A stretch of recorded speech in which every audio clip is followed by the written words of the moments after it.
Ladies and gentlemen, welcome back to day 2 here in the Western Europe Division 2. We got a brand new day of Dota action, new teams battling out, new series battling it out as well. It's going to be a good day, Donog. Importantly, how are you going today? It's Friday over here in Australia. You having a good day so far? You just asked me this a few hours ago. That's okay. No one knows, though. No, everyone watches. You know, it's a lot of DPC going on across all regions, and I'm doing just as well as I was before. Actually, slightly better. I had something to eat, so some Indian food filling my belly because we got a great day of casting ahead of us. Yeah, well, let's take a look at how our previous days of action shaped up here between those 3 series that we have. We kicked it off with Ancient Tribe versus PuckChamp, and that was really the most competitive series out of them all. It was a crazy back and forth series between these two teams. Of course, the closed qualified team in PuckChamp going up against Ancient Tribe, who does have a new roster, and well, that new roster looked incredibly strong. Yeah, we saw Lil Pleb was really flexing his muscles after all of that with the double bicep pose from the win, and it was all on the back of Captain LeBron that they were able to get that big W. A bit of a surprise loss for PuckChamp as well. You know, they would have been coming into this. I know Western Europe is incredibly hard and there's a lot of strong teams, but they would have been favoring themselves as being one of those ones to potentially go up to Division 1 next season. And, well, with that loss against Ancient Tribe, one that they certainly weren't expecting, this is something that might just be beyond their grasp unless they make some serious upsets happen in their remaining series.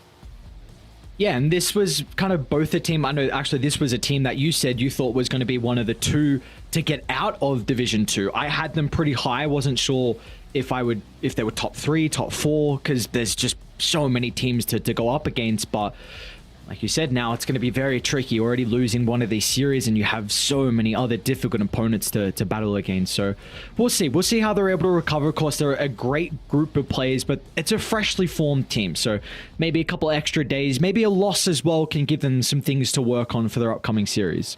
I mean, if there's anyone to take inspiration from, it's, Alliance from last season, right? They started, I want to say, 0-2 and put themselves in a really tough spot. Then they got an unexpected win against, I want to say, Aruda Thunders. And then, it was, back to business for them. They made it all the way to the tiebreakers, but just weren't able to close it out to be able to secure that promotion, which is why we've got them coming through again. And there we go, the double bicep pose coming through. Is that more of a, there we go, there's the bicep. I was about to say, is that more pecs or biceps? But Lil Plebby's got it all. Then we had Into the Breach taking on Old G, and, there was a lot of high hopes for Old G, and they certainly delivered.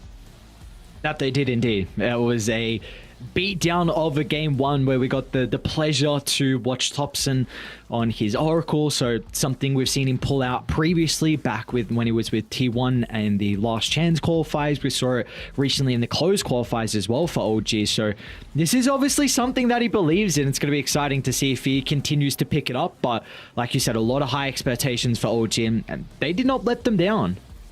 Look at that kill score. That really tells the story, right? And it was a pretty quick GG after this one. I mean, anytime that you've got a net worth anywhere relative to the time of the map, that's always going to show that it's been an absolute stomp, and it was. And it really didn't change from game 1 to game 2, did it? No, it didn't. I mean, you see the only thing that really changed was Supreme. I mean, this time Into the Breach, their mid laner just completely took over the early game, but unfortunately it just was not enough for them in the end. He had such a exceptional performance, but like you said, OG, it really didn't change. I mean, 20 minutes in, they've already got a 6,000 net worth lead, and this is a team that's looking scary with some of their different draft openers. We saw it was the Lycan opener with the Snap or Jakiro, I think. So, I mean, we're not seeing a lot of the other teams run the Lycan at the moment, especially not in the first phase. So, OG already showing that they've got a lot of strats up their sleeve.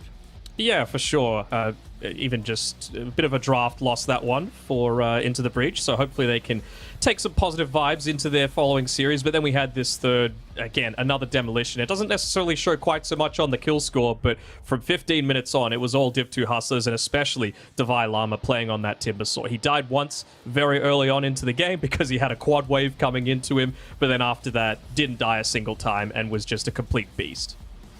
Yeah, and we had a great interview with Devi Lama as well, which was great to hear from him. We saying that his previous teammates left him, didn't want to stay. There was some issues behind the scene as well, and he was scrambling to try and find 4 other members to help fill this team because he was the one with the slot. And I mean, he got components out of all different regions. Shakota coming over from Eastern Europe. You've got Yuma from North America, then from South America, got Theolacor. But these players are looking good already in just their first series. Like you said, a very, very demolishing victory over Ivy.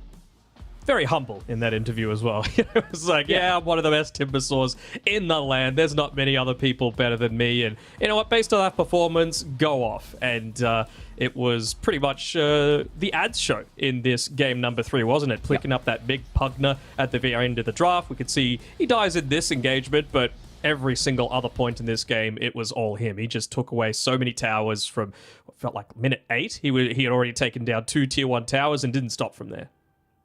Yeah, we don't see the Pugner a whole lot, but when a Zantic pulls it up in the 24th, you know it's going to be a scary game when he's calling for it. So let's take a look at the schedule and what we have in store for us for our second day here over in Western Europe. Of course, the one that a lot of people are looking forward to. Secret just getting relegated down from Division 1 versus Alliance with a lot of promise. We've got Ancient Tribe versus Ivy.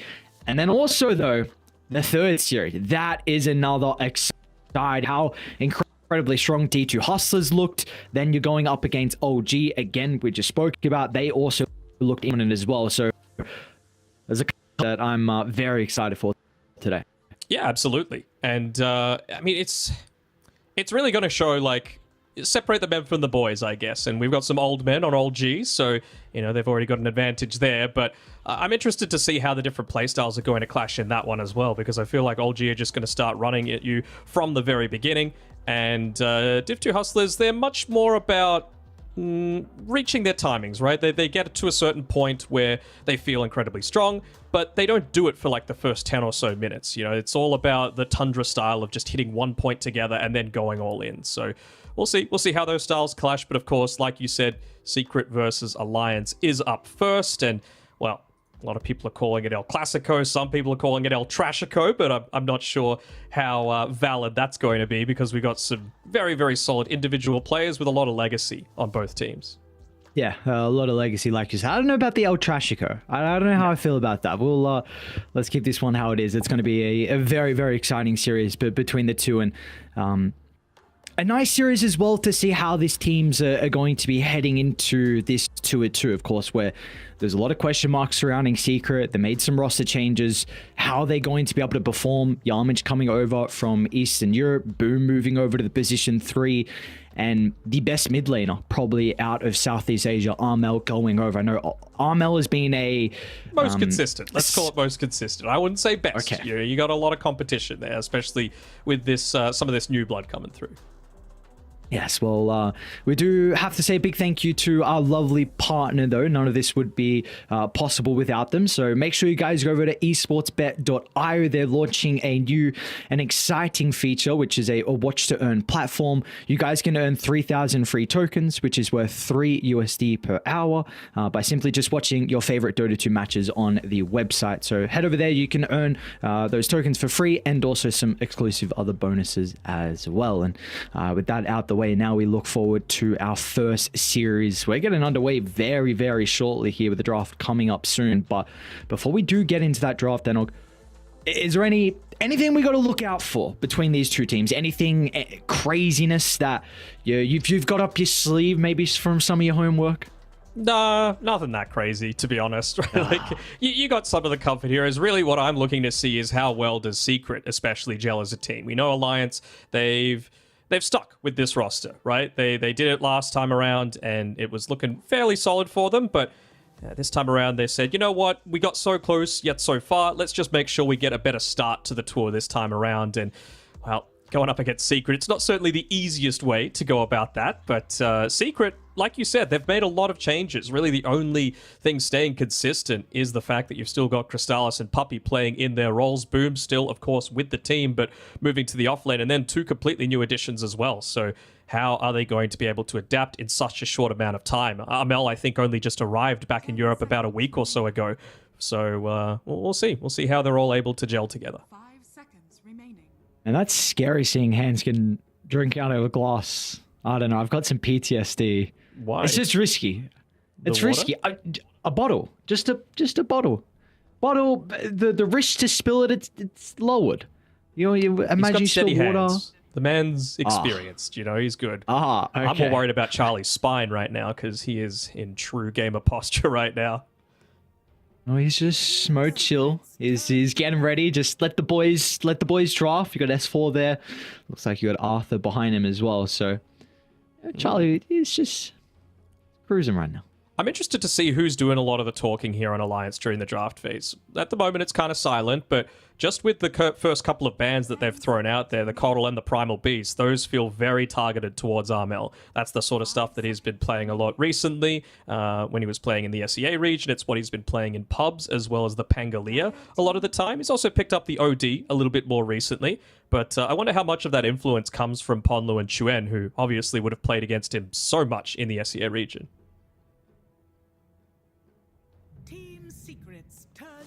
Yeah, it's nice that we get to see the battle between some of the Sea Boys as well.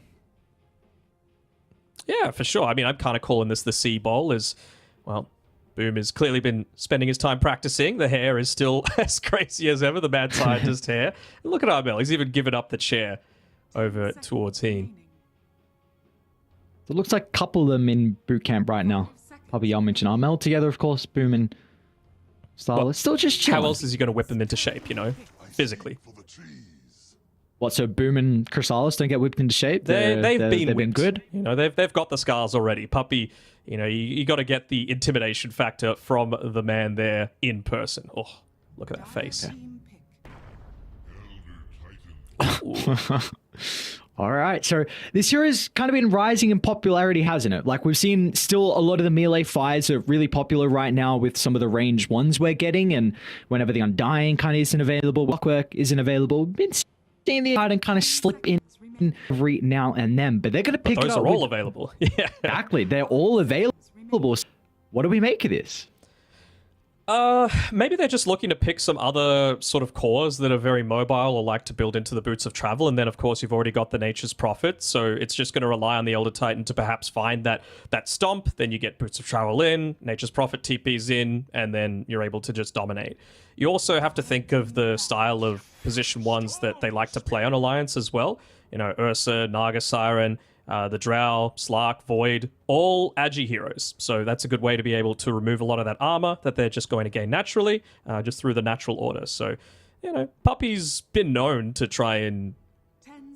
It's nothing like game-changing like, you know, his POS 5 Brew was, or the 5 Centaur, or the 5 Legion Commander, but it's not exactly in the meta right now. And, well, we will get to see a Chuen Storm, which, of course, one of his best heroes alongside the Kunkka. What do we feel like is to the NP? I mean, you're never going to be that mid laner that gets caught by a stomp, or and you actually have the potential to go in onto the Nature's Prophet as well. Is there even any nice matchup besides the stomp against the Elder Titan? Like, is it important to get on top of him to kind of slow down his team fight effectiveness? Little bit. I also have to wonder, like, Ponlo has been spamming the 4 Enchantress as well in a lot of their recent games, and if they're planning to run this Elder Titan 5, then I feel like Ench is going to be a really good thing for the lane as well, just to be able to get rid of that Astral Spirit buff. How would we potentially feel about a Enchantress and a Disruptor support duo? Could there be any weaknesses there? I mean, sure, you're not exactly providing a stun, but we've seen that Enchantress can just look to run ahead, be that frontline presence, break a lot of the smokes, provide a lot of vision, allow Alliance to perhaps get away with a bit of an easier and greedier draft. And you're playing on the dire side as well, so that's really what you want to be leaning into as much as possible. So I think Enchantress is probably the one exception to, like, you're not a melee support, because you're just so beefy through your untouchable plus level 10 talent for the magic resist. Okay. We see so far, though, from Alliance in the second phase. A lot of protection here for Chuen Storm Spirit. They're going to get rid of the puck, which is a bit more of a slippy matchup for him to play into, and of course the anti-mage as well, which is a carry that is starting to rise in popularity. I know we are both very much enjoying this more active anti-mage with the early Vanguard. Your lane used to be kind of one of your weaknesses, but now with the aim, it's not really anymore. No, for sure. I mean, just going in that Vanguard build, right, into the Battle Fury, it means that oftentimes you need to pick it into the right sort of melee matchup just so that you're getting full value out of it, but against a Storm, the value's there anyway. Same sort of thing with the Disruptor, right? You can just use the counter spell to stop yourself from getting glimpsed back, and then, you know, Disruptor doesn't really have any sort of defensive tools for it.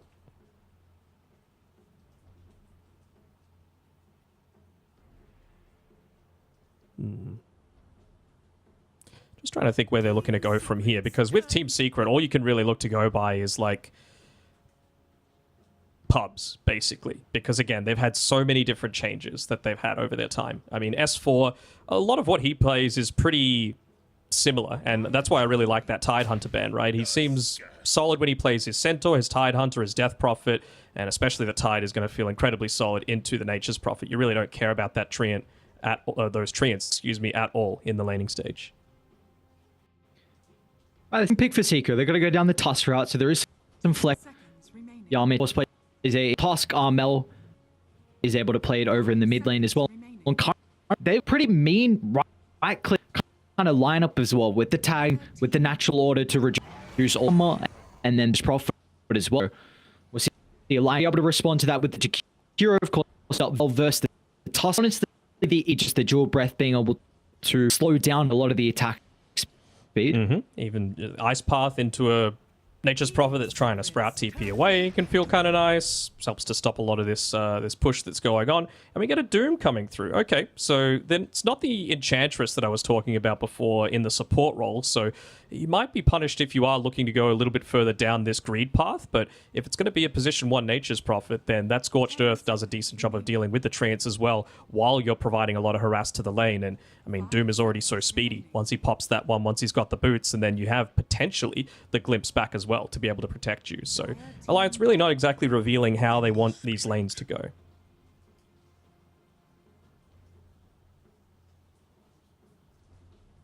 All right, Ember's going to get picked up here for Team Secret. How do we feel about this? Because into the Storm Spirit, you know, that Storm can have a bit more of a favorable matchup in the mid lane, and the Doom can be an issue depending on if Ember is playing ahead or from behind. You're a support slayer. That's all it is. You know, you're there to be able to take out the Disruptor first, Jakiro second, and just create a lot of space for, you know, 2 relatively beefy support heroes. We're still assuming that they're support. Who knows? They might be, you know, whipping out an off-lane Elder Titan, something that we haven't experienced just yet. You never know. Might be why Team Secret are leaving the Morphling still in the pool, because it's a, you know, relatively decent matchup, but we'll have to wait and see. Death Prophet going away again. I really still feel like they're just going to take away a lot of... Alliance are going to take away a lot of Secret's comfort, right? Armel has been spamming those first 3 heroes that they've banned out in pubs. Now it's S4. DK, not overly complicated. DP, not overly complicated. But it really just is something that they need to... Like, is Centaur going to be decent here? Maybe. I mean, up against the Nature's Prophet feels kind of nice. 10 seconds remaining. So you're wanting this Doom to be played as a 1? Is there... I think it's possible. Something that Charlie's done in the past before. I don't think you're as worried about scaling anymore, just because you're going to have the tools to be able to get on top of these targets like the Nature's Prophet and the Ember Spirit. Especially if you've got a Centaur as well to provide that Stampede. But you can just look to still throw it into the offlane as well. Spectre's removed. What else is there, really? Ursa doesn't feel horrible. Yeah, one of the few Agi heroes that is okay into the Elder Titan. I'm trying to think of some strength heroes. I thought of Chaos Knight, but CK into Elder Titan and Ember is not very good at all. I don't know if there's some value for the Life Stealer this game. Your control is a bit of a concern with how you can be kited inside the middle of the fights, but... I'm just a little worried that Alliance is going a little greedy here. You know, that's really why I was wanting something a little bit more like the Centaur that enables you a lot more.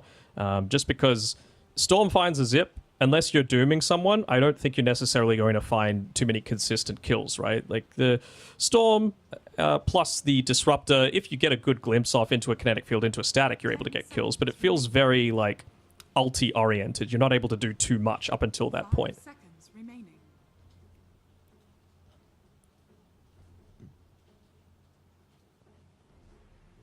I guess Alliance do have also some difficulties with taking objectives right now, so I'd kind of hope this last pick is able to fix that issue in particular. I don't hate the open slug up the ban map. though by Secret. Okay. Like that is one of those heroes that can get relatively active early on as well. Just with the glimpse, it provides a pretty reliable way to chain into something else, whether that be the Pounce or the Ice Path. And Storm, if you're wanting to rotate towards a Slark, you can actually look to start enabling to scale through those permanent Essence Shift stacks. What else could they look to go for? Maybe, I mean, is a Faceless Void still possible? They don't have a, well, they got some decent damage, I guess, going into it. Team Secret's turn to pick. A Baden, okay. Okay. That's a All strength right. hero. So there is your strength hero. There's your strength hero. Decent amount you're able to dispel. It is a little bit slow. So their early game is going to be a bit weak on Alliance. I think you really need to unlock the Storm Spirit. So probably looking for Secret, maybe an offlaner, if they are still looking for an offlaner that is okay to play by himself and have Yarmich rotating a decent chunk on the toss to try and enable Armel on the Ember. Yeah, I mean, Alliance's strategy is kind of like we were talking about, right? All-out greed. That's why they've taken away a lot of these things that can speed up the game. The DK, the Death Prophet, the Enigma, they're all gone. Broodmother was removed previously. So what's left? You've got Visage, you've got the Beastmaster, and you've got the Lycan still in the pool. Oh, they can still NP3 because... Like, I think this is going to be a Jakiro position 4, and I think Nature's Prophet wants to avoid that lane because how the Jakiro is able to deal with the Treants. And then what, like Drow as a 1, just to be able to pick things up, provide a little bit of extra armor to the Nature's Prophet, relatively fast core as well? Yeah, I don't mind the Drow. There might be some... There might be concerns about it. But yeah, that's the thing. I was just saying, like, if Alliance get like a BKB timing out of Storm and Doom at OK, then... might get chased down. It's the staple. How could silly? You should have just bring it up anyway. Just be like, even if it's not like we don't really see the Monkey King, just say like Crystal's he loves the Monkey King. Just so we float that one out there. But of course, probably his best hero. So he's got a lot of comfort already in this game 1. Yeah, he's got that pool of what, 4 or 5 heroes that you feel incredibly confident with him on. And Monkey King certainly is one of those. And it's a relatively fast tempo as well, right? You don't need too much to be able to get a lot done. The thing is, though, if Alliance get to this point where Charlie has the level 15, has the Manta, Radiance, and then even on top of that, the Blink Dagger, that's going to be where Team Secret will really start to be sweating. So we're going to see 2 very different game styles here. Secret not wanting to sit back too much. They need to be constantly on the offensive. And, well, at least they've got the supports to be able to do it. 2 melee supports that are wanting to get up in the face, provide a lot of information to enable the cause to really shine. Okay. How we feel about this draft? Because there's... got some newer heroes coming out, in particular with the Elder Titan, and then for Alliance, you've got the Abaddon as well. I know this hero is starting to rise in popularity, but it's still not at that point just yet where it's rivaling some of the other carries. Do we feel like one side is a little bit more favored heading into this game 1? I'm going to go with Alliance for now. Their draft is incredibly greedy, but if they can get to that point, then I'm favoring them quite heavily. So... I'm just putting a little bit of hesitancy towards Secret for now, just because we haven't seen all 5 of these guys play together. They haven't had too much chance to be able to boot camp together, and maybe just start of the season jitters might throw them off a little bit. Okay, well, we'll see if those jitters are there or not for Team Secret. What is it really about this alliance, besides kind of the 5-man and not really knowing what we have in store for Secret? Is there something that rounds this draft together well, where they're not having too many flaws in their draft? Oh, they've got plenty of flaws in the draft. It's just that, they've got to reach this point where they feel overwhelmingly strong. And I'm just worried that Secret won't be able to get enough out of that early stage where you're going to be able to combat that. I mean, a good way to start this off is, of course, Armel putting in a really solid performance against Chuen in that mid lane. He doesn't have, like, a winning matchup, but, we've seen Ember Spirits able to find the W. We see some friendly tips as well coming through from Ponlo to Armel already. But the lane that I'm really looking at is this Chrysalis Grand Master Monkey King. If he's able to start styling on S4, then it's going to go a long way towards their win. Now, where would you like the Jakiro and Disruptor to be laning? Because I think there's a lot of value with Jakiro going in both side lanes, playing up against the Elder Titan, the Monkey King, both heroes that want to be right-clicking, but then also the Nature's Prophet to deal with the Treants and the Tusk to mitigate some of the tag teams. So both side lanes look pretty good for Handskin. Is there one you'd prefer in particular? I would say probably the Disruptor is able to create a little bit more space away with the Glimpse, and I'd say you're a little bit more worried about the kill threat of a Monkey King versus a Nature's Prophet. So I would probably look to keep Ponlo as far away from that NP as possible. And we take a look at the odds thanks to our partner esportsbet.io. It is slightly favoring Team Secret at the moment. We'll see if that's going to continue to be the case. Oh, onside already. Ourselves. Yeah, S4. Slightly off the You're mark. okay by the looks of it. With the ice shards, enabling S4 to be able to walk his way out. Let's take a lot of damage, though, on his way out. Pomlo. I mean, it's max damage. Why not? Yeah, take out. Get away from my lane. He's going to have it up by the time the creep waves converge once again. So this will be a nice test here for Armel. Again, like the Storm Spirit Ember matchup, I'd say slightly Storm. They can go back and forth, but Armel, it is one of his best heroes. And overall, it's a pretty goddamn good Ember Spirit game. There can be some concerns. I think once he gets BKB and off to a good start, then Armel is going to be pretty confident with what he can do in a game like this. But all eyes on him and how he's going to be able to perform in his first game over in Europe. Yeah. There we go with Pondo already using that glimpse to keep the Monkey King as far away from S4's Doom as he can. Really don't want to be going too heavy into the regen on that Doom. Got to make sure that you can get into that Midas ASAP and really start to scale. Most importantly with levels as well. They've got a lot of chase down threat. So it's actually kind of Secret that look to move the supports away. Actually, bottom lane, S4. Going to be a little bit of danger here. If Yamich can get in front of the Doom, it might just be our first blood. Pomlo will be able to send Chrysalis back, but Yamich is still getting some good right-click damage out thanks to the Orb of Venom. Yeah, it's never going to be easy as Yamich continuing to look for the chase. I mean, he's putting a little bit of damage in onto Ponlo, but S4 himself has to be careful. He's got Ice Shards back up. Should just be a kill. Yamich, are they going to give it to Chrysalis? You bet they are. What a great start here for Secret down bottom. Looking to try and get a return kill onto Yamich. Might be able to do so. He's got the Fairy Fire, though, to be able to play with, but seems like Yamich just wants to get that full reset. I think he bought out before he died, so yeah, stuff was already on the courier at the time, so he's feeling just fine. Got to make sure you're in position to enable these sorts of kills and the status to be able to do so. Even just gets a quick boost of speed to be able to give over the glimpse. Pondo, is he on the mark? Nope. Oh, there we go. Oh, never mind. Nice snowball. And actually, hang on a second. They got their level 2s. S4, oh, he can't be dying again. Boundless Strike up in 3 seconds. Chrysalis should be able to chase him down. Sidestep, is it there? It's not. This Doom's game. Uh-oh. Oh, no. This was the big area of concern that I had. You know, you got to be, if you're going to go greed, you got to get out of the lanes in a decent spot, and this is certainly not one of them. Leaving that Monkey King until the very last pick of the draft, and, well, at the moment, Chrysalis is making it look pretty good. Yeah, Swallow's going to have to smoke all the way out.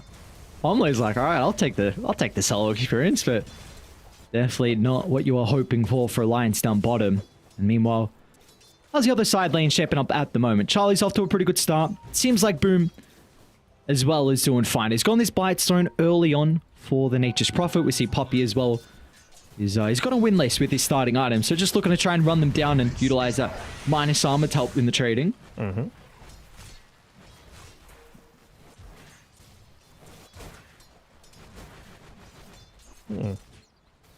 So I'm just looking back on this bottom side of the map. We see Yamich continuing to chase down S4, just doing the job of the Monkey King and himself on his own with that Orb of Venom. With the Sentry Ward placed down by Yamich, it's not quite blocking the small camp, maybe expecting that there was something there to be able to disrupt the pull, but you'd have to say it's pretty important just to potentially keep that small camp away from the Doom as well. You know, maybe if he gets into the heal creep, or you're able to get that Chain Lightning, it's going to be very, very nice just to be able to secure range creeps. We're going to see our second water into the game. Looks like Ponlo was starting to move on over to try and secure. Wasn't required though. Chuen so able to find. Here's an Armel as well. Armel is having an incredible start. 24-6 compared to the 19-4 on Chuen. So that's the start you need out of the Ember Spirit. Already starting to get a lot of consistent harass onto a Storm Spirit underneath his tower.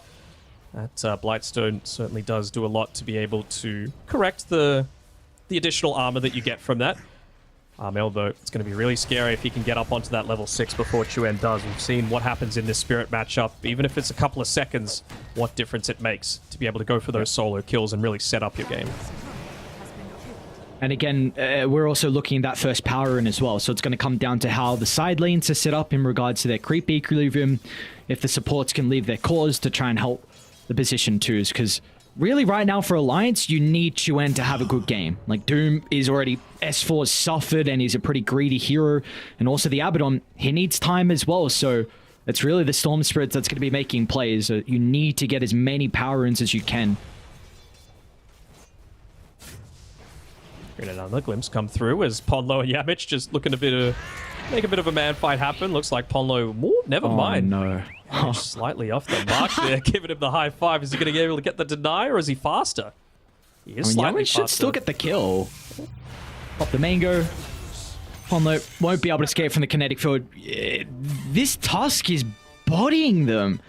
Yamich, the new addition, is doing so much work to start the laning phase. Even just with how he was able to interact with that small camp, right? You can see the Harpy Scout to the south of Yamich. They made sure to take care of the Stormcrafter just so that Doom wasn't able to move over and get a solid creep. I mean, he doesn't even have a single point in the Devour as well, so his net worth is seriously going to suffer.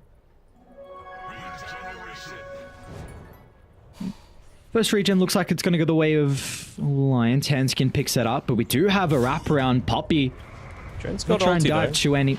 Yeah, he did just find enough of experience with the melee dying under, so lucky the Storm Spirit. Slightly off the mark with, like, he still gets the bottle refill and he hands him over a Tango, but not completely on the same page with their cohesion. The fact that he's got a refilled bottle might give them a bit of an indication that they could make a play onto S4 here, and Yamich wanted to make sure that he took the bounty room first. Oh, Puppy. That's a really important item, the boots of speed for an Elder Titan to be able to go for those chase downs. There you go, bottom lane. Beautiful. Man. Yamich. This guy is doing so much work with a snowball. Who cares about this broken ability in the glimpse if you got a Tusk nearby making plays like that? Alright, S4, he's used the Devour. Don't think he actually got the ability, though, from the Wild Wing. Not that it would have really made too much of a difference, considering it's just the small boy. But he's been completely pushed out of this lane. He doesn't even want to go back. So level 4, Top lane, 7 minutes in. Nice route. Okay. Doom in the jungle is not really what you want to see.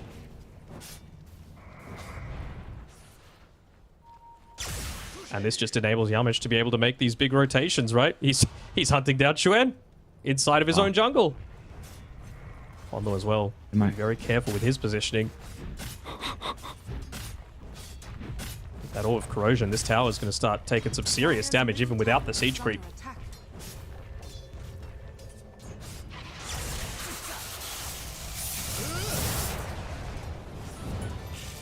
Do have another power in coming up pretty shortly here, so the moment we've got 2v2, we do have also some other supports looking to infiltrate down from this top side. Finally, Chuen gonna be able to find that power and is a little bit cautious about jumping over towards Poppy. It might be Ponlo the one that's in trouble though. Wrath of Nature coming out, so with the extra damage, Ponlo will go down.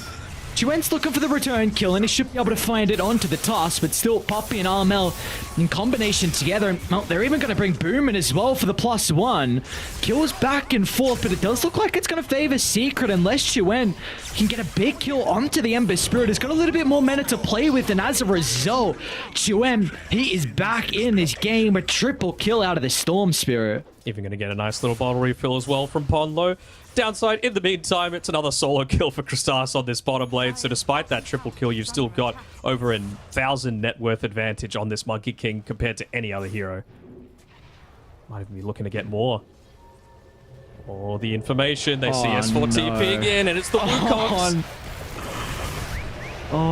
This is... They're want gonna more. get another, man. They're gonna get another kill. Oh my lord, what is going on in this bottom lane? All right, Chuen needs to put on his big boy pants because it is carry time for him. He's got the triple kill to enable himself. He's level 8. What's he got coming out to him now? Just a TP scroll, but with that Falcon Blade, you're going to want to try and pick up some of these stacks, get into that Kaya, and then really start to put your foot on the gas. Looks like they're even going to lose another member mid lane. And it's getting in some trouble. Ice Path only going to delay the inevitable. Chuen is starting to move on over. They got Ponlo nearby as well, so they're going to look for a return kill onto Yamich. Chuen's going to be able to find it. Is he in some trouble, though? He's still got some mana to use. Looks like as a result, they're going to be able to get the kill onto Poppy as well. So you just mentioned Chuen. He's got to put his big boy pants on. Meanwhile, Crystallis, it's going to be another solo kill onto S4. You give this man his comfort, and you see what happens. 7-0. We're 10 minutes in. We are 10 minutes into the game. Oh my god. Man's balling out of control. Ponlo is in position to see if there's any kind of vision here, but nope, it's just against the Monkey King. He understands what it's like to dominate this matchup and then use it moving forward. Yeah, just staying hidden for now. I think maybe the fact that Chuen's not showing on the map is giving him a little bit of apprehension, but still just happy to farm down on this bottom side, Monkey King, and you can just even see with his item build, despite the fact that he's dominated, could maybe look to get away with a bit more greed. He's just like, you know what? I want to keep the ball rolling. I want to get into the ability to fight because, again, we know what this Abaddon is capable of. We know what the Doom is capable of, and Abaddon's having a fine enough time on the top side. Yep. I see Charlie's chilling at the moment. 1,800 gold in the bank, so it's still going to be quite some way till he's able to find that Radiance, and the Secret putting all their attention around this mid lane. I mean, we're saying Abaddon's having a fine time, but Boom is also having a great time too. You know, he's got one component completed, almost enough gold for the second component of that Scepter, and they're continuing to try and shut down S4. It will be a little bit too late with this smoke over towards the Secret shop, but what's going to stop them out diving under the tower? A little bit of apprehension, I guess. I mean, oh, well, there we go. They found him. They do They got the Doom, though. Can they bring in all the members to potentially turn this one back around? But the Echo Storm holds Chuen into place, but Ponlo, that's an even better Static Storm as well. They'll get the big streak from the Monkey King, but they're not going to have the damage now. Chuen, his resources are too low. He's hesitant to enter the fight once again. So that's going to enable Secret to be able to get the cleanup kills. Hanskin will go down. And they will be able to get the tower as well with how low it is. It was Chuen, though, that got that kill. So it's the exact person that you're wanting to be able to claim that big kill streak. Gets him into the Blitz Knuckles. They were lucky enough to get a Fairy's Trinket as well. And they even get the deny on the tower. So a little bit of extra gold from them, thanks to Ponlo. Okay.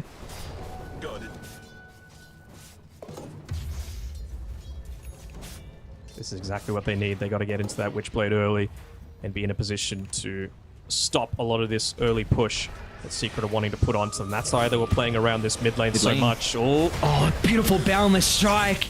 Maybe the Ice Part's going to be enough to keep Chuen alive, and it looks like that'll be the case. They'll turn to deal with the supports instead, but Chuen, he wants to go back in.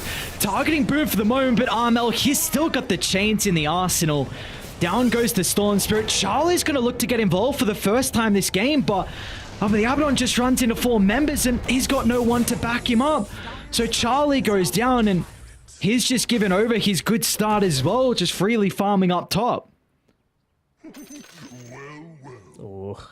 Oh, gee. Audio. No. Oh, it's an audio issue. Don't worry about it. I mean, that shows the importance that they're placing on this tier 1 tower, right? Even your position 1 Abaddon, who doesn't have a component of the Radiance, shows up because they desperately want to protect this tier 1. That's the gateway, basically opening up the entire map for Secret to be able to play towards. You don't want to be able to just freely path up through the mid lane into the Ancients area. You don't want to be able to invade the jungle quite so easily, and if you do, you want as many avenues as possible to be able to make those TP rotations to back it up. Without that tier 1, then this greedy draft doesn't work quite so well.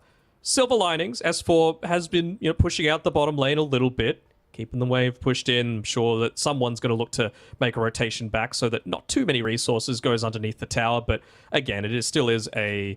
Ponlo died as well, didn't he? Maybe not. Yes. Oh, no, sorry. No. Yeah, so it's still a 3-for-1. 3-for-0, rather. But you got to take every little bit that you can. However, it does really feel like a game where if Storm dies another time in a row, we might be looking at an early call it quits. It's just the weight, it's all on his shoulders currently, and this is a game where you pretty much have to go beyond godlike and not have a whole lot of deaths, and which is a concern because they've done a very good job to keep this tier 1 tower alive, but as soon as it drops down, we're going to see Secret. Their plays can just get that much easier. You can start to infiltrate the jungle, catching out S4, who's still looking for the catch-up, slowing down Charlie's Radiance, so that's a big team fight one here for Secret to open up the map now. That is for sure. That's why they committed so many heroes to it as well.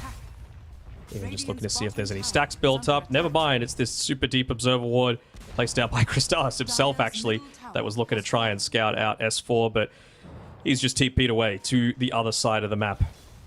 Not wanting anything to do with this, and I mean, this is the thing. You can get away with some greed, but someone needs to open up the map, and this was the main area of concern that I had for Alliance's draft, is that, even if Chuen gets off to an amazing start, a Disruptor and a Jakiro aren't exactly the greatest heroes to be able to make those combinations happen. They deal their damage relatively slowly. And they don't like heroes running at you as well. And that is the big issue with these two. In particular, the Disruptor. You're one with this max out glimpse. It is not a toolkit to use defensively. You want to be ones getting these across the map. And with the position they're in, it's not going to be easy. A Secret looking for another smoke. They will be aware of this, though, with the cliff ward. Let's get out the invis. Just disappears out of thin air. Charlie, though, still farming top. Is Charlie really strong enough for this? I mean, Alliance is starting to smoke to the Abaddon. Even Boom's going to try and TP in behind him as well. Charlie's going to be able to get rid of the chains. He's got the ultimate as well to buy some time. Nemo to the right side, though. They found Armel. A lot of ultimates committed to try and shut him down. There's an even better ice path as well. Here we go. Chuen looking to see the middle. He's lacking some mana at the moment, but this could be the fight that Alliance were waiting for. They're going to have some difficulties with closing the distance. They are very hesitant about coming to run into Secret. They're trying to find the angle and even the glimpse as well, but a snowball in. The Yamich will still go down nonetheless, but Crystallis, that's a huge boundless strike onto 3 of the Wukong's command as well. Hanskin will not be able to get out of range of the ring. Great use of the Sprout as well. Not to hold anyone into place, but just to block off an escape avenue for the Wukongs. So he had to go for a really long walk around by Hanskin. He just stays inside that Wukongs and he gets bursted down. So Boom might be in some trouble bottom lane. If he's coming to farm or looking for the kill on Chuen. What's the TP situation like? They've got it on the Elder Titan. They've got it on the Monkey King as well if he goes in too deep. Oh, we didn't... Wait, what? It's a bit too close to the tower, I think. Mid lane though. There's another dive on CS4. It's under a T2 tower as well. Nowhere is safe. A little bit too slow. Yamich should still die by the looks of it. A little bit of golden experience given over to Alliance. How close are we towards the Radiance, right? Charlie's got the Sacred Relic. Still a bit away from this last component, though. A little bit away from the level 12 as well, just for the ability to team fight a little bit more, but Radiance isn't really the fighting item that you're wanting here. Sure, it's nice when they're just trying to ball up and run at you, but it's just a farming accelerant for the Abaddon at this stage. He still needs a couple of extra items to truly feel like he's going to take a significant part in this one. In Hanskin, he's been getting a lot of damage out with this dual breath as well. And his Ice Paths have been incredibly solid too, but it's just level 1 Ice Path for now. So if he can get that one, get a few more levels into him, then maybe that'll be the thing to turn it back a little bit more in Alliance's favor, because in terms of just landing the spell, it's pretty on point. Yep. Hopefully he doesn't die before he gets the D-ward off. Easy D-ward work. Oh, this is a huge timing though for Secret. Just picked up the BKB on on Crystallis, and you just got the Scepter as well for Boom, so even more control, which could prove to be a bit of an issue here for Chuen, who is actually going to zip on over. They're thinking of getting Yamich, but as soon as they see Boom nearby as well. They'll consider otherwise. And Chuan actually might be in some trouble. The chain control needs to be perfect from the side of Secret. It's not going to be the case. Lacking some of the damage as well. So Chuan will be able to zip on out. Not even using the Echo Stomp on Puppey, feeling like they were just lacking a little bit more damage. Maybe if Crystallis is there a little bit quicker, maybe if he's got the... Ooh. Yeah, they're setting up. Ponlo looking for the Static Storm onto Armel. Didn't see all that much, though. Playing at nighttime. Ponlo wants the backstab. Not again, man. Another death under a tier 2 tower. Ponlo doesn't find the angle for the Static Storm. He'll use it now, but Crystallis, he's fine. Pops the BKB. No concerns here for the Monkey King. Charlie's going to TP into the ring, so he'll be forced to pop his ultimate straight away. They're still going to try and zip over the top and deal with the Monkey King, but he's just going to TP out in their face. No stuns to cancel it, so once again, a skirmish going the way of Secret. That was really odd by Ponlo. I mean, he jumped in with the Tumbler's Toy, and it felt like he was right on top of 4, but uses the Static Storm onto one of the guys that actually has that BKB to be able to turn around to just walk on out of it.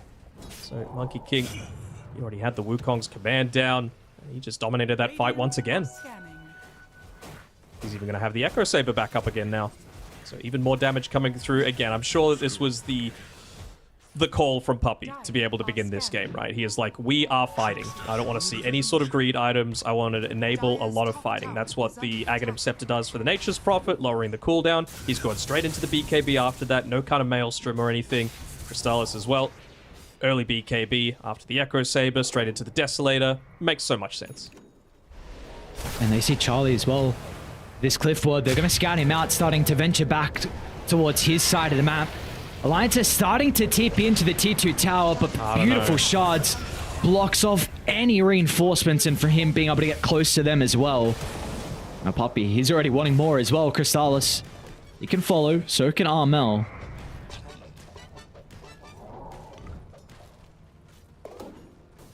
Alright, with this 8,000 net worth lead here for Secret, they could definitely consider about taking Roche at a pretty early timing.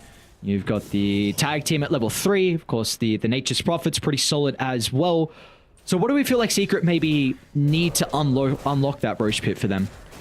I mean, it's just going to be a kill, right? But I think the way that Alliance can look to counteract that is just try and split up as much as possible. Yes, someone's going to die. That's just going to happen. You're dying anyway when you're playing together. So just try and get a little bit more efficiency out of the map, as this was actually going into a Crimson Guard as well. I mean, I know you're going up against a lot of physical, but this isn't like the, you know, the Troll Warlord or Zoo matchup or Visage that really feels all that effective. The one thing that Alliance do have in their favor quite strongly is that they've got some solid defensive wards down right now. And that's really the only wards that Secret have as well. And, I mean, I can't recall the last time Alliance dared to venture onto the Radiant side of the map. But that's what Crystallis with that BKB feels so comfortable to do, right? Just path on through the Dire jungle, take that away from them. Yeah, it means that Abaddon's going to get a little bit more farm, but he's still a fair ways away from those next two items that are truly going to enable him in the Manta Style and the Blink Dagger.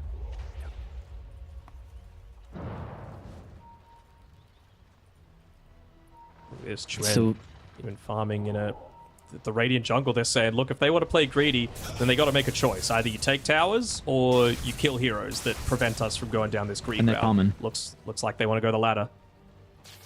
Yamich just completed up the Blink Dagger. They're going to go for Ponlo instead. They do still get the root over to the right side onto Chuan, but he'll be able to get the zip away, so it looks like they'll just be able to catch up Ponlo. But the boys are still hunting, though, so Charlie's going to be pretty cautious. Chuan's got plenty of mana. Doesn't even have the Radiant, so just in case the burn might give him away, waiting for that TP to be available, and then books it to the top side of the map. So they're doing a decent job. I mean, it's just Ponlo that dies. He plays ahead of the rest of the team, and again, forces a defensive movement rather than something that's going to net Secret something. And oh no, that cliff is warded as well, with the Wrath of Nature hitting the Storm prior, so it's only got a minute left, so they're probably not going to be able to move over there to get the D-ward. How they're positioning back into their top jungle. S4 is pretty close towards his Crimson. Chuan very close to the recipe of the BKB as well, so they're surely going to find these items. See where Charlie's farming, though. Almost level 15, though. Plus 65 damage. Certainly nothing to sneeze at.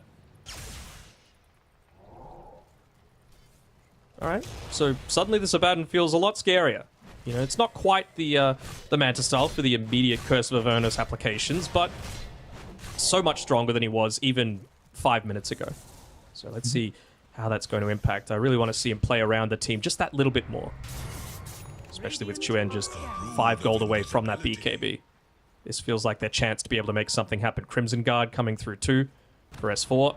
Are they going to be able to potentially take a next successful Roche fight and progress that? They might just jump S4. Ages? Pomlo's still going to try and lay down the Static Storm, but Crystalis just, with the Wukongs, it's a free fight for Secret underneath the T2 tower. There's not much that Alliance can do to fight inside the ring, as they'll turn their attention over towards Hanskin. A 2-for-1. A couple of BKBs were expended for Secret, but we just see what happens every time when Crystalis can use the Wukongs. There's just no way the Alliance can run inside this control. And he's not getting greedy either. You know, he's not saying, you know what, I'm going to use the BKB as a response to something. When he goes all in. He's basically saying, you know what, I'm going to pop this BKB because I know the threat of that Doom is there. If he wasn't quite so proactive with it, then maybe he would have been able to be locked into plays, wouldn't have done quite so much damage, and would have taken the damage back the other way to be able to get just his second death. Crystalis. Maybe in some trouble here. Chuen with that ward. Scouts him out. Boom starting to TP in. Is it going to be enough to keep the Monkey King alive? Finds the Jingu stacks, but he still goes down. Another streak that Chuen's able to find. I mean, he's still 8-1-3, despite the state that this game is in right now. He's having a real solid one. Yeah, Alliance, to their credit, they've realized the state that the game is in. They're just basically saying, look, we're not really losing that much on the map. We might lose S4 a couple of times, but at least he's got the Devour to be able to catch himself up. He's now going full self-preservation mode as opposed to greed, going into the BKB next just to be able to avoid a little bit of that damage, although Secret's draft is quite physical-based, so it's more just about being able to get out of the things like the Wukong's command. And for S4 inside the middle of these fights, who do we feel is that primary target that is hoping to drop the Doom one? If he, in the best case scenario, he can use it on anyone, who do we feel like it needs to be? Oh, of course it's Armel. You know, that's going to just prevent so much harass coming through from the back lines. But it's really going to be any target that doesn't have the BKB popped. That's going to be an ideal one for him to be able to take out. And Secret, they're done playing games. They want to be able to take this Roshan and put this one into an extra gear moving forward. Still no Desolator picked up by Crystalis, and he's, what, 500 gold away? So pretty close. Uh-oh. They're looking to go hunting, though. The boys are smoked, but can they get there fast enough? They're going to be forced to try and TP in. As a result, Secret will buy them some respect. Coming out. A pretty good ward up on the cliff. Alliance got to be cautious how far they venture. Angling. It's such an issue. Crystalis couldn't be anywhere. Again, and it's another downable boundless strike. They've got the Earth as well to lay it. Droll. He's going to be killed off. Crimson will delay the inevitable. And Charlie, he's stuck the Wukongs. Be able to get the control for the Sprat. What was really bad start to the fight. Alliance 2. Damage is being so solid though, right? Finding all of these initiations, enabling his cause to be able to jump in to follow up. And just the vision that he provides as well just means that Wrath of Nature is hitting absolutely everyone, forcing earlier BKBs than they might like. They're nowhere close to picking up anything like a Lotus Orb or anything like that. I mean, when is their next chance to be able to take a fight that really goes in their favor? They've got the Manta style now on Charlie, so him getting that plus Blink Dagger, I guess, and I mean, it's almost getting to the state where Ponlo needs to have that Aghanim Scepter for them to have a chance. And, well, they've got the Philosopher's Stone to be able to assist with that at least, and 2 components in, so I wonder if they're going to look to give him a little bit more farm. And that could be that potential late game X factor. Because the Doom currently, if you compare him towards his counterpart, I mean, Boom's going to scale. We already see Silver's Edge queued up for him, and great against the S4 Abaddon. is not going to get... Yes, great against the Abaddon, so S4 is not going to have this late game presence that we see so often out of the Doom with the rough game that he's had, so maybe that's where Ponlo can fill the slack a little bit, but still he does need some gold towards he gets towards this item. Mm-hmm. I think if if Secret just continue to play the same sort of game that they have thus far, just again play proactively assume that the Doom or the Ag Static Storm is coming. Just pop your stuff early. Get inside, have that spell immunity, and then you'll be in a good spot to be able to actually, win the team fight, ball over them, take objectives, close out the map, take second Roche, win the game. Uh-oh. Poppy, again, he got both of them. So S4, he's in some trouble. Boom's even gonna pop a BKB just in case maybe Chuen's considering about zipping in.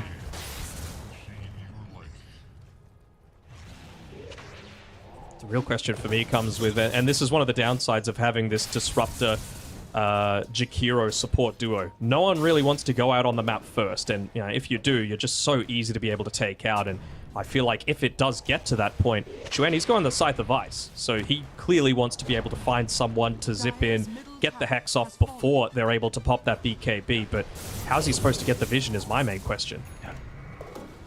And well, it's Secret that have a great ward to play with inside the base. I thought they were maybe going to consider about catching one of the supports off guard, but Alliance are about to have their full 5 men back alive, so Secret, they'll buy them some respect.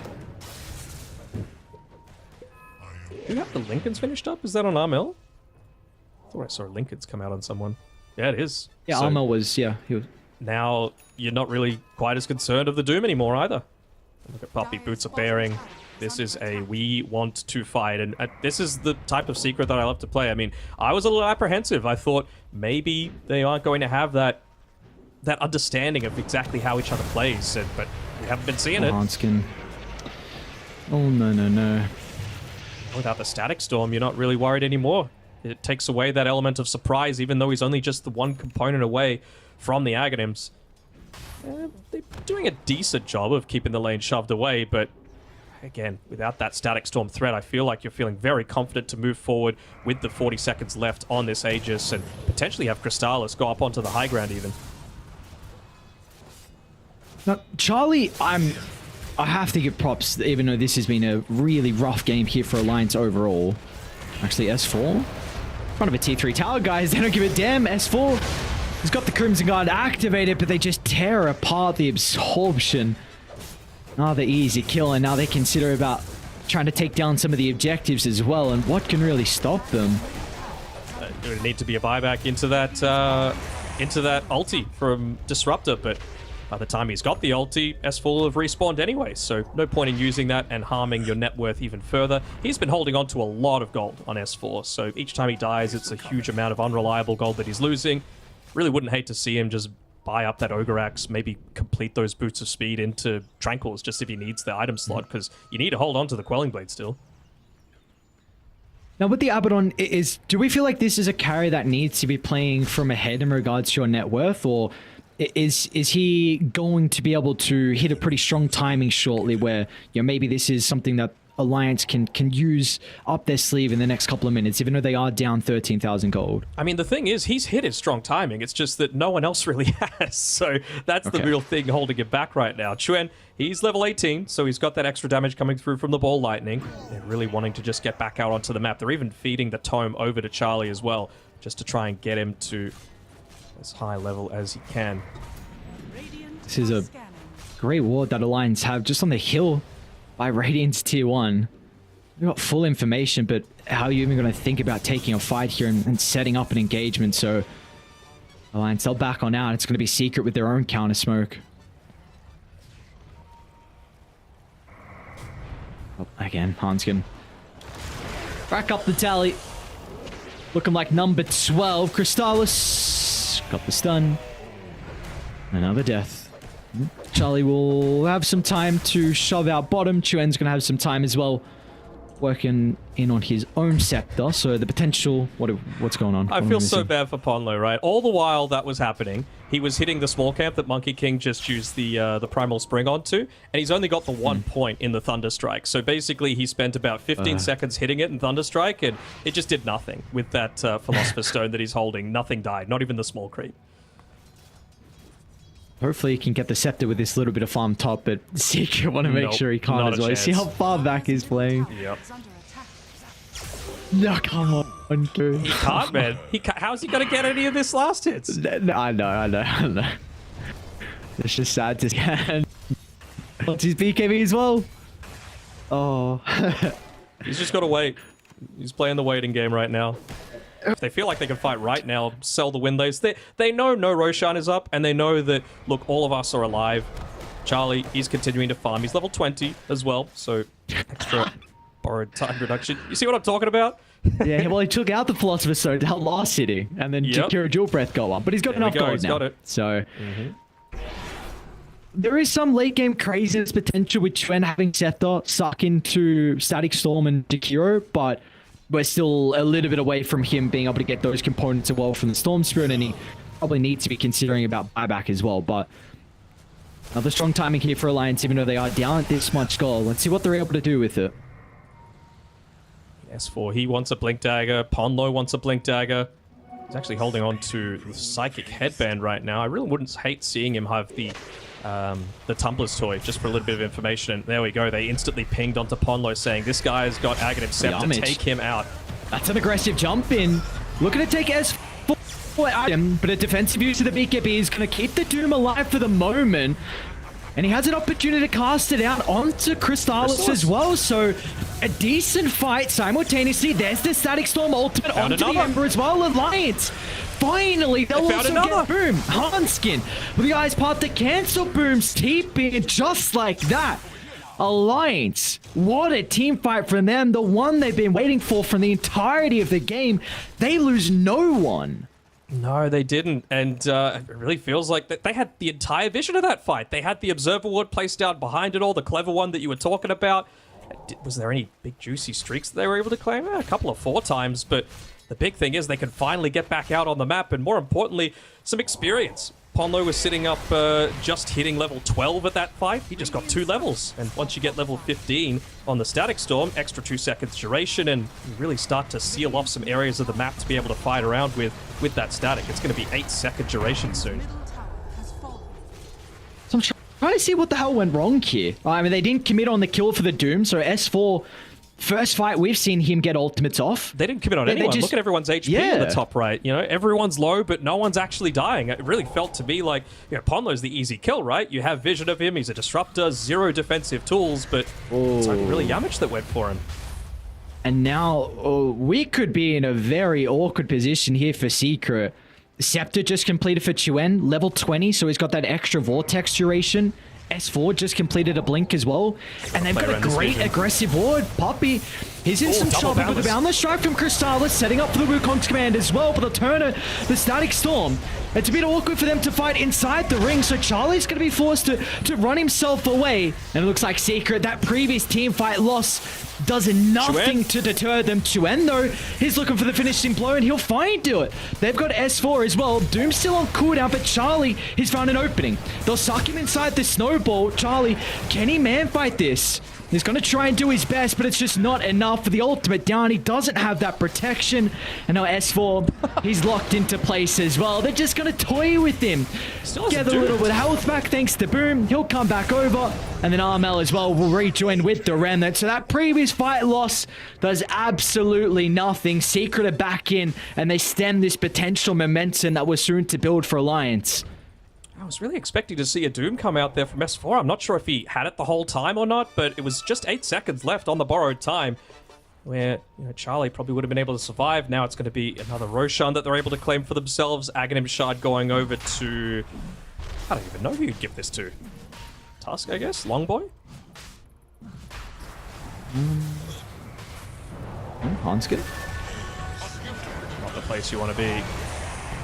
No, not a... They have Static Storm up, surely. Are they going to consider about going for it? Not the case. Yeah,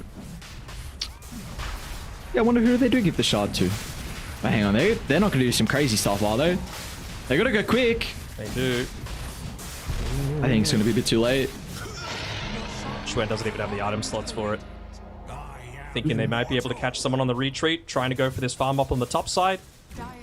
I predict that movement, but they're not going to take it. They've been off the map for too long. They don't have any vision up towards that upper area of the map. Actually, they're going to be free to move on forward. Might be able to catch out Boom here. Alright. So they have to commit S4's ultimate as well. In fact, it's going to be Pomlo's that they're going to drop down, so... A heavy committal to get the kill, but nonetheless, that's Boom gone for 70 seconds. This might limit some of that early effectiveness out of the Aegis. They're still going to be cautious about where they are positioning. They might run into Charlie. It's pretty hard to kill. Just completed the Abyssal. Yeah, he didn't have that Vanguard in his inventory previously. It was backpacked just so that he could keep that Quelling Blade available for himself. So now, at least he's got that Vanguard passive in addition to the active from the Abyssal.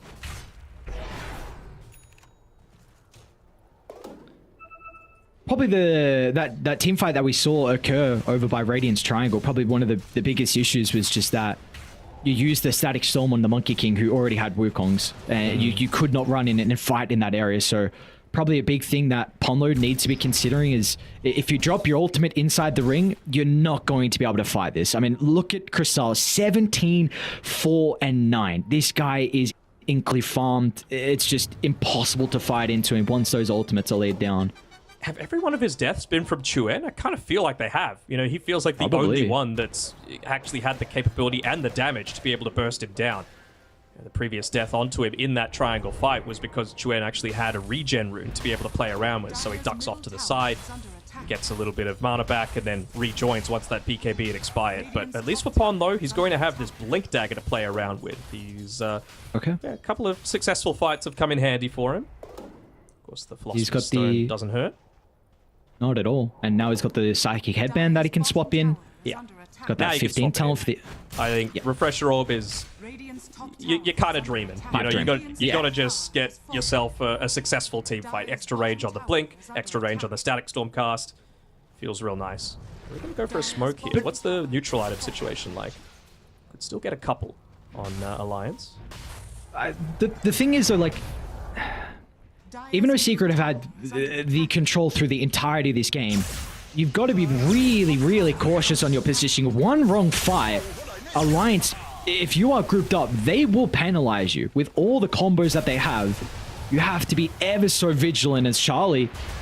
Well, this is not where you're hoping the Abaddon to be. He's so far away from the base, it's going to take his team too long to be able to connect as S4.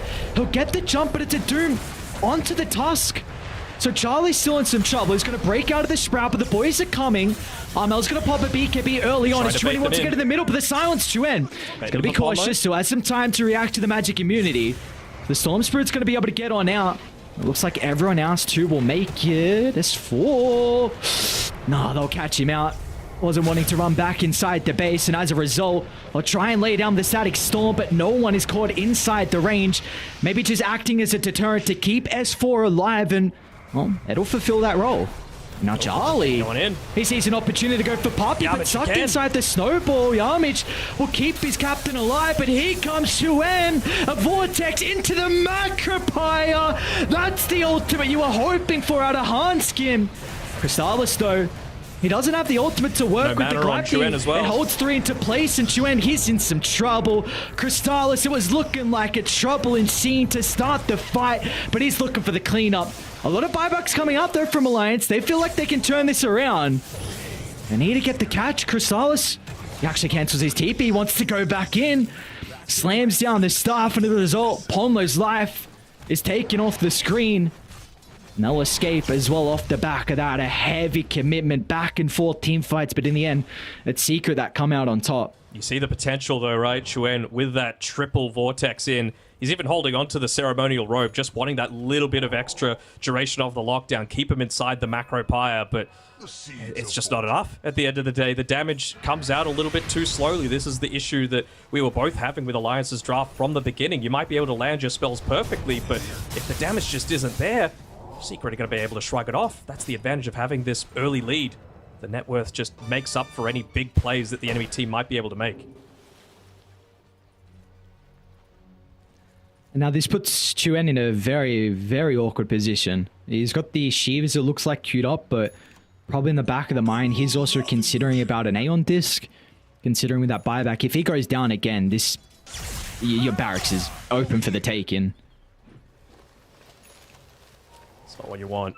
You want to try and force as many fights away on the Radiant side of the map if you can, but they're already having such a hard time leaving the base just to farm, let alone take a team fight that they've got no vision to play around. It's daytime though, so they're just making a beeline to their high ground as quickly as possible. The sound cue from Puppy, he knows they're there.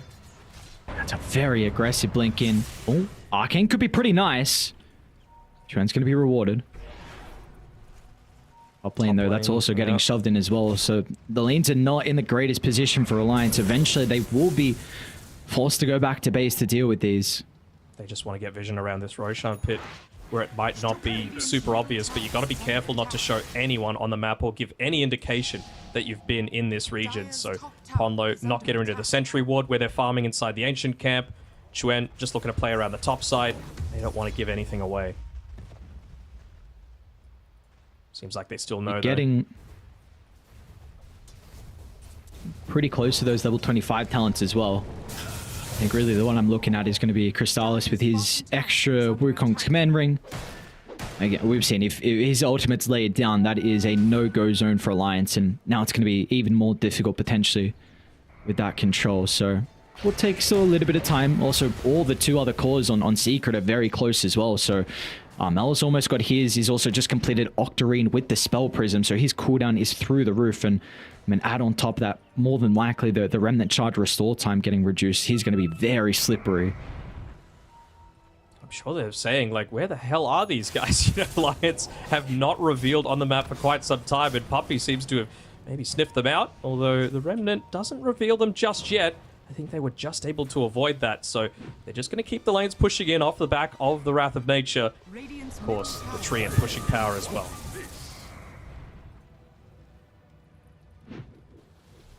So the question is Secret going to be able to force them back on Alliance? You know, you've got multiple lanes pushing in. That's why Chuan goes for that big zip down the mid lane to at least make that not one that you have to worry about. Bot lane can't be ignored, but they've actually forced them all the way back into the base. Some decent vision for Alliance, though, all around that Roche pit. You have to wonder if now's the time to look to buy a gem for them on Secret, just to be able to be ready to fight. Again, this mid board by the Remnants of the T1 as well could be really vital. They're trying to get over to their vision to protect it. Be cautious how long you stick around here on Seek, and if you group up as well, because Chuan is always going to be ready. I'm sure they're constantly looking at items as well, even just on the supports. They're saying, hey... S4? They see Armage again. All right. No messing around.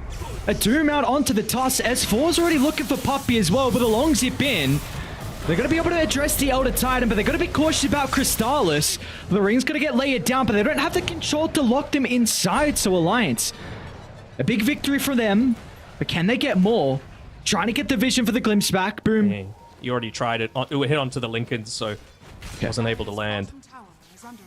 And Chuan, he's got that level 25 Overlord attack bounds, excuse me. And with a couple of those kills, Roche Pit's opened up, and well, your main scouter for that is going to be the Elder Titan. So looks like they just want to keep this lane pushed in a little bit. Lane. Oh, uh-oh. Not a rematch of the laning stage.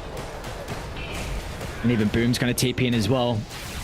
Nothing they can do. They even purge off the Crimson Guard. Chuan to the rescue. Chuan to the rescue. Static Storm. Bye-bye. Springs the trap. He doesn't even die. S4. Oh, 14 deaths overall throughout the game, but this time he's not going to make it a 15th. He's a tanky boy. I mean, he's got that BKB. He's got the Crimson Guard. Even holding onto that ninja gear for a little bit of, you know, additional movement speed. Who they got it onto? It's actually Yamich forced to pop the BKB. Hang on, S4. He could be up in a couple of seconds. He might die beforehand. Crimson again. Take away a tier 2. Roche is still up. Love to give this one over to Chuan if you can, just to give him that second life. Arcane Rune on the bottom side. S4 would love the Aghanim Scepter as well from the Roche Pit, just so that you don't have to worry about that Lincolns anymore from Armel. Don't think they have any 4-staffs as well, actually, on Secret, so that could really be a big game changer. It was a 17k net worth lead, banging on the high ground. Alliance, they're still hanging in. Oh wait, Ponlo's gonna get scouted out. Puppy under the cover of the Trista Cloak. They didn't know he was there. Chuan's still gonna try and zip on over. S4 as well. Like the captain's gonna go down. It does move them out of the pit.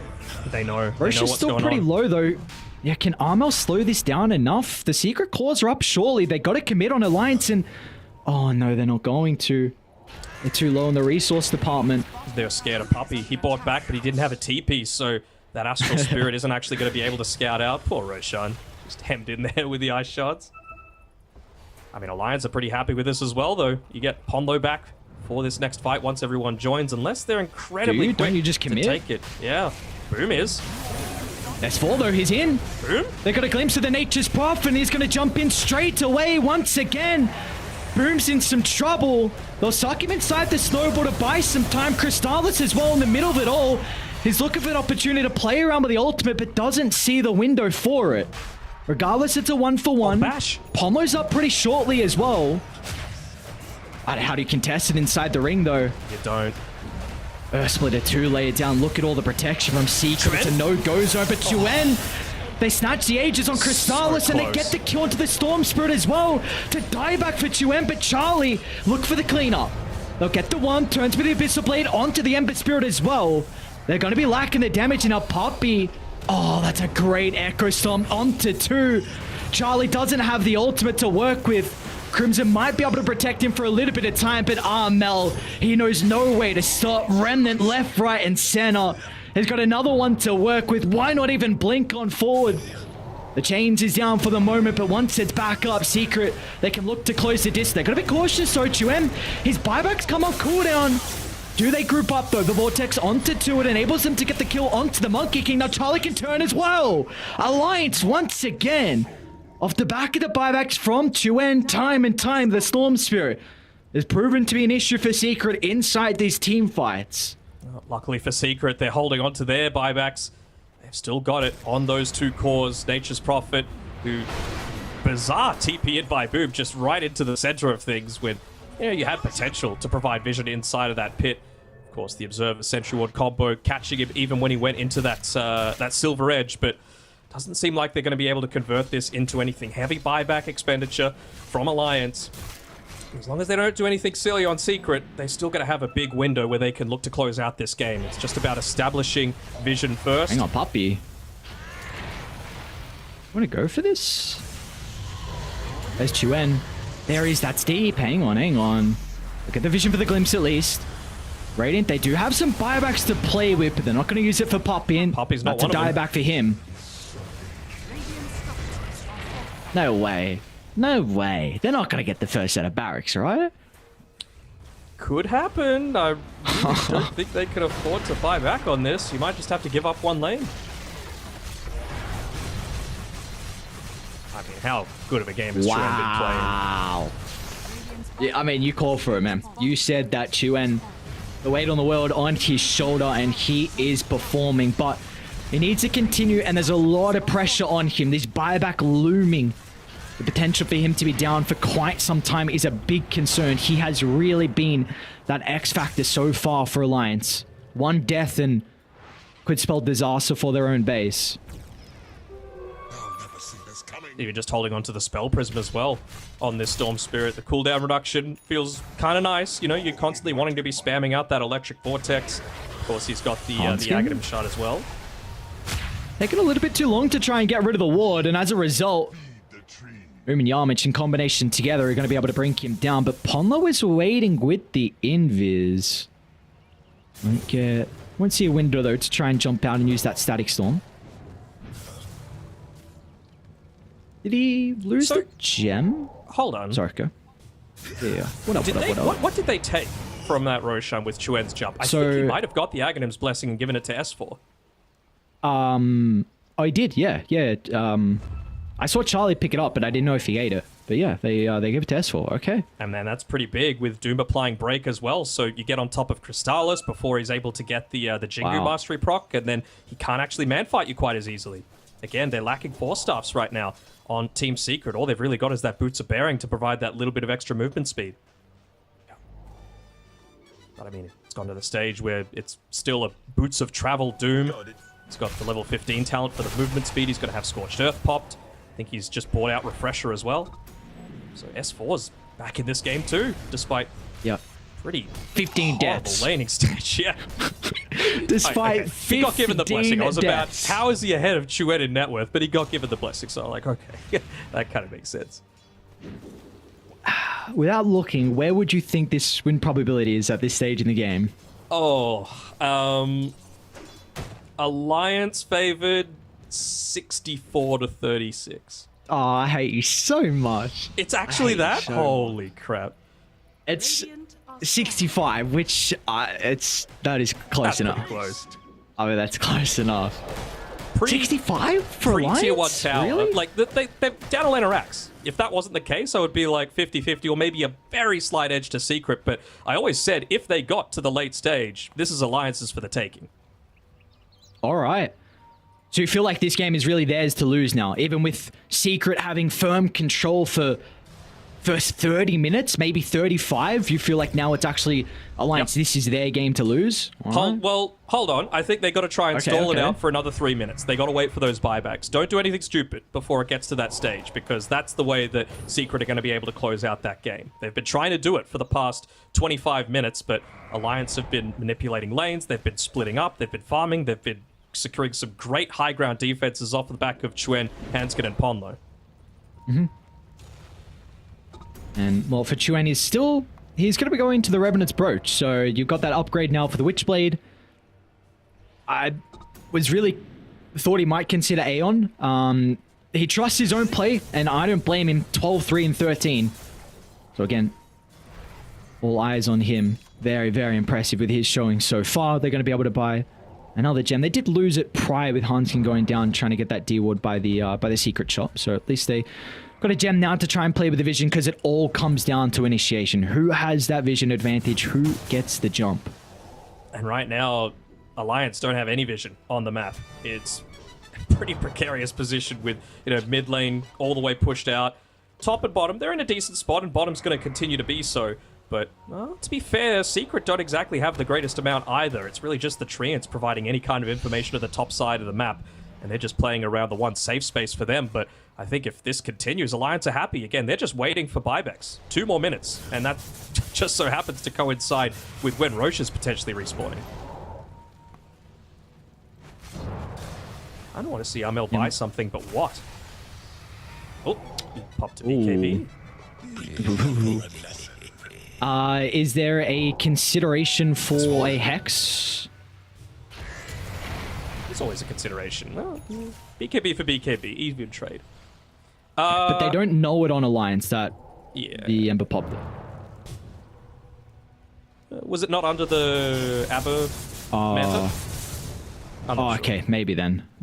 Yeah, I only saw it when you brought it up, so I didn't see the star. I'm not sure. Hex is possible, for sure. Okay. I mean, it would be pretty amazing onto Charlie, right? If you're able to burst him down. It's not like you're lacking in damage, but if you get that Hex in onto him before he's able to pop the BKB, then you get the break from the Nature's Prophet. There's going to be no way for him to use that borrowed time, and if Abaddon's not there, that's a huge portion of your damage gone on Alliance. So, kind of the issue I have with this next fight, that more than likely next team fight is going to break out around the pit, is that Chrysalis now has double Wukongs to work with the Refresher now. And unless Alliance start the fight with their ultimates, there is no way they can enter this area. So we could just... What if he gets caught You first, got to get though? rid of him. That's the thing. I mean, if you catch him, then you're all great. Oh, buybacks are back up in 40 seconds for everyone. Only one short of it for... Oh, actually, they're still going to need a little bit more money for Yamich and Chuen as well. He, with that Revenant's Brooch buyout, is a little bit short. Very important to have it around the Roche pit, especially when you've got this outpost control, so... S4. BKB is back up here for him. Yeah. Oh, Mel gonna scout out Hanskin. Look at the Doom out, S4 looking to try and control the toss to start, but Monkey King... Found him. Oh no! Crystallis goes down before he can activate anything, and Yamich is gone as well. Alliance. Roche is now for the taking. Unfortunately, it's a long Roche spawn though for them. Won't be able to get the prize. So what's the call now? You got to pivot a window. What do you do? I mean, I think the MO for Alliance is pretty clear. Charlie just draws a big line down that mid lane. He wants to test if there's any sort of buybacks available. And, well, for Tusk, he's short on money. 400 gold lacking. They'll be able to get this outnumbered. Chuen as well has the boots of travel, so he's able to join in with the rest of the boys if he wants to. And they're even looking to take away some of this base vision that they've got.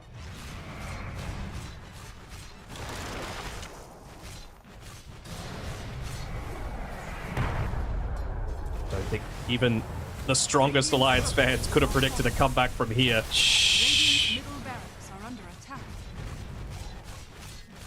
It's always going to be the case, though. Such a strong late game lineup. Great scaling, good synergy, and they've just been able to find the right target over and over again. So that's a second, almost, lane of Rex. Backdoor protection, stopping them for now. Give them the That's vision. path for vision. Yeah. They might just want Roche to is take up out in this top tier 2, then go to Roche.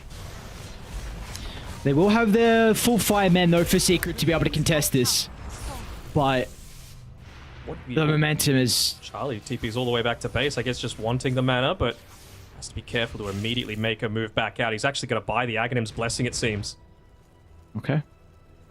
Sure. Last time I not- saw that happen successfully was, I think, Tundra at Gamers Aw. Galaxy. Man, you couldn't ask for a better rune probably for the Storm Spirit in this position as well. Just by the Roche fight, he gets an Arcane. When Secret know it's up and they know it's not being taken right now, so they're just putting Boom onto the bottom side, push that one out, drop the Wrath of Nature, and then connect it. S4's ready though. Long jump in. Chuan, of course, with the Arcane has plenty of mana to work with. They're going to try and suck him in the Snowball. They will be able to protect him for the moment, but the Static Storm doesn't provide them a whole lot. This could be an opening here for Secret, with the ultimates getting expended early on as S4, though. They don't get the Derm onto Chrysalis, but they will retreat successfully with only losing Ponlo, but boom. It's an aggressive TP into the middle. The Sprout Leash is there onto the Storm. Chuen's in some trouble, and with the chain control coming afterwards, they'll find the Storm Spirit as well. The X Factor for Alliance will not be there now for this fight. They both have buyback, though.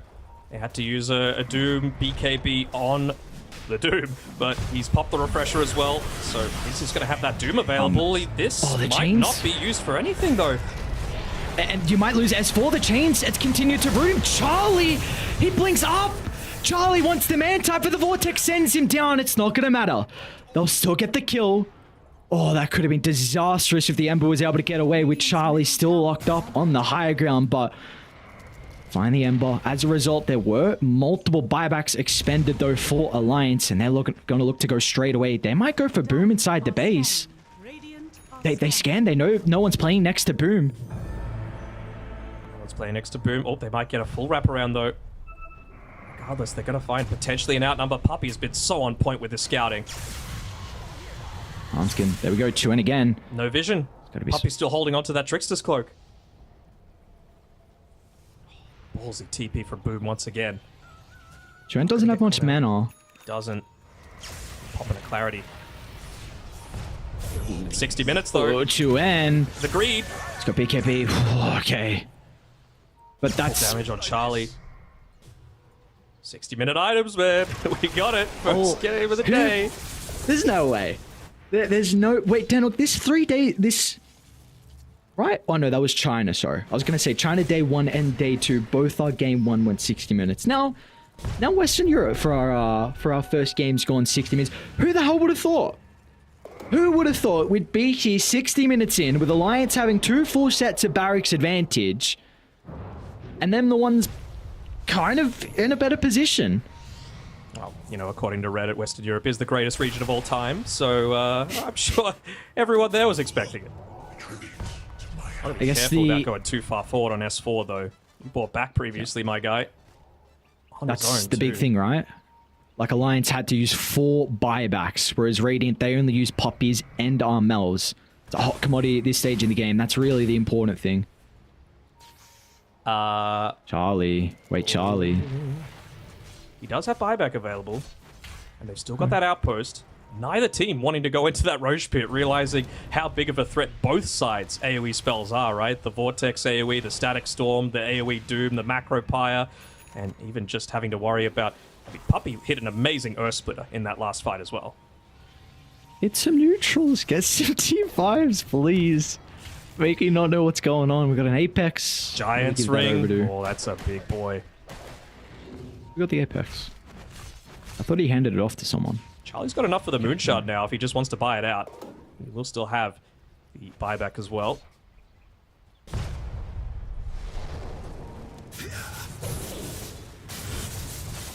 Ponlo just going. He loves buying Shadow Amulet first, Ponlo. Like, he's like, as a Glimmer Cape buyer, it's all about, you don't get the value from the cloak. It's just about the lack of information that you're giving away, just being under it. 0 cooldown when you use it on yourself. So, not just for grief and pubs. They are split from Charlie.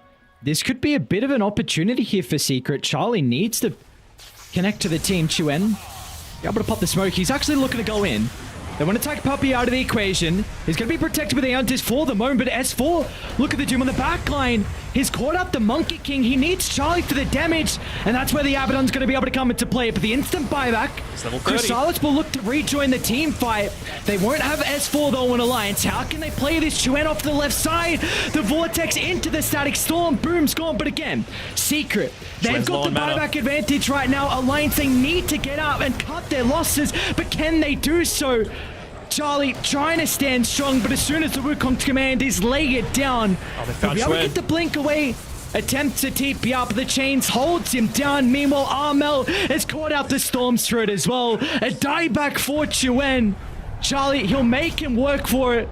Echo Stomp will connect. Chrysalis gives them the vision in the tree line. As Alliance, they lose all 5, and now Secret. A big opportunity for them to close out this game. What could Charlie do? He's the lone rider right now. No one with buyback remaining in this game. The one advantage is that Secret, I'm assuming Crystallis is going to be the one to pick it up, is going to be able to secure that Aegis from Roshan number 4. And then it's just all about running down those lanes. You can see Armel on way clearing Judy. Wants to be in a position to be able to secure this straight afterwards, but look at that. The Mantra Illusion's just trying to stop the push. Does Charlie have to base race this? You do have double glyph on Dire, but he can't sacrifice. Well, right? Oh no, they don't have double glyph. Can you wait long enough? Pop glyph straight away. Don't. Okay, there we go. Oh. Ooh. He's got Giant Swing. He can get out of the sprout. Oh, they got Book of the Dead as well. The Doom's up. This useless item might do something. All right, they're going to go for the GG. Charlie, what can you do? 1 against 5. The weight against... Looks like he'll be all right. Ooh. 1 tier 4's down, though. S4's up in 10. Another glyph's going to be activated. All the weight on Charlie's shoulders. Won't have the second Wukongs, though. So as soon as this one expires, gives them a small window. It's gonna fall fast, man.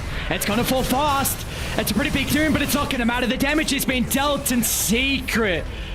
What a wild back and forth game 1, but in the end, man, Alliance made him work for it, but it did not matter. 64 minutes in, Secret will find a victory. Look at Puppy's face.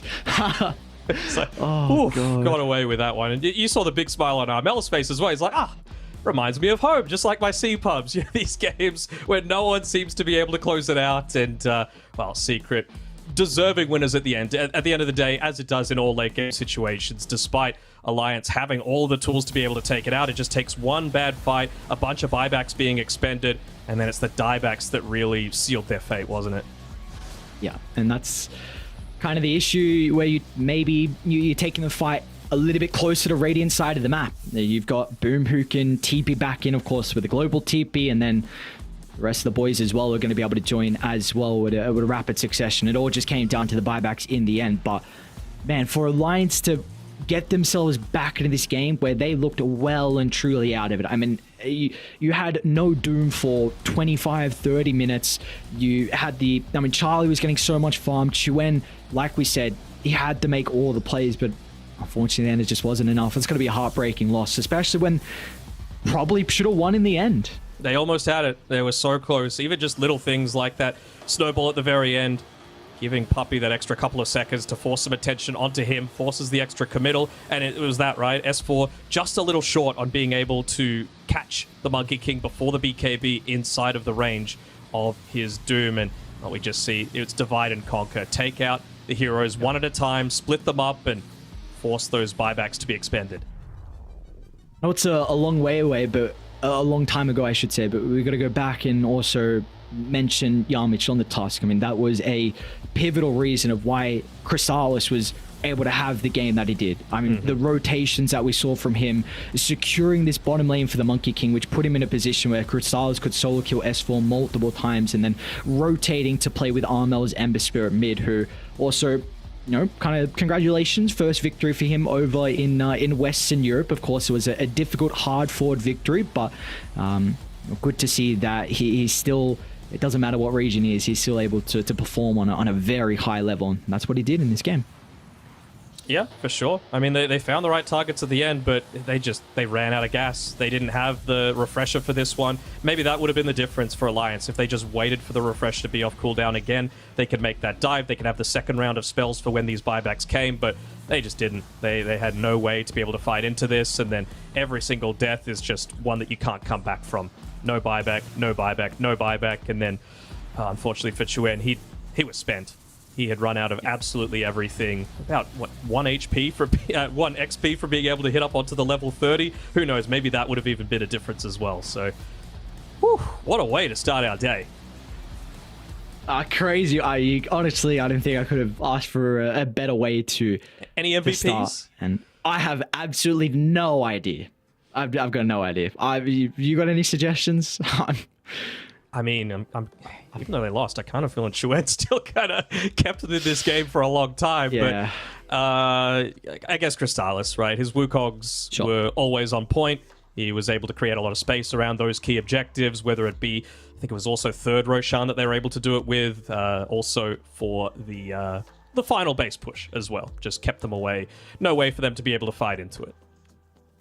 So there we go. Crystallis, MVP, well-deserved MVP as well. I mean, give him his comfort, see what the man is able to do. We've seen time and time again with how he's able to perform on the Monkey King. This guy can just completely take over games, and you know, he didn't even go for the build which we didn't see like the Battle Fury Monkey to help kind of get those early items. He was getting active with that item build as fast as he could, so was a incredible showing for him. I'm so goddamn excited what we get from our second game, because with what we just had in store for us, I'm hoping for a repeat. That's it's going to be exciting to see. Yeah, that win probability went up and down more than Bitcoin's current value. You know, it was just constantly fluctuating up, down, left, right, side to side, and who knows where it's going to be for game number 2. And I'm sure the players, they probably want a longer break than we're going to give them. So we'll get back into game number 2 pretty shortly, and I can't wait to see what kind of crazy shenanigans comes out next. So we'll go to a break real quickly, and we'll be back in not too much time. Get a drink of water. We'll need one. We'll see you soon. I'm stopping him. Yeah, he auto side, cover. They're all here. I'm hitting. I'm looking. They're gonna get rotate all of them. Okay. Yeah. I'm going to the storm. I'm gonna fuck it up on. I just killed this guy first. I have it on Radiance. I might jump Don't you have right chain, now. yeah? They're going on him. I might be fine. 100 mana storm. 100 mana storm. Yeah. Nice job. Good. I'm gonna take Top round.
Oh, we could not have asked for a better game one. The debut of these two teams here in 2-2. Of course, new roster for Secret looking very, very strong to start out. And Deno, I'm just excited to see what the hell we have in store for next. I want us back in this game. I want the draft going. None of this. Man, that made me hype. As it should. We got to see, the debut of Armel in the European region. There's a lot of discourse as to who actually deserved the MVP, but honestly, it was such a cluster across the board that who knows? Who knows would be the best one, but he certainly impressed in his first showing as well. Chuen, both mid laners, honestly, really showing why there's a lot of untapped talent that someone like Puppey could look to nurture. So this game really dispelled a lot of the hesitations that I had about Secret, at least in terms of like their ability to collaborate together as a team. It seems like they're all kind of on the same page. It's probably a little more stressful than Puppey is hoping for, but it's still going to give them some confidence, especially being able to close out a nail biter like that one moving forward. Yeah, and I think it's a funny comparison. Like, I brought up Puppey's face, you brought up Armel's face, just to see the two like compare their reactions at the end of the game. Armel's like, Yeah, and then Armel's, Man's got happy one of to the be best where he is, and hairstyles in the entire DPC, I gotta say. Armel? Oh yeah, a little foofy on the top. Love it. 10 seconds. Foofy? I don't know. What would you call it? I don't know if I would say poofy, but yeah, sure. I mean, Genuel probably has to take the True. cake, right? The mullet Respect to the god. mullet god. Respect to the mullet god. All right, we're into our second draft, and it looks like, what do we got? Alliance are going to be playing on the Radiant side, Secret on the Die. Secret, they do have first pick overall as well, Secret. Some interesting bands, Dragonite and the Nargasine, and Alliance, they're going to bound out 2 supports. Kind of wondering what they're thinking with this style, right? Like, is it something where, what do they even want to go into with this? Radiant team pick. Just a single target, I guess. I mean, Radiant sure, team pick. makes a lot of sense, I guess. Just that instant lockdown. Oh, okay. Earthshaker coming through from Alliance. Well, Team Secret are going to take this. No, I'm kidding. But I think you got to be very careful with how you position your lanes with this, right? Because it's not like you're a disruptor. So the fact that Alliance have banned this is kind of even more reason towards going for the Brood. That kinetic field, that glimpse isn't going to lock you into place. Fisher might be able to land it, but you probably won't have that chain stun to enable you to just lock on to that Brood. This doesn't feel like the lane has been strongly counted, to me at least. Okay. Yeah, because often we see like CM +1. Like, a lot of people are liking the Crystal Maiden to lean into the Brood with what you're able to do. And the CM, game, it's disruptor, okay. and high physical damage on a core, like a Monkey King. Sure. Feels really nice. Turn to battle. Oh. Hey, all right. So Dan and I just casted we just had a Xantic Pugna last day of Western Europe to actually close it out. That was a 24th pick Pugna, and he bodied. That was a incredible mid Pugna performance. This time, it's going to be picked up in the 8th. So I think we've got a couple interesting things here already for Secret. One, the Brood Mother for Boom. It's something that, like, Puppey's been giving homework, saying, like, come on, like, you're moving over to the 3. You got to practice this hero. So, one, how good is he going to look on the Brood Mother, again, being in not his primary role? And then now the Pugna, a hero that we have not seen in a very, very long time. Yeah, it's Yamich that likes to play it on their team, so I'm interested to see, like, there's not a ton of, like, obvious synergy between this, right? Like, a Pugna and the Brood Mother, the Decrepify, at least until you're level 6 on the Brood, actually just stops Brood from doing any sort of damage. Maybe the slow doesn't really help at all. I'm not sure about this. I wonder where they're looking to go for, but clearly, this is what happens when you bring in people from all these different regions. They bring their crazy ideas, and I'm keen to see where Alliance looking to go with this. I mean, it gives them more tempo as well, right? Just that pushing potential with the Nether Blast. So maybe Secret are like, look, we were close to being able to close out that previous game in 25, 30 minutes. Let's make it a certainty, especially against a Shaker. And I wonder if they're even still protecting the flex of the Pugna with the AM ban. Like, sure, I can address the Pugna 4, but maybe if the Pugna has a little bit more priority, then you're just in case you want to make sure there aren't too many bad matchups, and definitely the aim isn't the greatest. I don't really think of Pugna when I think Armel, though. Yeah, same. But I'm trying to think of the AM ban. Like again, we've seen a couple of games recently where anti-mage can actually play pretty well into the Broodmother lane, especially if you rush the Vanguard. So maybe they're pretty cautious about that. You're leaning to the Pugna as well, if that's going to be the case. So maybe it's just solely that instead of, like you said, it's not really an Armel hero. I like that Alliance has banned the Rubik as well, just with picking up the Shaker. Ponlo's been very vocal on Twitter about the fact that when you steal the Fisher, you get the Aftershock for your other spells as well. I think there's a few clips of Thompson going around there. You don't even need the Shard, by the way, be able to get that benefit from the Aftershock. So we'll see what they look to do to counter it. I mean, maybe it might just be something where you look to try and catch in onto the backlines. But again, the thing is with this Shaker, I really don't see the value of it being this, like, Blink Dagger 5-man Echo Slam style. I want to see them build in the Seb way, where you just get the Aghanim Shard first, and then it allows you to be a much more consistent presence at a lot of these early fights that you know Secret are going to want to take. I don't think you can afford to just let Shaker have a lane for a couple of minutes. Yeah. I still have to go back.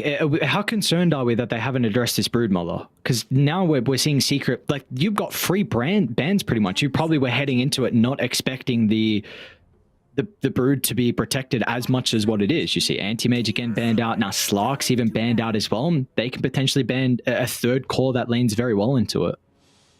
Yeah, I'm a little surprised, to be honest. And it's not like they've got this, you know, Team ban. CM Pudge combination as well that they can look to run with it. I don't think the bans on Alliance suggest that what they're going to do, but it would mean that the Snapfire is being played as like a position 3. Haven't really seen Boom do that all that much. Armel never really had a ton of success when he 10 played... seconds remaining. sorry, Chuen never had a ton of success when he played the Snap in the mid lane. 5 seconds remaining. I wonder if the Bloodseeker was kind of that ban was a bit of a signal that maybe Alliance were leaning into the Pango. It is also one of Chrysalis's best heroes, so potentially just banning out for that regard, maybe protecting something else. But if they were thinking about the Pugna, maybe banning it out where the Clockwork was could have been better. Okay, I I mean, mean, hero. it's a way to stop a lot of the push for sure, and maybe they're just going to go. But again, like, are they thinking of something like a Lifestealer here? Just something that's not really going to care about being offensively decrepified to stop you from last hitting? I feel like Lifestealer allows you to chase down somewhat, but again, you can't really do any damage onto heroes because they're just going to get decrept themselves. So, kind of thinking what Alliance is going to go for here. We know Charlie loves his melee heroes, but I'm just trying to think of ones that won't just be bodied by this Pugna. Can't really afford to go into something like a PL either. It's a little bit too slow. Just thinking of things that are able to purge off the decrep. Naga Siren, of course, Mirror Image, banned. Slark, banned. With the Dark Pact, so what else have they really got? Team Secret's turn to pick. Mirana. Don't hate that. Keep some layer of flex for it. Might be considering picking up their position 1 now. Oh, never mind, just run it back. Played a pretty good game, Armel, so let's see if you could do it again. Really enjoy playing against these relatively immobile heroes, all 3 of them on Alliance, honestly. I'm a little, not surprised, but I think even a Bat Rider could have gotten some really good value this game for Secret, but it just doesn't have that. They had a response to it. So the Dragon Knight is there for Alliance, potentially if that's a route they want to go banned. down. It was banned. Oh, sorry, it's still... Yes, sorry. Never mind. So Kunkka? what are the counters? Okay.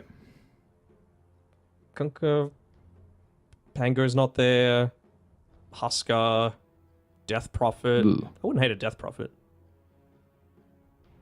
Although there isn't anyone that really wants to, like, get in on top of you, you know? So that Spirit Siphon isn't going to get a lot of value. Ember's, like, you know, zipping around. Pugna's hitting you from afar, especially once he gets that Aether Lens. Mirana. You mean Mirana, Ember. What a combination. No, I don't hate the Tiny. Good combinations with a lot of your other stuns that you've got. Holds the Broodmother into place for quite some time. You're able to deal some physical damage later on as well to be able to clear out the spiderlings if you absolutely need to. 10 seconds remaining. And the mid matchup can go kind of back and forth, right? Like Tiny has this advantage in regards to your right click damage over the Ember, but you don't have a whole lot of armor to stand your ground against the Slight once Ember's able to find some levels and maybe that Blight Stone as well. So have seen this matchup go kind of either way. What are they looking to get rid of for Charlie now? I would assume it's still going to be some sort of melee. Like, you need some sort of way to be able to find kill threat in this lane, because I think a stun is really where they need to be prioritizing. I know that they don't exactly have any lack of it, but just get on top of that Pugna. Yes, he's kind of speedy, but you've already got a slow with a Chikiro and a potential stun with the Ice Path. You just need to have something else to be able to convert onto that. Secrets turn to ban.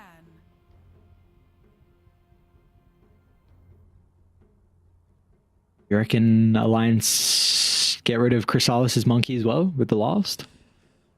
It's a possibility, but again, like, you're going up against a Snapfire that's probably position 3, right? So doesn't feel as devastating to go up against that, and you've got a lot of stuns to be able to control, so it means that you really do need that BKB before you're able to do anything. This isn't some melee pos 3 that they're just going to be able to abuse and completely bully out of the lane. Okay. Polno's got some good roaming potential, though, on the Shaker. Avatos combo into the Fisher, into a right click, and then a tree throw. Can probably look to kill this Ember Spirit. It's another game I'm a little bit concerned, though. If, like, Armel does have a really good time, he could prove to be a bit of an issue for the supports. Oh, yeah. Urshake and Chikiro do not like having heroes up in your face, and, I mean, nor does a core Snapfire as well, for that matter. So, I mean, we've seen what Armel is able to do, so going to have to, once again, put a lot of emphasis on trying to shut down and make a lot of rotations to secure the runes as Secret. They will look to get rid of the Ursa, so another trickier matchup for the Brood you won't have to worry about. Wonder if they're considering Faceless Void for this lane. I know it doesn't feel amazing, but if you're going to get hit by the Nether Blast, you can just Time Walk it off. You can look to make an aggressive move with the Time Dilation onto the Pugna, and you've got a couple of ways to be able to hit inside of the Chronosphere. Helps to catch these more mobile heroes as well, and they do end up getting rid of that Monkey King.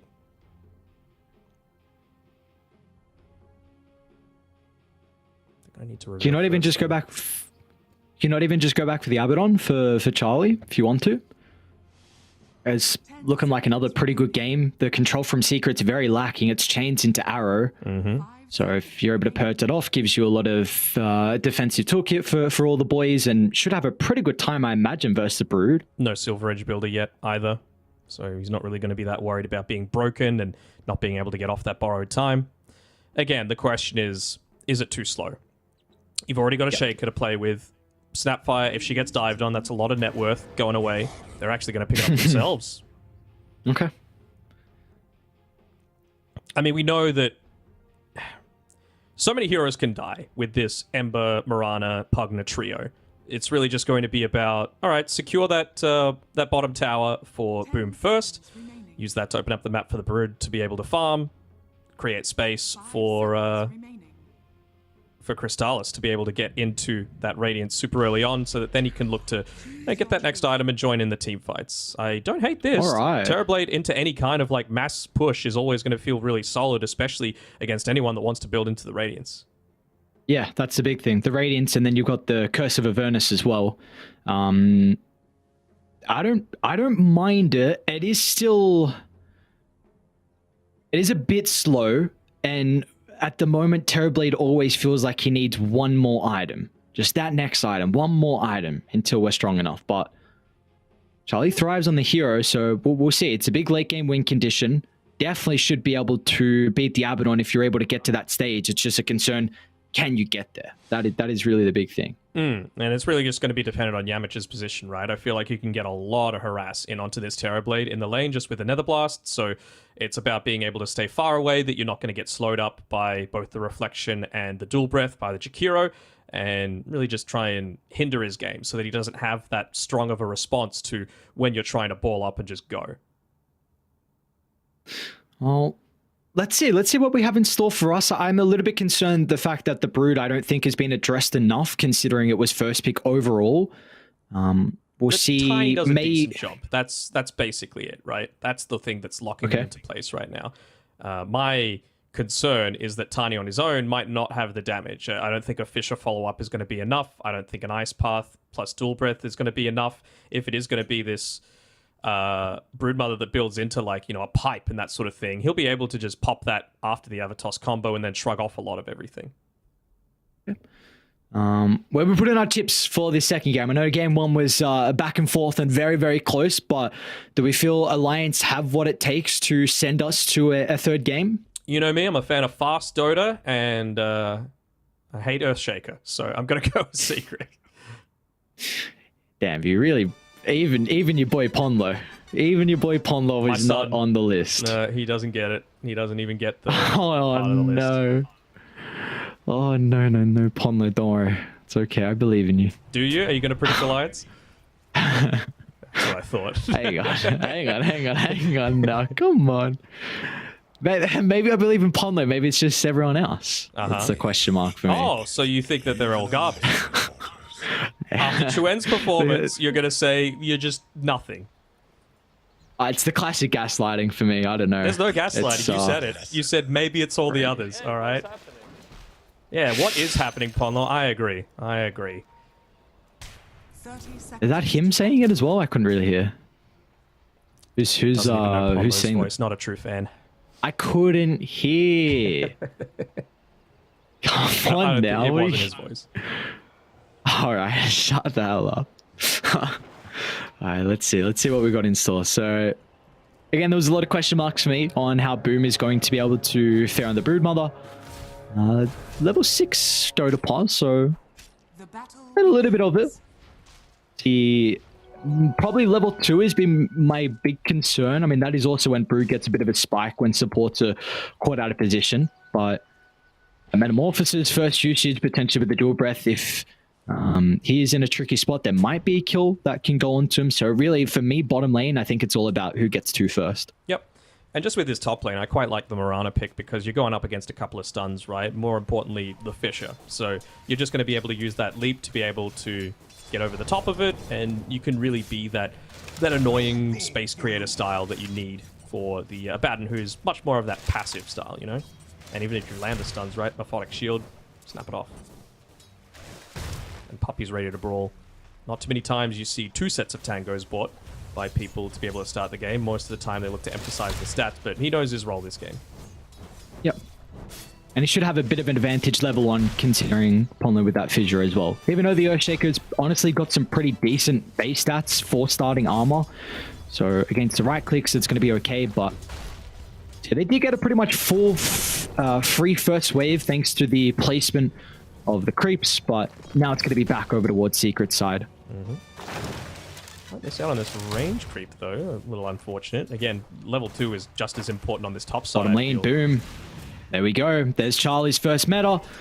Should result in a oh no. Yami's so able to fast, run away, and Boom's okay as well. 330 base movement speed, among the fastest in the game, so it's one of the things that you really just got to take into consideration when you're going for these kill attempts. I was expecting them to go for it at level 2 when you had that ice path and the well, they had the reflection available, but clearly not enough.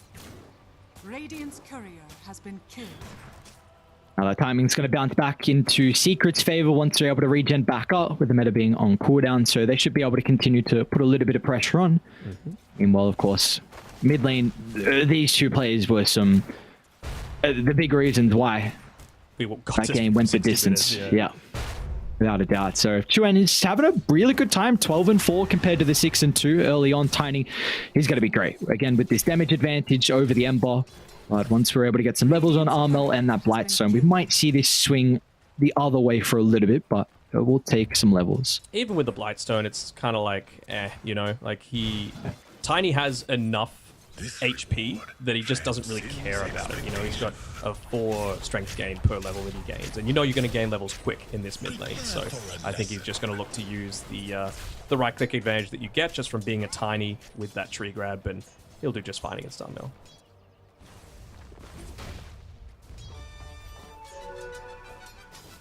Puppy's been doing a great job on this top side. Crystallis basically uncontested up here. Even trying to go for some pulls. Polo obviously not going to let it happen. Doesn't want this lane to be a really easy place for the Abaddon to get that early farm. And you know, once he's level 6, as long as you haven't lost that tower, Puppy's freed up to be able to make some of these rotations happen with the Ember Spirit and with the Pugna. I think it was a Mirana plus a Pugna, wasn't it? With the, I know it was a core Pugna, but Decrep plus Starstorm just Yeah, it was. anyone on the map. Yeah, that actually was. Hold on, Charlie? No, he's alright. Just able to get out of range of the blast. Boom. A little bit of damage on, but nothing too crazy. It looks like there's no real big winners and no real big losers as well off the side of the lanes. Everyone has to be pretty happy.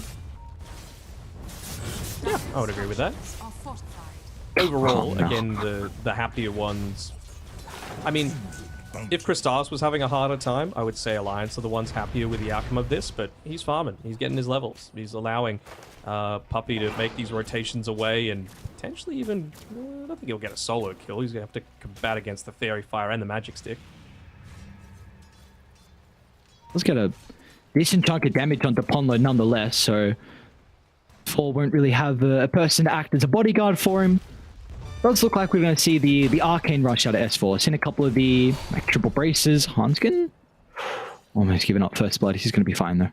But yeah, we've seen a couple of the braces out of the Snapfire. He's just wanting to help spam, and maybe this might enable Ponlo just to rush the Blink Dagger with having someone else with the Arcanes. Crystallis is really just looking to prioritize making sure S4 once again doesn't have any of these levels to be able to help build up that net worth, because you're a Snapfire. It's not really about the right hits. It's about making sure you got that Scatter Blast and Fire Snap. So they actually let 2 or 3 creeps go underneath the tower on secret just to make sure that S4 got nothing out of that pull that Puppy was able to get off.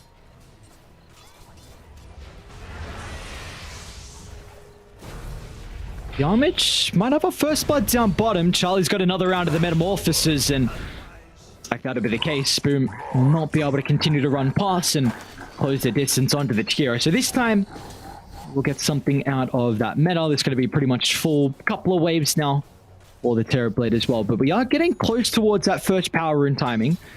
Is there a side that we feel like is a little bit stronger to help secure these in regards to the supports? Just because of how the laning stage has gone, I probably wouldn't say Alliance is one, just because most of the time you want Ponlo to be the one making that rotation. He just doesn't have the capability to do it, though. Nice cookie. We're able to get off that creep pull, though. You think he would land it? You think he's Legolas? I think he is. Okay. Calling Puppy and Elf, I see how it is. Dude, that was kind of cool. I would not hate to be... Talk about me and my enjoyment of anime, and then you break out a comment like that. Mid lane, they might be able to get a kill here. I was thinking maybe with the Arcane Rune, they might have had the reduced mana cost to be able to get that kill onto Armel. He's level 6 though, so he's going to be able to get back to base fast enough. Puppy even giving him a clarity just so he has that extra little bit. Yeah, but the action we saw mid, there was also a death on Yamich down bottom. Right in the tower range. Was the big reason why he went down, and kind of why Charlie gave him the tip as well. So it's going to leave Boom solo at the moment, but he's going to be okay. And that's kind of what you want the Brood to be in, especially when the full creep wave is under his tower. So looking to try and soak up some experience. Top lane Crystallis, though, have been some trouble with abilities currently on cooldown. Cookie up in a couple of seconds. Let's see if they're going to be able to find the angle for it, though. Ponlo gets the connection, but the Aphotic Shield is mitigating the vast majority of the damage. Still does have the fissure up shortly, but I don't know if Ponlo's got the damage to go through the Abaddon. I like that decision by Puppy a lot, you know, just putting a lot more pressure onto S4 so that he feels a lot more pressured and isn't able to assist with damage that would have been needed to secure Crystallis. So just little micro decisions like that, really what sets him apart. Ooh. Won't be able to secure the courier though. So plenty of regen coming. Gives it straight over to Crystallis. Has the Bassi as well. So he's going to be able to stay in this lane. Keep spamming out that Aphotic Shield. They got the S4 hit 6 before Crystallis. Yeah, they're going to make a play. Puppy, though, the point blank arrow beautifully done again. You're just saying his praises, and once again, it's deserved. Leaped on forward. Reliance used a great aggressive glyph to stop Chrysalis from trying to get his 6. Unfortunately, it just wasn't enough. And now he's got it. So much more survival in this lane. He's still going to hold on to the point for now. Puppey really just wants to wait for that Bassi ring aura plus the clarity to give him enough to be able to land an arrow plus the Starstorm, but not going to hit either. Does get the siege creep though, so again, just even if it doesn't connect onto a hero, allows them to slow the game down. Puppey gets a pull off. He's been playing amazingly so far this game. You did see an attempt mid lane on Armel's life, but with the ward, they were able to scout out Hanskin, so had enough time to react with the Remnant. It does reveal that there was a ward there, so instantly Lions pinged it out and got rid of it. And we also see, of course, Boom, once he was able to hit that level 6, he found the T1 tower bottom lane straight away, so this is all now Brood's home. So good luck looking to come down bottom. And do we even feel like Alliance have a person that can kind of play on this side of the map against the Brood Mother? It's got to be Chuen, right? But it doesn't really feel like he's going to have the capability to do it until he gets lucky with a Tumbler's Toy from the neutrals or into that Blink Dagger. You can see he's already got it queued up once that first. So who's going to be the one what a great ward. that soaks up a lot of that experience in mid lane? Looks like they might be able to get a kill onto Hanskin here. Deep dive though. Armel can... Well, it is. Slide up in a couple of seconds, and it'll be enough to secure the kill. So, Mel is going to finally hit the board for the lads on Secret. Top lane, Crystallis is in a lot of trouble. Ultimate's already been expended, and they're going to secure the kill. So, I was just going to sing the praises of Puppey and dropping that defensive ward by their outpost to scout up the Tiny's rotation. But regardless, even though they saw Chuen starting to move top, they'll get the big kill into the Abaddon. Did they see him? I'm not sure if they did or not. They did, yes. Okay, Yes, they did. So maybe just in a little bit too deep in that creep wave, I guess. At least they're able to get some sort of response, and we can see Yamich with those 2 points of the Nether Blast. He's just getting more and more damage chipping into this tower. Oh, they've actually seen the Pugna. Hey. Plus 205 gold first fall. Power's taken so much damage though. Mel's done a great job, and also Pugna nearby. And importantly, it was Chuen that got the kill on the top side as well, so he's going to have a lot of that extra gold. Again, he needs to be the one responding to this Broodmother. Boom is just taking complete control over the bottom side of the map. He is going at least into the hood. I'd really like him to finish the full-on pipe, though. So much magic damage that they've got an Alliance, and even if you're getting full... Oh, Armel. Oh, dodges out. Dodges out too. refill as well for his troubles. So even if he's getting like chain stunned on Boom, as long as you've got the pipe, you've got 30% passive magic resist without even just popping the active. So I feel like that's a really big difference maker. I mean, they're pretty much all magical besides the Terrorblade, and until Chuen's able to scale as well. So that would just be a great item. You've got a lot of damage absorption already with the Abaddon. Yamich would be perfect to go for this. He really wants to just get one more Nether Blast off. He's just waiting to see where this Tiny is. Doesn't want to extend himself too far forward, and that Macro Pyre might even reveal a little bit of what Chuen's looking to do. It looks like he's trying to take a bit of a stack here to get into that Blink Dagger ASAP, because they're worried about not having enough space to farm with this Broodmother.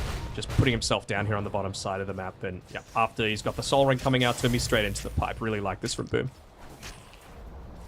There we go. I know that's going to go down, but what can we make out of the current ward setup for Alliance? We see very defensive wards. Seems like it's blocking Secret off from entering inside their own map. But what is this? What are Alliance trying to do with this? I mean, they've still got a pretty solid, roaming kill trio here with Yamich, Armel, and Puppey, and they're the ones that are playing around each other most of all.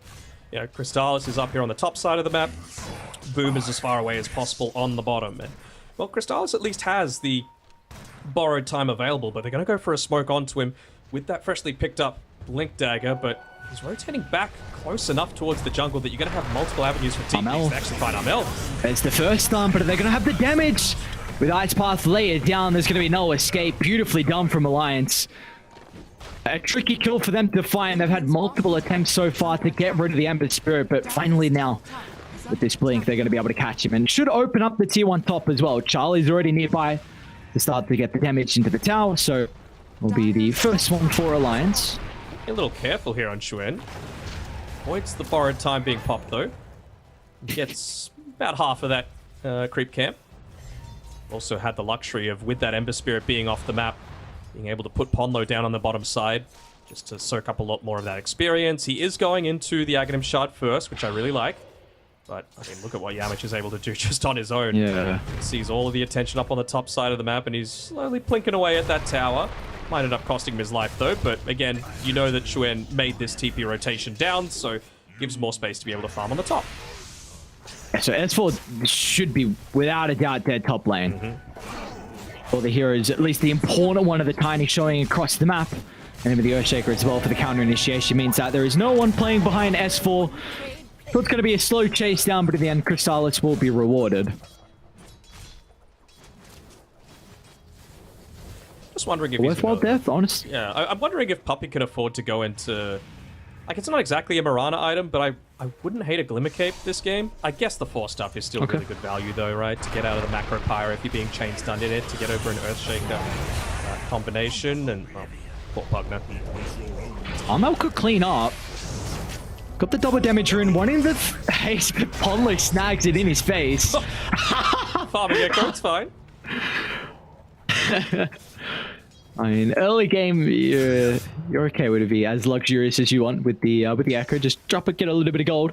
1100, you see. Hopefully by the 15-minute mark, he's going to have the Ag Shard gold pretty shortly. So We saw LeBron use his freezing field to farm on his CM, so, you know, get the money when you can. Yeah, it's never easy to be able to find a perfect Echo Slam early on. You see one opportunity just to put it on cooldown, get some value out of it. You're always happy to do so, so it's chilling. But is there any big winners right now? Like, this game's pretty even. We've got a play coming out shortly from Alliance. It would be a big kill on Boom if they're able to find it. It might be the case. It's already been activated. Xuen is going to miss a little bit of the combo, but the pipe just got delivered. Doesn't look like it's going to matter. Boom, still the boys are coming. But S4 is going to be able to blow him up. Not sure what he's doing there, really. Xuen, ooh, pretty they can definitely penalize this. Change from far to try and set up for the arrow, but the cookie to reposition. It's too late. Xuen, he went on their high ground as well. So it's be okay for the moment, Armel, considering about relenting forward, but we'll think otherwise. Just going that step too far on the Broodmother, right? Like, he hit this pipe timing, he got double value out of being able to use the hood and the pipe active, but then he just doesn't connect with the rest of the team, so not only does he die, but the pipe doesn't affect the rest of the boys, and they can't continue on forward. Ponlo, he knows he's not going up against any sort of stun, so he's going to be able to get out and claim that Aghanim Shard for himself, so expect him to get a whole lot more active, particularly around Xuen on his Tiny. Do we feel like Secret are a little bit... Xuen again? Jesus, it's a lot of damage. And now it's Boom in trouble. Charlie's nearby with a DD and Meta. You got taking this fight on to see the ward. They scout this. They're going to back off instantly. They might not be able to mount the defense to keep this tower alive. Not into the double damage. I don't think they're feeling confident enough to be able to do that. The jump. Combo onto 2, and well, he'll toss back Yami to another kill. Will go the way of Alliance. Big timing for them. Maybe even Armel as well might be in trouble with the first stun. Can they get any more? Links up surely for Xuen. Oh, he's going to guess wrong. Doesn't really feel like they can mount any sort of a defense just yet, though, does it? Boom wants to keep the pressure onto this bottom side. Crystallis doesn't quite yet have the Radiance picked up. Actually going to look to make a bit of a beeline for him. Radiant's bottom tower is under attack. I know that if he was top, he probably would have taken that wave that's right next to the tower, so they guessed right, but he's just able to sidestep in time. See Boom mid. Almost got the Echo Slam as well for the chain control if he wants to use it. Xuen is nearby, and there's the Echo into the follow-up. Not a whole lot of damage at the moment. Boom, he's able to mitigate it thanks to the pipe and our Secret. They've got time to show up to the team fight. Yamich alive. trying to hold down the Tiny, but it's not enough damage at the moment. Maybe Crystallis can look to get into the middle, and in fact, it's Armel with a finishing blow. So Alliance commit heavily to get rid of Boom, but he's back up to full health. There's the value of actually playing with the boys with the pipe as well, right? They are able to survive throughout that a little bit. Probably couldn't have asked for too much of a better positioning for that Echo Slam. They were on top of the Fissure as well, so even though Ponder wasn't right next to them, they got that chain stun together. Just without dropping the macro, wasn't enough to be able to secure the kill. Might lose some more heroes though, and S4 got the greaves up in a couple of seconds. Should help repair some of the damage. Importantly, Chuen is back alive. How deep can you go? So the nether...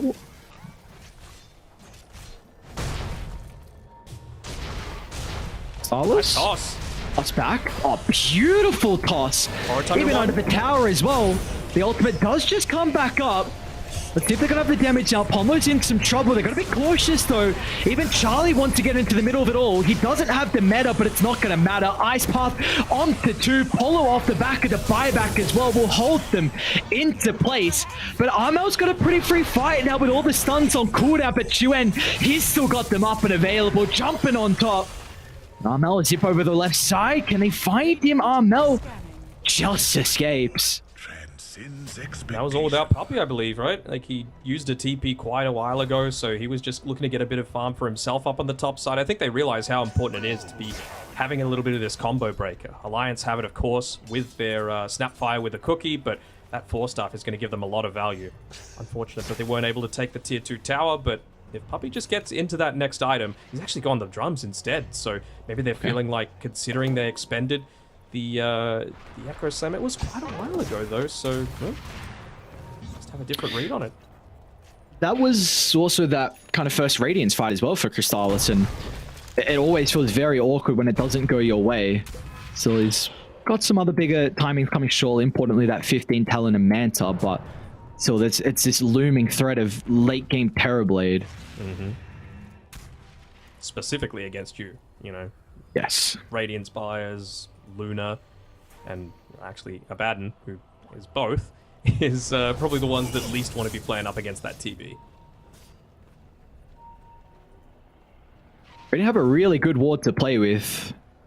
I think Puppy for the moment.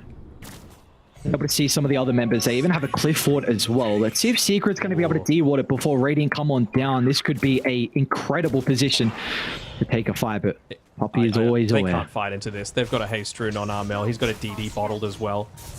Ooh. Just a little bit short on his BKB as well. Once he picks that up, that's really going to enable the game to break wide open for him. Nothing at all to be able to stop him from just going to absolute town.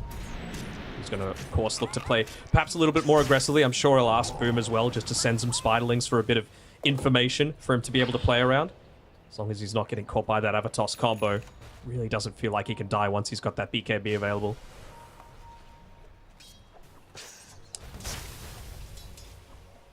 Okay, so Yamich, he's going into a 4-star himself. I like it. I'm going to need to see that Aghanim Shard Pugner. You're up against the Terrorblade. Pretty good way to be able to clear all those TB illusions. That is true. Dire's top tower is under attack. He's got a little bit of gold for himself here, Yamich. He's able to get towards those further support items as well. Moment again. Nothing. No real big winners. I suppose probably Charlie, honestly, still with him being top in the net worth. Scott is going to be a huge timing for him. Do you feel like Secret need to kind of force the issue before Charlie gets his item?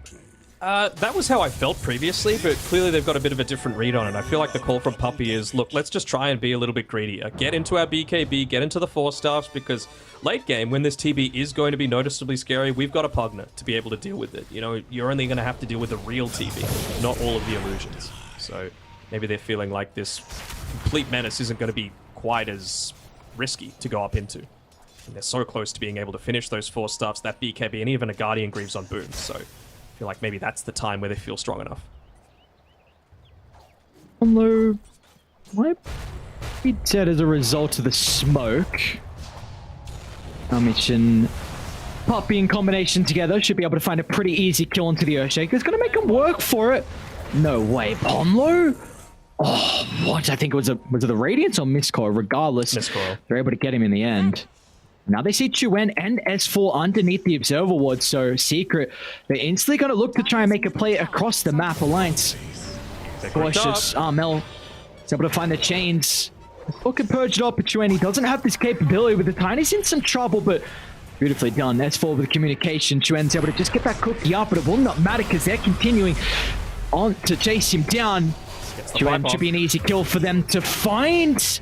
And a Hanskin as well is next on the chop and block, but gonna be able to make it away. They might consider about Roche, so it's a bit of an opening now for Secret. Sure, why not? They've got the drums of endurance, so they can look to really quickly pummel that one down. Of course, the Curse of Avernus does help as well, and with that secondary life, I really wouldn't be surprised if they just gave this one through to Armel, just to continue him, to allow him to make plays. He's going to be able to play off the back of the BKB. They might just give it to Crystallis as well, but they really want to contest this as well? Won't be able to do it. I maybe was just looking for the Roche kill. But I'm not sure. I feel like that's pretty important with Secret hitting all these big timings. That Mortimer's Kisses for the damage.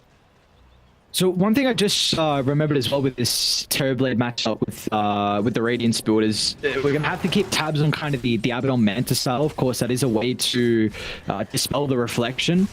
So we'll have to see how Crystallis is looking to use this inside the team fights. Could be huge. It was a big reason why they wanted to go down this Terrorblade route, but he is online. Started completed, level 15. Right, they're ready to go. Smoke is 5. That was probably the first point of contact. Is that really the member you want to try and bring down to start? So we've got multiple spells in Alliance. They want nothing to do with the Abaddon, but as a result, Pomlo, he's going to be cut off on his retreat. So the Earthshaker's in trouble, but meanwhile, a separate fight is breaking out as well over by the secret shop. Charlie, with a duel against Crystallis, but I mean, with the position they're in, Alliance, their formation was broken, so there will be no fight.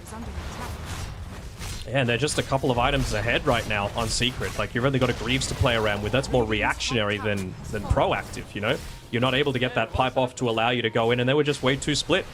Ponlo with a decent position inside of the Roche pit, considering there's no real reason for anyone to Secret to go there, but Broodmother, luckily enough, was just able to scout him out, running over the webs.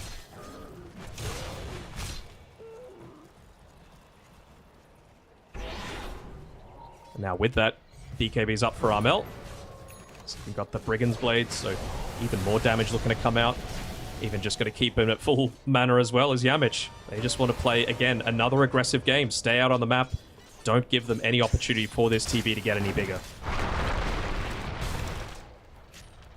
Yamich is actually close to securing a Glimmer Cape for himself as well, so this is the thing that I was wanting Puppy to get previously, but Yamich feels pretty decent for him too. He's holding onto the Ring of the Vizier, so going to have that extra cast range. Radiant's top tower is under attack. Still really want to see that shard though. Oh, that's 4. Try and get rid of the silence. Find some time to get the cookie on over the top. It's a pretty nice ice path that can set up the Pomlo's combo. But there's just going to be no turning it around on Alliance. Another member will go down, and they are just getting so much out of the Aegis, and they still have 2 minutes 30 of it left on Crystallis. So this map is going to continue to shrink. Yep, they're probably going to lose both tier 2 towers as well with no Snapfire for the additional damage, for the auras. They're just going to continue sieging this one in. Crystallis to top. You can't afford to glyph it, because if you lose another team fight, you're just going to lose a lane of Rax. I think they see Charlie and they're going to go for him. Tower has fallen. It's just Armel for now, and well, Charlie is able to take that tier 1 at least, but feels like a consolation prize at this stage.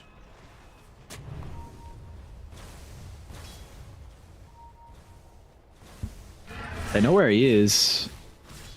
Poppy's starting to ping him out. Don't know if they care. Doesn't Might look just like it. continue to put this pressure onto these other lanes. Oh, Yamich is actually going to be the one making that rotation back, and he's going into the Aether lens next. So just dropping down wards just to be able to catch him out next time. He looks to go for that sort of play, which I don't hate.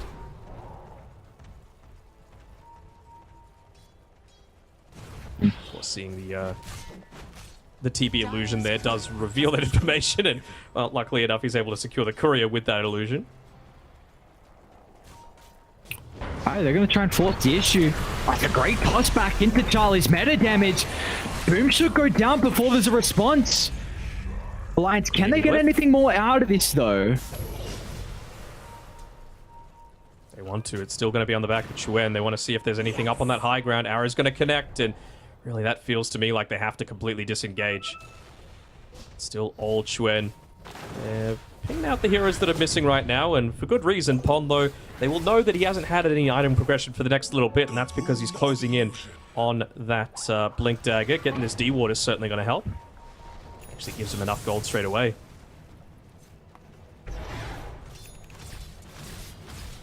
But no matter. I feel like you're feeling pretty confident in just getting away with one death. Like you said, they still had a lot of duration left on that Aegis. Only 20 seconds left for now, but no meta to fight into. I feel like you're incredibly confident just to continue to group up forward. And yeah, boom, he's not going to shove out any sort of side lanes. He's just going to connect with the rest of the boys and then look to run it down. You miss those days of tiny games where a Titan Sliver is guaranteed to drop every time? Well, he's just got one, so. Yeah. Oh boy, let's see. No, he's still a while away till he's going to be that threat. In fact, Chuan's actually even got an Assault Cuirass queued up, so way to be able to buff up your Terrorblade. Nice item for Crystallis to have as well. The Ogre Seal Totem doesn't need to rely on the Force Staffs to be able to get over the Fissure Ridge. Dire's top tower He's coming back. Of course, can look to rejoin the boys pretty quickly. They're going to try kill him. Tomo, he's in with the accuracy, but Charlie wants nothing to do with him. It doesn't even matter. They've got the damage. Thought they would have needed the Terrorblade, but Chuan, he can just BKB, TP out. A big kill for them to find second death of the game onto Armel, and that was the blink reveal as well, so beautifully done. He's too scanning. You know, someone's still here. Could be Ponlo. Getting crafty, poor old Ponlo. Blink. Ah. Hey, what is happening? You were just It's like, what? You guys are still trying to find me? Okay. All right. Yeah. Feels bad. I mean, it goes to show again, Alliance, they're talented at being able to stall these games out so that they can get to these later timings where they feel they're going to be much more effective. I mean, the fact that they're able to bait out that TP back there is all off the back of Charlie, really. Just using the TP illusions, of course, to continuously push out that lane. Any chance that they get, just throw a quick Avatos into the lane as well. But at the end of the day, still relatively short respawn timer. And Dude, this ward. You got no Echo. You gotta get rid of it. They're coming. Oh no. So I think for Charlie, Satanic is probably that item where we're going to start to feel the true strength of the Terrorblade. They are really lacking ways to hold him down inside fights. You have to be pretty unfortunate if they get Halberd off on Boom as soon as he activates Satanic. That's really the best case scenario for Secret, but I think once this item is complete for Charlie, we're really going to see him be a gigantic issue inside the fights for Secret. I think so too. I think as well, though, he doesn't have a BKB for the next little bit, so I think you can afford to just not go onto the Terrorblade to be able to start things off, and then just use the decrep on it. It's nearly maxed out, so... Up be good positioning. And they're actually going to be off the mark with the Fissure. The smoke for nothing, and... let's run into the arrow as well. Armel might be able to poke from afar, and even Crystallis is eyeing up the Jakiro. Radiant's top tower is under Or pulling the creep wave over to the side. Not wanting to give away any additional information. Vision for both sides. Alliance, they're playing with a lot less right now. They'll be able to see with these wards by Secret exactly where the Snapfire's positioned himself if he ventures too close towards that river. But in the meantime, they're doing kind of what Charlie did previously, just using illusions to push in the wave. And now with Chuan revealing back towards that top lane, they're wanting to try and get a quick pickup. They'll see where that Fissure came from, and they'll find Ponlo. Looking to help out, but Crystallis, he's on top. It's not going to matter, though. Hanskin with a defensive Force Staff, and now with the Avalanche as well to cover the retreat. Charlie wants nothing to do with his team fight, though. But the Terrorblade not looking to TP back, still wanting to try and complete the Satanic.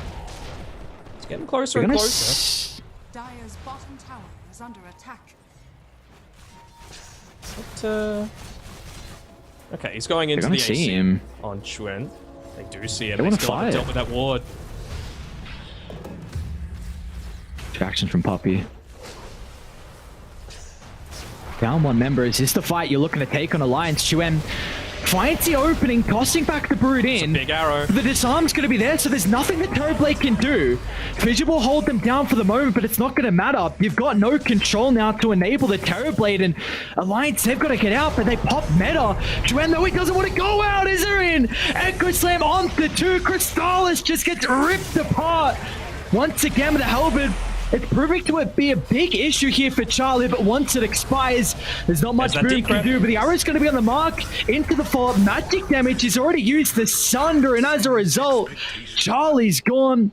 Beautifully done from Puppy. Finds the arrow, and in the end, was looking like a great turnaround, but it just was not enough for Alliance. He's finding some real consistent arrows as well. He even got the one onto Chuen that allowed them to comfortably take that fight. It was a great Echo Slam as well, coming through from Pon, though. I was a little bit worried that he was going to get clipped by that Radiance and have the Blink Dagger interrupted, but he was just far enough away to be able to get it off. But still, just the weight of strength of having this, and they got to clear out the wave, but is that they didn't aggressively glyph. Still looking to push on forward, though, onto these squishy backliners.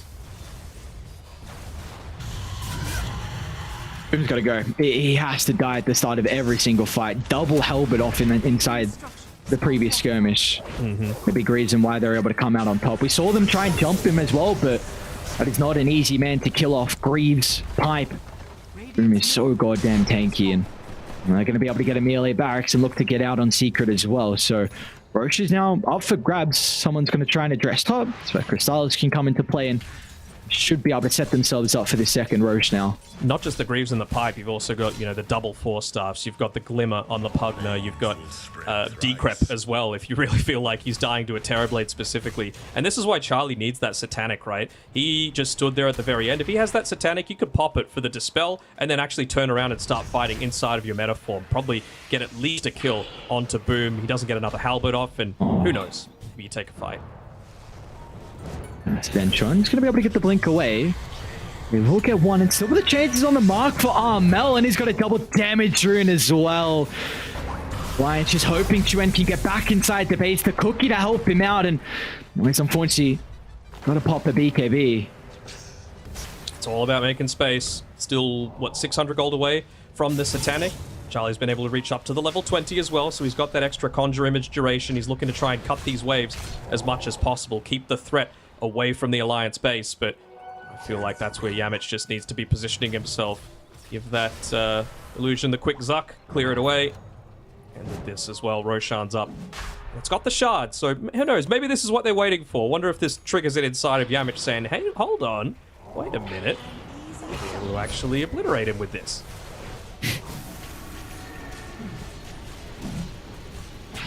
There's that Satanic. Do they feel confident enough to fight, or rather, can they get there fast enough to be able to do it? They've got the scan ready. S4, this is as much for vision as it is for the damage aspect, and, well, Secret, off the back of the scan, knew that it was coming, so they back off and they get a smoke back the other way. It's all about getting vision up onto the high ground first, though. Puppy even finishing up the Lotus Orb, so another way to get rid of that reflection. Ollie on the front. Smoke gonna pop. What a great position for Secret to be in, as Crystallis is in as well with the combo. They're gonna be able to bring down the Jakiro to start the fight once again with a Terrorblade. He's the Disarm. He can't right-click, and they're just kiting him perfectly. Charlie trying to find the opening, trying to find the target. He'll finally lock onto Yamich, but Boom's Helmet's gonna come up shortly. They're on full-out retreat, hoping for a big ultimate out of Ponlo, but he's just unable to see the angle in. Finally, we'll use it down to the south, but Charlie, he's not in a position to get any right clicks out. Trying to turn for the Sunder. Can he even get anyone? Oh, no. Doesn't find an opportunity. The silence at the last second, preventing his ultimate. An ultra kill for Crystallis. Looking for the rampage as well. Come here, S4. Looks like it'll be enough to get himself back past the throne, but Secret now can look to pillage the base, a 17,000 net worth lead. And an enormous wave coming in top as well. It's the 35-minute wave, so they've got all of those siege creeps to be able to play around with that they need to deal with on the tier 4 towers, let alone the tier 3, and without that Echo Slam, they're not even that worried about clumping up together. Radiant's top barracks are under attack. And this is kind of that big concern with the Terrorblade. Radiant's top barracks. It always feels like this hero just needs one more item. Needed that MKB to be able to deal with the evasion. You needed the Satanic to be able to stand your ground. You need the BKB now to be able to avoid the Halberd and avoid the Decrep. But it's... he's even going Daedalus as well. But... it might be... yeah, that's the thing. You always need that next item more for Secret. They can back on up with ease, be able to find that second Roche now, so we also get our question answered of who's going to be able to find the shard, and Damn. About greedy cause, right? That's what you'd say, greedy cause. I mean, it's such a good game for the Puck, dude. It's like one of the worst shards of the game. But against Illusion Heroes, it's one of the best. They even got a really nice neutral item as well for the Abba. So he's holding onto a Witchbane, so doesn't even need to save the Manta Style now to be able to deal with the reflection. Can just dispel himself. Ponlo is such a nuisance. Actually, does Armel not even... What? Ponlo just took the henchman in front of Armel because he had the invis as well, and then Armel didn't know. He ran to the other side. Maybe he thought it was the... Must have just vanished. the thing. Yeah, because this... I don't actually know if they've fixed this, but like runes have been spawning like 0.2 seconds after, so maybe it was that. I don't know if that has been fixed or not, but he went top, saw there was no rune. He's like, hey guys, what's going on? Where's my power rune? What you in? Can they get a toss back? Oh, I think he might have lost vision with the moonlight. Regardless, boom. Would have been a big opening if they're able to get that broodmother kill. Would help enable Charlie inside these fights. They've got a nice ward outside the base. Yuen's gonna make another attempt. Goes boom into trouble the chain control. Charlie, can he get the right click damage out? That's really the question. He's just gonna hold them down at a place, but look at the medic. Yamich keeping Boom healthy, and now that attempt, it's thwarted straight away. There's just nothing they can do. With the formation completely broken on Alliance Secret, they're just moving forward inside their base, dancing left, right, and center. Multiple members are down. Pomlo will find a solo kill out to the right side. Chuen's in once again. It's a lot of damage coming out, but Armel, just the force up at the last second. Charlie's going to try and find the Sunder target, but they are playing so well on the edge of the team fights. He might be forced to Sunder. Pomlo, the control is there. The bash is out. A 5-man wipe. And that'll be all she wrote, with the G's getting called secret. Quite the debut from this new 5-man roster. They're going to be able to take down Alliance in 2-0 fashion. Very, very clean. I mean, it just felt like there was that big team fight that never came. They were banking on the big Wombo combo, Echo Slam combination, and, well, they were just too far ahead off the back of the lanes. I think Yamich as well really stood out to me. Yeah, he died a fair few times during the mid game, but that was because he was being greedy. They made sure to be able to get a bunch of those extra bits of farm onto the squishier supports, right? Because it felt like they were just going to be enabled so much more. The multiple 4-stars, TB, it never really felt like he could hit anyone. He was either out of range or he was disarmed. So, crazy stuff. I think we both had a lot of question marks heading into the season overall with how Secret were going to perform. How was Armel and Yamish going to be able to fit in? How would Boom be able to play as a position 3? But I think a lot of the doubts have been answered here. Quite the performance from Secret. Yes, game 1 looked quite crazy, but this was a very, very clean game. We saw as soon as they got that first roast, like there was just...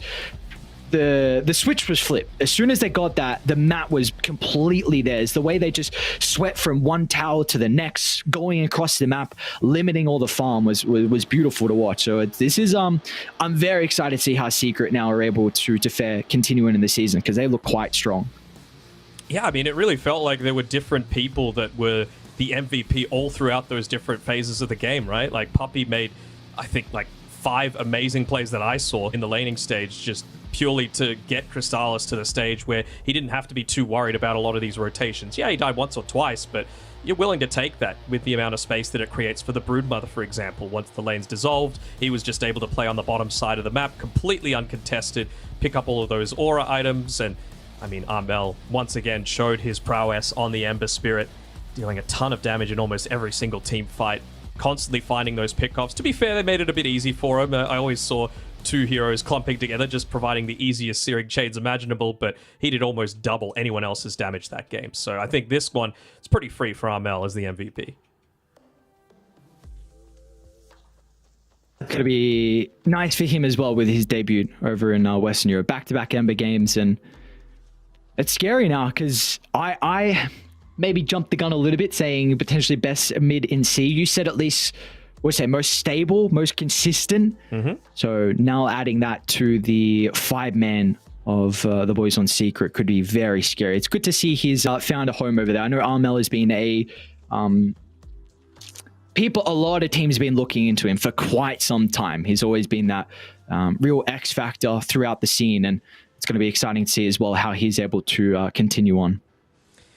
It is indeed. And, well, for Alliance, probably not the start that they wanted, but this isn't really new territory for them, right? They started the last tour off with a couple of losses. That was down to a little bit of teething problems, right? They hadn't quite gotten used to playing together with the team, and, well, all right, screw me then. Yamich gets the MVP, but, you know, I could never say no to the little green man. He created a lot of havoc during that laning phase, and we just saw how important the field medic can be. At first phase, Pugna as well. So for it to be picked up this early and have the impact that it has, sure, why not give it to a support?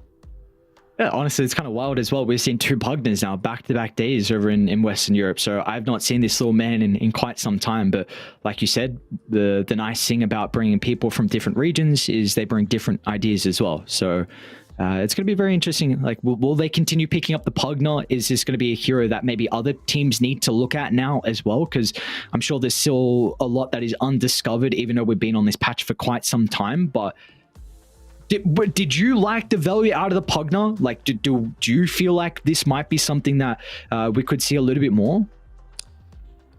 I'll be honest, you can't really ask them this because they're just going to say, oh, it's a secret. But, like, the fact that they were able to pick it up super early on, and it still felt like they had a good lane with it, right? Like, it felt like the TB was almost a necessary thing against the Abaddon just because that would have been able to deal with it. But just with the amount of space that they were able to get off the back of the Broodmother, having a good lane, off the back of the Pugna, dealing a lot of magic damage into the TB, yada, yada, yada, it just felt like it still had a good game despite you having plenty of chances to counter it. So it might just be one of these things where the hero might not be good, but you give it to the right person and it looks amazing. Yeah. So we'll see if they've got any other crazy strategies up their sleeve as well for Secret. But again, now this is also with Boom. It was a pretty good performance on the Brood, like nothing too crazy, but the fact that they've showed the capability that they can first phase the Broodmother. So now other teams need to look at this and consider that as a ban, which could very much open up their draft now heading into their other games. It's not like they can just pick Brood though. You know, Boom is this classic Rat, Zoo, whatever you want to call it, style of offlaner. His Beastmaster, his Lycan, his Enigma, Visage, he'll bring them all out, even the DK and the Death Prophet. So there's only so much that you can look to do to address it. And we mentioned it during the draft as well, right? We don't have the Brood counter for the laning stage, and I feel like they had ample opportunity to be able to address it. Well, we do have a interview ready with one of the members over on Secret. It is going to be the lovely Poppy joining us, so we'll bring him in. Poppy, congratulations. Dan, I'll let you start. Do you have any questions? Hey, Puppy, congrats on the win. I want to talk about just the formation of this this version of Secret. You know, like, what made you go with this selection of players? What made you think that Boom would be the good fit for the offlane? And was it specifically looking into other regions for, you know, some of the cream that you could pick from there and add to your roster? Just tell me a bit about the process. Well, after going to Division 2, I felt like the team is not really capable of bringing themselves back, you know, the previous one. So kind of decided that we're in a kind of a full disband mode in a way. And, you know, there were some people that are really good at Dota. There are like Armel that also kind of like disbanded, his team disbanded and shit like that. And I was looking at him, there was other options, but at the end of the day, I chose people that are skilled enough and young enough that can, you know, be motivated to win tournaments. And I think Armel is one of them. Yamich is one of them. And Boom, the offlane pool of players is really small, actually. So I kind of asked, like, Boom, do you want to try it out? Because working with him is really nice. He's a pretty good guy. And yeah, we just kind of like went with it in this sense. It looks like you've got Yamich and Armel with you now at the boot camp. Is it just a thing of like getting them to adjust to the team vibes? Because obviously you played with Boom, you played with Crystallis before. Is it just wanting to get that one-on-one in-person time, and will the other guys be joining you soon? There's an actually story of going to a boot camp, but maybe we'll tell it later. But other than that, I would say that it's basically like we kind of gel together very nicely. We're just in here to get better every day, and I don't really have much like thought processes like into the future or something like that. We just want to play good Dota right now, and there are still mistakes that we make, but I think all of us know that we should watch replays and kind of like iron it out. And yeah, like there's nothing really more to say besides the team's hardworking, and we're just ready to go. Yeah, I think we saw that with your reactions after game number 1. You know, we had big smiles on Armel. He's used to that sort of craziness in C, and you were kind of having like, oh my God, what did I just have to play through? But what is that the sort of game that you think you're going to be able to get the most out of, where you can look to iron out mistakes, or is it more about reinforcing the good things that you did? Because it really felt like game number 2, you were in control from start to finish. I mean, to be fair, game 1 was supposed to be the same. And we just let go of it, and to like watching that replay will be very important for us to know exactly why it went down the way it went, and we will learn a lot from that game. Because to me, I consider it mostly a loss because we lost our lead, and therefore we need to like look at it and see what really happened, what movements were incorrect, and how did we just let the enemy start farming. Because in that game, Doom had like 2.5 net worth when Monkey King had 6, so that was a pretty rough one. He had less net worth than me almost. Yeah, for sure. And it really felt like you guys were going to be in a strong position to end it early. But yeah, that late game draft, just a couple of team fights. So is that something that you really go into each game wanting to do? Like, is secret Dota fast Dota all the time, or is it something that you tend to cater to each opponent that you face up against? Like, do you feel like Alliance might not be able to play against that quite as effectively as some other teams? No, I don't think so. I also think that EU Dota is practically fast Dota. Like either it's farming fast or it's moving fast, but it's fast. I don't think EU has turned into a farm fest whatsoever anymore. Now everybody kind of like gets an advantage and starts locking people into like a part of the map. Because what Tundra did in TI is basically one lead for them means that you lose all map, and that's not necessarily like a passive or something like that. It's really aggressive, but it's in the correct ways, and it's just kind of like it moves like a wall. And yeah, I think EU Dota itself is very competitive, and teams are just kind of playing very fast, and one mistake means that you perhaps have lost the tempo of the game and stuff like that. So I don't know, EU Dota best, you know. I have one last question before I hand it over to Aries. You know, that's been the discourse, that EU Dota, best Dota, how are these Div 2 teams beating Eastern Europe Div 1 teams, yada, yada, yada. But, like, have you taken any learnings from some of the players that have come in from the other regions? Like, have you learned much from Armel from C? Have you learned much from Yamich from Eastern Europe? Or is it all about, like, they need to learn how to play Secret Dota? No, it's quite the opposite, actually. Every time you have some kind of guy coming from a different area, like all you do is kind of like you just try to get as much information as like what you think is good or what's going on over there, because every type of small information can get you like some kind of a lead in draft or understanding of what you can do. So yeah, it's basically like, you know, CIS players, they really do think about like timings and tempo, and much more like in that regard. EU people maybe cheese a little bit more. I don't know. It's just hard to say. But every time somebody comes from a different region, you instantly like, you feel like you gotta tell me what's up. You know, tell me what's in there. You know. Cool. Poppy, I'm curious. Of course, you've been in the scene for quite some time now. I wonder, what do you feel like is the biggest life lesson overall that you've learned from playing Dota through all your years? Is there something that you think comes to mind? I don't know. I would consider that losing is natural in Dota. Like, you're gonna lose, all right? Like, everybody's gonna lose. EU Dota right now, good, but in some point, it's gonna be shit. I'm telling you.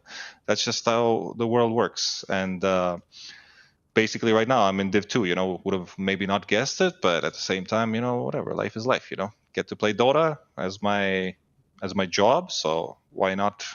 Why not, honestly? And one more, what do you guys, I know, like you said, everyone's not there currently, the boot camp, but the people that are there, what are you guys enjoying doing when you're not playing Dota? Is there any activities you're doing all together? Yeah. I mean, usually it's like we turn into like we try to find a game to play a lot of the times, like when we're just doing nothing. So like a lot of the times we just find some kind of game that some kind of streamers maybe play, like Raft or something like that, and then we just watch Keen dig for us and stuff, and then it's just like stupid shit like Grab this. You champions just these days. do. It's good though. Yeah, I can do that. So yeah, basically like we just find a game to play perhaps, and they just kind of like zone into it and just do some stupid shit. So it's like probably what everybody does, honestly. Well, thank you very much for joining us. Congratulations on your win, and very excited to see your upcoming games as well. Thank you. All right, no problem. Thank you. Goodbye. Thank you, Poppy. All right, there we Always go. a We pleasure. heard from yes, always a pleasure. We heard from the man himself after a very, very convincing series victory as well. So I'm sure it's going to be nice as well to get that win under their belt for Secret. We have not seen them. We're not sure how the scrims are going for them as well. I know there's a lot of other third-party tournaments going on with some other big-name teams where we don't get to see them. So just to get that first win under the belt has to be really nice for this new team. Absolutely. And I know he spent a lot of time talking about, the new members, moving to a new role. But, I mean, Puppy, he performed all throughout that series. Great laning stage, great mechanics, great arrows once those team fights started to break out. Itemization, solid. And, I mean, the man, honestly, with the type of Dota he's playing, feels closer to his first day of school versus retirement. Like, he is young, he is hungry, and it seems like that's what he wants out of his teammates as well. So it's the kind of stuff you love to see. That it is, and it's always good to see a dominant performance from them. So, we'll see. We've got a couple more series though coming up shortly, where we can now turn our attention to. So, how are those new teams going to be able to shape up? Well, we'll find out after the break.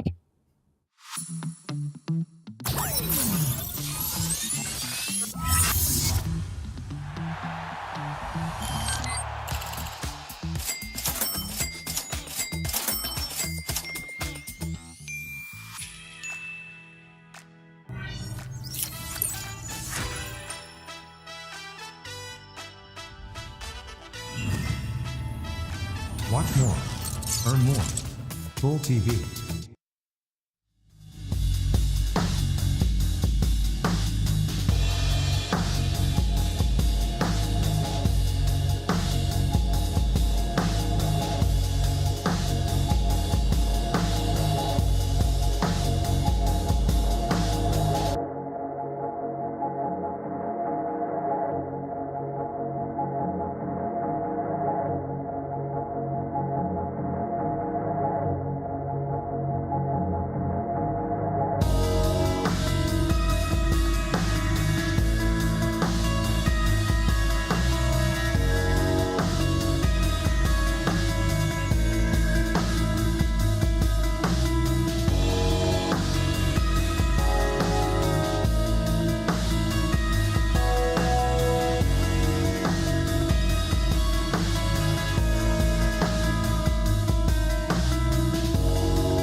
Welcome one and all here to Division 2 of the Western European second tour of the DPC. We are going to be figuring out which teams get a chance to go to Division 1, which teams stay here in the division, and which teams, of course, have to battle it out in the qualifiers yet again if they want to find themselves included in the next DPC season. My name is Sneh and I'm joined by my boy Fluke. It's been too long, OG. How's it going? How are you feeling? Aren't you glad to be back on the casting desk, fam?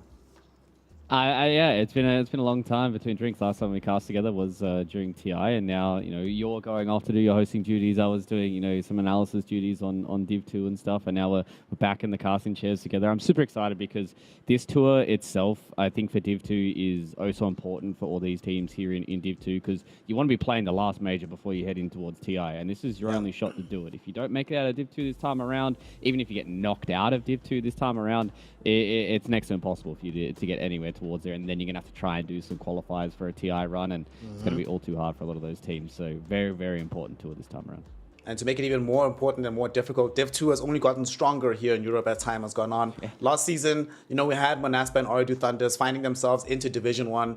And right now, we see that the level of competition, if you're a team like Alliance who just lost to Team Secret, when OT and Monaspa go through, you're like, we come third, it is what it is. Next season will be our turn. But now you have teams like Secret, you have your old Gs, you have your D2 Hustlers, all looking super hot right now. And of course, D2 Hustlers will be playing later on today against Old G. But the first series that we have to pay attention to here, Fluke, Ancient Tribe versus Ivy. These are both of the squads that managed to just barely stay in the division last time around. Both of them were 5th and 6th respectively, just a cut above the elimination zone. Ivy was feeling bad because they hadn't been improving for a while. Those kind of losses sort of set them back. But this Ancient Tribe team, I'm a bit worried because they ended up winning their first series so far here in the DPC. But last season, they also started winning. And after like 2-3 wins, that's when the bad results started coming in. So I'm concerned, Fluke. Maybe they should throw this game just to try and make sure that they don't repeat the same thing as last season. Trying to get rid of some early Div 2 curses. I think it might be a little bit too early in the show for them to try and do that. But, obviously, harkening back to Division 1, it was kind of the same story they've got this time around, right? A lot of their harder opponents are going to be later on in the tour. And if you don't start hot and try and figure out some of those issues, maybe a loss might be able to give them a little bit more experience and learn a few more things than it might be them getting the dubs. But either way, I think they need to try and put away some of these teams that are in the lower scale so they can at least stay in Division 2. I think that, the positive thing for some of these teams, if they don't make it out of Div 2 and go into Div 1 and have that chance at the major, at least they're able to stay in Div 2, get themselves a little bit of cash so they can keep funding, the next tour here on out. And then maybe they make a big run in the qualifiers. Who really knows? But I think for both these two teams going into this series, man, it could be a little bit of an uphill battle for them. Obviously, Ivy kind of got spanked the other day from D2 Hustlers and Ancient Tribe. They're able to eke out a victory. Their first map just went down plus 60 minutes up against Puck Champ, so they're able to claw that series back. So maybe this, leans them a little bit more favorites in this series. Well, speaking of favoritism, of course, there's a lot of odds that people have been backing them over and above the side of Ivy. And a lot of those odds are provided to you by esportsbet.io, which is our partner here, helping us bring this DPC action to you. And they've just launched a new product for themselves called the Watch to Earn platform, where, just by plugging in, getting involved, and seeing your favorite games of Dota, you can find yourself earning some free tokens, which is worth about $3 per hour, simply by just watching the games on esportsbet.io. So make sure that you get on over there so that the matches you love, the Dota you enjoy, you don't even have to put in your own money. Just simply by being involved, you're contributing to making this ecosystem more sustainable for all of us. So it's a great experience on esportsbet.io. Go over, get involved, and make sure that you get your own tokens, engage more of Dota, and make sure that you are not just a spectator, but involved in the action. And the odds here, as we see between the two teams, 1.4 versus 2.85. Ivy not necessarily being favored right now. I think these are probably fair odds. But let's also talk about something about these teams sort of swapping players. Of course, the new mid laner for the side of Ancient Tribe, he played mid last season for Ivy. What do you make personally about these matchups where there's a player on one squad who intimately knows the team that he's playing up against? How much of an advantage do you think that confers to the player that can give the inside track on his former team? I think it can really give you a pretty handed advantage, especially when you start seeing some of these comfort picks come out for the side of Ivy, right? Like if you start to see, maybe some of these carry players really fall back in some of their old habits, you can abuse some of those things. Maybe that your position 1 carry likes to play a little greedy once they, are able to get out of their own safe lane and try and take some enemy towers, and you can abuse that. Or maybe they like to play a lot safer, and then again, you can abuse that. So I think having that little bit of intimate knowledge here for Mobe is going to be really, really important for Ancient Tribe to try and abuse that, because I think in the previous tour as well, he was one of the standout players that we saw on Ivy. He was been able to kind of carry pretty hard in a lot of those mid matchups that he was able to go into, and I think he had a very, very wide hero pool as well. So for Ancient Tribe, being able to pick up somebody like him into this team means that they might be able to have that little bit of extra in this series specifically, and in his previous series as well, he's still able to stand tall for Ancient Tribe as well. I'm very intrigued to actually see what the drafts are going to look like between these two squads, because I think when you see the quote-unquote lower end of Dota at the very bottom of Div 2, because right now it's a very difficult season, I think both of these teams realistically should be trying to strive to stay in the division, and then promotion or anything past that is a bonus. So it's kind of interesting, because on the one hand, you could just copy what the winning teams are doing so far and say, well, if we do exactly what they're doing, we're going to find ourselves in winning positions as well. But at the same time, if you do that, you maybe don't understand the game or the drafts to the level that those winning teams do. So if you rely on that too much, then you end up losing critical games down the line up against those top flight teams. So maybe it's worth like trying to forge your own identity. But last season, Ivy tried to do that, and it kind of backfired for them. They weren't able to like elevate their performances. Ancient Tribe was playing a little bit more meta, but every now and then they'd whip out the Earthshaker hero, a hero that you're a big fan of, I know. Yeah, so I'm curious to see what's going to happen.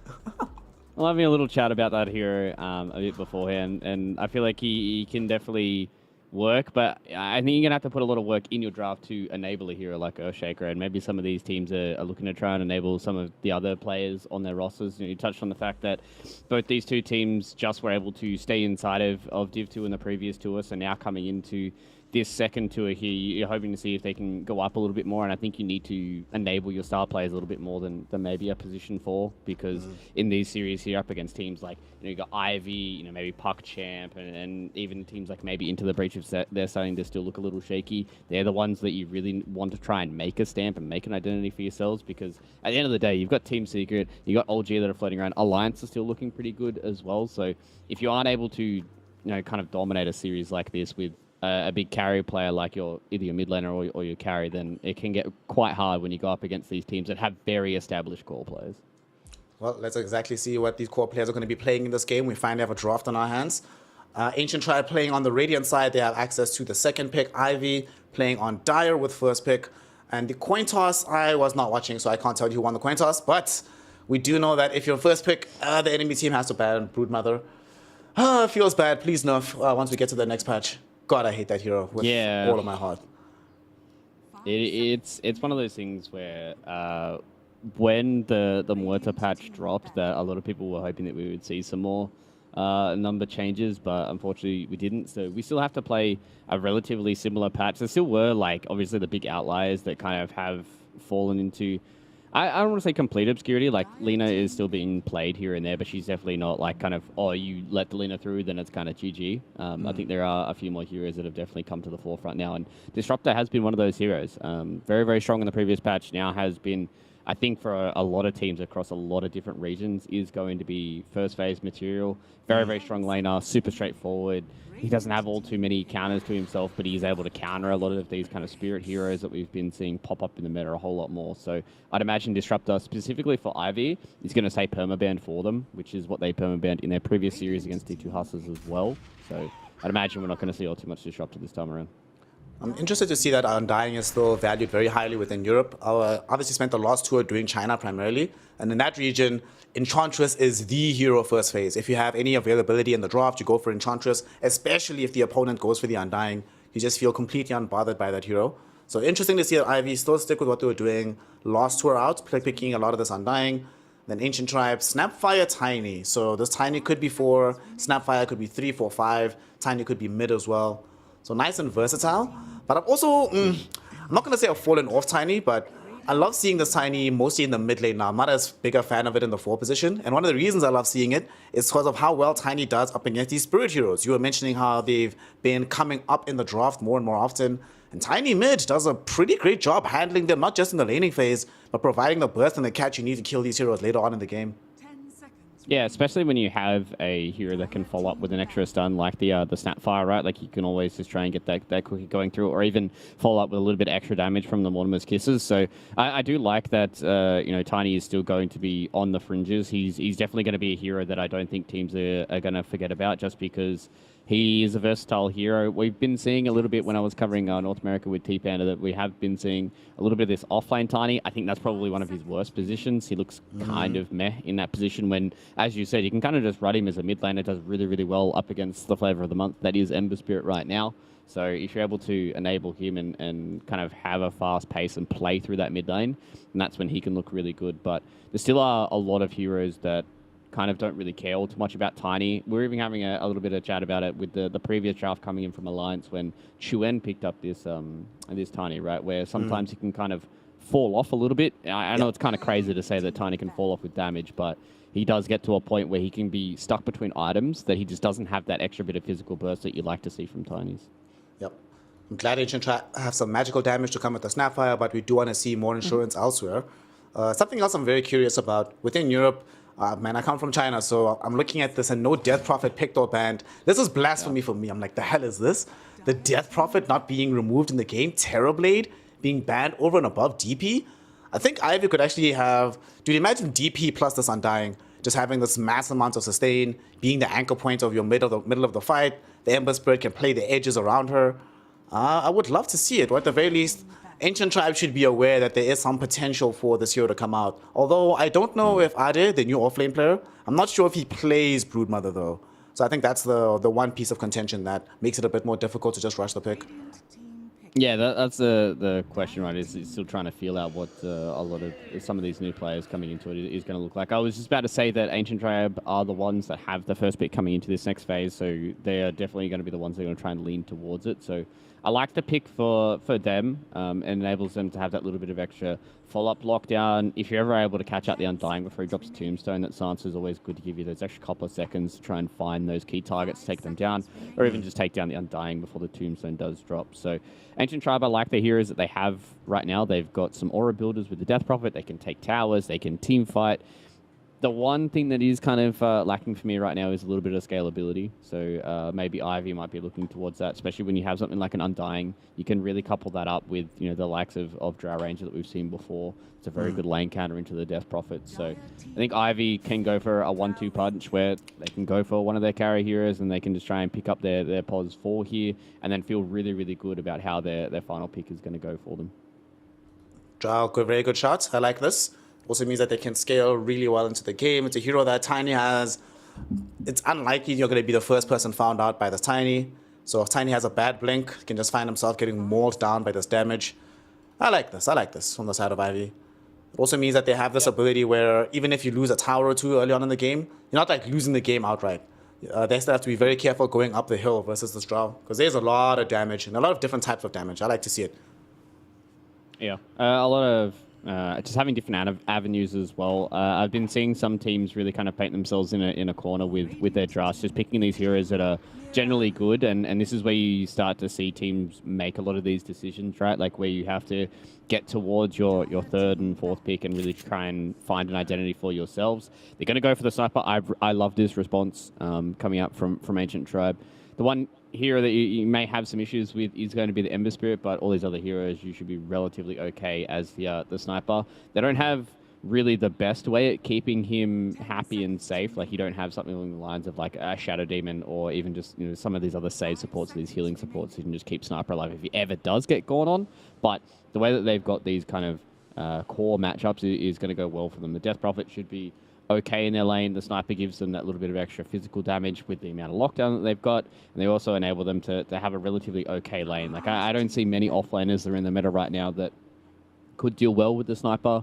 You want to try and have things that can get on top of his head. You want to have things that can really deal with the Sniper early on and be able to force him to go into some of these earlier fighting builds and allow him to sit back and farm. Because at the end of the day, Sniper will kind of out-farm a Drow and to a point be able to out-carry her as well. Because if they're one-to-one with items, I'm feeling a lot better if I've got the Sniper on my team because he's got the range. He also has the damage and he also has a lot of ways of keeping himself safe. So. I also like that they don't have really... They pick the Sniper into a situation where, like you mentioned, Ember's the only hero that jumps in. And they also don't have much burst damage unless Drow's on top of you with the physical damage. So if he gets caught, realistically should live long enough either with DP helping out with her items, maybe Snapfire gets off a cookie. And overall, Ivy are in the situation where, like you mentioned, they need an offlaner at the end of their draft. They banned out the Centaur themselves. So that's usually one of the heroes we see employed against Sniper to catch him out. So whatever hero they play in the offlane here, I think there's one of two options they can go for. It's either a hero that's going to uber dominate the lane and you just end the game before, you just go on the Sniper all the time, but that's hard here, Fluke, because they themselves do not have access to Beastmaster. They can't play Broodmother. They can't play Lycan. They banned the Timber. They banned the Centaur. They banned the Nature's Prophet. So these are usually the answers and responses which you see the Sniper. And they've already picked their carry, right? They have Drow, so you can't like go cheese pick Sniper on the 23 here. This is feeling better and better for Ancient Tribe, honestly. This Sniper pick is looking kind of scary. So since Ivy have to pick first out of the phase, what offlaner are they stuck playing? Because presumably we have another offlane ban, and there goes the tide. Who do you play here for Ade to try and make sure you get at least some kind of gap close, or to just dominate him in the lane? I'm just trying to have a quick look through at some of these offlane heroes that you can try and pick up. It's such a hard decision, right? Because I think Primal might be the one hero that you can think about, that you can try and go for. It allows you to easily get on top of the Sniper. You can always follow up with the arrow as well, like the way that you can play around with Trample and just force people to kind of move in specific ways for you for Ivy. It is a little hard for them to like. Primal to me doesn't feel like these kind of straight up frontliners, right? Because he wants to try and just charge his way in and then stamp around and try and get that ulti off. So, okay, it is just going to be the Primal. I think that was the only hero that was kind of remaining that could get on top of the Sniper that has a decent way of them playing around their early timings. It does both, right? Because you get on top of the Sniper in the early game, you can play very aggressive into him, and later on as well, the pulverized arrow combo. In China, PSG LGD do this like every other game, and it looks honestly legitimately busted. You're not going to get as much experience from the offlane as you'd like, but eventually you do get there. Sniper plus Snapfire, I presume. It's not the most crazy lane in terms of raw aggression, and you can get yourself out of trouble. But they only have one stun here, right? So one decent onslaught, you get yourself out. This is actually a really good Primal game. I like this a lot. So Ancient Tribe are probably now having to think about how best to protect the Sniper and where these heroes go, right? Because Tiny could go mid, DP could go mid, Snapfire could go off lane or 5. I think they're just really resolving exactly how they want to play this game. But they have tons of reserve time to do it. Dude, 100 seconds of reserve time? Are you kidding me? Yeah. You can talk about an entire draft in that time. Yeah, they have almost the max reserve time, right? Like starting with 2 minutes, 10 seconds. They had like, minute 50 plus that they had. So trying to think, what do they really need here? They've got good initiation with the Tiny once he gets the Blink Dagger. They've got tower taking ability. They've got scale. They're able to deal damage through BKBs. Maybe another good strong lane. Okay, they're just going to go for the Clockwork here. So it seems like that we will be having either the Snapfire or the Tiny be one of these cores. So it looks like it is going to be an offlane Snapfire. Okay. All right. I don't hate it. It allows them to get to some very early levels. I would have... Maybe I felt a little bit better for Ancient Tribe to have the Snapfire as a 5, just simply because you can always use the Snapfire cookie to get away from the trample in the laning phase. So if the Sniper ever, for whatever reason, is stuck in front of a Primal Beast, you have a way of getting him away. But either way, having this the Clockwork as well is always a good lane. You want to try and have these melee heroes when you've got the range cores. So Sniper plus Clockwork lane is going to be very, very good. They have ways of getting out of the cog, so it's not like they get caught and they're dead, but... Ancient Tribe, I think they have strong lanes everywhere else, and they've got a really well-rounded draft. Yeah, they also make sure that they put the DP middle. Normally, I'm not an advocate of DP mid nowadays. I prefer it off lane, but this hero crushes Ember Spirit in the mid lane, so Mobe is going to have an incredibly good time. I've seen so many Primal Beast games, and I've played some of them. When you see this Clockwork, you're like, I'm actually not doing anything. I'm just getting held in position. I can't play Dota right now. This is so annoying.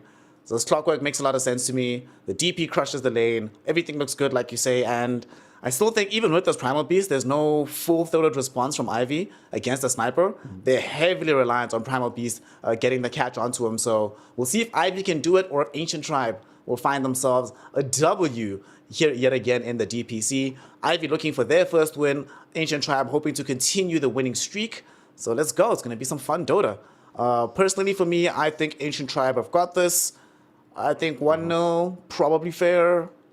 What do you think? Yeah, I think that's a pretty fair assessment. I think they've got very, very good lanes. They've got very straightforward ways of winning the game as well. I think is a good thing for a lot of these teams to try and keep a lot of it simple and straightforward. You don't want to have to try and have this extremely complicated way of playing every single team fight to try and win it. Whereas the side of Ivy, their team fights are a little complicated, right? It's exactly as you said. Ade has to try and find the sniper in the background with a well-timed onslaught. If the sniper ever gets to a point where he's got like 4 stuff plus concussive grenade, like it's going to be very, very hard for the Primal Beast to stay on top of him, because he is kind of a one and done. He jumps in with onslaught and then he runs around with trample. And if he's not on top of the sniper, then who's going to get on top of the sniper?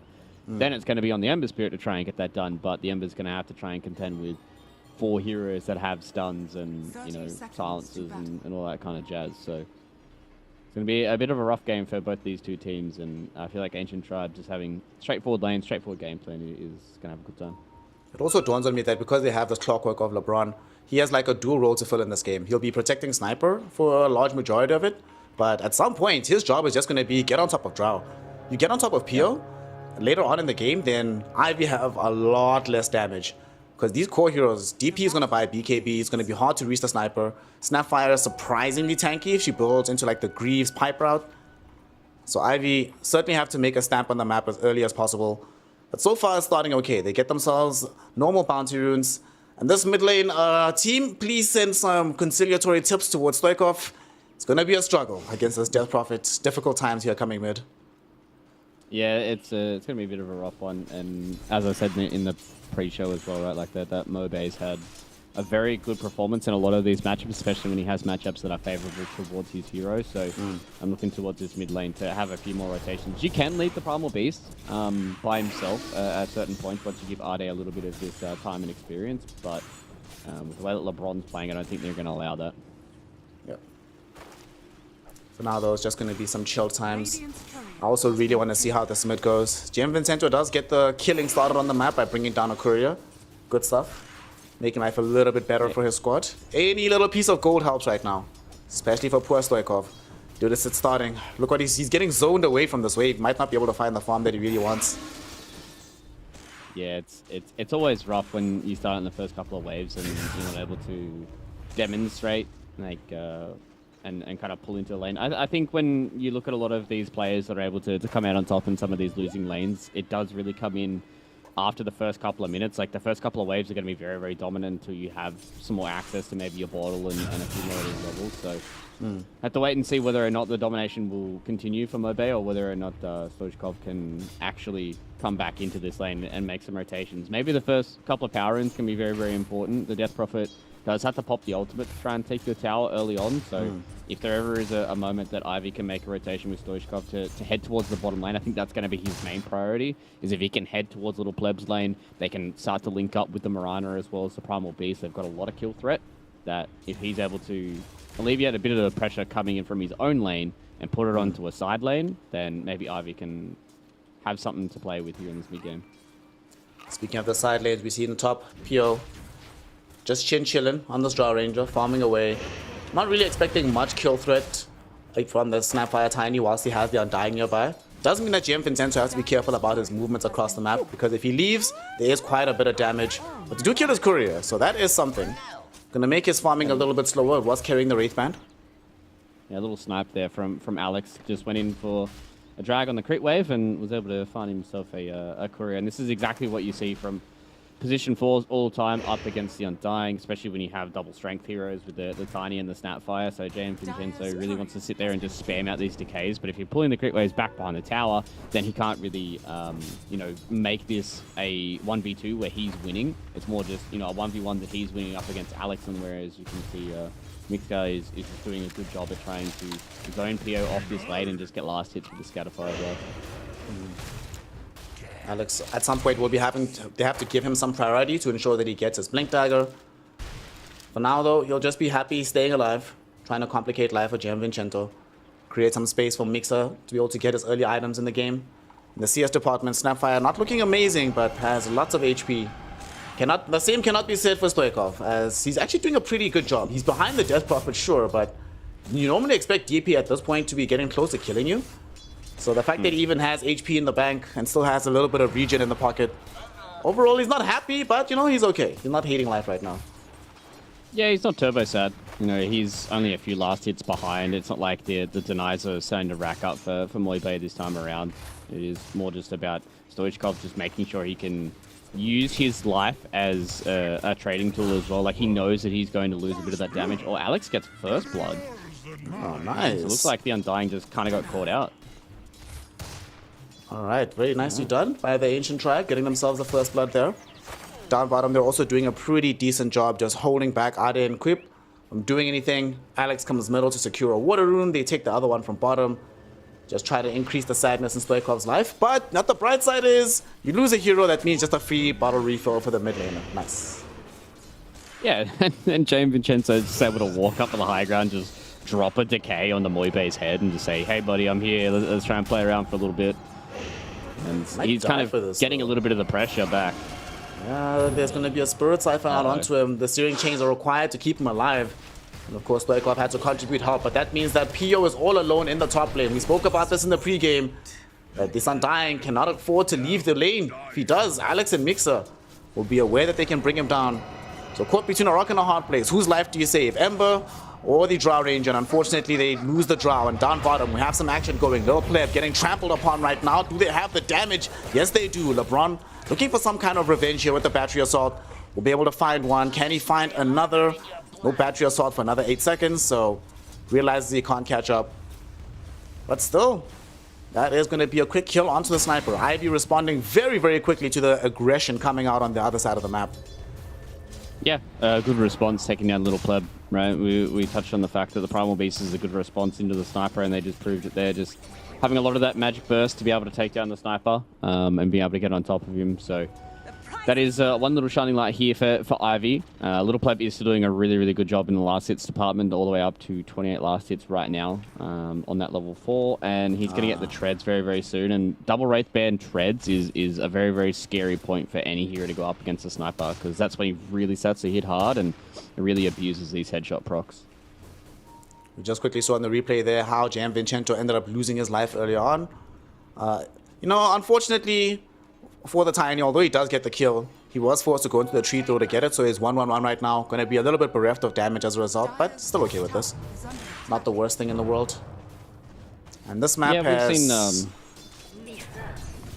We've seen some Tinies try and go for the tree grab before, just as a little bit of range harass and even just trying to pull some crit waves and stuff, so he's not going to be all too sad about it. Maybe once we start getting towards like level 6, level 7, that's when it might start to hurt him a little bit, if you see people, you know, come up with things like the raindrops and stuff, and you might not just have the damage with, you know, only level 1 toss.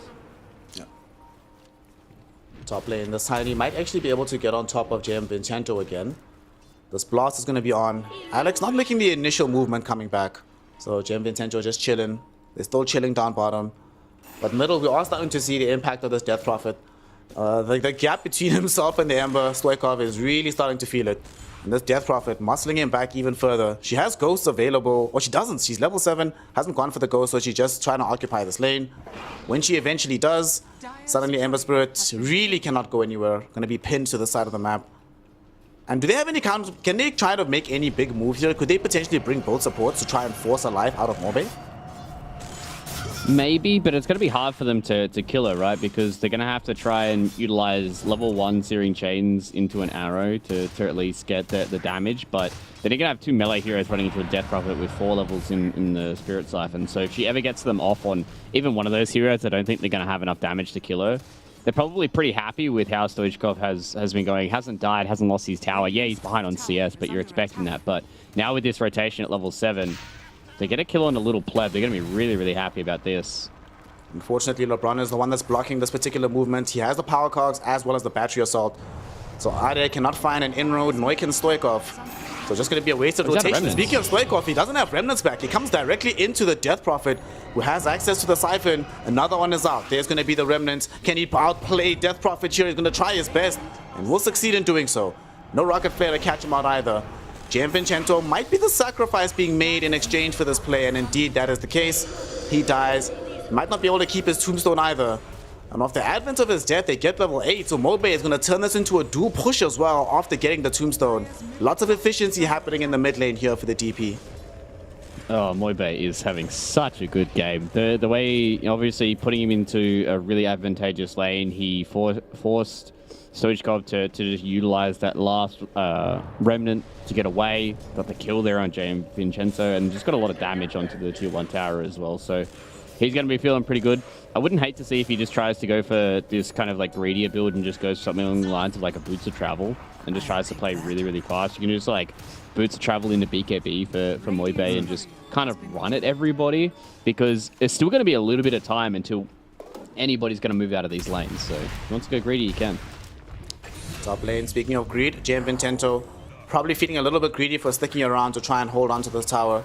Unfortunately, the Ancient Tribe will punish said greed as they bring him down. And bottom, more punishment might be happening onto Ade. Hookshot directly onto him. LeBron pushing him back with this clockwork. Do they have the damage? He has the assassinate from Lil Play. He gets stopped out right now. Cube will not be able to keep him alive forever though. Lil Play brings him down like a hunter in the forest. They've lost the Primal Beast. Cube hoping to delay them until Stoichkov can arrive. Stoichkov looking for the slight change. Won't be able to find it onto Lil Play. We'll have to settle for LeBron. But he can't catch him. He didn't get the combo out. Oh no. Stoichkov, that's another failed rotation. Can't bring down the clockwork. Lil Pleb escapes. Primal Beast dies. It's just not going well right now, Fluke, for the side of Ivy.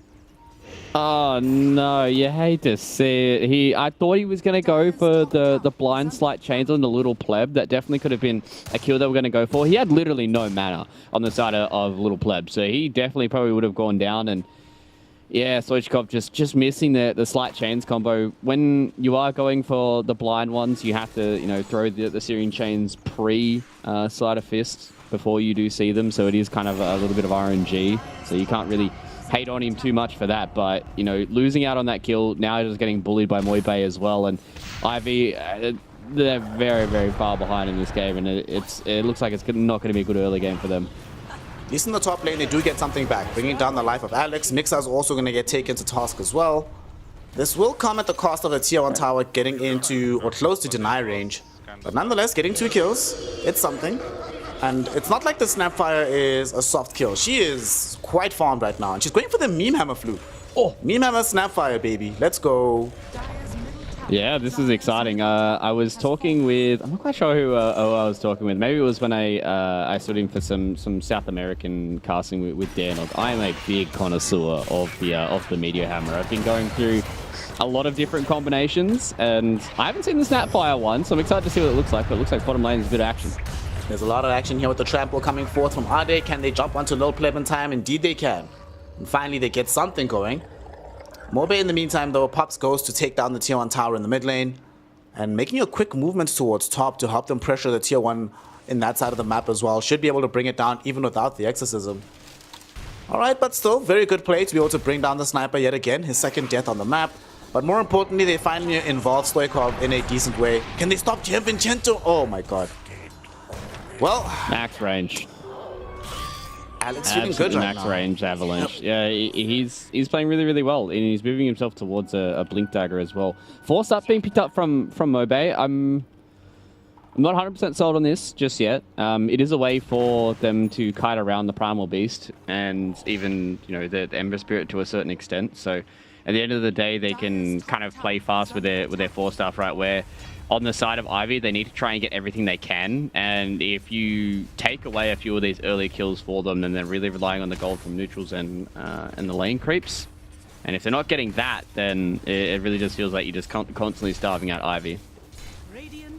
I guess I would have also preferred like if he restarted the build up into BKB or gone for Blink. It feels like a bit much with Falcon Blade, but we'll see how it goes. It does mean that he's got quite a bit of survivability at the moment.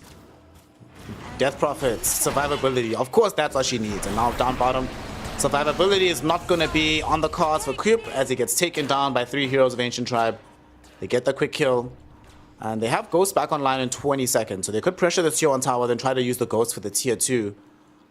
Either way, Ancient Tribe making the map smaller and smaller for the side of Ivy. I don't think they can, weirdly enough, I don't think they can afford to lose this side of the map. They need this triangle for the catch-up. Yeah. It's going to be very, very difficult for them if they lose this tier 1 tower. You can see that Ade's doing a good job of just putting his body there. It's going to be hard for them to push the Primal Beast back, especially when they had Jay and Vincenzo around. All it takes is them to over-aggress a little bit. And if you lose Mobe's like kind of killing spree and the amount of gold that he has right now on this Death Prophet, then it could be where the comeback starts. But Ivy, right, like you want to try and make sure that your Drow is able to fight in towards this mid game while Little Pleb is sitting back and farming. But if you lose out on a fight here, this could be bad. Oh, speaking of Drow, she demonstrates why she got the force off, getting herself away from Arya's Primal Beast. They will still be able to bring down the life of LeBron here. They trigger the Moonlight Shadow, seeing if they can give further chase. Doesn't seem like anyone's available. In the meantime, though, the Smarana Cube trying to get himself away from Alex and Lil Pleb. The Moonlight Shadow will provide salvation for the Marana. So no vision from Sniper. But bottom, they didn't manage to bring down the Death Prophet, so she's still available to try and hold the tier 1 tower. And she'll pop Ghost to be able to do so. Morty's Kiss is flying out onto this Drow Ranger. Drow losing a lot of her HP here. The Ghost won't be enough to kill her. Ari did enough with the Onslaught just to bump the Drow a little bit further away. So that'll enable them to keep that hero alive. They deny the tower on the way out. Sucks to lose this real estate, but at the very least you force them to use Exorcism, so your tier 2 tower won't suffer too much damage afterwards. Oh, Pio staying around. Okay, I was going to say whether or not he saw out Mobe, who was coming towards him. Oh, he's caught by the clockwork. And here's the right-click damage with the Ghosts at the very end of them and the Spirit Siphon. Good enough to get the kill. Killing spree for the Death Prophet. And are they going to be able to find revenge off the back of this? We have Slight Chains back online in 1 second. But Swykov doesn't necessarily want to go to the low ground to pick this one up. Dude, he has actually no items. Like, literally, he has phase boots, a bottle, 15 minutes into the game. So he doesn't feel strong enough to try and pursue that fight. Yeah, he's a little bit behind, especially when you're looking across at Mobe's item, who's surprisingly going for a Rod of Atos, of all things. Seeing a new They've build, got a brother. lot of... I guess so.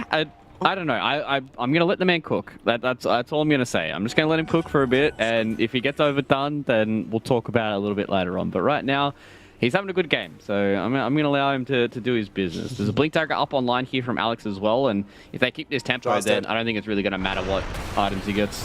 Drow is dead. They get the Blink Pass, and that's going to be full damage out onto Pio with Spirit Siphon on top of him. Definite kill onto the Drow. Jay and Vincento cannot stop this happening. 2 heroes brought down. Perfect Blink reveal for Alex. And they managed to TP down bottom to prevent Ade from getting the free tower. They might even find the deny here from Mobe. Don't think they can kill the catapult in time to fully save the tower. Oh no, they're not going to get it. Okay, good. Yeah, it was at that awkward HP where even one of the deny right clicks wasn't going to do enough, and the...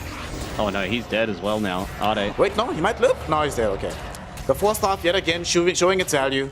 Just a constant peppering of this battery assault, not allowing the onslaught. Maybe that's why he bought the Force Staff. He's like, right, Clockwork, you're like sort of hard countering Primal pre-BKB, so if we just make sure that you can stay on top of him no matter what. Like, it makes my game slower, sure, but we're relying on the Sniper, I guess, to deal out all the scaling damage as this game proceeds. Yeah, and obviously Mobe does a lot of damage with his spells as well, so it's not like he needs to build into damage on the Death Prophet. He has a lot of that, and with Alex as well. So we're going to try and do something here with the Moonlight Shadow. They do see the Sniper. Okay, he can go for the Slide Chains combo. Quip, is he ready? There it is. There's Arrow flying in. It catches the Tiny though. Sniper ends up getting a body in front of him to protect him, but his life might still be in danger. The support's closing in on him, but they don't have the punch to kill him. Eventually, the Slider Fist will come in to clean up the job, but both supports go in the opposite direction. It might seem expensive, but at this stage of the game, Ivy will take what they can get. They bring Stoikov a little bit further into the game. He's getting closer to having at least one real item. Man, if he at least had like a Maelstrom for that fight, that could have gone so much better for them. Sniper would have died sooner, but the game is hard and they're just trying to recover it right now. Yeah, I mean, losing your 2 supports for Little Perb, you're probably pretty happy for that, considering the fact that Stoichkov was the one that got the kill onto the Sniper. Mask Commanders plus Orb of Corrosion means that Little Pleb is unfortunately at negative armor. So that's never fun for him when those Slider Fists do come through. But it has been at least a half-decent shout at them trying to get back into the game here. Ivy understand how they need to get back into this. They need to try and play around the Ember Spirit and their support combinations to try and find some of these kills. And they just need to make sure that their Primal Beast can get to a point where he has BKB and their Drow has a few items. So they know what they need to do. It's whether or not that Ancient Tribe are going to allow them to do that. They've got the Rod of Atos up now. They're just going to look towards Roche. They're not going to bring Little Pleb over for now, but get an early Roche on this team. It's going to be hard for you to defend your tier 2s for Ivy. They might not know that this is happening. Unfortunately, they don't have a Vision Seeker themselves on their draft. So this is going to go by underneath their noses. They cannot contest this. So good usage of the next round of Exorcism. Lil Pleb now has an Aegis in his hands. Can just keep farming. Doesn't have to buy BKB just yet. But on the bright side, they know that there's no Exorcism. And they know that Lil Pleb doesn't actually want to be fully involved just yet. He'd be happier off just farming the map. That gives them time to finish off their BKBs. They have one en route for the Draw Ranger. They have one en route for the Primal Beast. He's almost got his one. And they just need time for Stoikov to finish farming up his. I feel like they can only really start playing this game again once they have these BKBs. Before that, it just feels so rough right now. Alex is having a great game, so he's over-leveled on this Tiny. This Mortimer's Kisses just hit level 12, so it's an absurd amount of damage. Of course, you have these Spirit Siphons, these Crypt Swarms. So maybe Ivy a little bit glad for the time to just keep farming. But that also means they can't make aggressive plays. Because look, bottom, they actually want to try and make a jump here from Ancient Tribe. They need to get out. They need to run ASAP. Do they have a sentry? No, Drow! She reveals herself. PO is definitely going to die for this one. Will they get him out? Try to force off him away with the Hurricane Pike, but not going to be allowed. Cube is like, man, I gave you the Moonlight Shadow to get out of here. But he didn't accept the gift. So he ends up losing his life instead. Yeah, maybe they just weren't privy to the information that was, you know, coming towards them, that there was an entirety of the Ancient Tribe walking at them. I think LeBron did a really, really good job understanding that the Force Stuff is the only way that they can get away from the hookshot combination. So as soon as he sees that Hurricane Pike come out, he just throws out the hookshot, gets directly on top of the Drow. And Ancient Tribe, they are definitely in the driver's seat this time around. They're looking very, very strong. Maybe they can try and get a kill here on a Mobe. I don't think they had the damage to kill his Death Prophet. Let's see, she's 2k HP, 4 staff, right of Atos, Hurricane Pike with the Ogre Axe and 21 charges. Now she's trying. She is not going to die here. And Ada is actually going to be the one that gets brought down instead. There is an Assassinate coming in towards him. And here comes his old friend LeBron to apply more pain towards the Primal Beast. Lil Pleb gets the kill. Ivy yet again bounced back from the regression. And they even start sending the tips, man. Starting to inflict some emotional damage on top of the physical damage from the sniper as well. Yeah, I mean, Little Pleb was throwing out some tips before to PO when he got caught in the mid lane, so Ancient Tribe feeling pretty good with how things are going. I don't think on any planet you can think that you can kill a Death Prophet like that. Like, your Primal Beast doesn't have BKB, so you can't get away from the Spirit Siphons. You see that she already has 21 charges. She's got an Ogre Axe as well, and a 4-staff. Like, maybe if you had the Drow within the area, you can try and kite her around a little bit with some Frost Arrows and hope that you have enough physical burst. But with the 2 heroes that you had, there's no way with those combinations of spells that you're ever going to kill her. So a little bit, maybe it was a bit of limit testing coming from Ivy, just being like, all right, how strong is Mobe right now? Turns out he's pretty strong. So I don't think they're going to make the same mistake twice, but unfortunately they made a mistake in the first place. Well, they're going to find themselves dead on Mirana. I'm kind of surprised she's going to die. Oh, they actually don't get the Assassinate out. She's going to live. The reason I was really surprised she died here is because they smoked up as 4 heroes right underneath the ward from the side of Ivy. So they knew that this was coming. Cube not going to end up getting brought down by this. Can leap away into the base. Alright, so they successfully bait them out to reveal their positioning.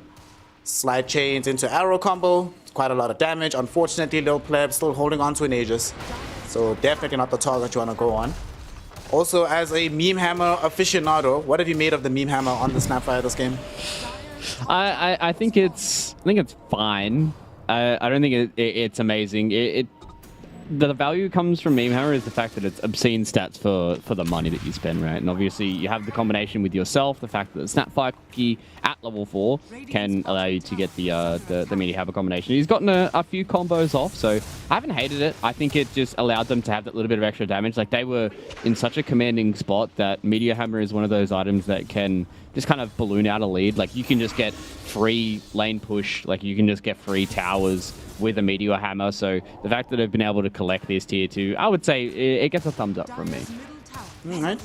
I think he agrees with the assessment of trying to go for this combo, also building a 4-staff. He was oscillating between 4-staff or Blink Dagger. Looks like 4-staff is going to be the option. Bottom lane, we have another Moonlight Shadow coming out. They want to test Mobe's limits yet again. They don't have vision of this Death Prophet though, so they can't get the catch. And now Ancient Tribe, they might be able to connect from the north side. This time, with the whole team here, because the Drow is also in position, maybe this time they can get this kill. But I'm still glad they didn't find her, honestly. Maybe, but it's also under a tier 2 as well, right? And that's where it just adds that little bit of extra risk where you're like, do we kill her fast enough? Like, yes, we might kill her at the end, but do we lose 4 lives off the back of that? And then little pleb gets like a, you know, like 4 kills and just ends up having like an extra 2 items by the time we go anywhere towards him. So I like that they didn't take the risk, but at the end of the day, I think they need to start taking risks soon. Well, they're going to try and go for a smoke play. Oh, LeBron gets assistance from the Tiny. Alex is like, bro, I got you. Just hook towards me. They do not have... This is a part of the issue we're mentioning, right? Their lack of ability to kill these heroes extremely fast. We were worried in their draft about their lack of burst damage, and we see it there. If they have more punch, then that's just a dead clockwork. They can sort of reassert themselves around this mid lane, maybe put some pressure on the tower, but as it stands right now, Ade has to be very careful here. Alex jumps in with the avalanche toss, forces a BKB charge. That's the first one of the game. So even though they don't get the kill, Ancient Tribe will definitely take that one. Happy to see the BKB charge go to waste. Yep, definitely okay with that, because now they can re-aggress, right? Like the only thing they really had to wait on was the Blink Dagger coming in from Alex. Now that it's off cooldown, you're going to try and find Ade. Haven't been able to find him just yet. Maybe they can catch out Jay and Vincenzo. Okay, he just smartly TPs into the trees. Understood that he was in a poor spot. So you can see that Ivy understands that they need to try and get some of these towers, need to try and get some of this map pressure back. But it's just so hard for them to do it. Like, they need these BKBs to fight, but then also if you're ever stuck in an awkward situation where you get Blink Avatos and you have to put the BKB, otherwise you just die. And now they're at a point where they have to wait for this BKB charge to come back from Ade. It's only about 30 seconds till it is back, but at this point they could just lose another fight and then lose another T2 tower. Okay, Dota is playable now though, because, oh, Cube avoids the avalanche. Hookshot's gonna be there though. Can they get the kill onto him? GG boots will not be good enough. Ade thought about going for the onslaught, but very wisely cancels. Still has 17 seconds until his BKB charge is back online. And Stoikov did just pick up BKB, so Dota is now playable for our mid Ember Spirit. Alex though makes the jump onto JM Vincenzo. Quick burst, quick kill. Because the Morana is the one that's dead, there's no Guardian Priest to keep you alive either. Game is hard here. They're about to lose their triangle. They need this farm to make sure that the Drow can also get a BKB. She's farming an unsafe area right now, so she needs to back, and she needs to back very, very shortly. In the meantime, though, Ade forced to pop BKB and flee away. Stoikov and the boys, they're trying to buy space and time. Ade forced a TP out home, so that's 2 defensive BKB charges. And now they have the assassinate onto Pio. He doesn't have BKB just yet. Alex jumps onto him. Beautiful Hurricane Pike, but an even better hook shot comes out from LeBron. That's a dead Drow Ranger without buyback either. It's all falling apart, Fluke, and they have the entire map just to themselves on the side of Ancient Tribe. They can decide exactly what pace the next few minutes are played in this game.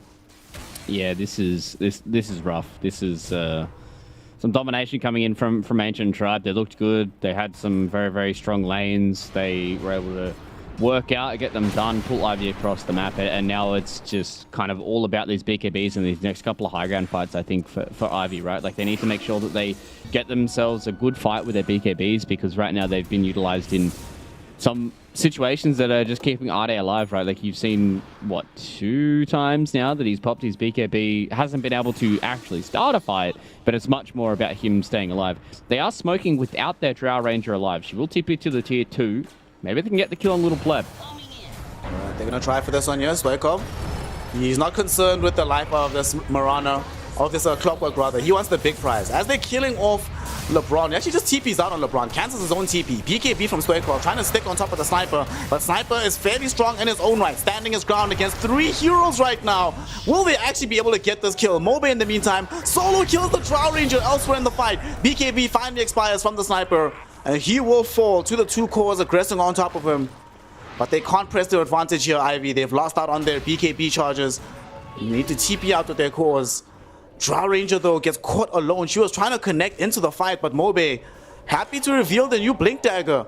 And coming out with these Exorcism Ghosts, good enough to kill off the Drow. This feels like the constant theme of this game here, Fluke. They get like 1 positive kill for themselves, Ivy, but then they always lose 2-3 heroes, so they can't actually put themselves onto the map as a result of these few kills. Yeah, it was a really disconnected fight. Stoichkov went directly in towards the Sniper. I thought maybe you just kind of give up and you just take the free kill onto LeBron, and then maybe you might have oh no, Stoichkov. There's no BKB here. No, it's fine. They don't have enough damage just yet, so it should be okay. They go in for the pulverized arrow combo. Stoikov though doesn't flee in time. Blood and Greaves will come out. Alex getting zoned back by Ada, and the Mortis kisses onto Stoikov. They actually managed to bring him down. Quipe might die as well. Barely heals up inside the trees and in the Moonlight Shadow. So they trade the life of Alex for the life of the Ember Spirit. Oh my goodness. I thought Stoikov was going to end up living there. But unfortunately for him, doesn't manage to get out the last remnants in time. The Morty's kisses come out even faster. It was some good snipes as well.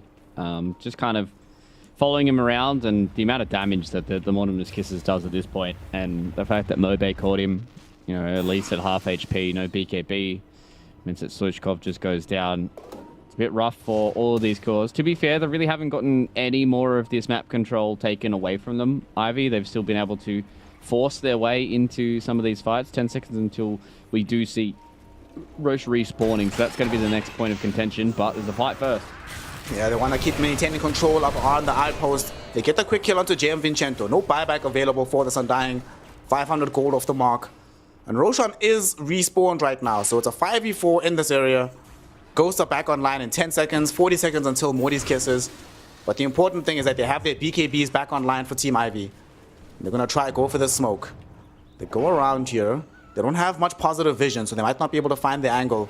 The rest of the squad already in the Roshan pit for Ancient Tribe. And Alex, his presence alone making it very difficult for Ivy to go in. And they just can't find a positive angle here, Fluke. They're going to have to let this one go. So they're going to instead choose to go for the outpost. Maybe retain some map progression on this area, but Ancient Tribe just get a free kill on Undying, and that translates into a free Roshan for themselves. Yeah, if they had any vision, Ivy, they would have noticed that Mobe was nowhere near the pit. Maybe they were just expecting that Mobe was just going to be in there, and if they ever did initiate, then it would have just been a bad transition for them. Maybe if they had Jay and Vincenzo up, that would have been an easier fight for them. You can just kind of walk in, drop a tombstone, and you get all the vision in the world, right? So maybe that might have been the play for them, but Ancient Tribe, once again, they have the Aghanim Shard now onto the Sniper. They've got Aegis as well. He's got his own BKB. And the question is... No way. Oh, no. No way, dude. He's going to be no fine. Way. Is he? Is he? Is he? He's not. Alex is going to keep the chase going. No way. Oh, my God. They hunted him like he was a prey, man. They had like multiple heroes force him to Remnant back the first time. And then they go force out the slide chains combo the second time. They force out the third remnant. And then Alex just comes in like the stalking horse. Takes him down. And there is buyback, but forcing him to use it right now just would feel so bad for Stoikov. He really wanted the Aghanim Shard. And he opts to buy the Aghanim Shard. He's completely bought out. He will not have access to buyback here. So they will probably have to just give up this tier 3 tower plus racks in the top side of the map. Nothing else they can do to protect it. LeBron and Jay and Vincenzo are fighting towards the top side. You can see that LeBron really wanted to try and keep his quick wave alive while the rest of his team are taking the racks. I think LeBron could probably win this fight. He is trying to turn it around. Oh no, Jay and Vincenzo's dead. Omega dead. They didn't pull him off the racks though, so yeah. I would say a slight victory there for Jay and Vincenzo. Yeah, that's actually massive. That delays the game much further than it should have been otherwise. That was the time where Stoikov did not have buyback. He bought out. Ade didn't really want to come participate in that fight fully. Like, they don't even lose a range racks off of this. That's actually such a big brain play. And I think the time that he spends there, the few creeps he brings down, bring him over the line to get buyback. So JM Vincenzo are keeping this game alive. It's an 18k gold lead, 88% win probability from Dota Plus. Not easy, certainly not, but Ivy, we've seen stranger things happen in the game of Dota. True, very true. We even covered some of the crazier comebacks in the game, so excited to see what Ivy's able to pull out when they're able to utilize all their BKBs. The biggest thing for me is they haven't fought together once. I don't think I've seen all 5 of them fight or smoke together. It's always they smoking when someone's respawning, or there's, Ivy, being on the bottom side of the map with like 2 or 3 heroes. They just haven't been able to link up. And to be fair, that kind of stems from their laning stage. I think their laning stage was pretty poor. Like, Ade was the only one that didn't really kind of get dominated, but he's a primal beast who's not able to abuse trample early on. So it kind of feels bad for him. And now Ivy they've always been on the back foot, and maybe they look good when we have a full 5v5. And that's when the Drow's really able to shine with her BKB and her damage that she's starting to build up. They might be building up. Oh, Alex doesn't manage to get... okay, TP out. Whew. All right. So Yeah. they can keep just hunting these heroes. Jim Vincenzo is just doing the classic 5 position thing, making space on the map, allowing these heroes to actually come back into this. It's very scary because so many of them are playing without buyback. I think maybe they're thinking to themselves, if we end up dying anyway in these fights, then us re-engaging the fight after the first round of BKBs is so hard as to defy expectations. So let's play without these buybacks, but it's still a very scary place to be because they're gonna come for the secondary push. They still have Aegis for another minute? Yeah. And, how do you defend this, Fluke?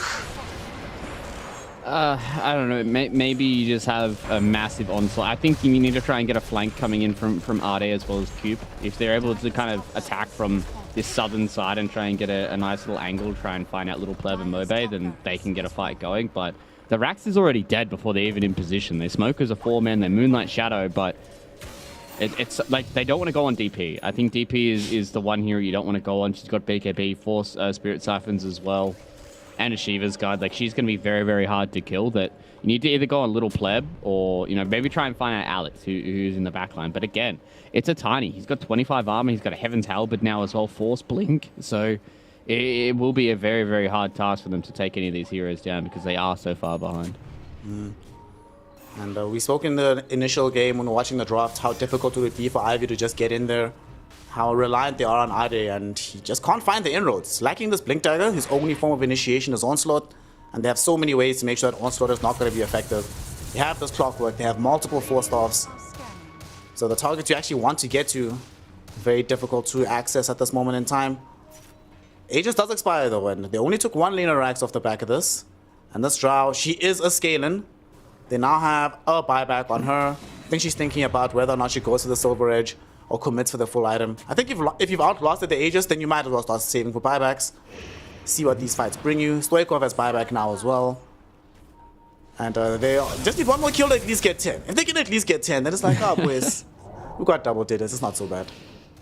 Yeah, if they can kill some of the zero death players, if they can kill Mobe, I think they're probably going to feel pretty happy. Alex, Bayon, Jay and Vincenzo, but it's not enough, it seems. Let me keep it real with you, Fluke. I actually don't think Mobe dies this game. I don't think he does either, but, you know, if they do get him there, that's going to be a pretty sweet pie, you know? They're going to be like, yeah, this felt good. Maybe that's all they're waiting for. Maybe they just kill Mobe and they GG out. I mean, that'd be some Giga Chad players right there. Just like, you're not going zero deaths this game. No, not in my game.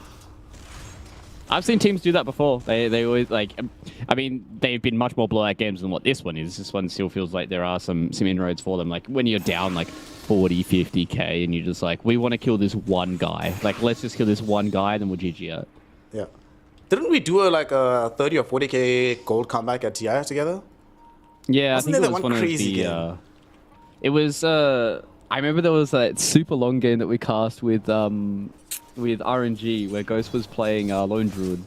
Ah, yes. And I think that was the comeback game where he just sat back forever and ever, cut creep waves forever and ever, and then they eventually won 1 fight, killed one of the big cores, and the game can swing, man. Like, at the end of the day, it really can swing, especially if your Drow stays alive, but I really want to see Ivy starting to build towards enabling their Drow. Like, trying to make sure that she stays alive and can deal the damage. Well, she's going to have to do that damage here in this fight. Here we go. James Vincenzo, the one jumped on by LeBron. You're already gone here. Does have buyback though. Ade trying to get into the fight. Not going to be able to do so. The Pulverize. Will it reach the play? No, it does not. Stoikov just trying to force these heroes back. The flight's being split up yet again. Mobe anchoring it down and holding things. Mixer going for the meme hammer play onto Stoikov. It hits this Ember Spirit. Ember's going to die. The damage coming in from low play on the tier 1 tower going to be more than enough. And on the back edge of the fight, Mobe yet again proving to the bane of this Drow Ranger's life, catching up directly on top of her. They disable the passive, they disable her life. And now Little Pleb comes back into the fray, deals out the damage, and they force out the GG core. Ivy, they finally try to force a fight on their own terms. They try to make it happen in a 5v5 fashion. But unfortunately for them, at the very end, Ancient Tribe, just Mobe is too strong. This Death Prophet, just a teeny bit too good in this game. Dominates the mid game, but dominates the mid game. And, you know, I'll be honest, the itemization at first when I saw it, I'm like, this might be a bit sus. But then I realized, wait a second, he's never going to die here. You can go for all these small media items And it doesn't matter. By the time you get BKB, you're pretty invincible. So great game coming in from the mid lane, especially here.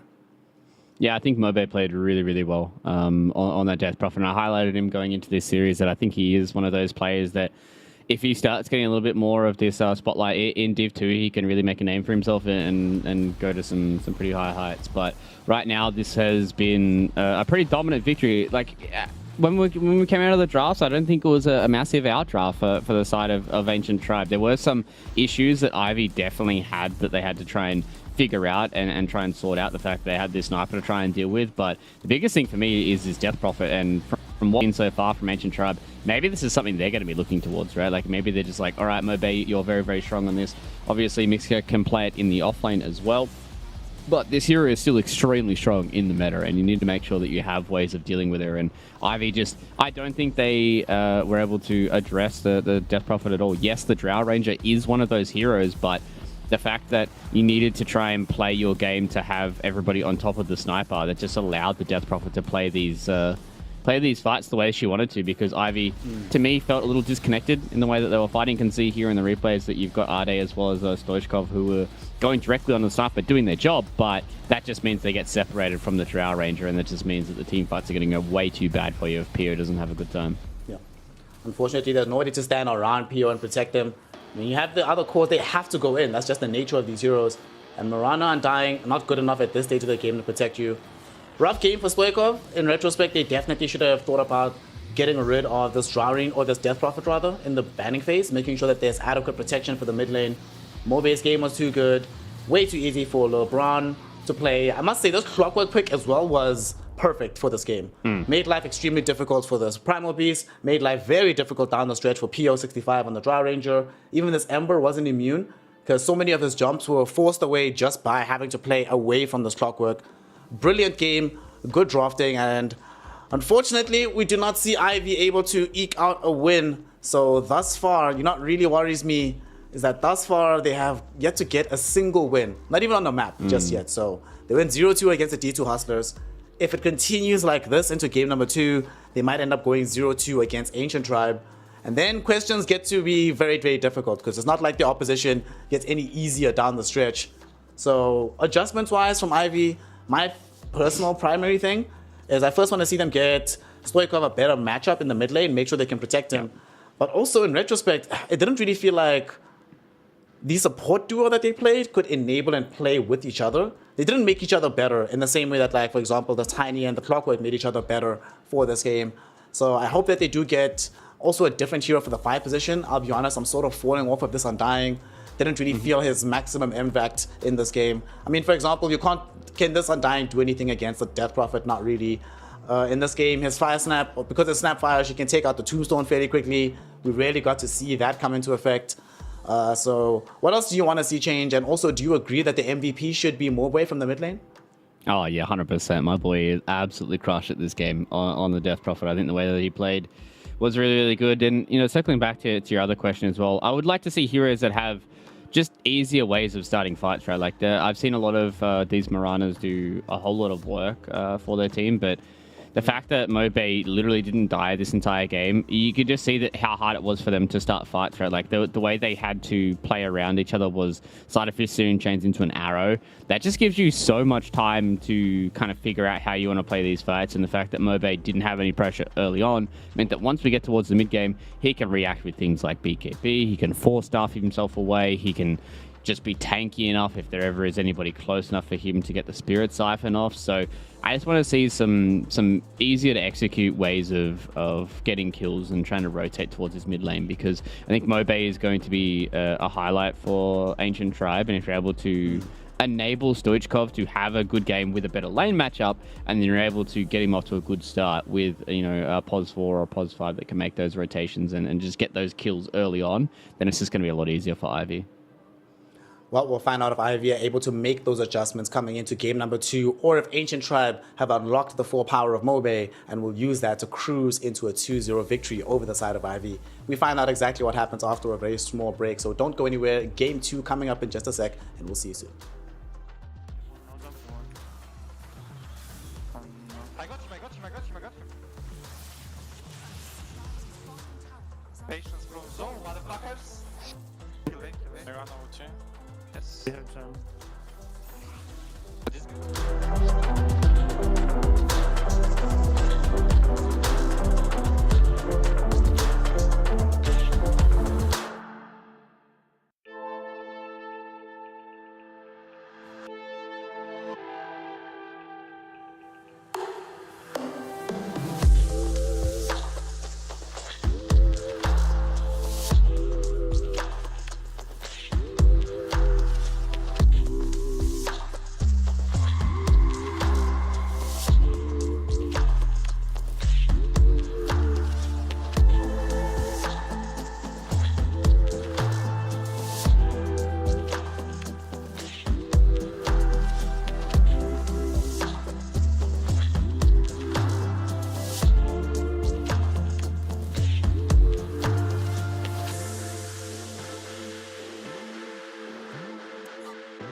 Welcome one and all to game number 2 here of the Ancient Tribe versus Ivy for a matchup that we do not expect to see all that often, given that these two teams don't meet that much, but when they do, it's going to be always entertaining Dota. And right now the entertainment has favored the side of Ancient Tribe as they are 1 game up on Ivy, and Ivy need to make some pretty solid adjustments if they want to come back into game number 2.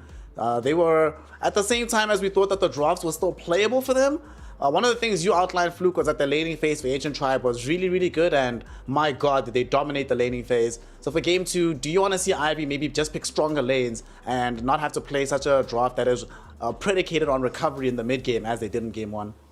Yeah, I think they really need to put a little bit more emphasis on Stoichkov's lane. Obviously, he had the counter matchup with the Death Prophet into the Ember Spirit, so it was hard, but his supports just weren't able to help him at all. The Mirana as the final pick of the second phase for Ivy really didn't work out for them. Maybe they expected that the Primal Beast lane was going to go a little bit better and that Cube was going to make some rotations earlier on, and then they were able to get a roll on once Stoichkov was able to hit that level 6, level 7 mark where he has a bit of damage, but it really just didn't work out for them. So I think just try and get something that's super simple for themselves. Maybe we go for the Tusk early on for Cube. He's been one of those players that has been able to play that and pull it out and look really, really good on it.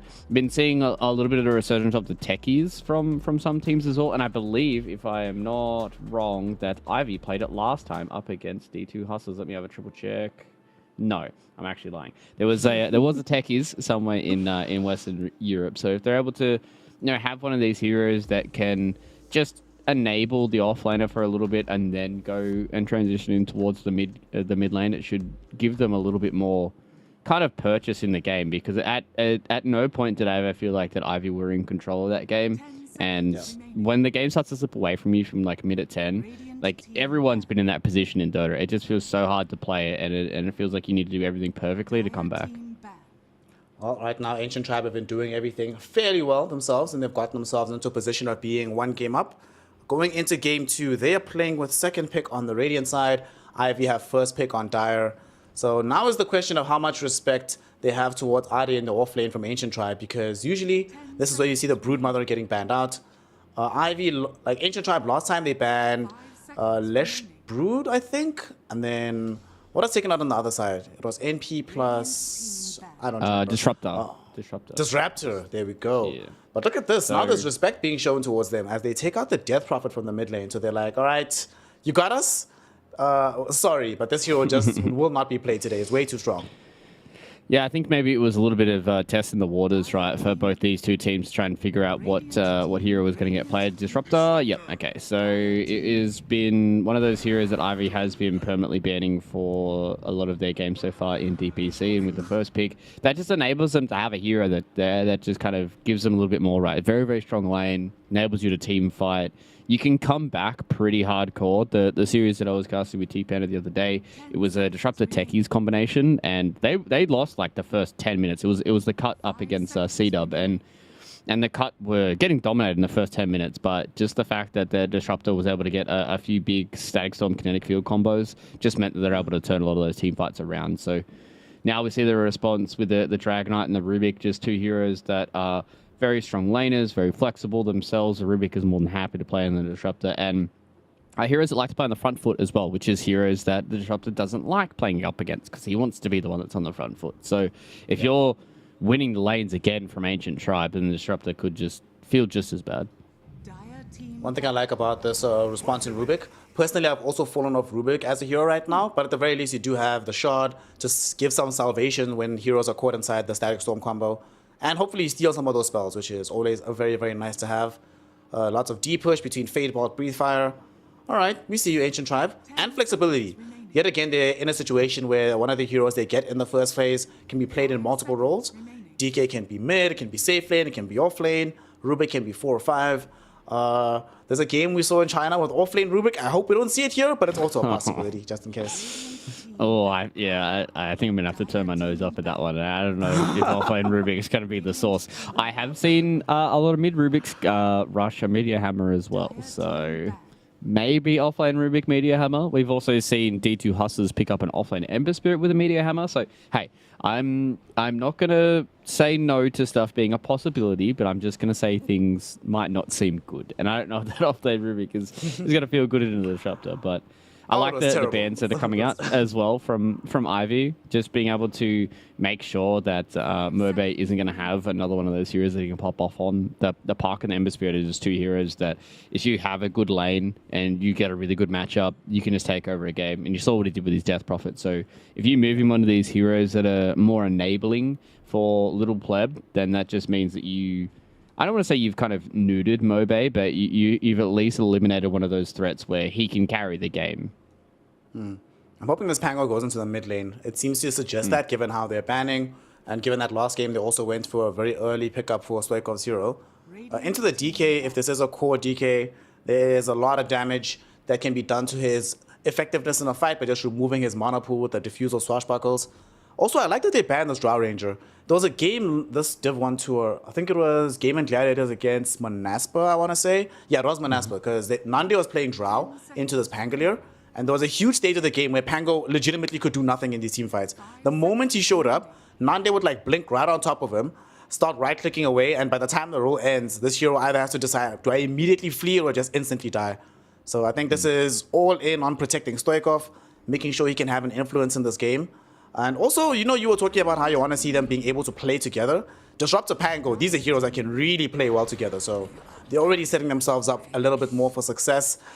Dude, I don't like this Rubik Undying as a support duo. Last game we were complaining about Ivy support not being able to connect together all that much. This feels just as difficult for Rubik Undying to connect together and make moves around the map. Yeah, and you can just see that Ivy instantly punished that with the Enigma pick, right? Where you have these two heroes that neither of them can stop the black hole. Yes, you can steal the black hole and all that kind of stuff, but at the end of the day, it's going to be very, very hard for you to kind of punish a hero like this Enigma, where you want to try and make the rotations towards his lane and push him out.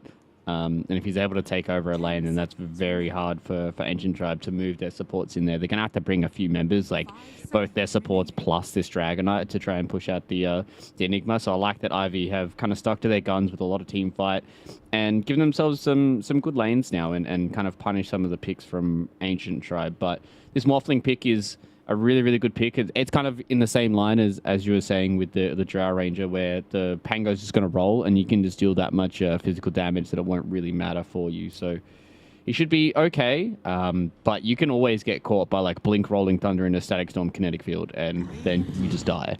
So he's going to have to play kind of on the bleeding edge, I think, for Little Pleb to see if he can have a pop-off performance. Lately, when I've been seeing these Morphlings, the ones that I like the most are the ones in circumstances and situations where Morphling can also get added mobility from the enemy team. So now he has Waveform, presumably he steals the Pango fight, the Pangolier's form every single game, or every single team fight. Then he gets access to the Swashbuckle as well. You use one to get in, deal damage, and get out. And Swashbuckle Morphling, that feels pretty damn strong in terms of the damage output that can be outlaid by Ancient Tribe. So this could be good. On the flip side, though, like you mentioned, he has to play a very careful Morphling game, because you can't die here, right? There's Static Storm to worry about, Blink, Rolling Thunder, pushbacks on Clockwork into Enigma Black Hole. This is not one of those very easy Morphling games where no matter what, you can just be free in the fights. He definitely has to watch himself, and definitely doesn't even feel safe when he buys BKB. Always concerned about what Enigma's going to be doing.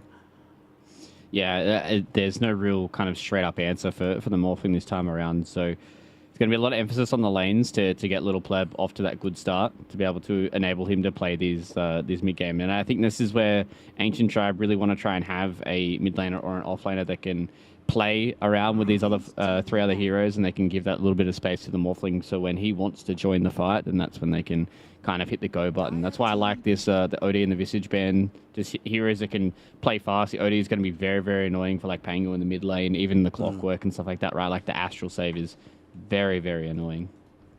All right, so what do we want here from Ivy? I imagine we want the hero that's going to go into the safe lane. What stands out to you as potential answers against the Morphling? They don't have much reserve time either, so you have to pick like right now. Yeah, I would have liked to have seen something along the lines of like a Slark. You could really abuse the other heroes. That's why it's a really good ban coming in from Ancient Tribe. Oh, they go the Abba. Okay, so we've been seeing this a lot more. We saw it in the previous series between Secret and Alliance, that this position 1 Abaddon has really started to prove its head up against a lot of these other heroes that can't just keep the hero like out of a fight, right? Like you need to make sure that when you're playing up against his position one Abaddon, that you have these heroes that can kind of kite him around and force him to use the borrow time in weird spots. And Ancient Tribe really don't have that. Like the Rubik's not going to really be able to deal with him. Like once you get the Blink Manta style, he's going to be very, very hard to deal with. You can tear through the Undying and the Tombstone really, really fast with the Manta style. And same thing with the Morphling. Like you build these, like the way that you build this position one Abaddon is to blink on top of somebody and blow them up. And that's what it's going to be very, very hard for the Morphling to play around with, because he has to worry about Black Hole, he has to worry about Static Storm, he has to worry about Rolling Thunder, he has to worry about Hookshot. And now he has to worry about this Abaddon that he can't really win the fight up against him most of the time. So I like this Ivy draft. They are lacking a little bit of these hard lockdowns, a little bit of this extra stun. So maybe if Ancient Tribe trying to abuse that with another mobility hero that's got to stun themselves. I personally also I love this Abaddon in this game. I feel like Rubik and Dying literally do nothing to you as a hero. At some point, Morphling, like I think plays best when he can do one of two things: either go in and instantly blow up a hero with magic damage, or get to the point where you can't kill him and he just outclicks you the entire fight. Against Abaddon, the Radiance build feels fine to play up against that for the Morphling, because you're always in range for the burn to affect him. He never wants to be silenced in the fight. Can never blow up the Abaddon. This feels nice. Ooh, okay. A Timbersaw. I think this is a Timbersaw mid. Yeah, that's what they're gonna do. They're putting the Timbersaw in the mid lane. Okay, this is cool. This is a cool idea. What do you make of this, the Timber here? I don't hate it. They are lacking a little bit on lockdown. They've only got the Telekinesis and the Dragon Tail for Ancient Tribes. So maybe we might see Mixer go for like the Dragonite build where we go Meteor Hammer. You go like Blink, Meteor Hammer, BKB. It does mean that you lack a little bit of damage, but you have two cores that deal a whole lot of damage themselves, so you might be able to get away with it. But going into something like an Abaddon without having massive amounts of lockdown or kite is going to be hard for you. Again, pardon me, once you get in towards the mid game, the Abaddon's going to be able to silence a lot of these cores. They don't really have the kind of instant burst to take down a Timbersaw, so I like the Ivy draft. The Timbersaw was a nice little touch, but I'm not sure if it solves all the issues here for Ancient Tribe. I am very worried that Ancient Tribe, their catch in particular, really concerns me. They have Dragon Tail, Rubik Lift. That's it for their like initiation stuns in any kind of capacity. And Rubik, you don't normally reserve the telekinesis for later in the fight anyway. This Morphling that feels like he has to play out of his mind. I think Timbersaw, there's a lot of these fights they'll just be able to ignore him, because there's so many mobile heroes as well on the side of Ivy. They'll be playing with this Clockwork. They have access to this Pangolier as well. Enigma can just hold his ground. I think we're going to a game 3 here, Mr. Fluke. I am a fan of what Ivy have got for themselves. But the main thing I like about it is that this draft can actually... it doesn't feel inevitable that if they lose their lanes, they lose the game. You can still have like some 16 plays later on to get you back into things. So they're always in with a better shot than they were in game number 1. Yeah, 100%. And I also think that this Abaddon carry can scale really well as well. Like he can get to a point where he has like every single one of his items across the build makes him feel good. The Radiance into the Blink is very, very strong timing. And then even once you get things like the Manta style, then you get like the Basher on top of that. Then you get like AC and Abyssal. Like every single time that you hit another item is going to feel really good for PO. So if he has even a half decent time on this Abaddon, then Ivy should have a good shot in this game. And they've also got, Coop on something that he's allowed to make a lot of these plays with, right? Like the Clockwork and can always get stuff done. And even Jay and Vincenzo on the Disruptor, like they have this support duo. They can do stuff on the map and make things happen. This is going to be my 4th time in about 2 weeks seeing this Undying Rubik support duo. Ask me how many times it's won. How many times is it won, Snare? None, because it's bad. Oh, no. Yeah. I just don't If you like said 1, I probably would have been less surprised than when you said 0. I would have been absolutely like, really? I actually want to go check how many times this duo has been played together and figure out what the win rate is. Like pre-patch, this was actually really funny to me, because before this version 7.32E came out, this was like the S tier support duo that you could get for yourself, right? Rubik was phenomenal at the time, and Dying was an amazing 5, one of the better ones in the game, but the tweaking of a couple of numbers have made these heroes in tandem feel somewhat lackluster, but we will see. There's a reason that they're the pros and we're on the mic. and we'll find out if this idea works out for them. I think, kind of just in contrast to the rest of the support pool, they feel lackluster as well, right? So it's like you're playing into a meta where Disruptor is first phase banned or picked, and he just provides so much more than what, some of these other supports do. So now we see the laning phase starting off. I'm interested to see how Mobe is going to function in this mid lane. The times that I have seen this particular lane combination of Timber into Pango, it has been Timber favored. You can just play uber aggressive into the Pango's face.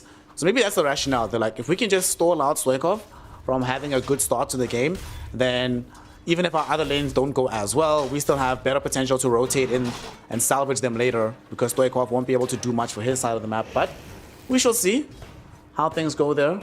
Down bottom, Morphling just going to be chilled. I don't think they put too much pressure on the Morphling. It's not the easiest lane for him to farm, but I don't think they can kill him either. Yeah, unless he, kind of greatly misplays, and you're not expecting, Woodblood to make massive misplays like that, especially on a hero like his Morphling. He's played a lot in the competitive scene, and obviously a lot in pubs as well, being Grandmaster tier. Oh, LeBron. He just left his career out in no man's land, and it just gets gobbled up, so... Well, unfortunate for him, but I think you're going to be pretty happy for Ancient Tribe to kind of come out pretty even on a lot of these lanes. To me, I really want to see how Stoichkov makes these transitions at level 6. He really... I think he made like 1 or 2 rotations. Oh, no, that's first blood. Nice. Abaddon just gets to get the chase down there. They get a quick kill. And that's a good start to the game for this carry Abaddon. And in the last game, Stoikov made like 2-3 rotations. The first 2 went horribly. The third one... Well, the first 2 they found nothing. And then the third one went horribly because they found a little bit more than they bargained for. So hopefully it's just a better game for him all around. Yeah, hopefully he's just able to get into this game and kind of have some kind of hold on the game, because it just really never felt like that Ember Spirit was able to do much in the game. But this time around, it seems like the lanes are going much better. He's even on CS when it comes to up against the Timber Saw, so Mobe's not kind of tearing ahead. All the other side lanes are doing well, except for, kind of the Enigma. He's starting to fall a little bit behind when it comes to the CS, but once he gets more levels in the Eidolons and stuff like that, he should be okay. Yep. Looks like we'll have a little bit of a farm fest on our hands. Top lane. This is the one side of the map we haven't paid too much attention to outside of the first blood that happened. Alex being a little bit cute, with the Fade Bolt, the Wild Wing Ripper pushes him forward. Actually gets glimpsed back for his troubles. He might be in danger here. Requires a telekinesis just to keep everyone alive. Pio could maybe have chased under the tower, given that there was protection with the creep wave being online. But they decide against it. Alex gets to live. And they're actually not really concerned with his life. I think right now the priority for Ivy is just get out of these lanes with decent farm on our cores. Because we can scale really, really well here with the Enigma from the off lane. Abaddon obviously does have a cap beyond which he's not the strongest hero in the map, but if they can get out of these lanes with a lot of decent farm into the mid game, I think they feel pretty happy with themselves. Yeah, I think they're going to be pretty okay with how things are going, as long as they can just combine once they hit level 6s, because that's when a lot of their heroes hit their power spikes, right? Like that's when Abaddon feels pretty strong, basically has 2 lives, they'll have Black Hole available, they'll have things like the Rolling Thunder and the Static Storm, so that's what really starts to open up for Ivy. I like that the Mixer is going for the Meteor Hammer. It's a build that I had a little touch on when we talked about the Dragonite in the off lane. You only need to get 2 levels in Dragon Tail for it to be a perfect overlap. So usually you want to try and get some more levels in the Dragon Tail anyways as an off lane Dragonite, just because that enables you to try and get some more of these kills. So I think once he gets to a strong point, he can really start to abuse some things on the map. If he ever catches out like a Clockwork or a Disruptor, they're basically dead with, even just a +1. I mean, given how important it's going to be for them to have any kind of lockdown, their draft naturally doesn't have it, so they need to find it in items. And bottom lane, they're looking for the life of Cube. They get the Soul Rip out once they summon the Tombstone from LeBron, but they lack the punch to be able to get this kill. One of the big issues with their draft is going to be damage for quite a while. It takes them a while before they get into a proper damage spot. So they just have to content themselves with the situation as it stands. Top lane, they're trying to get a quick kill onto Mixer. He doesn't have access to the Dragon Tail, but they don't have access to any further stuns or TP cancels outside of the Glimpse. So once Glimpse is used, Mixer just gets out of dodge. He's fine. Just going back to farming, but We're starting to see the gap opening up between himself and the Abaddon, because the Abaddon can start to play more aggressively now that he's gotten level 4 and potentially looking for a 3rd point into the Curse of Avernus.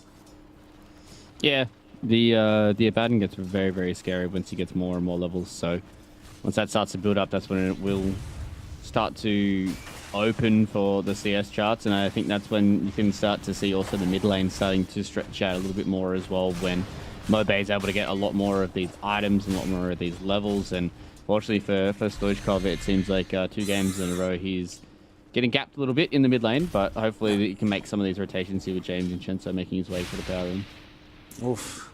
A Timbersaw that gets Arcane Rune. Sounds like fun to play against. So, he needs to watch himself for Stoichkov. And he needs to make the calls to his team the moment he sees that Timbersaw goes missing. Because right now, Mobe would love to activate this rune en route to killing one of these core heroes. He should... Most of these Abaddons that we've been seeing don't necessarily go immediately level 6 into the borrow time. So, also need to make sure that they keep this hero alive. On the other side of the map, though, Undying does end up dying. Ade just chilling, playing this Enigma, about to pick up a pair of Arcane Boots. Slowly but surely, Ivy just trying to make sure that they can keep their farm up. I mean, right now it's only really this mid lane that's uber dominant. And even then, the gap isn't nearly as large as it was in game number 1 in favor of the side of Ancient Tribe. Yeah, and I also think that, you know, the Timbersaw this early on as well, he needs to have a few more items because before he becomes one of those insanely strong kind of heroes. He can dominate people when they come to his lane, but it's about his rotations that aren't going to be as strong. Stoichkov forced into the Rolling Thunder. Mobe was threatening his life, about to throw in another Chakram. And he was trying to finish off the creep wave at least, or the creep camp rather. Gets neither, so just forced home. This is the nature of when Timbersaw is higher level than you. Gets level 6 before you do, you just get bullied. And unfortunately, because he used Rolling Thunder, that means that he can't like immediately go off the back of this TP to try and get a kill somewhere else on the map. So he might have to just come back middle and tank the L a little bit. Yeah, it's going to be hard for him to make any of these rotations, especially if they don't get any of these power rooms. But it's like bottom lane, they're going to try and kill LeBron again. Still coming though, Stoichkov showing up. Will they be able to get the kill onto the Undying? Indeed they do. They actually get it as soon as they get off the Swashbuckle. And Low Pleb's in some danger as well. They're thinking about it, but they're realizing without the Rolling Thunder, they don't have the necessary lockdown to make it as easy as it should be. And Ade does not have level 6, so they lack access to the Black Hole. But they're coming back for this one. Invis Rune activated by JM Vincenzo. And Stoichkov sticking around, thinking about going back in. The Swashbuckle will be there, connect onto Low Pleb. And they have Rolling Thunder in 8 seconds. They're really thinking about this. LeBron TP's back into this. And it looks like Stoichkov just going to be happy to fully wait around. Will they commit for this? The decision needs to be made, has to be made soon, because Mobo and the boys are heading top. And Stoichkov now going to slowly but surely get off the Swashbuckle. They kill LeBron yet again. So that's an Undying taking a very dishonorable trip back to the fountain. Moby and the gang, all they can do right now is farm these Ancients, get this Timber a little bit bigger. But they might have found the space to keep the push onto the tier 1 tower, so Lil Pleb definitely has to go back into the jungle now. Yeah, as soon as LeBron goes down, that means that Little Pleb has to vacate the area. These Undyings definitely have been on a bit of a feed train. He's one of those heroes that sometimes you can either just bully people or you get bullied. So you can see now that Cooper's doing the bullying on a Little Pleb. He does have a big wand to play around with though, but now with Stoichkov here, this could be a death. They're going to try go for it. Rolling Thunder. Oh, doesn't connect. Nice little moves there from Lil Pleb. Also Stoichkov. He was waiting for the pushback to happen on the power cogs. And Cube, unfortunately, not able to get that to happen. So they have to have another Rolling Thunder, not be used aggressively. Erstwhile in the top lane. They're pushing in onto the tier 1 tower with the Elder Dragon form. Pio is here and Cube shows up as well. They're even bringing in Stoichkov. They clip the glimpse back onto the Timbersaw. Will they be able to find the kill? Static Storm is there from JM Vincenzo. The damage should be enough. The Curse of Avernus gets laid out. And the Timbersaw's life gets taken away. Alright, map plays all across for the side of Ivy. They found 5 kills on the map to Ancient Tribe's 0. So despite Stoichkov very rarely having Rolling Thunder, he's still making a lot of decent moves on the map. Yeah, you can just see what happens when you have these heroes that have a little bit more, kind of aggressive nature about them, right? Just heroes that just can do stuff, and it just makes it so much easier for you to make these rotations. You know, Cube just TP'd towards top. He didn't really have much going on, and then as soon as they get to link up with Jay and Vincenzo, it's a free kill there onto Mobe. So his first death of the series. Still is in a good spot for the Timber Saw. I'm not going to be all too sad about this, but the fact that Ivy have now all three of their cores towards the top half of the net worth chart feels good, because Little Pleb is one that's starting to feel the pain a little bit. He's getting close towards that Morphle Mask to just pick up the Possessed Mask.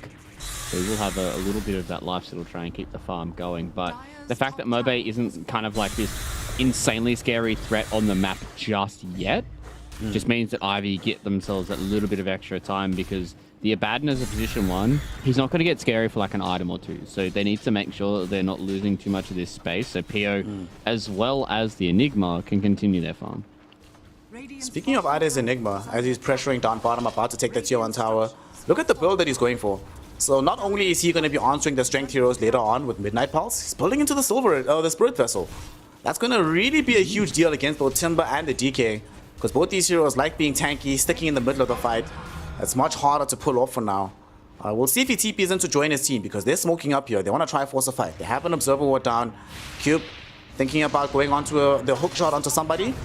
They start the fight on the easy target, just looking for this Rubik. And the Grand Magus has stolen a Photic Shield, but should still die. Not dead just yet, though. Still alive at the very end of this. They're forced to go into the hook shot for this, but at the same time, that sets them up for the Rolling Thunder to connect onto the DK. Swashbuckle onto both DK and Timber, but they have enough to bring down this Clockwork. As DK trying to get away from PO, chasing him down. There's going to be the secondary glimpse that comes in. Mixer, though, gets healed up by LeBron. Tombstone Soul Rip combination. Good enough to keep this DK on. They get rid of the Tombstone first and foremost. Unfortunately, though, this might get the cost onto PO's life as well, as Mobe has been able to skirt around the edges of the fight, bringing down these heroes one by one. And they run out of juice on the side of Ivy. And they end up losing all three, only gaining the life of the Rubik at the very end there. This is not what you wanted to see here. Losing your mid and your carry hero in one fight and allowing the enemy mid to clean up both of them is worst case scenario for Ivy right now. Yeah, Mobe getting 1,000 gold into his pocket after getting that double kill.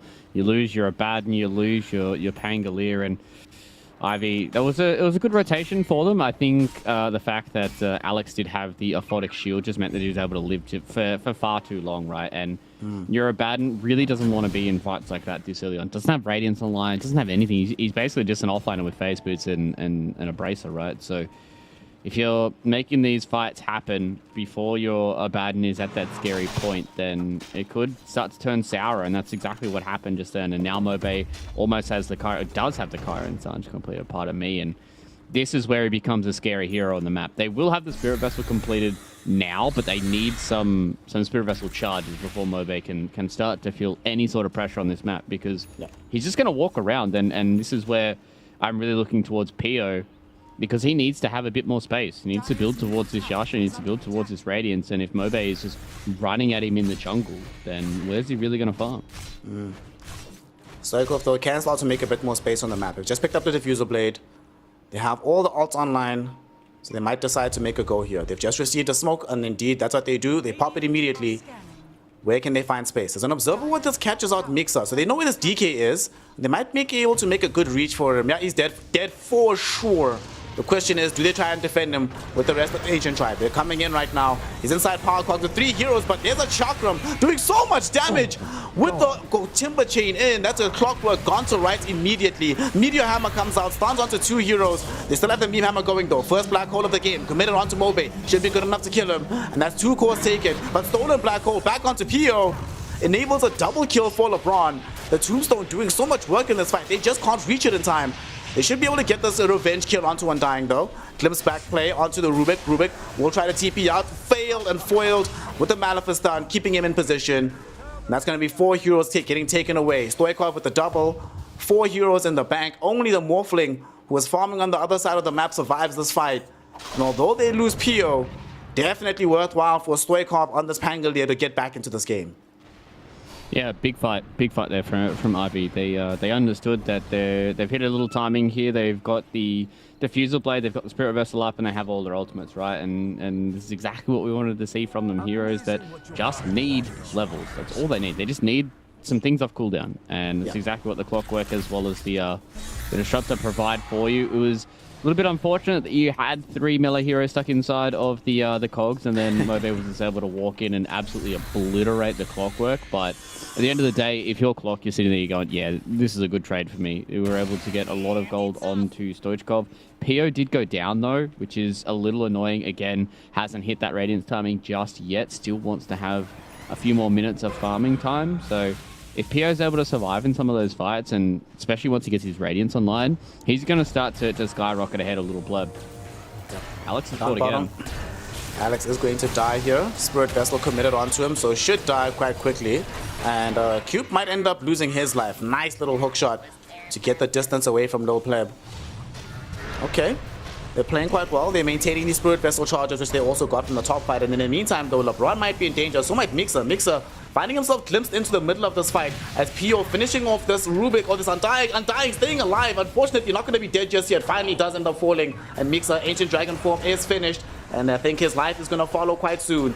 Nice Dragon Tail stun to prevent Cube running him down with the Battery Assault. Maleficent Thunder holds him in position. He gets glimpsed back. There's going to be a big swashbuckle. PO trying to get this chase. They drop down the Static Storm. PO forced into triggering off the ultimate. He gets lifted back by the Rubik. Will Mobe be able to finish off his life? The Chakrum's going to be there. Way for men from Lil Pleb. And that is PO. He thought the Radiance reveal for this fight was going to net them the victory. It turns out to be the opposite. As he ends up getting jebaited too close, he dies off. And yeah, they get 2 supports out of that, but PO can't keep dying like this, Fluke. Yeah, that's the biggest thing, right, is PO's the one that's going down. Maybe if you lose the Disruptor, you're okay. Maybe if you lose the Enigma, you're happy, but well, it's working right now, so good. Mobe's caught, though. I don't know about killing him off just yet, though. Spirit Vessel charge applied on top of him. Immediately gets removed, as this Rubik did manage to steal a Photic Shield. What a spell to give up on the way out for PO.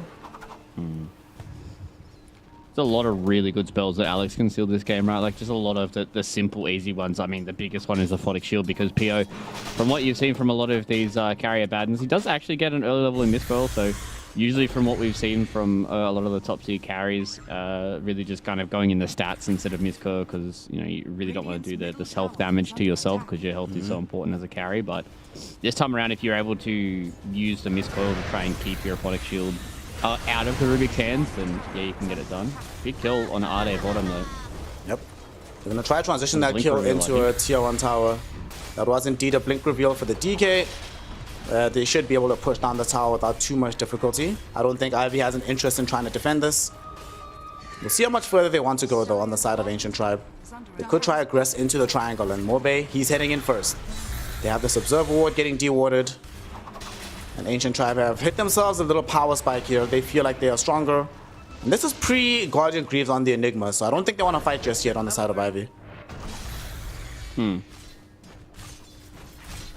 Especially, as you said, you know, pre-Guardian Greaves for Ivy is not exactly what they want to play around with. They want to try and make sure that they can get to a point where they can try and stay alive through some of the burst damage. I think the biggest thing for me is the fact that PO has died these last couple of times, is they might miss the timing between everyone, right? Like, Spirit Vessel plus Guardian Greaves is a very, very strong timing for Ade, but PO's going to be a little bit behind. He only has the Blade of Alacrity coming out to him now. You really want to try and hit that Manta timing once you have a few more of these items for the side of Ivy. You know, you're getting to the point now where you've got a Blink Dagger up on Stoichkov. It's getting close to a Basher, and you still may have a few minutes where you've got all these items, but PO is just not ready just yet. And it's just going to circle back to some of those engagements where PO was getting involved in them and unfortunately being the one that gets taken down. They are trying to get a reveal on their own new items on the side of Ancient Tribe. We have a Blink Dagger on this Timbersaw, got a full Manta out on this Morphling at the moment. They can't find anything with their smoke though. Playing very wisely on the side of Ivy. And they have a Clockwork to constantly scout out this Roshan Pit. So they're not going to get caught like they did in Game 1, where Ancient Tribe were free to just roll into the pit, snatch a free Aegis.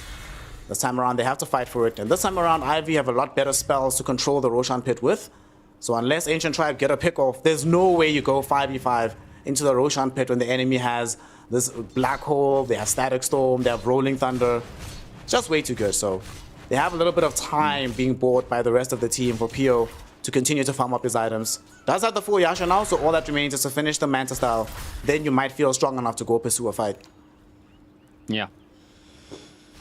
So you can just see now that both teams are kind of understanding the stakes and the kind of state of the game as well. That neither team really feels kind of overconfident. You were touching on it just before that it's a massive amount of team fight coming in from Ivy. Like they just have so many big spells, and right now Ancient Tribe aren't at that point where the Morphling's at the critical mass, but they do have some good strong item timings with their 4 heroes that they want to try and get this fight going, because if you get in the face of Ivy, team fight spells might not be utilized as possible, and that's how they're going to be able to unlock Rotom. Well, they got into the face of JM Vincento as he dies, does not have access to the buyback, about 60 gold short at this point.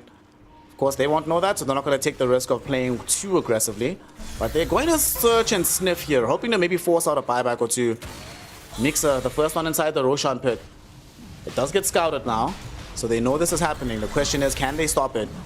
And they now read that there's no buyback from JM Vincento.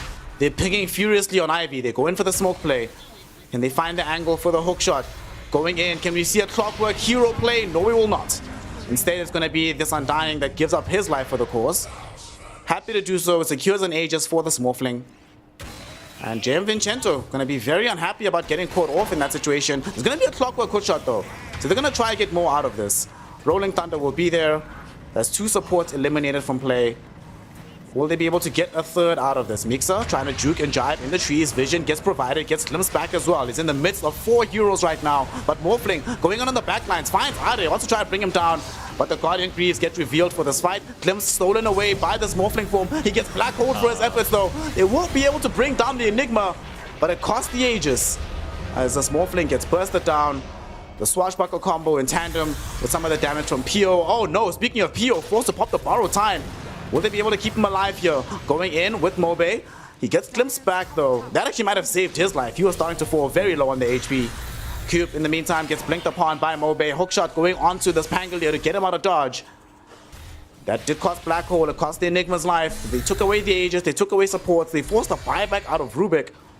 All things considered here, Fluke, I think Ivy very happy with how the last 90 seconds went.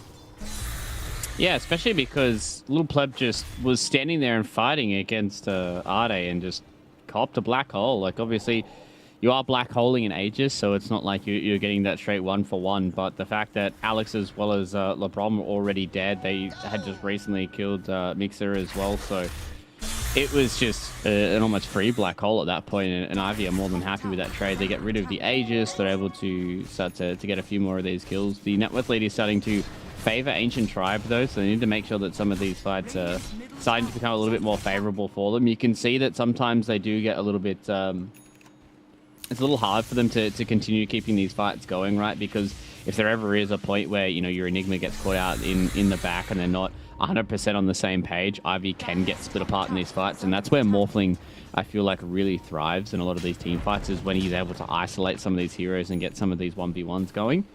And Ancient Tribe, that's what they're really going to try and find, right? They're really going to try and find a lot of these spread out chaotic fights, so they're not clumped together for Static Storm, Black Hole, Cogs, Rolling Thunder, all that kind of crazy team fight. Ancient Tribe are posturing to try and take a fight right now because they've just got the BKB for the Morphling and an Aghanim Scepter for Mobe. So they feel fairly strong. And unfortunately, because they don't have a TP on this Abaddon, he can't instantly join the fight just yet. So they're going to be forced to sack this one on the side of Ivy, despite decent positioning all around this. I suppose if they had Black Hole, they might be a bit more confident in going for that one, but without it, you just have to watch your map shrink a little bit. And like you mentioned, gold is starting to eke slowly but surely in favor of the Ancient Tribe. But more importantly, we're still getting a lot of scaling onto the Morphling and the Timbersaw. And these heroes are getting pretty difficult to deal with. The Abaddon still being held back a little bit by some of those earlier deaths. Has a full Manta style, but just one item away from getting the Blink Dagger. So Ancient Tribe can still play very aggressively into him for now, before he's the one making the forward jumps onto the enemy team. Yeah, he's also hit that level 15 spiked plus 65 damage talent, so he is going to start hitting very, very hard in a lot of these team fights. So once he starts getting to a point where he can actually stick on top of people with this Blink Dagger, then that's when this Abaddon really starts to turn it up to 11. So Pio he would love to be kind of on even footing with Mobe. He's not that far behind. Like, he's only about 1,000 gold. So, you know, at the end of the day, that probably would just mean that he has his blink tag online now rather than in a minute or two. So it is kind of just a scenario where sometimes you have these carries like the Abad and you get a little bit overzealous and you can start to lose some of these timings. They still have insane amounts of team fight, and it's going to be very, very hard for Ancient Tribe to fight them if this game goes uber late. But the way they're tracking right now, it looks like it's going to be a good mid game for Ancient Tribe, especially if they find Stoichkov here. Stoichkov cannot afford to die. He's building into this Aghanim Scepter, and once he gets there, this is actually such a crazy game for the Ags. The Diffusal Blade, we've already seen its influence against the Timber, against the DK, against the Morphling. And you can guarantee that all of them are affected simultaneously in the fight. It's quite a lot of damage. And the way that we've seen this Morphling itemize, he hasn't gone for that, at least not yet, the out-and-out physical burst damage. So this Rolling Thunder / roll-up combo, once we get the shard Ags as well, feels like it'll be pretty decent for this Pangolier. Stoichkov finally having a game of Dota 2 to play. And we can already see how much easier it seems for Ivy to make moves around the map. But unfortunately, PO not fully keeping up just yet. Did just get Blink Dagger, so this is a new spike for them. Ivy, we'll see if they try to fight off the back of this. Yeah, I think they definitely should, right? Like they've got a Basher enabled now on the Pangolier. They've got little ways away from either the Blink Dagger or the BKB for Arde, so might be a little bit too long for them to wait for that. But now, what? Oh my god, that's just the Aghanim's burst. It's too good. Oh my god. Double damage Morphling almost kills away JM Vincento. Will he TP out? No way. Alright, last second TP, but man, Aghanim Scepter. How much damage came out there? 1,500 damage in the space of a couple seconds. Stoichkov definitely didn't see that coming, but we see Mobe not done just yet. He catches out to PO Abaddon through the mid lane, who really doesn't want to have to activate borrow time, but doesn't have an option in the matter. If he gets slowed up here, he will be killed. They're forced to pop the drums as well to ensure he can get up on the high ground. Alright, Ancient Tribe. Just playing the map in such a clean fashion right now. And this Morphling getting closer and closer towards the Skadi. So, you know, they were struggling with some damage earlier on when it came to bringing down these tankier heroes. It only gets worse from here as these heroes scale in items as well. And Ivy, have they missed their timing, Fluke? Because it's starting to feel so difficult for them to realistically take some of these engagements. Yeah, it's really starting to feel like the PO just hasn't been able to take this game by the throat. He's starting to slow down a little bit when it comes to being able to be the threat in the team fight, and that's the thing that you want to have your Abaddon, right? You want them to be the threat in the team fight, and now it's all about Mobe. Well, Mobe super tanky. Let's see if he can get out of here. They actually do get to catch him on the secondary Timber Chain out. Huge stuns coming in from Stoichkov. And the big thing is they got that kill without having to blow either Static Storm nor the Glimpse or the Black Hole. All of these things still available. Great stuff coming in from the side of Ivy. And the more important thing about that is that PO was involved in that kill, so that allows him to scale towards the Basher as well.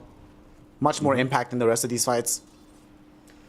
Yeah, and the Basher is going to be yet another timing that the Abaddon can hit, right? So he may not be kind of the scary hero, but if you catch somebody out like Mobe, who is kind of directly on an iron, and they knew that there was nobody coming to help him because Cube was on the other side, just kind of running around like a little bit of a goober for a little bit, and brought a lot of attention from Ancient Tribe, and he did his job. He forced them. I think it was like a 40-second chase, something like that. I'm pretty sure he also killed a creep wave as well. So he was just doing a really good job to enable them to get that kill onto Mobe. And now Ancient Tribe, they went for a smoke. They didn't get anything out of it. They lost Mobe. And you can just see how tentative this game is for both these two teams, right? Like, gets to a point where PO starts to become scary, and then Mobe is able to take over for him. And then you've got Little Pleb that can take over from that, and then still haven't ran into a big black hole just yet. So even though it's 6k for Ancient Tribe and 5 kills for Ivy, it still does feel like that no matter how deep or long this game's going to go, you can kind of feel like that this game can get determined by one big team fight or another. Yeah. The one big advantage, though, that they do have on the side of Ancient Tribe is this level advantage. Level 20 on the Timbersaw, so he got tankier at that stage, and we're about to hit level 20 on the Morphling as well. So having this waveform, attacking targets, allowing him to do a lot more damage in the interval where they can't really deal with him at all. Jam Vincento is having a small ward battle, but needs to be careful though. There's multiple heroes with Blink Dagger on the enemy team. And now with Roche being back online, Attack Tribe or Ancient Tribe, they're going to go in for it. Look how quickly the big man dies. Ivy won't be able to respond in time. He's already dead. Oh my god, that was so fast. Alright, please buff Roshan next patch. Jeez. Yeah, I didn't expect him to die that fast either, right? I was like, okay, Ancient Tribes, they're going to walk in, they're going to trib it, and maybe we might see a response coming in from Ivy. The response has been the 5-man smoke, but haven't been able to fight Roche just yet. Oh, they found Mobe first. That's going to be Static Storm onto the Simmer, so he doesn't manage to get off the BKB. And here comes Lil Pleb beating down on the Raptor. The Raptor's already gone. Inside the Power Cogs is undying, but he gets pushed out of it. They do finally manage to get the kill onto him. Oh no, not yet. It's taking a little bit too long. Black Hole onto one, gets cancelled out by the DK. They brought down the Pangolier. They brought down the Enigma. Now Pio forced into this borrow time. Can he get himself out of here? They have the Adapter Strike in one. DK stun just came back, but a little bit too late on both. Does manage to get the escape on a Baron, but 4 heroes do fall. They thought they had the inroad for that fight, seeing the Morphling down bottom, but gotta remember, Morphling has major mobility in this game with the waveform. But crucially, they just don't have the burst damage to kill Timber. That's probably the worst target to go on. Timber with BKB. If they had Ags on Disruptor, perfect catch. Without it, suddenly the team fight looks much harder than it should be. Yeah, I'm not sure if they knew that the BKB was up for Mobe, because I know he didn't have it the last time they killed him, so maybe just a fresh pickup now for Mobe that really kind of caught them off guard. I think you kind of have to, if you ever catch Mobe like that, and you know that Little Pleb is a little bit further away because they did have a ward in the Radiant jungle. So maybe you just have to black hole him. Maybe you just have to commit the black hole. Just let Pio sit there and kind of just beat away at him and see if he can kill him. But it got to a point where they dropped the Static Soul and the BKB got popped. Pio's like, I can't kill this Timbersaw anymore. I mean, I have to set my attentions elsewhere. And he put his attention on Alex, got the kill onto Alex, and was able to deal with him. But as soon as you don't deal with the Timbersaw or the Morphling in a fight like that, oh my god, what a TP from Mixer. If you can't deal with the Timbersaw or the Morphling in like Black Hole Static Storm, you just run out of control, and then they just run over the team fight. They're gonna smoke up right now, try and exploit this Illusion Rune being picked up by Low Pleb. Illusion Runes on Morphling, very, very good. And Jam Vincento, looks like you're gonna be the victim, my friend. Blink out onto Alex, there's the waveform. Woo! Well, thanks for playing. Yep, sometimes you choose to be a position 5 and then you play a game against a Morphling and then you question why you chose to do that in the first place. So. Right now we've got 2 minutes left on the Aegis. Full BKB up on the Morphling as well. No black hole for, 49 seconds. I mean, Ivy, they can try and defend this with some swashbuckles coming in from Stoichkov and maybe a Rolling Thunder, but they're going to lose this tower nonetheless. Yep. Looks like Pio's decision is going to be to try and force them back by pushing in through bottom. They've only now managed to take away the tier 3 tower. Pio is coming back now though. They have Static Storm available, so potentially thinking of taking a fight. They lose a lane of racks, heads up. Swashbuckle doesn't connect onto any of the targets. And they're going to retreat en masse. There's no angle for them to find a quick glimpse back because of how far away they stayed from the fountain. Jam Vincento will not have the opportunity. So well played by the Ancient Tribe. Controlling the map very wonderfully. 14k gold lead. A lot of experience in their favor. And now the question is, what's stopping them from making that exact same play again in the next couple of minutes when they have the DK form online? I mean, sure, they'll be losing their Aegis soon, but we're also about to have a Butterfly out of the Morphling. Once he gets this Butterfly, there's no MKB coming anytime soon on the side of Ivy. Yeah, and this Carrier Baden really doesn't want to build it because he has such this niche items. Oh, he gone for a Moonshot on Pio. I don't know if I like this, just because I feel like you kind of just need to constantly lock down the Timber. Yes, you do have a boatload of damage now with the Moonshot, but you can just see that it gets to a point that if they don't blow somebody up inside of their lockdown, specifically Mobe, they just got to run out of ways of dealing with him, and he can just walk in with a BKB. And yeah, you can probably chain stun him with Basher if you're lucky, but relying on luck to try and win a game like this is going to be very, very hard. And now with the Butterfly being revealed, I feel like Ivy might be unfortunately kissing this second game goodbye. Well, they're going to try and force this fight here. Smoke up on the 2. Enigma's here as well. Doesn't have his Blink Dagger just yet, but does have Black Hole online. Little Pleb takes out the range Rex. Nice little dodge on the swashbuckle. They're thinking about going in at the Rolling Thunder here. Who's going to be the primary target? They miss out on both though. Nobody gets stunned up. They will finally catch Mixer. Glimpse back onto Lil Pleb. He will steal the battle form for now. Does have the secondary life and does still have BKB. Pops the BKB now though. They quickly pick off Gianvincenzo and now there's the Aegis expiring. Can they pursue the further aspect of the fight? Quip almost dies towards the Aghanim Scepter of the Timbersaw. Swashbuckle's gonna be there. It stuns Lil Pleb. They glimpse him back. Ade has access to the black hole. Static Storm that does come out. Not gonna be connecting onto the DK of the Timber because they have BKB to pop. Pio trying to stick onto the Morph. The Morphling getting lower and lower. He's dying. He's losing his life. He waveforms away. They're healing him up right now. Somebody catch the Morphling. The Water Boy is getting out of here. The DK stun out onto this Prangle here. He's gonna end up dying. Pio jumps forward. He catches the Undying. But he's getting chain disabled up right now. Mixer dropped the meme hammer onto his head. And now Mobe right on top of him. There's no more borrow time. There's no more assistance from the rest of the team. And the Abaddon dies without buyback. Now they're gonna catch Are. They put him on the hill. He has no more influence in this team fight. And Lil Pleb, who came so close to dying, his team allowed him to get the turnaround. And he finds a triple kill at the end of all of this. And with all of these heroes not having buyback, Fluke, I think this might just be the full game and not just this one team fight. Yeah, it could be the game, could be the series, could be Ivy looking down the barrel of a 0-2 start of the DPC. They're going to try something here on Little Pleb, but you just don't have any damage on Cube, man. Yeah. Gianvincenzo's dead too. These supports set you up for the damage. Gianvincenzo, okay, nice little stutter steps there. And they can't get Megas off the back of this, but they just want to win the game. 10 seconds until the Pan goes back, as well as the Enigma, but without Pio being here, Are is just not scared. They've already lost their glyphs, they can't do anything. This game is over. GG, well played comes out. Ivy. Oh, I'm so sad for them. Despite a couple of fights that started to look like it might be positive for them, ultimately it ends up not being the case. Ancient Tribe, they have done it. Oh, I feel so...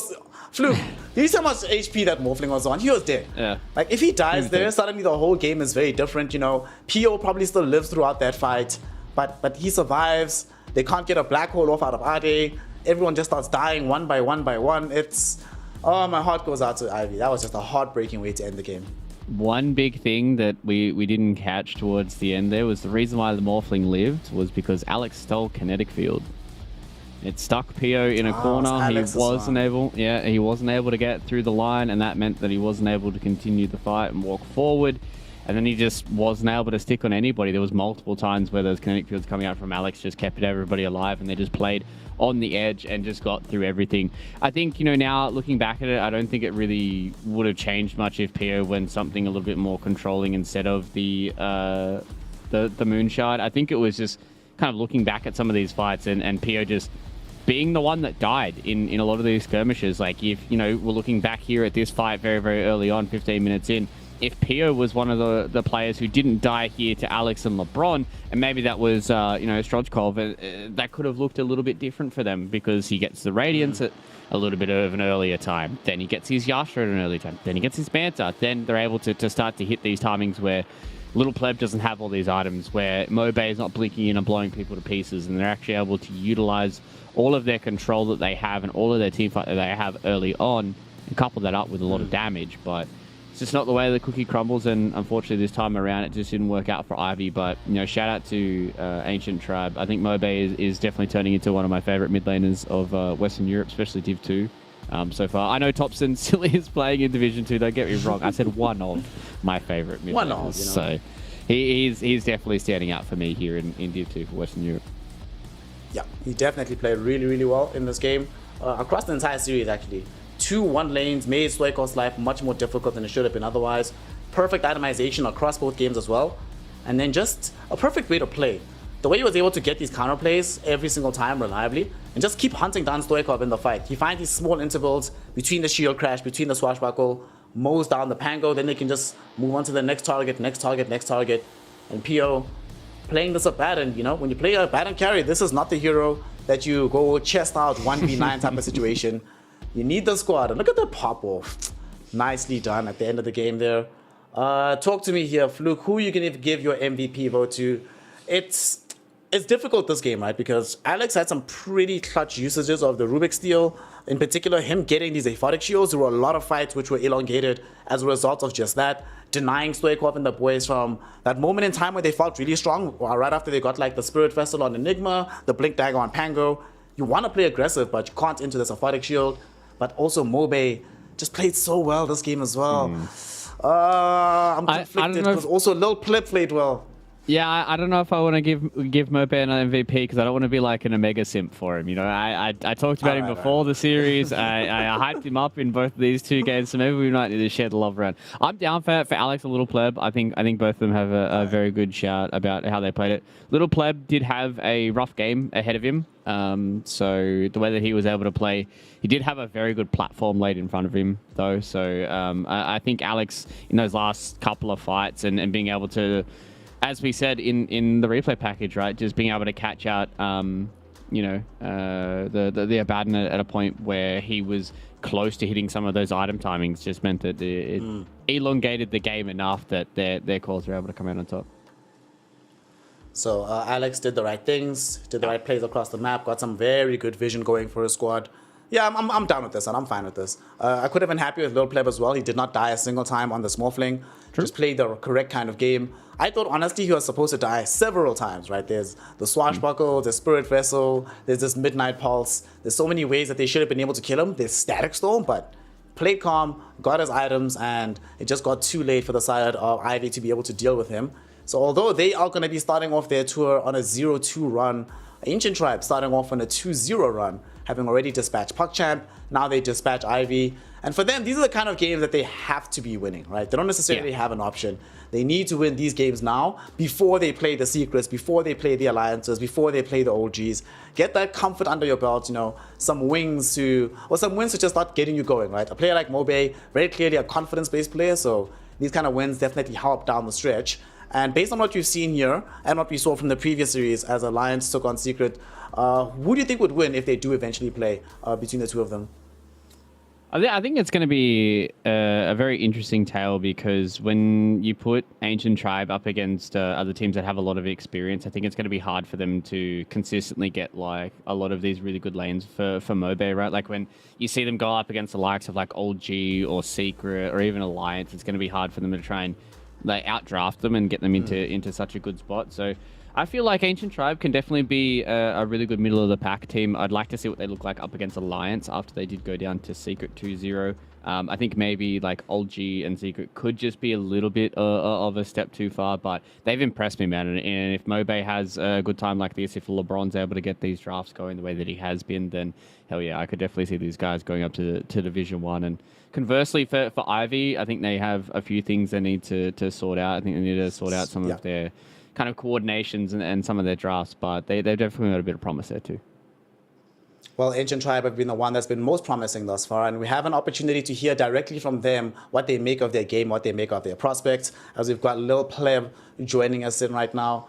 What's going on, good sir? I'm very curious, right? Obviously, this is now another run in Div 2 for you guys. Last time around, you guys barely stuck into the division, but this time around, the division feels even stronger overall. Do you guys agree that the division in Div 2 is stronger than it was before? And what's the new objective going around? Is it just stay in the division or still to go into Div 1 at the end? Hey, I am doing great. I'm super happy that we won. Obviously, Division 2 is considered to be more competitive than previous season, but that might not be the case. We saw that Munas Pentoil did extremely well in Division 1, so maybe it's not as hard as people think. Obviously, Secret is a big name. OG have these experienced players, but our goal is obviously to improve, and if it's enough, if our improvement is good enough, we're gonna get obviously go to Division 1, and that's pretty good goal for our team. So talk to us actually also about what your team looks like now, because there are a couple of new faces. Y'all are playing with a different mid laner than you did this time around, MTD versus Mobe. How has the style of play changed when you brought in these new players versus how you guys were playing in the last tour here in Div 2? Well, MTD had a very different hero pool than Mobe. So Mobe also, he brings very different last picks, very unexpected heroes, which is so far has been working out very well for us. And we also changed our position 3 and position 4, so we've been focusing on, how do I say, everything is different. I don't want to spoil our strats, but everything is different. We played much different. Yeah. You definitely played very different. One of the things that we actually saw in terms of your game plan, in game number 2, there was this big fight that ended up happening around the Roshan pit, where pretty much the entire team died, and you were still bottom, just playing out on the Morphling, making sure you were getting to your next item. I think at that time you were still finishing Manta, I believe. Whose call was that to make sure that you didn't get involved in the fight? Because y'all were basically playing 5v4 on one side of the map, but you still confidently took the engagement. Were you the one that said, sorry boys, good luck, have fun, I still need to finish this item? Well, as any position 1 player, just like to farm, obviously, so I decided to farm. I don't really remember which fight that was, but I think that my hero wins the game with items, and my team probably just felt strong as fuck, so they went and they fought, that's all. All right. Fluke, while we have winning low pleb on the line, what you got for the mans? Yeah, I've got a few questions for Little Pleb. So obviously, coming into this series, we're expecting you guys to be the favorites. Where do you feel like that Ancient Tribe has, kind of finished here in Division 2? Do you feel like your power is enough for you guys to get in towards Division 1? Is there many opponents that you're looking forward to try and face here in Tour 2? I think any opponent is going to be super interesting. Doesn't matter whoever. Every team that's left is a good match. I mean, a good match could be expected.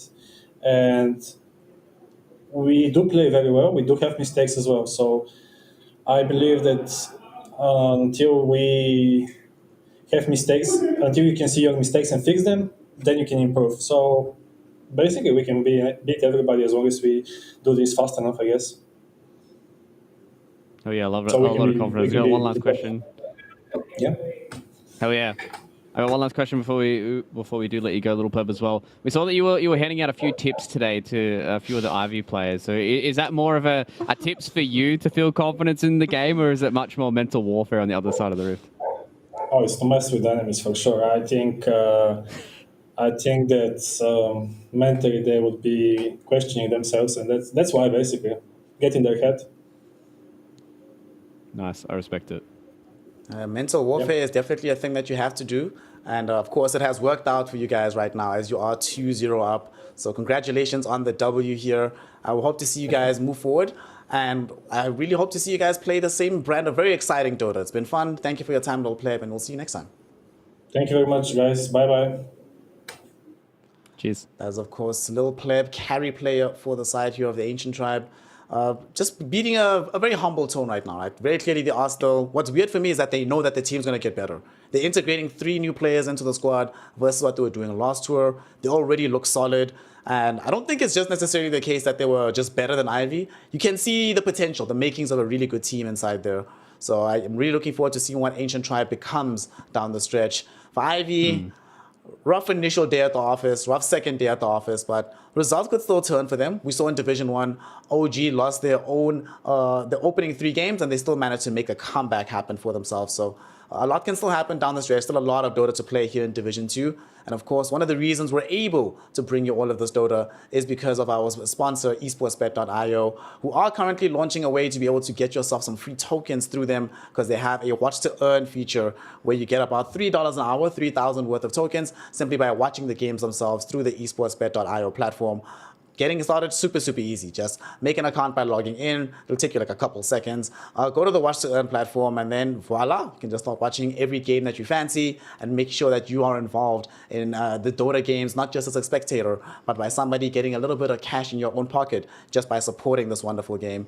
So it's a pretty good experience. Get involved, get this hype, and make sure that you are here for us, because we still have one more series of Dota to go for the day, the final one. It's going to be a very exciting game. We get to see Old G taking on the D2 Hustlers. And the D2 Hustlers have often felt like this gatekeeper team here in Division 2. So Old G will have to demonstrate that they're at least better than them if they want to really start to put their stamp on being a contender for Div 1.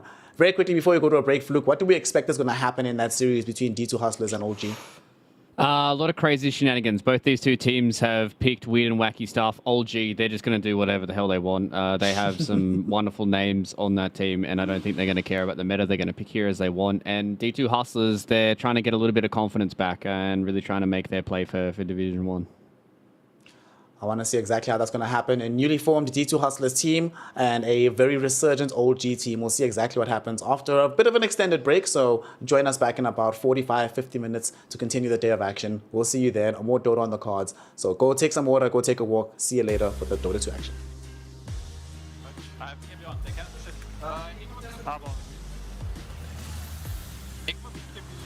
gonna stop this black hole. I'm dead, guys. Don't worry, I'm stopping this black hole.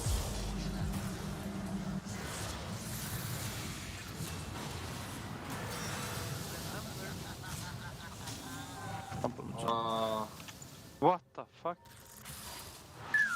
I couldn't.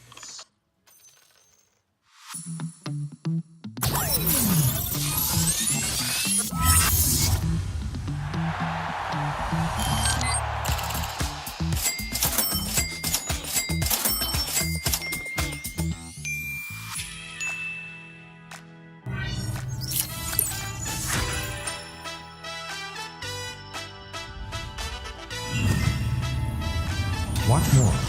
Earn more. Full TV.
Welcome one and all here to the Western European Division 2 of the DPC as we continue the spring tour building up the road towards the international, because 2 teams out of this division will get themselves into Division 1 and have a chance to compete for the 3rd and final major of the year before TI begins.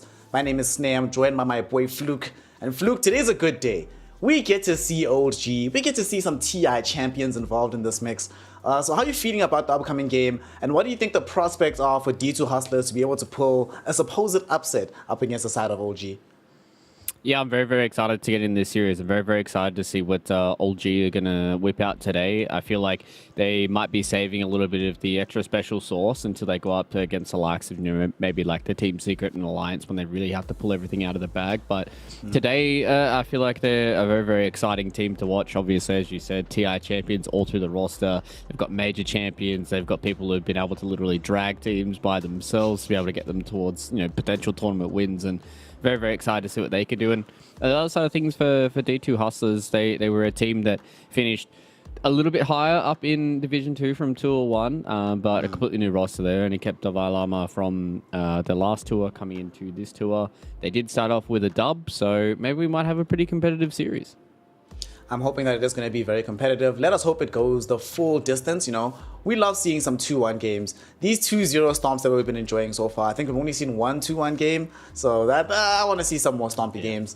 I want to see things be a lot more competitive. Of course, a lot of the time that we've seen when the esportsbet.io odds emerge on screen, it's normally heavily tilted in one direction or another, but I'm hoping that that's not going to be the case this time around. And of course, speaking of esportsbet.io, they are currently launching a watch to earn platform so that you at home can make sure that you are getting something back outside of just entertainment, some money in your back pocket just for participating in watching these games. Every hour through the watch to earn platform, you get about 3,000 tokens, equivalent to about $3 USD. So that gets it into your back pocket. You get to be involved in your own special way, not just a spectator, but participating in making this more valuable and ensuring that we have all the support we need to bring you this Dota 2 action. So join, you don't even have to place a bet, just make your accounts, get involved, and the experience is fairly good for you. esportsbet.io has been working hard at that aspect of things. So get involved, you will not regret it, and get yourself into the position to get that free tokens and worth about $3 every single hour. Of course, speaking of those odds, right now, heavily favoring the side of Old G, but not in an insurmountable fashion. They're still paying respect to the side of the D2 Hustlers. But I think it's very interesting because both of these rosters are relatively new. But under these conditions, I would expect OG also have a bit of an advantage because we've seen, especially Seb, has sort of made a career out of making rosters much more cohesive than they have any right to be otherwise. So I think the impetus here is certainly going to be on the D2 Hustlers to show that the 2-0 win that they got at the very beginning, it wasn't a fluke, and that this team is actually really, really good. Yeah, I think they definitely have an uphill battle, and I think the biggest uphill battle kind of comes from a lot of the randomness. I don't really want to call it randomness, kind of like just different stuff that Old G are going to do.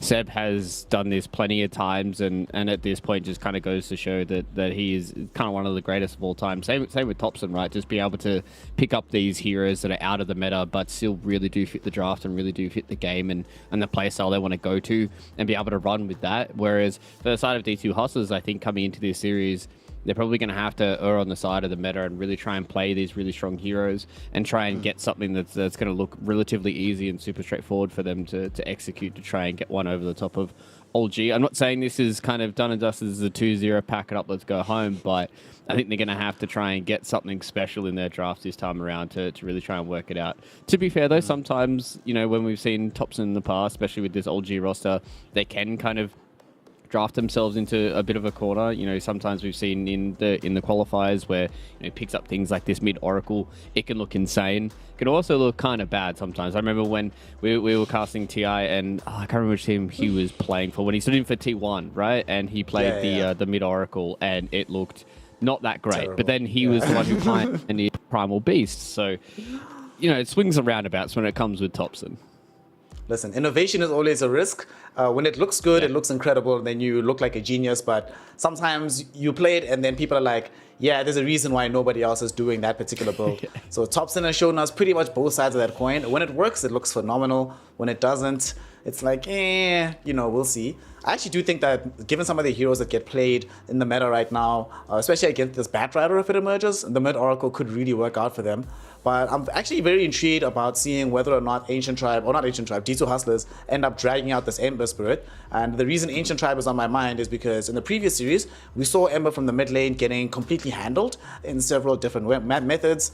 Adzentic, his Ember, I think, is one of his better heroes that he plays overall. So if they want to have any shots of picking that in this game, they need to make sure that they have the answers. They've got the correct bans, making sure that there's no DP, there's no Tiny in the pool, especially up against a player like Thompson, who's not just played a lot of these matchups 1,000 times over, but also has weird and wacky answers that you might not necessarily see coming.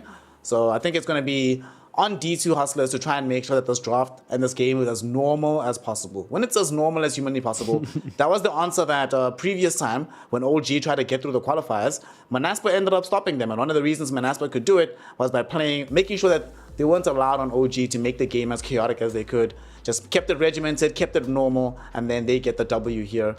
So I want to see what D2 Hustlers have got in the back pocket. I'm also excited to see Theological. You know, earlier on we were talking about like this 4-position Earthshaker, a hero that you have to make space for.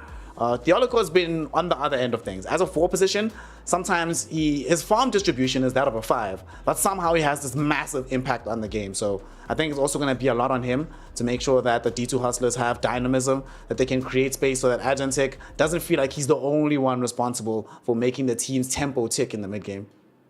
Yeah, exactly. And, you know, they've been able to kind of give him some special heroes, you know, coming into the first match of this tour as well. They pulled out the Bounty Hunter this time for Theolocore, and I'm excited to see if they try and maybe go for something that's a little bit weird themselves. It's not like they've really been going down the straight and narrow in some of their series as well. They played the offlane Ember Spirit for the Vilama. They've played the Bounty Hunter as a position 4, so maybe we could get into this game, see the first couple of bans come out, and then not be able to predict anything from there on out. So, I mean, if it's going to be chaos, then I'm here strapped in and ready, and hopefully get 3 games of it. But there are definitely some players on that D2 Hustlers roster that I think can do a lot of work. From a lot of the games that we cast of the previous tour, I think Davai Lama has been one of those players that can really be kind of the rock for his team. And if he's able to do that, to enable some of his players to come out, you know, just build some of these auras, just have a good lane, even if he's able to shut down no one in that safe lane as well, that just gives them a good platform to try and build off some of these games. You know, if you come out even,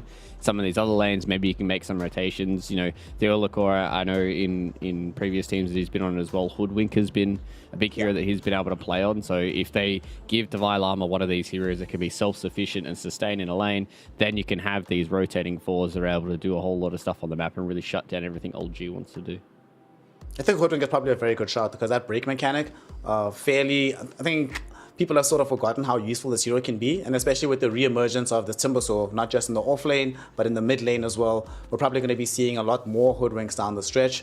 So that's something that OG have to keep in mind. Also very curious to see exactly how they're going to be running Seb in the position 4. Like, he's played a couple of different heroes, and obviously when he was playing for OG standing in, there was a lot of Wind Ranger. I'm not so sure that the hero is good enough right now to justify in that role at the moment, but we're going to see a lot of his usual heroes coming up. So I'm expecting some Clockworks, some Rubiks here and there, a couple of Jig heroes that just help to control the pace of the game. We're going to be finding out exactly how things go in the draft. Old G have first pick on Radiant side, D2 Hustlers are Dire with second pick, which seems like a very strong combination right now. But what is very interesting about this, look at this Master Fluke. Look at this. Although OG are not first pick, they still ban the Broodmother. That is very interesting respect being given towards D2 Hustlers. And of course, you have to respect the Divine Lumber Timber as that gets banned out as well. Yeah, in the previous series, they banned out Brood and Disruptor for every single game so far. So maybe Old G are just more than happy to give themselves the Disruptor this time around. The Monkey King and Natures, I think they're just 2 heroes that you kind of can't let Old G play around with. 2 heroes that are very good at creating chaos. And you know, you've got Seb and Thompson on the team, so you can't let the Monkey King through. And then you've got the Nature's Prophet, which, you know, No One and Reza have been 2 players in the past that have been able to really abuse those heroes. So I think it's more about this time around, these bans are very, very targeted towards Old G, and it's about what D2 Hustlers, as you said, can try and keep it as normal as possible for this series and try and have some fun and try and have a good game. All right, let's see. So Rubik first opening pick for the side of OG. We'll see what this gets responded to. They get the Disruptor. Kind of intriguing. You were mentioning this hero, and it's kind of intriguing that OG felt like the Rubik is stronger. Perhaps they have faith in the steal potential as well as a save potential with the shard, but now you have Disruptor. You're already feeling very good about the direction of this game. What do we pair this with, though? Probably Tiny here. That feels very good. Yeah. You can probably go for Tiny, or you can try and go down the side of the Ember Spirit if you really want to here for D2 Hustlers. The one kind of issue that I have here with the Ember is OG do have the counter for it. D2 Hustlers have shown before they've been able to play it on multiple different lanes, so it's not like this is just going to be stock standard in the mid lane, but as you did say before, it is a very comfort pick for D2 Hustlers. So OG will just respond with the Abaddon, another hero that no one has been playing quite a lot in the qualifiers as well. Just one of these tanky strength cores is just super easy for them to kind of deal with everything they want to go in. Doesn't really care about being, glimpsed back and static stormed in some of those fights, and he's very easy able to get a lot of his teammates out of the chain. So right now, nothing too kind of crazy and wacky so far, but the second phase is where it really starts to unfold for both these two teams, because that's when they have to start making their decisions about do they want to try and make this Ember Spirit their end-all, be-all kind of carry and give them a little bit more tempo in the safe lane, or do they want to try and match something up against the Abaddon with something along the lines of like maybe an Ursa that can do pretty well. Some respect being shown towards Thompson. They ban out his Oracle. Not very often that you see this hero getting banned. We were joking earlier on before the game started how bad it feels to have to do this, but rather do this and win the game than do it and lose. And we have seen that Oracle into Ember Spirit mid, actually a fairly good matchup for this Oracle. So get rid of it. And you already mentioned, right, they have Aphotic Shield to help deal with the Searing Chains. You don't want to give them multiple ways of making this Ember Spirit just feel bad in the matchup. Yeah, you kind of don't want to get trolled by it, right? Like you don't want to have to go into a game where they pick it and then you try and change your lanes up and then things get weird and then they just say, haha, Kitrak was going to play it the entire time. And then you're sitting here like, we counted this Oracle, so just get rid of it. You don't want to have to deal with any of these heroes. It's flexible, and we saw in their previous series that it can just take over games, and in games like that where you're playing Disruptor and you're having to deal with a hero that is just constantly running at you, then it's very, very hard for you to kind of play the game. We've seen in previous games, if this Ember gets shut down too hard in the lane, it just feels way too hard for him to do anything. So I'd like to see them ban out more of these lane counters up against the Ember Spirit. You're in the mid game, you've got the Abaddon you have to worry about, but if you're at least off to a good start, then you can at least make some rotations to these side lanes. Let's check out the Ember Spirit on the side of Old G. We saw D2 Hustlers play this against Ivy, the Ember Spirit plus the SF. So there certainly is some good reason and some rationale to remove this. Already have some very good magical damage. You want to deny them having access to overwhelming physical damage. And D2 Hustlers, it seems like it's not just about the Oracle being removed. They're taking out anything that sustains through the second phase here, trying to make sure that OG don't have this massive combo of no one on the Abaddon just not dying in the midst of these team fights, burning everybody down with Radiance. So that probably suggests to me that this next phase, they might try to get a little bit more burst damage for themselves on D2 Hustlers to make sure that even if they do have some sustain, OG can't utilize it to the max. But could you imagine just an Abaddon running around with an IO like tethered to him? Like that would feel so impossible to play the game. Like the lane would be insanely hard. He just gets to this point where he's just blinking into your backline. There's not really much that you can do. Yeah, you can static storm and kinetic field them, but at that point it's more of a band-aid solution than anything else. So this D2 Hustlers is trying to make it so they don't get run over in the first 15 minutes and see if they can try and play this game a little bit later and a little bit longer. And I like the carry bands coming out from Old G as well, just enabling their Abaddon. As you said, the Ember Spirit and the SF combination has been something D2 Hustlers has run in the past, but Slark and OD are just two of those cores that the Abaddon really doesn't like playing around with. The Imprison is annoying for him, and the Slark is just able to stand there and steal all his stats, and that's not the carry matchup that you want. There still are some okay carries left in the pool, but I think those heroes are much more harder counters than some of the carries that are left in the pool.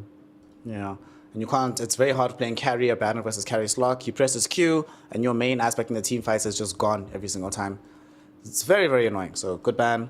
D2 Hustlers, nice of them to remove Snapfire, so no burst damage coming from that angle. And they take the Undying, so they're not going to give them access to the Undying plus Abaddon. So now they have some pretty decent team fight.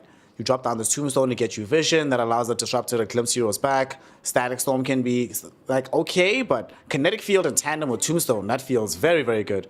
because it both defends the tombstone and makes sure Undying can just get in the midst of all of it. Okay, I'm okay with this, with on the side of D2 Hustlers. Yeah, I think it's okay. The one issue I do have is they don't really have that mid lane rotation, right? Like, they don't really have a hero that can walk around and gank, whereas you look at old G now, they've got the Mirana as well as the Riki.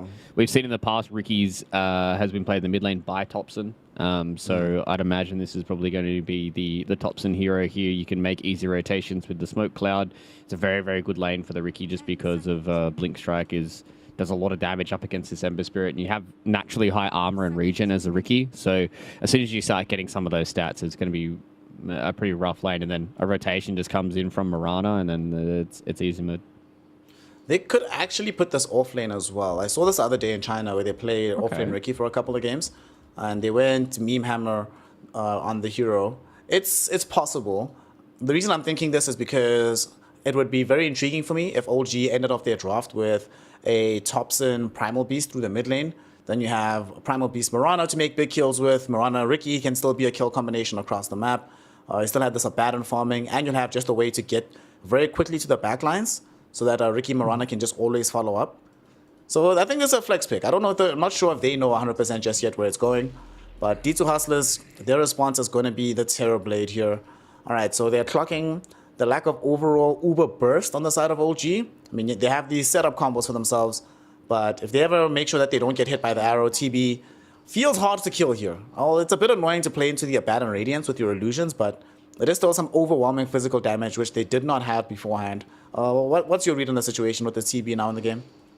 Yeah, I agree with you, right? Like, it's one of those heroes that if you're able to survive the burst or go up against a team that doesn't really have that crazy amount of burst damage, then you can deal well. It's also good with the reflection that you're able to steal the radiance from no one as well when he's playing that Abaddon. So you will have some of these extra few auras to go around for yourself. So this reflection is going to be really good. I like this Primal Beast ban as well because the Primal Beast can still be a flex into that safe lane up against the Terrorblade, and Rubik or Mirana in that lane is going to be hard for the TB to play around with a lot of that magic damage. So I like this TB. I think it's a relatively good carry matchup into the Riki. All it takes is a Static Storm combo, and he's going to go down. My one issue is they are lacking good lockdown to catch the Riki. And, if he's able to deal with the glimpse by just, going into the tricks of the trade, if he doesn't ever get hit by the Static Storm and just gets a BKB, then it's going to be hard for them to lock down and hard for this Terrorblade to deal the damage as well. So I would like to see D2 Hustlers give themselves an offlaner that enables them to catch this Riki on a relatively lower cooldown. They need somebody to get a Blink Dagger. They need somebody to go in and provide space for this Terrorblade. Terrorblade, this game, definitely a Hurricane Pike game. So probably going to see that being built up ASAP. So OG, they've removed Huskar and they've removed the Death Prophet. So they're still angling. They still do not believe that this Ember Spirit's actually going mid. So they're keeping their options open, banning out two heroes that could easily go crush the mid lane matchup. So let's see, what are they afraid of? What's Thompson going to be playing here? He could play Rubik, he could play Riki. There's a non-zero chance he plays Mirana. This guy can do a lot. And it's going to be Magnus. That still doesn't... That makes it more likely it's going to be Riki or Rubik that go mid.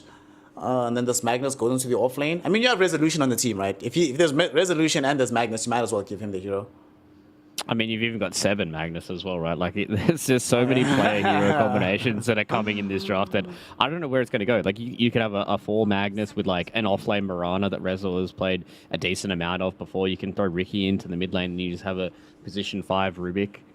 OG can kind of do whatever they want, especially after, the way that we're going to see this final pick coming in here from D2 Hustlers. And that's why I like when you see these drafts and you see these experienced players come into games like this where they're like, we don't want to get last pick overall kind of gotcha pick. That's why they get rid of like the Huskar and the Death Prophet, right? So they can pick the heroes that they want, still be flexible, and not get kind of last picked where they just go, oh crap, we've kind of done goofed here, and they're in a really good spot to be able to do whatever they need to with their heroes. And okay, so D2 Hustlers, they're just going to go for the straight team fight. There was a question about whether or not they wanted to go for something along the lines of like the Centaur would have been a little worse just because the Stampede feels bad into the RP, right? Like, if you get stunned up, it doesn't matter if you get Stampeded. So I like that they've gone for the Tidehunter, a natural aura builder. They can just get this Blink Ravage.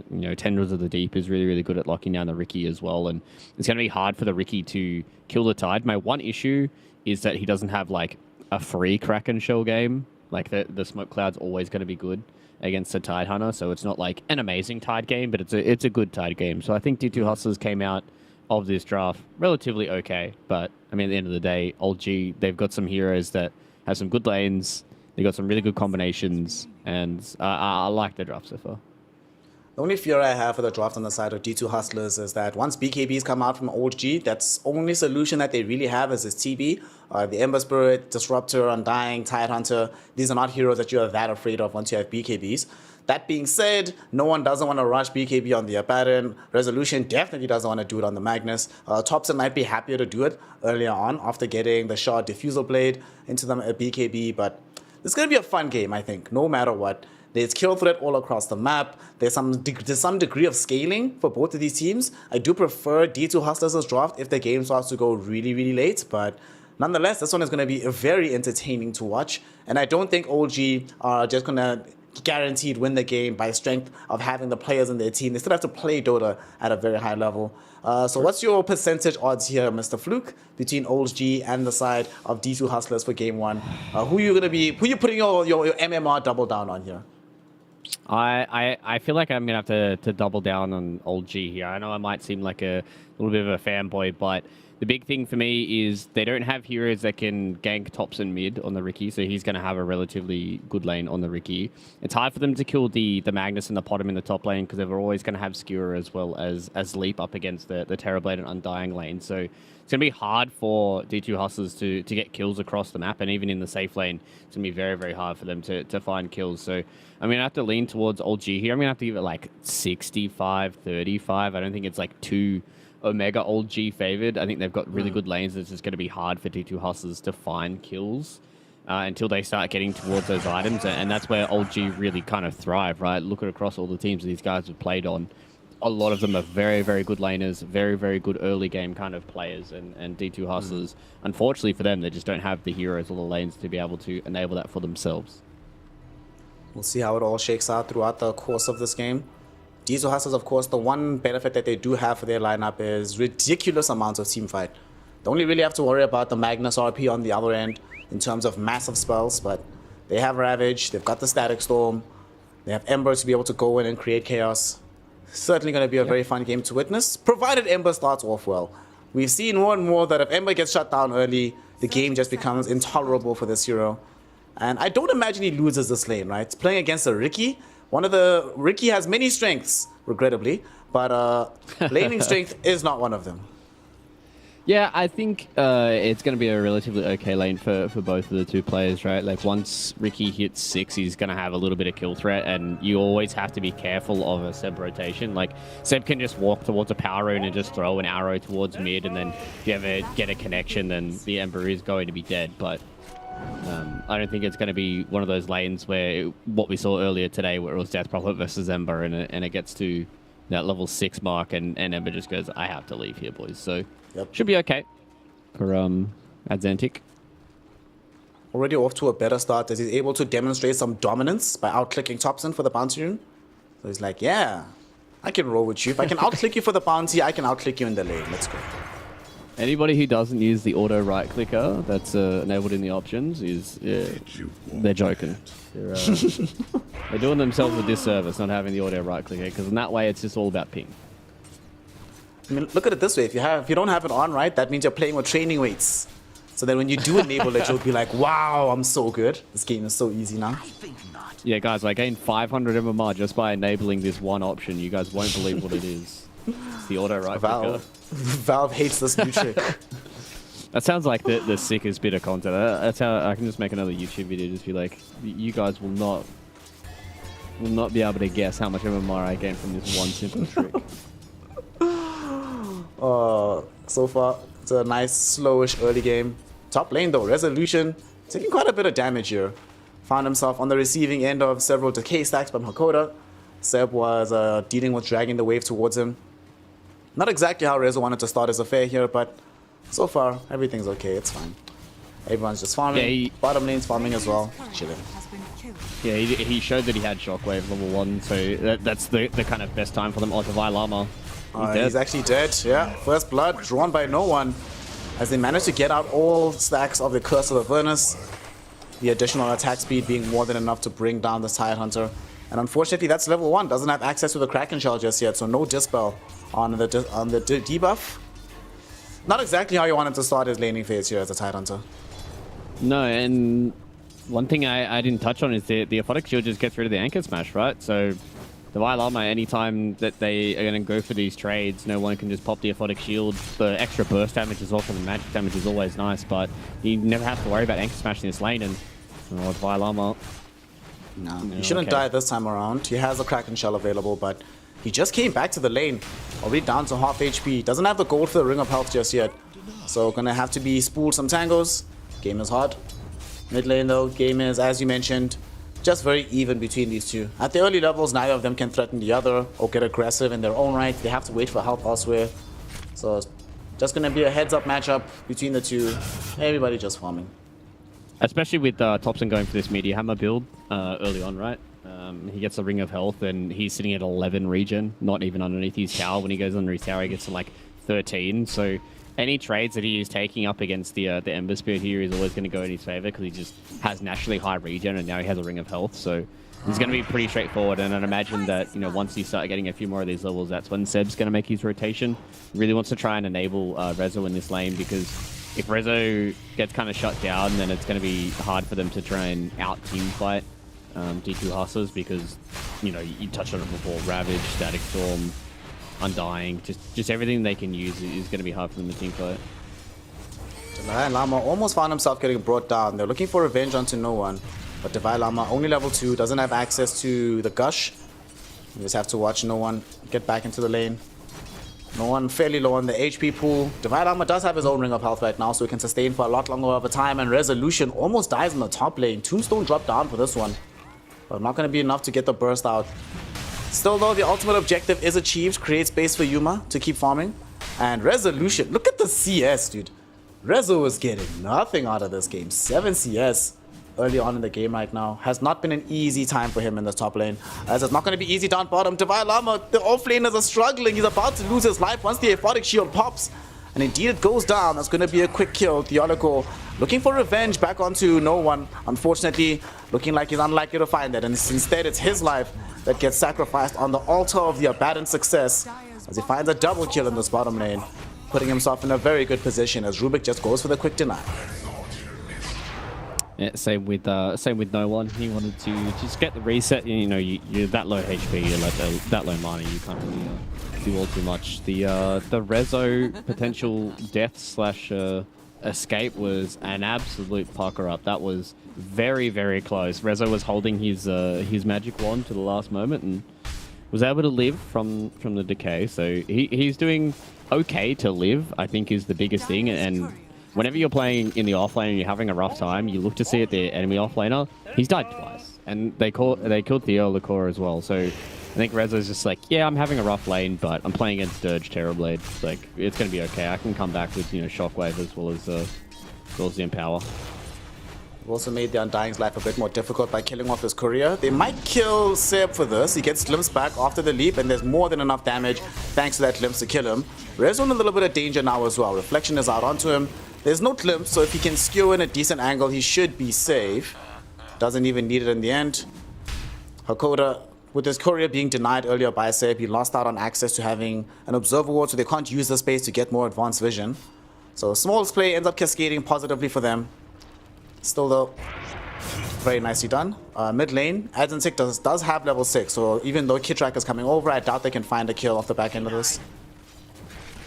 Yeah, I like the rotation from Theoloco. I think they understand that this bottom lane is going to be a little bit of a lost cause, but after seeing the movement from Theoloco, I like that Kitrak has decided to put himself towards this the mid lane, because I mean, Tide versus Abaddon in a straight 1v1, the Abaddon's going to be okay with everything that's going on. So if they're able to find something else on the other lanes, then really enable like Rezo as well as Dobson here. But Hustler's doing a good job so far. Very good job. Devai Lama also doing a decent job of finding a very juicy creep wave. And there's no way Kitrak can deny many of these. Earthbound on the top lane, Seb might find himself brought down here. Dies before he could even think about leaping out of the kinetic field. So with his life being brought down, it draws Kitrak over to that side of the map. So they really do leave the 1v1 of a Baron versus Tide. They want to try and stop this push here because Metamorphosis has been popped by Yuma. They want to try and utilize it to get as much damage onto the tower as possible post the kill. They drop down the Tombstone now, looking towards Resolution. They do not have another Glimpse available. They just got it back. They just got it back. Rezo might still live through this, but Hakoda chasing him down. One more decay. Won't be enough to kill him, but enough to dissuade him from coming back into the lane. They have wasted a lot of time, though, from the Metamorphosis, so Yuma and the boys will not be able to connect onto the Siege Dragon to bring down the tier 1 tower. Yeah, Yuma's not going to be able to get the tier 1 tower, but they're pulling a lot of attention, right? Like, old G, now they've put both of their supports towards the top lane. Rezo's still struggling, whereas you see now Divine Lama, the fact that he has this 1v1, he shouldn't really be at threat of ever dying now that he's getting close to his own Meteor Hammer, but on the side of Rezo, like, there's always going to be threat of him dying if he ever plays bad up against the Disruptor. Speaking of the threat of death, we have one middle, Thompson. Agentic was thinking about trying to run him down. Didn't want to dive behind the tower, even though they had the dust out. Theolico was nearby, does have access to the glimpse, and Thompson, let's see if he's flown too close to the sun on this one. Theolico really looking for the glimpse, but they're not going to attempt it just yet. Everyone just happy to poke and prod for now. The Haste Rune is available for Agentic on this Ember Spirit, so they might try to use it to try to get a kill. They're going to pop it for the mid lane. Kitrak, a much easier target than the Riki. And with the Sleight of Fist combo, they should be able to get this kill. Okay, up and down for Agentic, but now he's out of remnants. So we'll see if he can get himself out of trouble here. Just got one replenished. Get some Searing Chains out onto Seb as he has lost the Yolokor. So 1-1 trade happening in this mid lane here. And they'll take it on the side of D2 Hustlers. Anything to involve Agentic more and more into the game. Yeah, he slightly missed the angle of his... he cancels the TP Thompson. Thompson, God. He might die for this though. Theolocor's coming back. Yeah, he's actually dead. Hashtag not worth. Not worth. He's gonna get got the really cool play, but at what cost? Well, the cost is also going to be the life of the Ember Spirit. Yuma forced to come over as well. Will he actually get out of this? There's no way. Yuma gets the kill. But Thompson not only cancels the TP, but he cancels the life of the Ember as well through this mid lane. Alright, very well done by the Riki. Divine Lama should die for this though. I think he's dead, right? Surely? Divine? He's pretty tanky. Oh my god. They need the pop and the Aphotic Shield. Gets lifted back. There's the Aphotic Shield getting moved. Divine Lama still alive for now. Will eventually get walked down. That took a while. Yeah, they just needed the extra magic damage, right? Like, as soon as the Anchor Smash goes down onto the Ori Aphotic Shield is no one, then he's basically just tickling him. So they just wanted the Aphotic Shield to pop, and they just needed the Fade Bolt. But getting the kill there onto Divine Lama is exactly what they needed to do. Yuma, though, is having a very, very good start here on the Terror Blade. So he's getting to a point where he's starting to become strong. It's a very, very good BKB game for him as well. Does have to be very careful about being RP'd, but as long as they're playing around him with a lot of these teamfight spells, the counter initiation from D2 Hustlers can be strong. They actually pop the Metamorphosis with Yuma, so he's gonna have to use this as a farming tool, see how much he can get. In the meantime, Theoloco is trying to getting run down by Thompson, but Kinetic Field, decent enough spell, keeps him alive for now. And it was close. Thought maybe that Thompson was going to be able to stick on top of the Theolocor, but it seems like he wasn't able to get close enough with the tricks of the trade to stay. Thompson might die, actually. He gets dragged back through the glimpse. They do dust him up. He blink strikes away onto the catapult to stay alive. And unfortunately, Azentic did not have access to the Searing Chains, both on cooldown, and he lacked the mana to make the combination. So that's 3 heroes that get dragged towards middle to deal with this. That means yet again, Divine Lama is in danger down in the bottom lane. He will die for this, as we do have a rotation coming in from Seb. So very nice kill onto Divine Lama. And they might decide him and Kitrak to head towards the mid lane. They're both carrying smokes. They really want to help out Thompson and create space enough so he can actually use the Meteor Hammer onto the tower itself. I mean, he's bought the Meteor Hammer, but look at this here, Fluke. Tier 1 tower middle, literally still untouched. 100% HP available here.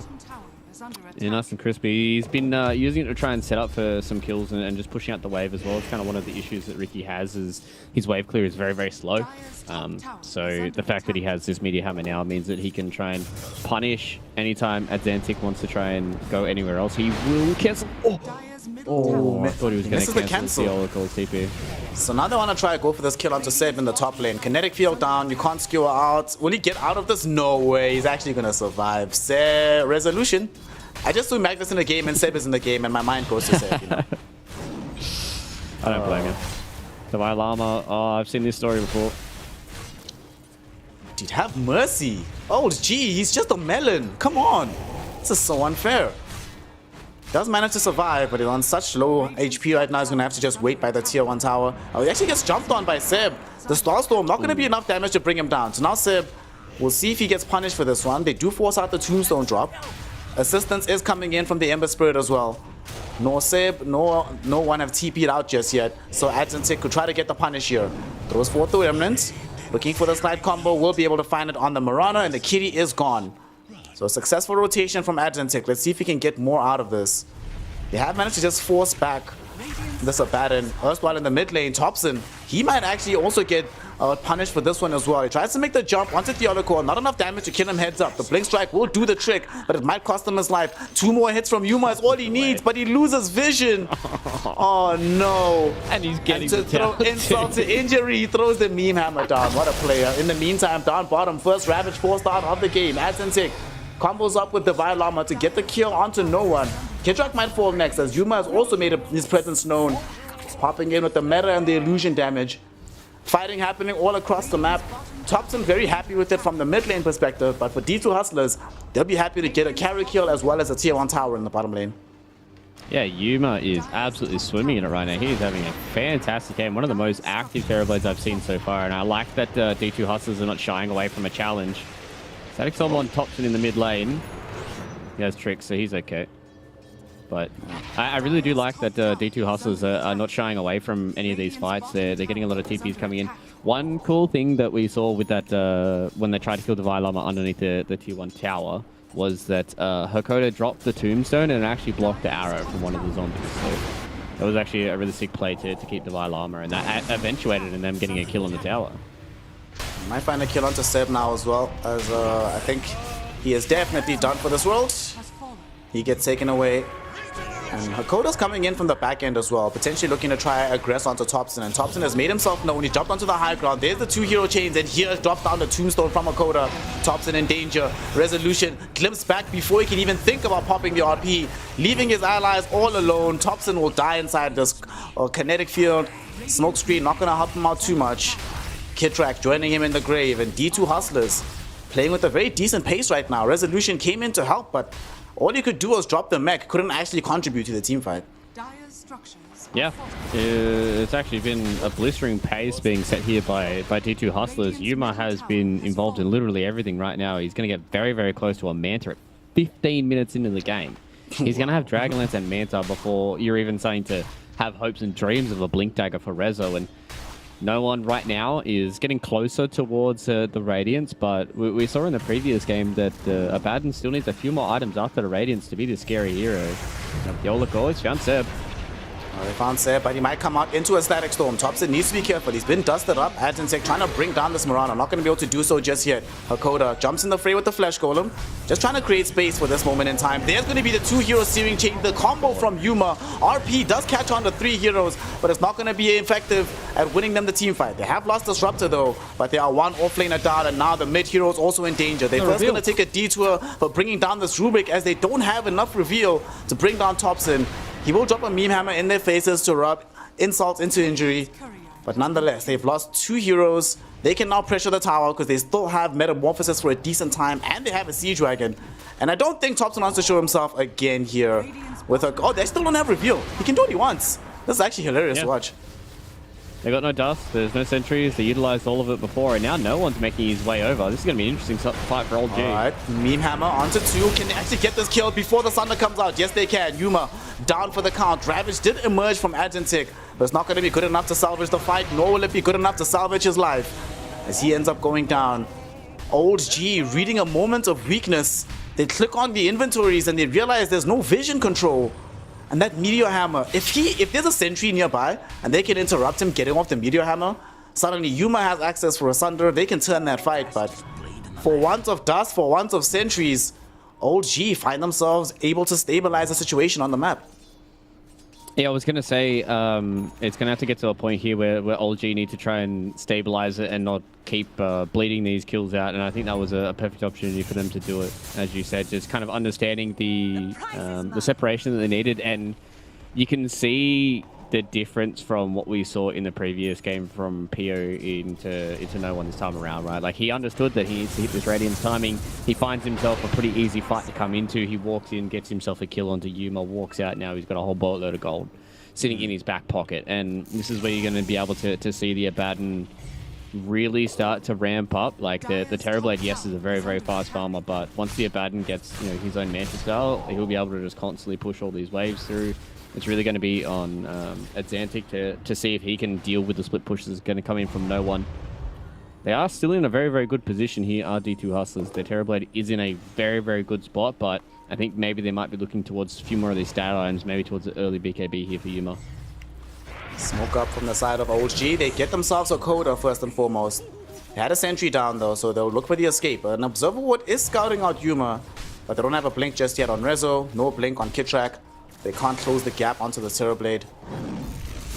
We'll just take over this area. Still looking to threaten a little bit. Thompson trying to find out anybody who's isolated in the back. Kitrak throwing in some searching arrows. And they get the Moonlight Shadow as well. So they really want to take this fight while it's still 4v5. Hakoda, though, is about to return. And they find the Ember Spirit. Atlantic does not have BKB just yet. So he will end up falling. There's a 4-hero Static Storm Kinetic Field combination. But there's no follow-up. 15 seconds off of Ravage. Yuma is not in position to throw in the right clicks. So OG just playing to their strengths right now. They're still exploiting that relative lack of vision. They come across this Undying. Will he end up dying here? In DT will. He just came back to life as well. And now glimpse back, trying to protect his own life. This Theolico not going to be able to do so. Thompson on this Ricky. Just playing very far forward with this Meteor Hammer Diffuser Blade. And D2 Hustlers, it's one thing to know he's coming, it's another thing if you know how to stop it, and so far they're proving unable to contain the little stealth assassin. Yeah, sometimes invisibility is invulnerability, and Thompson is just abusing the fact that they had to spend so many of their resources to deal with him in the first, like, 15 minutes, and now he's just like, they're going to be out of sentries, for one, because they are a limited stock, and not everyone can keep buying dust, and you can also see that Seb is understanding this as well, going in towards the Lotus Orb early on. If you're able to just get that Lotus Orb on the Thompson, he's going to have relatively free reign of a lot of these team fights as long as you can clear out your own vision. And it's just Old G just understanding the kind of timings that they hit, right? They understand that the Ricky with the Diffuser Blade and the Meteor Hammer build is very, very strong. All their spells are super strong too, like Kitrak, still Ravage in that previous fight as well. Dude, look at this Ricky go, Thompson. Might get punished for this one though. They are going to be going in with the Ravage, and they do manage to bring him down. However, it comes at the cost of giving away Ravage to Kitrak. So the Rubik has access to the spell. Doesn't have a Blink Dagger or a Force Staff yet, but those can come in time. One thing that I found very interesting as well is Ricky's been the primary and power target. Whenever Rezo can, he's giving it to the Ricky. It's a surprising amount of damage inside Tricks of the Trade, with both the damage buff as well as the cleave. Yeah, because it's 36% on the damage that Ricky does, and then Ricky gets the agility increase from Tricks of the Trade, and then he gets the backstab multiplier as well. So Tricks of the Trade's going to, especially Theolicor, I think he's going to get like only a few hits and he's going to die. And inside that diffuser window pre-4 staffs, like it's just going to be so hard for D2 Hustlers if they don't catch the Ricky, much like they did in that previous fight. If they don't catch him out in his aggressive movements, then he's going to assassinate one person and then just get a blink strike out. We're getting close to some power spikes for D2 Hustlers, but unfortunately for them, Roshan is being taken. And they do not have any tools to scout this one out at the moment, so it will be going for free. And I guess without Ravage, they don't feel uber comfortable fighting into this area. So they're going to give this one presumably to Thompson, as no one still has access to the borrowed time for himself. Let's see, who gets the Aegis? Yeah, Thompson, there you go. Yeah, I could have seen an argument for giving it to no one as well, and you can kind of just face smash into some of these tier 2 towers, then you can just have Thompson playing behind them and in the out of the vision, and then just try and get, you know, if you get one pick, then it's just going to transition into a tower or even into 2 picks, and then you just kind of check off all the spots on the map and try and find Yuma in his farming patterns as well, because he's building in towards the Skadi, so he's going to be tanky, but he's still not going to be safe from, you know, Ricky Cloud and Telekinesis and even the Stolen Ravage. So if they're ever able to find the Terrorblade or even push Terrorblade into the unsafe parts of the map, then that's when they can just kind of abuse this time that they've got right now, where D2 Hustlers were starting to make a comeback, but Old G just kind of kicked it up a gear. Speaking of kicking it up a gear, they find Theoloco. He will reveal the Blink Dagger on Resolution. There's no buyback available on this Disruptor, so they'll just allow him to stay dead, put some presence onto the tier 2 tower in the top lane. But now they do know to be careful for the Blink Ravage, or the Blink RP rather. Blink Ravage is still coming in time as Kitrak not there just yet. They really want to use this Ravage before it expires, but they've weathered the storm on D2, they've dodged it out. And I guess the name of the game right now is just dodge, right? Don't fight them, wait until you have BKB on Terrorblade. He's almost got Skadi, but he's actually holding a lot of gold here. What do you think? Do you think he's waiting to decide if he needs BKB right now over and above the Skadi? Yeah, I think it's kind of a choice of if he's being forced to fight right now or whether or not he can kind of greed out a little bit for the Skadi, and it seems like he is going for the Skadi this time around. They're doing a pretty good job at just kind of cutting some waves and stuff, but oh no, they found out an extra. Bye-bye. See you later, Hakoda. Managed to try to aggress onto them in the triangle. Oh no, Arrow caught out onto Adzentic. They know that the Ember Spirit is stunned up. Can they silence him in time? Yes, they can. He doesn't have his BKB just yet, and he's carrying the gem. Sleep Dog will be there. Can they get him out of dodge? No, they cannot. He will end up losing his life. Gem drops the deck as well, and they want to keep this chase going. Who managed to retrieve it? It's on the Undying. Tombstone is going to be the priority right now for OG. We'll see if they want to re-engage this on the side of D2 Hustlers. Static Storm back up in 5 seconds. Oh man, what a time to be alive. That arrow from Seb. He had no vision of the high ground, Fluke. He just had a read that there's an important hero right there, and he manages to catch him out as well. You miss every shot that you don't take. And even if you're just throwing an arrow for vision, sometimes it can connect. And the biggest thing now is D2 Hustlers, they pop the Metamorphosis, and it just means that old G, they just cut a few more of these waves. Maybe they get a free Seb kill. Oh no, they're going for Theoloco and Divine Armor. Okay, forced off away. They are keeping him alive, Static Storm down. No one is the only one caught out in this, and unfortunately the illusions can still run down Theoloco. They do not have to care about being silenced, and there's going to be the RP. Adjective according to the Meteor Hammer as well. There'll be a Ravage. They attempt to save him right now, and they have the damage out. It's going to be good enough to kill Thompson. He's still alive somehow. First life gone thanks to the right click from Yuma. Will they be able to grab the second? They don't have the Ravage available. Searing Chains will be there. The Sunder does come out. Okay, interesting. So Yuma just watches as he jumps out. They're just trying to let him know, hey man, don't take this fight. Just go home. He says okay. By the way, I still have Sunder. It still is an ability. I have leveled it. Just so you know. So, again, you can just see that old G, they are just forcing out resources from D2 Hustlers, right? Because they know that D2 Hustlers is very, very hard for them to fight without cooldowns. Like, they don't have Ravage, they don't have Static Storm, and they don't have Metamorphosis. So that's 3 big cooldowns for them that even if they do get their BKBs in this window, they can't fight. So they just take the last tier 2 tower, they're just going to smoke up, try and get themselves another fight going. And then once they start getting some more of these pickoffs, you start to stamp the Terrorblade down. No one has just been free farming this entire time. And then you just start taking these tier 1, tier 2 towers and try and close out this map 1. Beautiful scan, catches out the Ember Spirit as well as Yuma in the top lane. They miss out Adzentic, so the Ember is gone. Gone for dodge, no way. That TP, maybe if he'd manted beforehand, forced the guessing game out, but not going to end up happening. He will lose his life in the top lane. Yuma goes down, does not have buyback. They do not have a Roshan to go pick up after this. But they keep just getting pick after pick after pick all across the map. And slowly but surely, this Yuma TP is no longer feeling like the most dangerous hero on the map here, Fluke. He's going to have some hard work to do. And oh no, combo again. Atten 6 still doesn't have BKB. It's flying in right now. He needs to get out of here. But Thompson will not allow him to do so. Very unlucky to die literally while the courier is en route. That is the saddest thing in the world. Yeah, you really do hate to see it. I think D2 Hustlers did a really good job in the first 10-15 minutes, but right now you can just see the power of this Ricky, and he just kind of is able to freely find people. And I know there's probably a lot of people in Twitch chat right now that are just like losing to a Ricky, a Mega LOL. These guys don't even know how to buy vision, but the amount of sentries and dust and everything that you need to find somebody who is just literally just perma running around the map is oh so hard.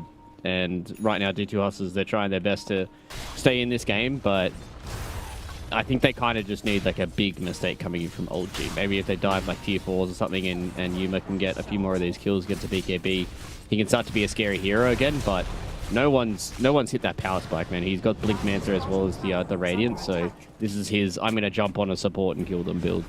Yep. Unfortunately, they lack the punch to kill some of these more elusive heroes, like the Ricky, Magnus at this stage, or the tankier ones like the Sobadan. It's getting problematic, especially with this GG boots on resolution. And now that they're playing this style of just holding the map, we need to see a big play coming out of D2 Hustlers. They have all their ultimates online. We'll see what kind of jump they can make. Thompson rolling to the north of them, but he's separated from the team somewhat. So if they can catch some of these heroes in the mid lane, they might be having a little bit of a luckier initiation. Unfortunately, the hero that's showing is not the hero you want to jump on the Abaddon. So they actually end up in a situation here, Fluke, where they're the ones playing underneath some Radiant damage. They're forced to very quickly get a D-ward, but there's still an outpost to worry about. And OG are chilling. They don't mind. They're like, alright, y'all wanna play away from us? Cool. We'll Moonlight Shadow. We'll just push out this bottom lane. We don't really have a care in the world right now. Yeah. Oh, they just got another. Alright, see you later, code up.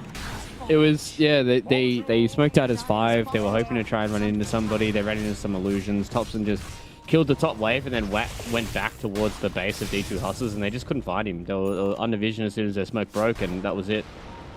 Oh god, look at this. The hero that they killed as well, Hakoda, at the time was carrying the gem. So Did they get it back, or did they lose it? It looks like they got it back on Adzentic, yeah. They got it back on Adzentic. Okay. He grabbed it very quickly, make sure that it's not just lost to the winds of time. But still, the fact that wherever this gem isn't, any of these supports is liable to die. That's probably why Theoloco is just sitting on the high ground.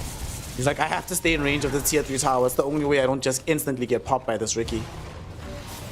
Yeah, and that's the annoying part is they're behind in net worth, and they don't want to have to be holding hands, but they kind of have to, right? Because, you know, now Thompson's got this Manta style, so he's got even more stats on top of that, that if he ever catches out any of these heroes kind of by themselves and in an awkward spot, he can just go down. So now Old G. I'm going to try and get the kill here on Divine Llama. Yeah, poor Llama gets caught out. Okay, he's tanky enough now that he doesn't heads up die. So he gets to live. Okay. The Watermelon proving his value in the team. And I'm sure that they're very grateful for the fact that it's a long respawn time on Roshan. I mean, very slowly but surely and quite quietly, Old G have amassed a 10k gold lead. Yuma, the only person that's still in contention here to really compete against them. We still have some catch-up being required from the Ember Spirit, although Adzentic does have BKB now. So he can actually finally play Dota again. For a while, it felt like he was written off in this game, just getting smoke screened into the drag back into death, but now the only thing that should kill him is the RP. So maybe he can bait out an RP or 2 for his team and allow them to re-engage afterwards.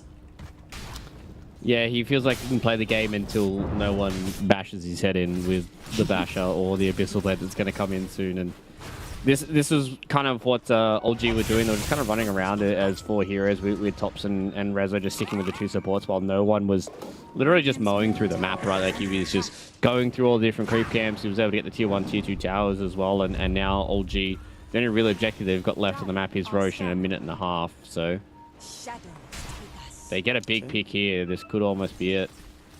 Smoke as well as the Moonlight Shadow coming in. They don't have the Ember Spirit, although he does have a Remnant nearby in case the fight breaks out. Hakoda will be the first one to draw a death. Doesn't have buyback, so can't re-engage quickly.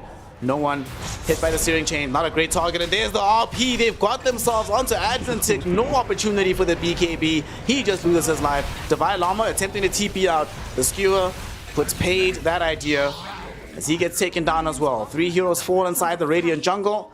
The gem this time around will not be recovered as they've got Snake Eyes on Old G. The only survivors of this fight being the Disruptor and the TB, both of whom are not really present for the fight. And I say that, but Disruptor might just be joining his team inside the fountain as they come on top of him with this Abaddon of no one, burning him down with their Manta illusions. 14k net worth lead. Yuma has enough gold for BKB, but also needs buyback. He needs a team to play around with as well. So just feeling so rough. And he actually chooses not to buy the BKB. Goes and says, okay, wait, there it is. Alright. You're thinking about Yeah, I it. was Do I gonna go BKB? What's happening? Aren't you glad you can disassemble Yeah. items, man? Yeah, I mean, disassemble some items. It would be... I really wish you could disassemble all items. So maybe some items would be a little broken if you could disassemble everything. But I guess maybe that's just me. A little bit slow hands, and sometimes I buy stuff and I'm like, damn, I really do not want this anymore. Like, why did I buy this? But either way, it's what they've got now. Yeah, this game is slowly starting to, I mean, very quickly starting to get out of control for D2 Hustlers. You can just see how instantaneous no one's able to blow somebody up, but that's even without the Ricky. He doesn't even need to be invisible. He just needs to blink on top of people. He's actually going for his own BKB here. I thought maybe no one was gonna kind of just go for like a full abyssal build and just kill the Ember Spirit even through his BKB, because that feels like it's the only lifeline for D2 Hustlers.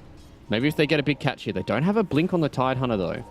It's going to be hard for them to catch anybody, and they really don't want to go on no one. Yeah, this is the second time that they've smoked and found themselves only no one on the front lines. Very frustrating. And he got his BKB before the courier died. So he's even less of an attractive target right now.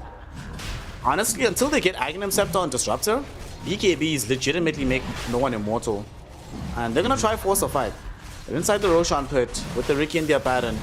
They know there's no BKB available on the Tide Hunter. There's no Force Staff, Blink either, only the one.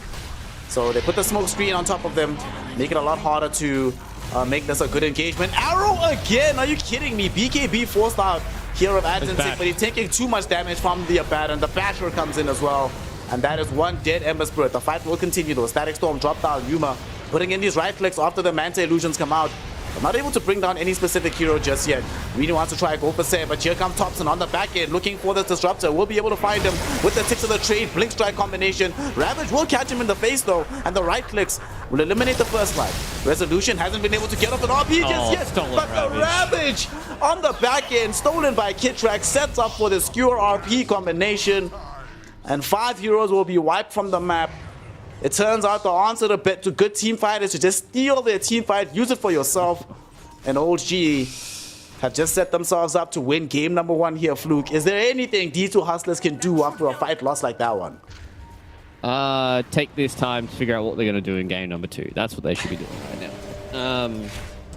Yeah, I thought that fight was going to go pretty well for them. Unfortunately for Theolical, I'm pretty sure he saved no one. No one's borrow time was running out. He didn't have BKB. He was directly on top of Yuma, and then he got glimpsed back to kind of safety, where nobody really was waiting around, and then so Yuma couldn't really utilize the rest of his BKB to try and take down no one. Maybe if they got a kill on no one, that might have been a decent fight for them, but as soon as the fight started to drag on and Thompson came in with his second life, Reza was still holding on to the RP, that it just got to a point where there was too many resources being committed by D2 Hustlers that didn't get enough done. Adzentic trying to get a deep push in the mid lane while they just quickly bring down Divine Llama. It's 2 lanes of Rax right away. They don't have access to an Aegis anymore, so they might not want to complete the full push, but they've gotten the lion's share of what they came for. 28 gold lead, 35 kills. D2 Hustlers. Man, that's really frustrating. Adzentic still not really able to play with this BKB positively in the fight. He gets it off when he's already at about half HP, immediately gets bashed thereafter. This Terrorblade can't use his BKB properly in the fight either. Gets out a lot of damage, yeah, but they just lack the catch to hold these heroes in position long enough to fly out this damage. And D2 Hustlers, the next fight, it's not like the life gets any easier for them, right? This Abaddon is gonna get stronger. He's just finished the Abyssal Blade, so he's more difficult to kill. You still have BKB, Blink, Guardian Greaves on the Magnus. Thompson has just picked up an Aghanim Scepter as well. Man, just life is hard right now. Yeah, it's very, very hard. And this is kind of what I was harkening back to the draft a little bit here for D2 Hustlers, is they don't have a quick, concise way of catching the Ricky consistently, right? Like, they have to rely on Ravage or Static Storm, big cooldowns to take down somebody like Ricky, who has very short cooldowns to get away from stuff. So if he ever does dodge any of the stuff, then it's kind of game over. And you can even see the reason why the LG gave Thompson the Aegis as well multiple times. Not just only the fact that no one is practically immortal, but they need to use so much to kill him the first time that as soon as he comes back, he just comes in and destroys everybody. So LG will just get their free range tracks. They're just going to walk back and... I don't know if you want to try and force them to fight here. Maybe you should have just taken the them leaving and just dealt with that one. Well, we're going to try to take the fight regardless. There's going to be a jump in. Stolen Ravage from Kidtrack yet again. Catches 2 heroes. Tied onto the first one to go down. He buys back. Skewer onto Hakoda. They bring him right in the middle of the fray. RP. They bring down the Undying. He buys back. Will they get off the Ravage? Yes, they will. They find no one as well as Thompson, but the damage output from Yuma might not be enough. Thompson actually in a very mortal position. He will end up losing his life here. Adzentek caught out by the arrow. Thanks to Seb. And they will bring down the Ember Spirit. Does have buyback though. Yuma, however, standing strong in the middle of this fight. And they might be able to find both Seb and No One. No One with the Photic Shield trying to delay this as long as possible. Will ultimately end up dying. And so will Seb. So Yuma finds a double kill. Does cost several buybacks. Does cost a lane of Rax. But still, Yuma doesn't have to use his own buyback for this one. So that still stays in the cards. I don't know though. Is that going to be enough, Luke, to actually turn this game around? Or is it just a Pyrrhic victory at the end? I think they're going to need that to happen like probably 1 or 2 more times and maybe not have to commit 3 buybacks for it. They got a lot of gold out of it, yes. But they're still 28,000 gold behind. The probability has plateaued, so they aren't really going to be losing out anymore in this game are Old G, but that was kind of just one of those fights where they wanted to leave the base and then they got glimpsed back on No One, and Old G were kind of like, we could probably just take this fight, right? They blow up the Tide Hunter, they get the buyback, he eventually gets Ravage off. Like if Divine Llama dies twice without getting Ravage off, that's done. I'm pretty sure that's just game over right there. They were actually able to allow Yuma to do the damage, so if that happens maybe 1 to 2 more times and Yuma can get to a point where he's maybe got, you know, MKB plus Satanic, then he can start to stand and really deal a lot of damage. But I'd imagine the way that these next couple of fights are going with no buybacks and now with Theocore dead, that it's just going to be OG doing what they did to start the last fight. But this time around, they have to contend with Omega Creeps as well. TB does now have the MKB, so the impact of the Radiance Burn for him in these fights not going to be felt as starkly. Of course, there are illusions, so they don't necessarily get the full benefit out of this MKB. But okay, we see a drag back onto Divine Llama. They're trying to force this dieback. He is still alive for now. Kraken Shell keeps him alive for a moment longer, but he is gone. 75 seconds in the grave. No buyback. Hakoda going to chase him into it. Also in a similar position. Now all of a sudden, both Yuma as well as Adzentek have to try and hold. Adzentek though, dodging out the RP from Resolution. Outplaying the Magnus. That one play might have just kept the game alive right now. He still does have access to the buyback. Yuma's Illusions doing quite a lot of work here. The Wraith Pact doing its thing on the behalf of Old G to ensure that the damage from the TB isn't going to immediately win this game. But they are still fighting. Adzentek will eventually end up getting brought down. Does buyback.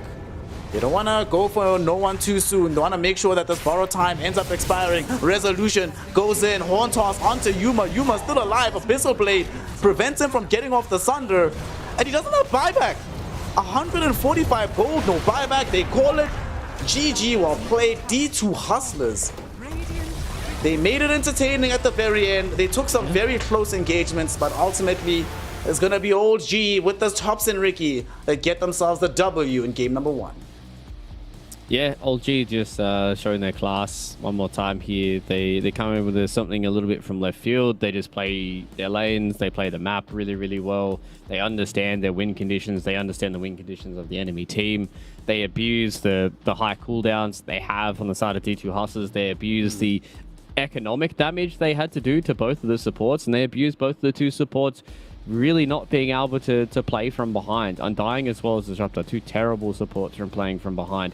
Yes, you can have some good team fights with Static Storm, Kinetic Field combo, but at the end of the day, like, unfortunately for Hakoda, he did not have a game this game. He was kind of just Ricky food the entire time, and if you're going to first pick this Disruptor, I think you're going to have to try and deal with some of these peskier heroes that, you know, can deal with the Disruptor's glimpse, and I think Old G showed this Ricky hero does not care about Disruptor at all. Tricks of the Trade will always be able to deal with Glimpse. You can find the Disruptor in the back line as well, Theocore. Just really couldn't do much. And Old G showing once again the reason why they've got two-time TI winners on their team and just coming into Div 2 and flexing. I think what was very impressive for me was the fact that although they went for the shard build on the Ricky, that had almost nothing to do with how they took the win, right? Most of their fights were very successful despite not really having any big sleep into arrow plays. It was just clean Dota from start to finish from them. Yeah, they had some issues in the early laning phase, only really for resolution, but afterwards they're like, well, the Sabaton had a great time against the side hunter. The mid lane, Ricky just had a phenomenal performance. I think the writing was on the wall after he gets that Meteor Hammer, and the first thing he does is cancel out the TP from Adjantic and then kill him. That was just something else. And of course, we got to shout out Kitrak. You know, he might not have any TI wins under his belt, but this was some clean-ass Rubik play. Well, I don't think it's a question, Fluke. Does anybody else deserve the MVP outside of Thompson? I feel like this is just a nailed on, right? It can't really be anybody else in the game. Yeah, I mean, look at his scoreline. It looks like a pub for him as well. And I know now there is going to be Reddit threads. There's going to be all these people just being like playing it in their pubs and stuff. It's going to go Ricky mid. They're going to rush a Meteor Hammer and think they have the same kind of game sense that Thompson does. But it's just the way that he plays these heroes in matchups that just enable him to do what he did, right? I was talking about it in the draft. It's very hard to ban against them because they're just going to play something that suits the game and suits like their lane so well. And they have players that are able to play such a plethora of different heroes that you're not going to be able to find the perfect ban for them. Like, who's going to be banning mid Ricky against these guys? Maybe they're going to be doing it now because I was banning bloody Oracle before, but it's just, it's so hard for you to go into a draft like this where you pick this Ember Spirit, you have a Disruptor, and they just pick Ricky, which is just such a good counter to both of those two heroes in the lane and in the game that it just felt like you kind of got outdrafted from the start when in reality you kind of really didn't. You just got kind of caught out by this Ricky hero that just ends up being really good that nobody else is thinking of. I mean, this is a Ricky that ends up dealing 40k damage, and personally, I really liked what they did about making the Ricky the focal point of getting the Empower. Is that thing that you mentioned in the game itself, that if Ricky jumps on you, one or two tricks of the trade hits, if he has enough damage, insta-kill, and without your supports, they're always just getting picked off over and over and over again. The game just becomes intolerably difficult to play. Like, Disruptor died 12 times, Undying died 10 times, that's, woof. Rough day at the office here for D2 Hustlers in game number 1, up against Old G, who are looking really, really solid. Of course, though, it is a best of 3, so they aren't done at the office just yet. They have to demonstrate that they can look this good consistently. So they still have a chance on D2 Hustlers to adapt their playstyle and adapt their draft to be able to reckon with Old G. But Old G still has a chance to impress us yet again in game number 2. Let us find out which one of these two will step up to the plate after a very short break. Do not go anywhere. We'll be back, Snare and Fluke, with some more Div 2 Dota action. I'm gonna lift TP in a sec. We're getting up. No, I'm not TPing. Huh? Give them that. Man up. I'm throwing! Man up.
welcome back one and all here to Division 2 Dota in the Western European region. This is the second tour, the second day of game action, and we've just witnessed Old G making D2 Hustlers' life very, very difficult in game number 1, able to grab themselves the victory after concocting a draft which is pretty much perfect for this set of players. After that victory, D2 Hustlers had to go back to the drawing board and figure out different ways of playing at the tempo that Old G were able to set in game number 1.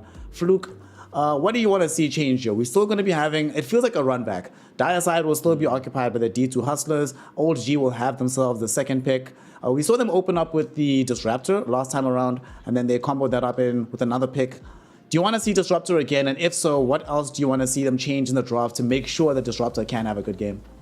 Yeah, I think the Disruptor was fine. I wasn't 100% sold on the Undying. I feel like I'm kind of in the same boat as you, that my stocks out of the Undying basket are really starting to get out, because I feel like a lot of the other supports that we're seeing floating around, we've seen Clockwork look really, really good as a position 5. It just gives you that little bit more. Like you're able to just have a lower cooldown, long range initiation that enables the Disruptor to play with his glimpse, play with his static soul, and play with his kinetic field combo. So I kind of just want to see teams give their position 5 a little bit more agency in the game and allow them to initiate and allow them to have these lower cooldowns to just constantly keep this fighting going. And Old G are going to do that no matter what. Like they're going to have some hero that's going to be able to go in for them and some hero that's going to be able to start a fight, whether they have a stun or not. But you need to be able to respond, and Undying Disruptor is just not going to be a support duo that you're going to be able to respond with. So even if it is a Clockwork, or maybe we might see the resurgence of something like an Earthshaker, or maybe some of those other supports. I just kind of want to see them have some low cooldown stuns, some long range initiation to allow them to catch some of these old G heroes when they do overextend and really get in your face.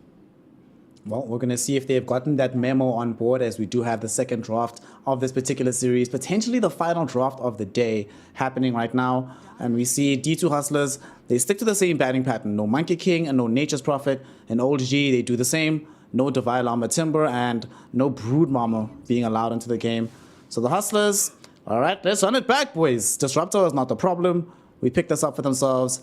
I doubt, though, that they're going to follow this up with the Ember Spirit so early on, because it did feel like at some point, Adzentic, just all the Embers today have just really struggled to have any degree of major impact.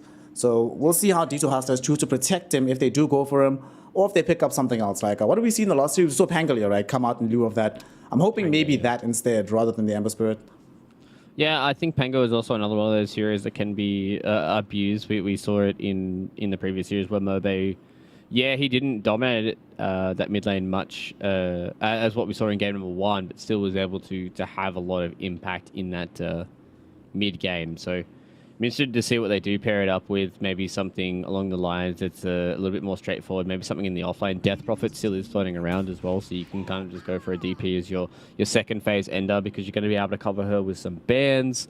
Gives Divine Armor a really good lane as well. You can even play it in the mid lane if you want to. I'm not quite sure if Adzentic really wants to play that into somebody like Thompson, who has a lot of these weird heroes that he can just pick in, towards the end of the draft, and then you just go, well, I have to play into some wacky matchup that I've seen a grand total of like 5 times. So, I mean, it's a pretty easy opening coming in from Old G, right? Like, it's just Snapfire Task. Like, those heroes can play anywhere. A lot of the players can play those heroes. They have a really good combination with each other in the lane. They enable a lot of other heroes as well in the game, and just gives you that tempo. Like, you've always got Snapfire Cookie, you always have Snowball and the Ice Shards. So, again, it's just heroes that play on low cooldowns and are just going to get in the face of the Disruptor. Oh, actually, I'm an idiot. This is the wrong way around. Last time it was... So OG went first. They went Rubik first, and then D2 Hustlers went Disruptor Ember, and then they came back on the side of OG for the Abaddon. All right, so it's the other way around this time. And like you mentioned, Snap Task, very versatile for that team. D2 Hustlers, thank goodness they go for the Pangolier next. This is a hero. I mean, we did see it get handled in the mid lane, but fortunately, the hero that handled him was this Timbersaw, which has already been removed thanks to OG.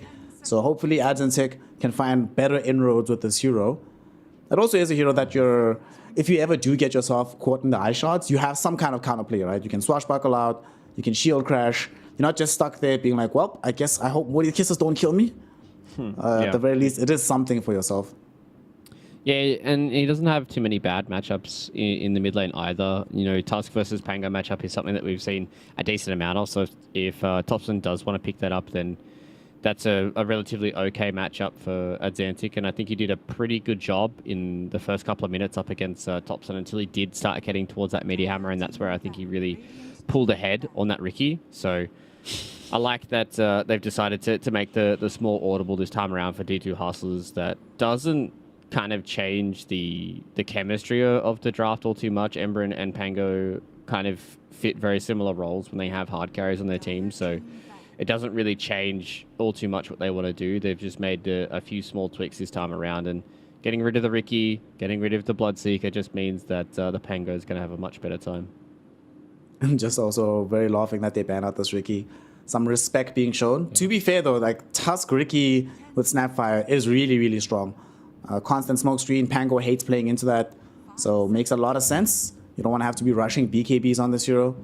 The question is, are they going to spend the rest of this phase also focusing onto Thompson, or are they comfortable enough and say, all right, we banned enough of his heroes, let's get rid of some Death Prophet or something? Because I could very much easily see OG going for the... Actually, maybe not, because they've been playing just like very fast tempo, and heroes that can play very quickly with one another, so they might not want Death Prophet for that reason. Although Resolution does play it very well. Yeah, Rezo does have a lot of heroes that are very lane focused as well that can be quite scary. So I think that's kind of what D2 Hustlers are thinking of right now, because OG will have the response coming out of this ban phase as well. So they're going to be able to have the first pick, and they're just trying to make sure that they don't get themselves caught out in a scenario where they're going to have two quick responses and then OG get the counter pick and then get to cover, right? So... I just want to make sure that they're dotting their I's and crossing their T's and not falling into a bad spot. I like the Ember ban, a hero that can just kind of play really fast as well. We've seen what happens when Ember can start to take over games. It was in the first series between Secret and Alliance. Armel just had a standout performance on the Ember in game number 2. I think he kind of just showed that he was a very, very strong player when it comes to Ember Spirit. So you don't want to give that hero out for free. Let's see, OG, they might just show the Marana here. No matter who goes middle, even if it's not Tusk or a different hero down the stretch, can set up quite nicely for these Marana combo plays. We've seen how good they can be moving around the map with Moonlight Shadow as well. So that could be pretty dangerous. And I guess what I was looking back, the amount of economic damage that they caused to D2 Hustlers, forcing them to constantly have to think about vision all across the map, made them have to expend much more than they wanted to. Between the two supports, I think they bought like 11, 12 dust throughout the game. They had to buy, both of them had to buy gems. They had to be spending a lot of money just keeping a track on this Ricky and the Marana. So if they get at least one of those, they can force some economic damage back onto D2 Hustlers. Would be nice to see. 100%. So, not sure if they still want to go down that path of the Marana though. There still is a lot of good heroes. They get rid of it themselves, so seems like they want to play the kind of classics. So. The Treant Protector. This could go either 4 or 5. I know Seb is a big tree enjoyer, so definitely could be a position 4 for them. And then that kind of makes it hard for you to pick a safe lane, right? Because Disruptor into tree is going to be hard for you to play around because you want to try and abuse Glimpse and get trades that way. But the tree's just going to duck in and out of vision and just kind of punch you and then throw Nature's Grasp down and get the Leech Seed going and really just enable Rezo, who I'd imagine is probably going to be unsnapped this time around. I'm a betting man. Possibly. Still don't know, because Tusk could be mid and then Sniper support. That's just so frustrating to draft against OG. You just do not have enough information in advance. I think this is where you are, as a meme hammer enjoyer, one of the reasons why we haven't seen Treant Protector as much is the rise of this Meteor Hammer item. Like, even with Living Armor, you still do damage through it. Do any of the Meteor Hammer offlaners stand out here that you'd want to pick into the tree? I think one of the good ones is Mars. That's kind of floating around for me, for D2 Hustlers. It gives you a lot of good team fight. Yeah, you have to play up against Snowball Save, and the Mortimer's Kisses can kind of push you out of your combination, but it's a hero that finds the tree in the trees. You're able to build Meteor Hammer if you want to try and go for that build as well. Gives you kind of blink initiators that you really need, because you need to make sure that you can punish a lot of these heroes. Also, Spear is a good disengage tool. So, yeah, I think Mars will be a really good pick here. But the one concern is you haven't banned out any of these Mars counters. You do pick the Slark, so that means that maybe they might be okay with picking the Mars here and then kind of just getting Ursa'd. Then you just say, you know, kind of is what it is. They take Rubik, though. Okay. Some decent steals this game. Can steal Living Armor. Eye Shot is decent. Fire Snap Cookie is very nice. Morty's Kisses are very nice. Not the easiest, like, 1-2, like, quick punch steals, but there's still some decent enough stuff. You can also steal Overgrowth. If you ever get lucky enough to get that spell, it feels quite nice. Although, it does mean that Disruptor and Rubik are two supports that sort of fill a similar niche. So they are going to be a little bit lax on the damage front for now between the two support duos. Unless, like, this Rubik has a phenomenal early game. Do you like it overall, seeing this Rubik here? I guess it's also safe against the Tusks, so that if you get shot early enough, you don't that worried about the eye shots. Yeah, it is a good game to play Rubik, but I feel like old G can just pick another hero that just goes fast. Okay, they're just gonna play a little slower with the Enigma. I was expecting them to pick another hero that kind of just runs at like Rubik, Disruptor, as well as Pango, and then you don't really have a hero that's enabled to give a bit of chaos for the Slark as well, because you look at this D2 Hustlers draft and you say it's basically all the Slark damage right now, and the only heroes that are going to enable a lot of this chaos are some more tanky frontliners, and then again you're still running a little low on damage, and then that's when this Enigma really comes into his own, because if you have very simple black hole targets, you don't have to wait for a 5-man black hole to line up. You just get BKB, you jump in, you black hole the Slark, and then old G come in with their damage and they kill him. So it's going to be hard now for D2 Hustlers to pick a hero that's not just going to be ignored by old G.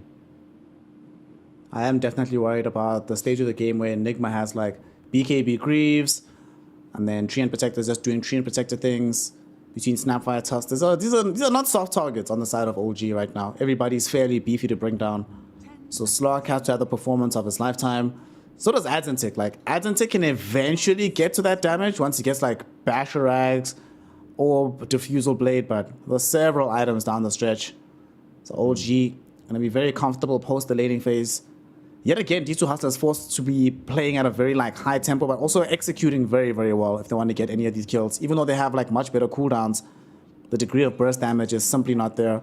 So somebody from mid has to do quite a lot of work here. But they could shift the Pango leader off lane and pick a mid, but usually lately we've been seeing Pango have a lot more success from mid. So which offlaner do you want to see, and potentially which mid hero do you want to see replacing the Pango? Yeah, it's kind of hard, right? It's like, do you kind of neuter your Pangolier and put him in the offlane and just kind of force him to be like a Blink kind of Greaves builder and hope that your mid laner has enough damage? I like the OD ban as well. Maybe they can go for something along the lines of like, Invoker feels pretty bad as well. They need some damage, right? They don't have a tower taker either. So they're going to go for the Beastmaster, so that gives them a little bit of tower taking ability and an offlaner they can kind of play against a lot of these summons and stuff. But once again, I don't know if they have the damage. They've got a lot of control, and they're going to enable their Slark. They can build Blink early on and kind of group together with their auras, but yeah, I don't know. I don't know if they're going to have enough damage here for D2 Hustlers to kill many people. And now with no one going to be picking up one of those kind of hyper carries, it's going to be a rough go. I like the SF into the Slark matchup, especially when you go like the Arcane Blink build. I know it's not really right-click focused, but if you go into like Blink, Arcane Blink, BKB, Hex, Refresher, like Slark is going to have a miserable time. And it's going to be very, very hard for them to play the game if Slark is having a miserable time, because he needs to be the one that does the damage and he needs to be the one that carries for them, because outside of that, they're not really going to be able to take towers against old G. And I think it's a little rough draft coming in here from D2 Hustlers. Of course, one of the rough situations happens again because of how hard it is to draft against Thompson. It is indeed Thompson going mid on the Snapfire. I can't believe that of the 4 heroes in the game he's played, of the 5 heroes rather, that they've picked, 4 of them he has played in the mid lane before, so difficult to deal with. They put this on the Snap. The lane against the Pango is going to be perfectly fine for the Snapfire. This SF doesn't really feel like they're going to have an easy time dealing with him. Firstly, getting to him is going to be quite difficult, especially once he has BKB. They have one spell that pierces BKB. That gets immediately countered by the Tusk. They can cover him with the Enigma. D2 Hustlers have their work set out for them. However, this is also a Divine Armor on the Beastmaster, and he has made magic happen in the past. Speaking of this Beastmaster, is this a Meteor Hammer hero? Will he be able to pick up that item to try and contest the Shield Protector? Or should he just go for the usual build, get some Helm of the Overlord, and just play like as a huge mass summoning hero in this game? I'm a massive meme hammer enjoyer, but I feel like if he goes meme hammer this game, it might be a little bit of a troll. I want to see him get some auras. They play together. Slark can go something early like a Shadow Blade, and he can try and play, you know, behind the towers as they're walking in and try and put their faces in. And then if they ever see any ways for them to go in, they roar somebody, they roll on top of them, they take them down pre-BKB. So it should be a pretty good lane for the Beastmaster as well. We've seen a lot of these Axes builds do a lot of work. You know, you kind of just stack the Ancients for the Beastmaster. He walks in, throws a few Axes around. Everybody gets some experience and gets some gold. And he should never really have too much of an issue with the Shadow Fiend. You know, obviously you are a melee hero, but the way that you've been farming recently with the Wild Axes build is he should stay relatively at range and not be under threat of being like, you know, triple raised walk down. We'll see how it goes for them. As for now, the priority will be just getting their hands on some bounty runes, making sure that they have the ability to play the game from that perspective of having some additional gold early on. Yuma Slark has a lot of responsibility on him. You have to do pretty much everything for your team, my friend. So good luck, have fun. Yeah, it's going to be a rough game. To be fair, though, it looks like there is a lot of comfort for a lot of these players as well. All mastered, all platinum tier and up, and then all gold tier and up from Old G as well. So a lot of comfort heroes for a lot of these players floating around. So I feel like this is a game that you want to try and bring the comfort out in a draft that you feel confident in. And this is a good time to do it here for D2 Hustlers. If Slark can get off to a Rager start, then yeah, he can be strong. But at the end of the day, if this starts getting towards the mid game and you're going up against, you know, technically it's like it is a dual core with Thompson on the Sapphire where he likes to go this kind of right click build. But at the end of the day, like you're going up against a solo core in the Slark that can kind of just get black holed or just requiem'd, and it's really going to have a hard time for Yuma. Yuma, of course, will have to overperform here, but we have seen a lot of these Slark players in do or die situations that when the hero somehow comes out on top. So if there's ever going to be a game where they need that to happen, it's going to be this one, as D2 Hustlers could easily find themselves going 1-1 in the division if they go down 0-2 here. And Old G slowly but surely still finding their feet, finding their form, trying to get themselves into Division 1. How about this top lane, just in terms of how things are going to go early on? Between Seb and Resolution, obviously I don't think they die here, right? I don't think either of them really have any major threat against the Slark Disruptor. Yeah, they should be fine until you start getting a few more levels into the Slark, but usually by that time, Rezo probably would have kicked him out of the lane. Can't really deal with the Eidolons all too well. The Disruptor really wants to try and abuse Glimpse and trade with Seb, but if you ever get to a point where the Disruptor or the Slark are even just an inch out of step, then you can definitely find kills for Rezo and Seb. But the way it's going, Rezo should be A-okay. He'll get his farm on, and he'll just chill out, and then Seb will make a rotation around about the 6-minute mark, head towards that mid lane and get Thompson off to a good start. So far, Thompson doing a decent job middle. Him and Adzentek playing very aggressively into one another. And the top lane, Seb getting muzzled out a little bit. They're going to glimpse him back here. Yuma does have access to the pounce. He gets it off right now. Ice shots play from Seb, not going to be good enough. And although they don't actually keep the chase going from Yuma. So Seb will be allowed to end up living here. Yuma didn't believe that it was worthwhile to keep chasing him, potentially lose out on more farm in the wave. Instead, they're going to angle their attention towards Resolution, trying to see what they can get out of this one. Pounce is available off the glimpse. Are they going to go for this play here? Yuma goes on top of him. Do they have the damage with the Dark Pact? They do not. As we do have a beautiful set of ice shots coming through from Seb. Oh, he's only level 2, so he doesn't have Dark Pact yet. He's not level 3 just yet. If he had the 1-1-1, maybe against Resolution, but at level 2, that's the best you can hope for. Okay, it's something. They just force them to eat a lot of regen and show a little bit of dominance here in the top lane.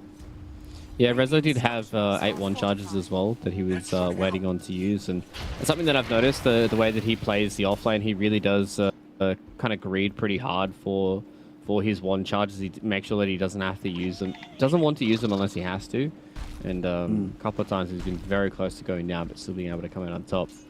The CS, though, is starting to become a bit of a concern. Thompson is doubling up on Xantic in the middle lane, and no one is doing a really, really good 20-7 against the 3-1, by the way. So, ouch. Yeah, no one is, I think he wants to go to bed or something, or go out and have lunch, because this looks like it could be a pretty straightforward safe lane from Mr. Shadowfeed. Time to get yourself ready to recover with some axes. You need to stack up these ancients, but the recovery is made even more difficult if you get double raised down by no one. Gonna be a quick kill for the Shadow Fiend. And you might try to go into Theolocore as well. Kidtrack is creating the space, jumping for him underneath the tier 1 tower. Do they have the damage to bring him down? Yes, they do. And they have the cover thanks to the creep wave still being available. Another one comes in to block off some of this damage. So Divine Llama, despite getting the respawn, is actually not going to be able to play super safely here. Man, this is a perfect start for a Shadow Fiend. Bro, he's just sitting there denying the creep wave underneath his nose. Oh, stop it. He's already dead. And I guess this is one of the big positives of a lot of these carry players transitioning towards the safe lane, is a lot of these heroes that were traditional, mid staples are now becoming safe lane heroes. Like the TA, like the Shadow Fiend. Shadow Fiend might die though. No one gonna get himself brought down by one more set of wild axes. Divine Llama might find a double kill off of this actually. Kidtrack will find some revenge onto this Rubik, but his own life might be forfeit as a result. Divine Llama can't keep the chase going though. Second set of axes, not enough damage. Nonetheless, they find some revenge onto no one. Pretty crucial kill because it also allows Beastmaster to finally get some degree of CS. He's literally doubled his CS in the last 10 seconds compared to what he got in the first 5 minutes.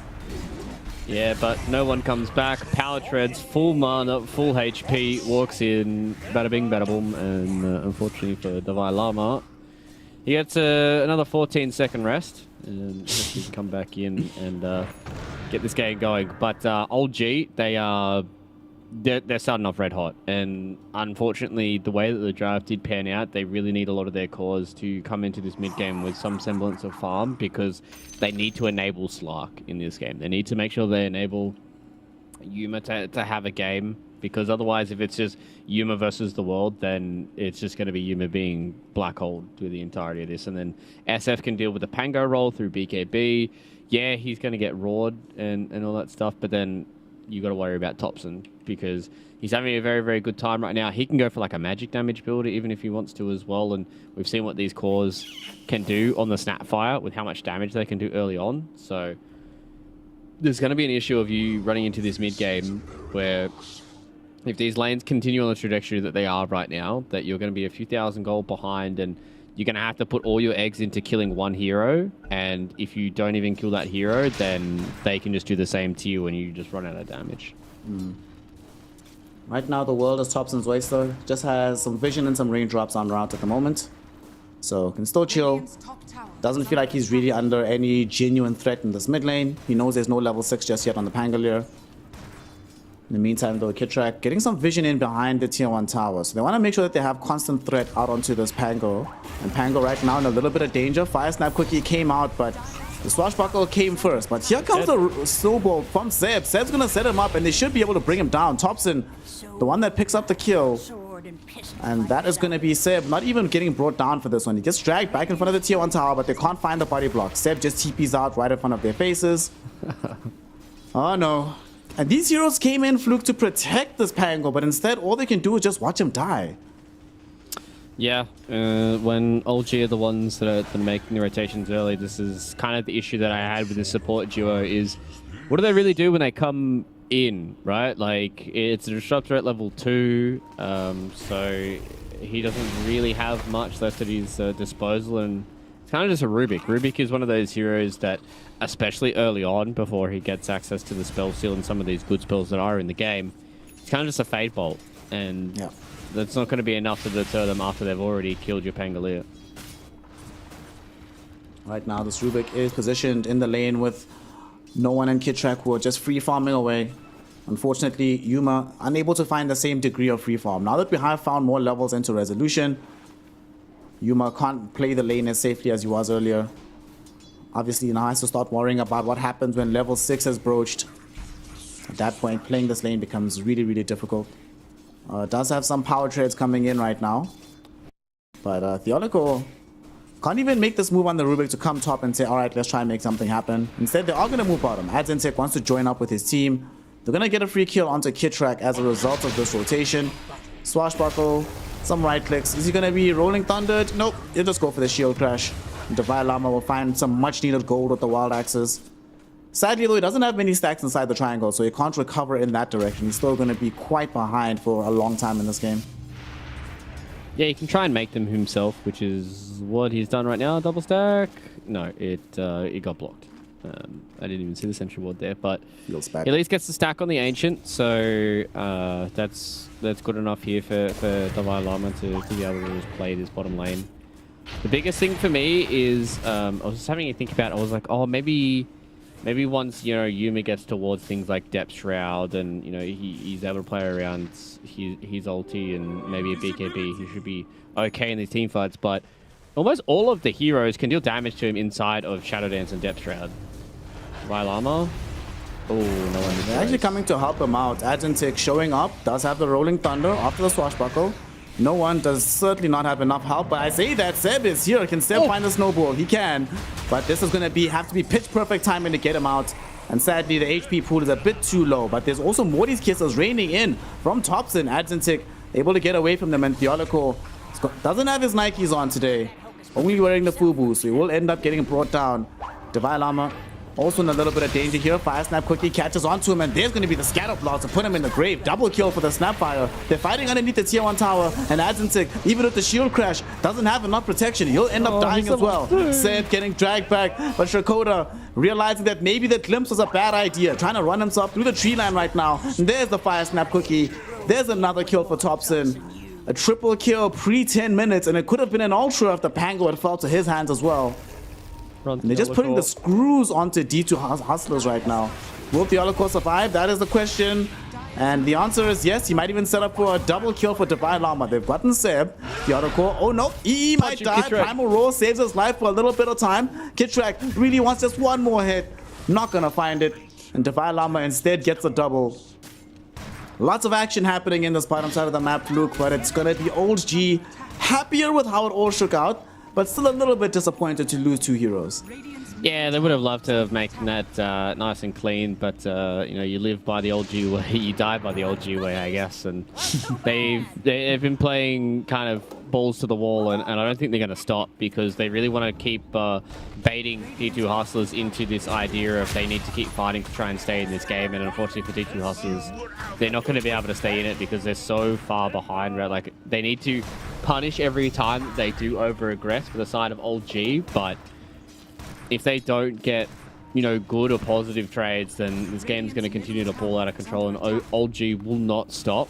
And that's the biggest thing here for D2 Hustlers is they need to make sure that they're constantly punishing, but still making sure they're getting their farm on top of it. Because we saw what he did in game number 1, and I'm sure he's going to do the same thing here on Shadowfiend. He is more than happy to lap up some creeps, get some objectives while his teammates just go around and goof and gaff for a little bit and get the dub for him. Not that often that you see top net worth in a game at 11 minutes as a Snapfire, but that's what's happening here. We do see a smoke rotation from Kitrak and Seb, hoping to try and find Yuma, but Yuma has already gotten the memo that playing top is a very dangerous thing to do. So he's chilling in the jungle, trying to recover his own farm here. Get closer and closer towards having Echo Saber presumably into Ags. BKB will be necessary down the stretch as well. Yeah, I think unfortunately for Yuma, he has a lot of items he needs this game and may eventually just fall into one item syndrome where, oh no, he's going to be the first go. They have Black Hole here as well. Okay, he did get off the Shadow Dance though through this. Will he be able to pounce in the opposite direction? He's really trying to survive here. He does get out at the last second, but there's still too much damage coming back from the Leech Seed. And they will manage to find the kill. That is going to be one dead Slocky Slock. Can't do anything in the situation.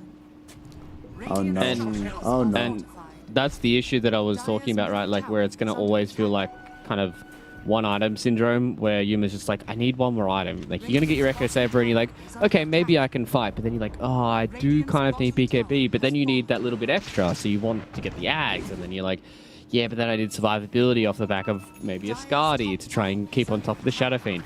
Then you need like maybe a Bash or even a Shadow Blade or a Silver Edge. And there's so many items that you're going to have to get, whereas old G are just like, we have a few item timings that we can hit here, you know, Guardian Greaves on Resolution and whatever Thompson wants to go for, and this is just going to keep happening, I think. He did pop the Static Storm out, so Seb actually fell really low here. They will end up getting the kill onto Theoloco. He does buy back. Yuma pounces in onto Seb. The Tusk surely ends up dying here, and indeed that is the case. Rolling Thunder connects back onto Thompson as well, with the Primal Roar as well, but the Requiem makes sure that Adzentic has no influence on this fight, sending him back just as the Rolling Thunder ends. And now they want to keep the chase going. Snapfire finds the Fire Snap Cookie onto Divine Llama. This Beastmaster is definitely dead to rights. No one finding a double kill with the long range raise. And those two core heroes removed from play. They got the tier 1 tower as well. And all of this comes at the cost of just Seb. And who cares if Seb dies if you get this much out of it? And you force the buyback out of this Rubik. Theoloco really thought he'd be able to help turn this fight.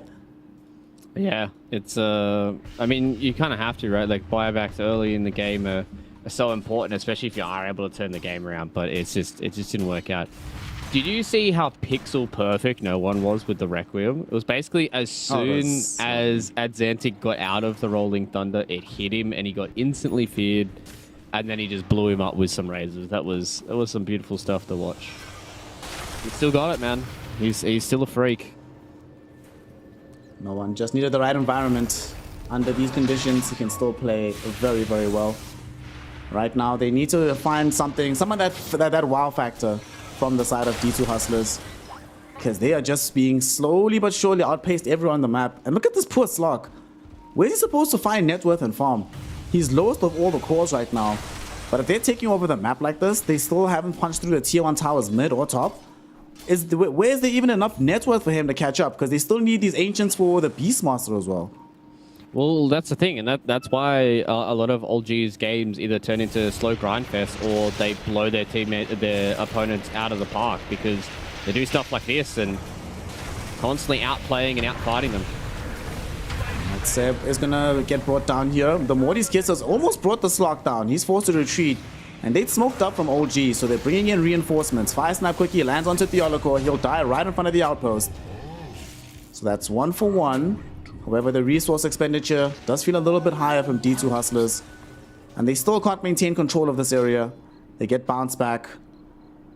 And unfortunately for them, because Yuma was involved with this kill, I mean, yeah, sure, it is a good kill to be involved in. You know, he feels a lot better about himself, but it's not like this Shadow Fiend hasn't just been farming on the other side of the map and is now about to farm some heroes as well while he's at it. Primal Roar will hold back the Treant Protector, but will this Treant Protector actually end up being able to get the catch here? He has Overgrowth at the ready, and they're just looking for him. Did they find him? The TP out will be there in time. Alright, he's good. He's good. He's good. Yeah, Kitrat is a little slow to be able to find him out in the trees. Did a really, really good job at just being able to force out the Roar. So, yeah, I mean, it's just kind of the same scenario as last game, right? Where the whole time you just have the 4 guys on old G just running around and just taking up map and just making it extremely hard for D2 Hustlers to play. And then you look back and you're like, oh, no one's gotten an item or 2. Oh, okay, no one is now 2k ahead of the next core, or 3k ahead in this case, of the next core on the enemy team. And you're just like, this is why these guys, you know, played the way they did in the qualifiers and now are starting to make their way through Div 2. Is they really do just suffocate the map, and once it gets to a point where maybe they start getting punished for a little bit of their greed or punished for a little bit of their dives, then that's when it really starts turning into a slow grind for them. And they've always got that kind of insurance policy in no one. Like, they understand that the heroes that they draft are always so good at playing around each other, and then no one is just sitting back and just mopping up all this space. And they go, oh, we may have half lost a fight here or there. No one, are you ready to do it? And then he does, and then the team fights just get blown to pieces, and it just becomes a snowball from there. Yeah. Well, life gets more difficult with the Aegis in hand. Just going to siege onto the tier 2 tower. You were referencing in the draft the lack of overall damage from D2 Hustlers. And I think that's even worse when you're at this stage of the game, where your lanes didn't go as well as they should have. Heroes are just playing catch up. So it's going to be difficult, and I think OG have copped up to this, and they're like, well, they don't have that much damage to stop us. We might as well just force high ground 17 minutes into the game. This might be a little tough. All right, let's see. He does have Aegis available. BKB is en route. It's going to arrive potentially in time for the second life, and they don't want to fully commit. They take away the first life, though. All right, so they do punish them for this, but he will have BKB, so they can't re-engage onto him for life number 2. Yeah, I think the way that Dota has gone, it is very hard for you to take like a lane of racks like before like the 25-minute mark. Like you just need like 2 or 3 items to be able to even do it. Like right now, the fact that they're ahead by 6k and had an Aegis still meant that they weren't even able to really scratch the tier 3 tower. So they kind of just wanted to expend some resources and didn't really get all too much out of D2 Hustlers, but they're able to at least now just get back to their lanes and take these tier 2 towers, tier 1 towers. And with the next Roshan, if this game keeps going the way it is, then I'd imagine a lane of rack will fall. SF. Just gonna start tickling the tier 2 in the mid lane.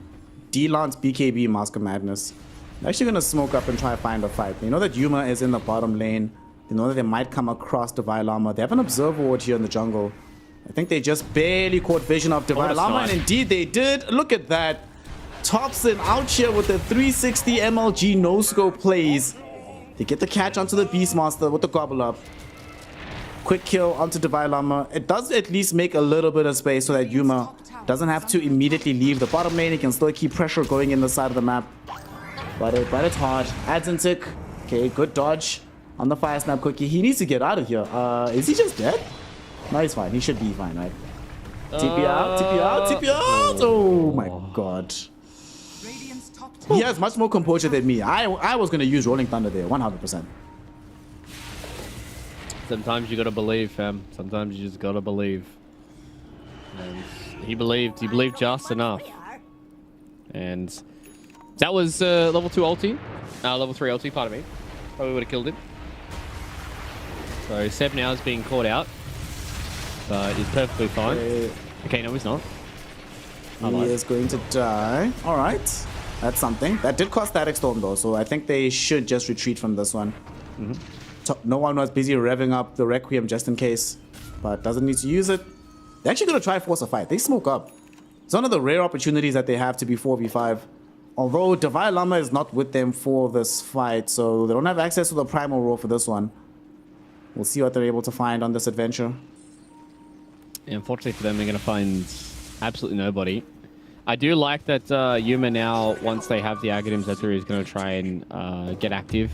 He's going to transition this into a Mage Slayer as well. I like this build-up from Yuma. I think this is kind of exactly what he needs to do. The BKB is not going to be like the end-all be-all for him either. It's not like, yes, this is the perfect counter. He still has to deal with Overgrowth, still has to deal with Black Hole and Walrus Punch. So he's going to have a few things that will go through his BKB. So I like that he's trying to get away with it as early as he possibly can. You know, if you start weaving in and out of these fights, getting a few more of these kills, get some more of that permanent agi, then you can start to slow down this game enough where the Slark can come back into it. But old G, Blink Dagger up now on Seb. Kitrak is starting to walk high ground as well. He got clipped by those axes, so he's taking a lot of damage here from the summons. They're actually going to go in, telekinesis into the glimpse play. Swashbuckle to bring him down for ads and tick. Perfect hero to get this. He's closing in on the Blink Dagger, so that kill brings him much closer than he would have been otherwise. Might actually have it after a couple of neutral creeps. Okay. Despite being in a very awkward position for the last while, D2 Hustlers haven't panicked. They've gotten a couple, they've gotten a pick off here and there, they've gotten some decent items. Now they're gonna smoke, actually. They're forcing a fight down bottom. Beastmaster is here with the Primal Roar. Glimpse back onto Seb. Seb happy to be the sacrificial lamb. Some other heroes just gonna try and leave. Okay. I mean, at this point in time, you can't expect to like win wholesale fights fully, but these little pick-offs, Fluke, are working for them. It's keeping the game alive. Yeah, I think they're doing a really good job. They did a good job at just identifying the kind of break point that they needed for their main hero in the Slark, and I think it was the Aghanim Scepter. gives him a lot of stats, gives him now a way of catching a lot of these heroes as well, which is something that they were lacking a little bit outside of the Pangolier blink and maybe even Divine Llama's blink. But now they can kind of just group up, and the biggest thing is Hakoda has kind of just taken this time to grind towards an Aghanim Scepter. That could be a massive item for them, and getting tier 1s on to the Slark. Oh my god, that Static Storm! Stopping this Enigma in his tracks. He was coming in for the Black Hole. His arms were about to raise. He gets Static Stormed up, and now there's a Primal Roar going in onto Thompson as well. The Beastmaster army closing in onto the Snapfire. She's not going to be able to get out of this. She's going to stall her death with this Fire Blast. But unfortunately, it's just a stall. She can't stop it forever, as they end up getting the kill onto her as well. 3v2 for now. But Slark still wants to chase. Resolution was trying to channel up the Requiem. Nice dodge onto Kitrak.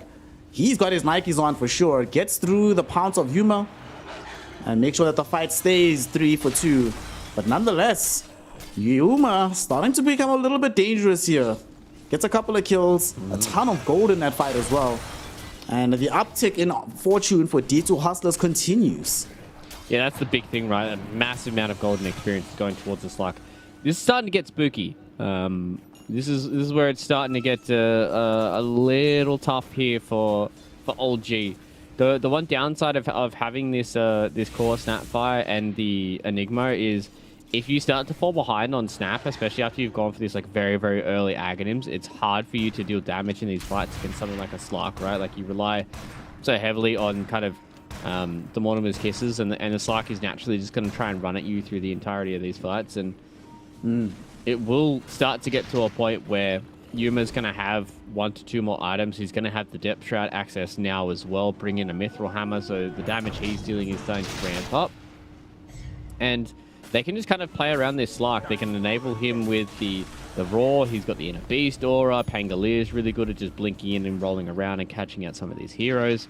And I think OG kind of realized that. They can't let this game slow down anymore. No one has hit a very big item spike with his BKB and a Daedalus now, so it's going to be a very, very scary boy if nobody's close enough to him. On the beast. Gets off the Primal Roar onto no one. They steal Black Hole. What can Theolico do off the back of this? He gets the Blink Black Hole onto 3 heroes. They're going to be able to find the Rolling Thunder onto all of them. They bring the Enigma down as well as the Treant Protector. They've lost 2, but they might be able to get Thompson off the back of this, slowing him down with the Diffusal Blade. Oh my God. He tries to get out of the kinetic field, won't be able to do so. But no one comes back in as some backup. Seb creates the space with the Blink Dagger, and no one supplies the damage. So that's going to be another hero brought down on D2 Hustlers. Despite Theolico playing out of his mind there, they have expended so much. I thought that was it, fam. I thought that was going to be the Holy Trinity. I thought they were going to drop the Black Hole. They dropped the Static Storm on top of it as well. They just didn't quite have the damage to take down no one. They put the extra effort into taking down Resolution. We see it here again. I think they kind of got caught off guard by this BKB coming in from Davai Lama, and Theocall brings in massive 3-man Black Hole, and Mortimer's Kisses comes out on top as well, and you can see that Yuma just couldn't commit because the BKB got popped coming in from no one. Does get feared away, but they have wrangled this game back to a very decent standpoint now, where you're not all too worried if you're D2 Hustlers. Kind of a counter old G though. They can do some weird stuff, and no one is a very, very big Shadow Fiend right now, but Yuma's starting to come back. Yuma is now number 3 in the net worth. Still a decent amount of net worth away from the Shadow Fiend.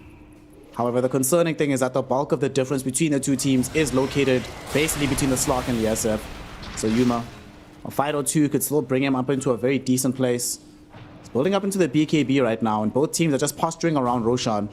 42 seconds until the big man is online. And if they let this Aegis fall in the hands of this SF, that does feel like it'll spell disaster for D2 Hustlers, but they've demonstrated that they can fight here. Man, imagine, Fluke, if they had this Blink Dagger for Divine Lama, if he didn't have to always walk up to use the Primal Roar, how much things would change for them. Yeah, especially in combination with the Slark Axe, right? Like, the initiation range for both those two heroes would be massive, but They have to wait for it. The BKB did work out in that previous fight, so can't afford Divine Armor just now. I think it's just going to be in this next Roche fight is where you're really going to be reeling from the fact that you don't have this Blink Dagger right. Like as you said, Roche is going to be up right about now. So he's going to come say hello with his little Halloween basket. So it's going to be a little harsh for them to come in and get this fight going without the Blink Dagger, and especially without any kind of hidden vision from the Slark or anything like that. BKB just picked up for the Slark. D2 Hustlers smoke up as 4. They have Rolling Thunder, they have Static Storm, they have Primal Roar, all the tools that they need. They do not have the Black Hole that we saw stolen earlier from the Rubik, but they will make the initial jump. They find Seb. That's a very early Static Storm. They're just going to try and ensure that they can't get this kill. At the same time, the roll... Oh no, they found Thompson. Primal Roar onto the Snapfire. Will they be able to get this kill? Overgrowth delays it for now. However, Theolicore does manage to steal this one back. Yuma chasing onto the high ground. He really wants Thompson and will be allowed to find him. At the same time, though, the Requiem buys a little bit of time. There's the Black Hole. It doesn't catch the Slog. The damage is going to be out thanks to this Dark Pack. And Enigma, though he does manage to get the kill onto the Rubik, will not be able to protect the Shadow Fiend on the back end of the fight as they do find no one. And now Yuma not able to get the secondary pounce. Still on cooldown, these charges onto the TPing out Treant Protector. Nonetheless, though, D2 Hustlers, even without using a buyback, they managed to win the fight. The Enigma Black Hole, if it was a few units south, it catches the Slog and that fight turns, but it doesn't fluke. So instead, D2 Hustlers get the fight, the Aegis and the Aghanim shot for themselves. Yeah, that's a big old swing now for D2 Hustlers. As we have a look back at this fight, they put a lot of emphasis on Seb, and I wasn't quite sure if this was going to be the play here for D2 Hustlers. They popped the Static Storm, they popped the Depth Shroud as well to try and just get that kill. They committed so much on Thompson, and he just gets the Fire Snap Cookie away. But just the amount of chase that the Slark has, thanks to the Aghanim Scepter, is just so hard for Thompson to play around with, and this is where it really starts to get to dire straits. You can see just how close they are to being Black Holed as well. Not sure if they would have had the damage to the BKB to be able to kill the Slark, but I mean, sometimes Dota does just come down to a few units here or there, and that's the way that it worked out there for Rezo. And now Aghanim Scepter completed for Hakoda as well. BKB's done. The permanent Agi is really starting to skyrocket. He's getting close to a Skadi. Like, I think this game is slowly starting to slip away from old G, and now they're getting to a point where, do they have many items on the horizon that are going to be able to help them? I don't really think so. Like, there's nothing that's going to be super crazy that's coming up soon. Yeah, maybe the Shadow Fiend can get to a point where he has a Hurricane Pike to help him out, but there's just not going to be anything massive outside of these other cores that can really do much for them. Thompson, can you TP out in time? You can. Hakoda was hunting them both down on the top side of the map. Another thing that we saw in that fight was Theolicore. His influence in these games, in these team fights, with how easy it is for him to steal either Overgrowth or Black Hole. We saw in the previous fight the impact of Overgrowth, stopping no one from closing on the fight with his BKB. Eventually he'll get Black Hole. He has Blink Dagger building into BKB as well. Like this Rubik, if he can just keep his distance and just wait for the key spells to come out, can also make such a huge influence on these fights. And OG don't really have any counterplays. Now you're playing into, like you mentioned, the Ag onto the Disruptor, plus whatever spell Rubik steals, plus Primal Roar. Things are starting to feel very difficult for a hero like No One on the SF, whose BKB is already down to 6 seconds, so it's also not the most number one panacea of all the magical damage coming in from D2 Hustlers. Yeah.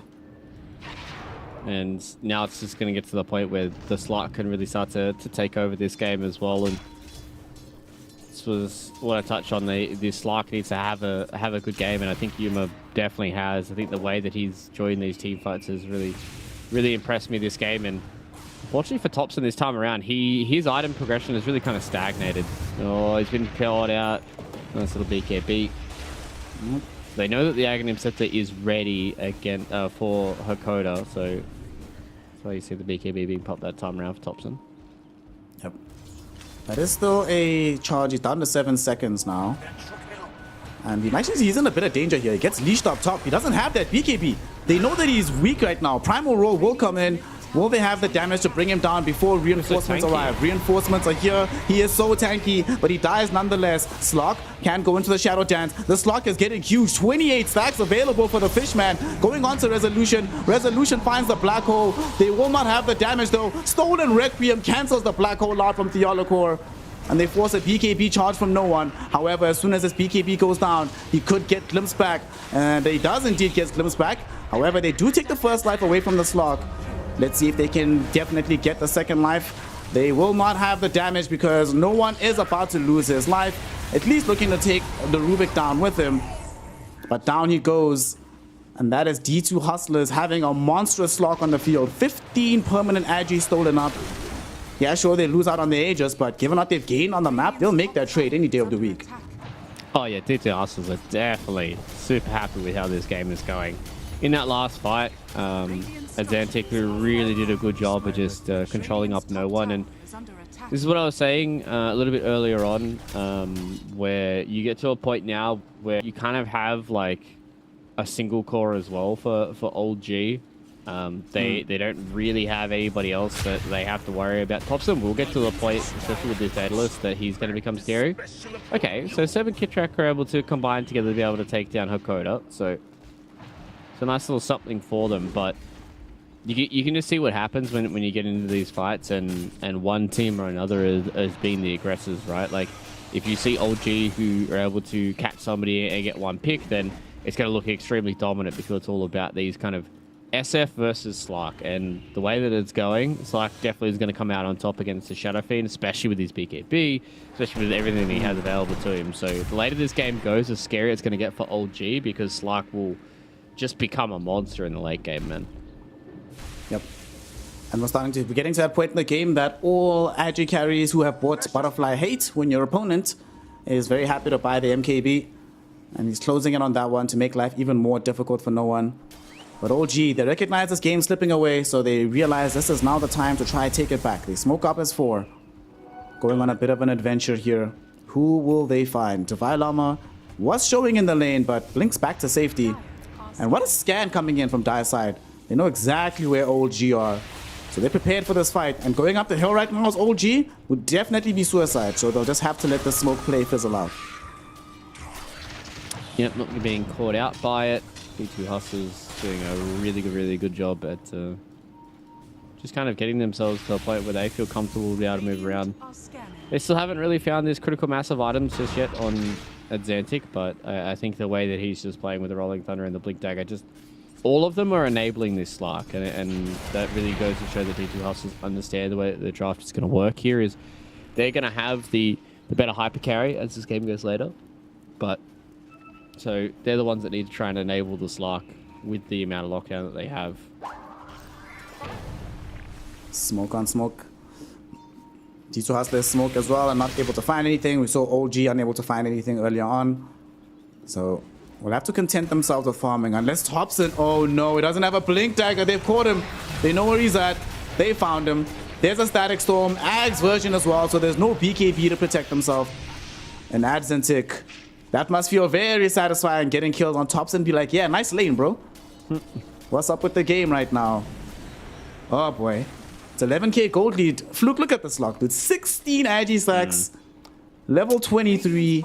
Mage Slayer, Ags, BKB, Skadi, and not far away from an MKB. Feels good. Feels good to be Yuma right now. Yeah, he's having a good game. This game number 2. The lane wasn't the worst, wasn't the best. I think they kind of came out of it with being okay with how it went, but it was more his transition once he got this Aghanim Scepter, like going for this early Echo Saber. I think he got involved in 1 kill once he had that Echo Saber, and then as soon as he got the Ags, they understood they can kind of just group together, right? And kind of allow their Slark to get some of these fights, and there was like that triple kill in the bottom lane where he was just able to take people over, and now it's gotten to the point where old G unfortunately have a Slark problem. They have a net worth problem as well, and it's just going to be hard for them to try and win these fights, because the way that we're seeing Theolocor play here on the Rubik just means that Rezo's game is so hard. Like, he has to try and get this like perfect black hole onto like Slark plus a Rubik. And if they're ever that close together, then, you know, I feel like you probably already won thanks to the big mistake from the Hustlers. So this game's getting very rough here for Old G. So maybe we might be gifted our 3-game series. Hey. I mean, poor resolution has pretty much had no influence in this game outside of like a couple clutch black holes, but beyond that, he just can't play the map. You have to worry about the static storm, you have to worry about the slug getting in his face, you have to worry about the Rubik's steals you mentioned. He can't buy BKB, there's kind of no point. Has to buy Lincoln Sphere, has to buy Blink Dagger, it's a lot. It's very difficult. Not an easy game. And let's see if they find anything off of this though, as they smoked up. Won't be able to get anywhere on the map. We already have some Pango illusions scouting out that Roshan is indeed back. So it's a fairly early one. Both teams recognize how important it could be to pick this one up. It's a refresher shot, so for Radiant side, that could mean multiple black holes. The Dire side, though, I imagine that means multiple static storms, which is really, really scary to deal with right now.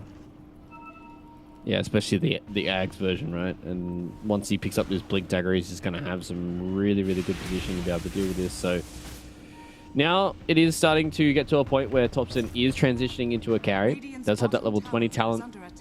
Really wants to have that level 25 talent, especially with the Daedalus. So this is where I think I can start to see Old G, if they win some more of these fights, where it can really start to get a swing back in the other direction. Like Slark has such a good matchup into the Shadow Fiend, but now Thompson can deal some damage. And you can actually get these right clicks going. So if Old G ever find like a 2 or 3 man black hole once we get this this Blink Dagger up on Rezo, then it's gonna be a pretty scary fight, right? Like, you know, you have to put your attention on either the Snapfire or the Shadow Fiend. And this SF is also getting 14k up, satanic. so yeah. Alrighty, let's see. Roshan being sieged upon right now.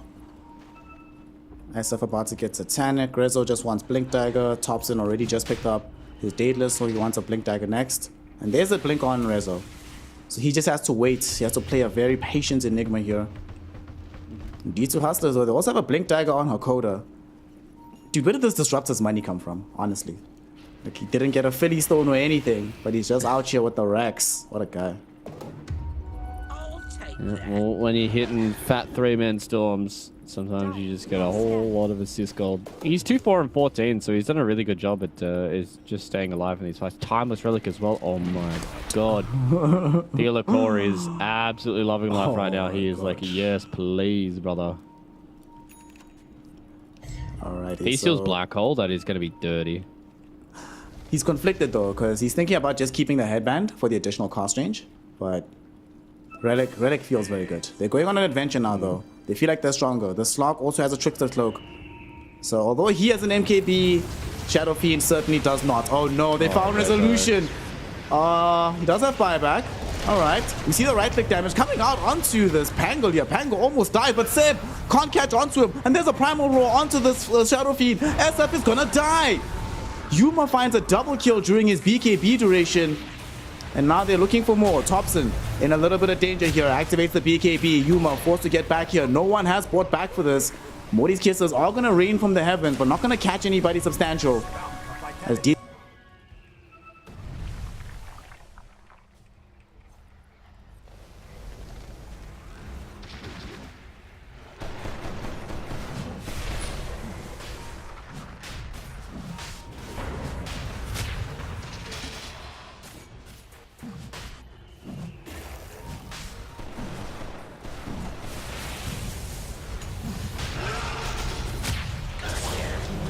Oh, the Black Hole. Oh my god.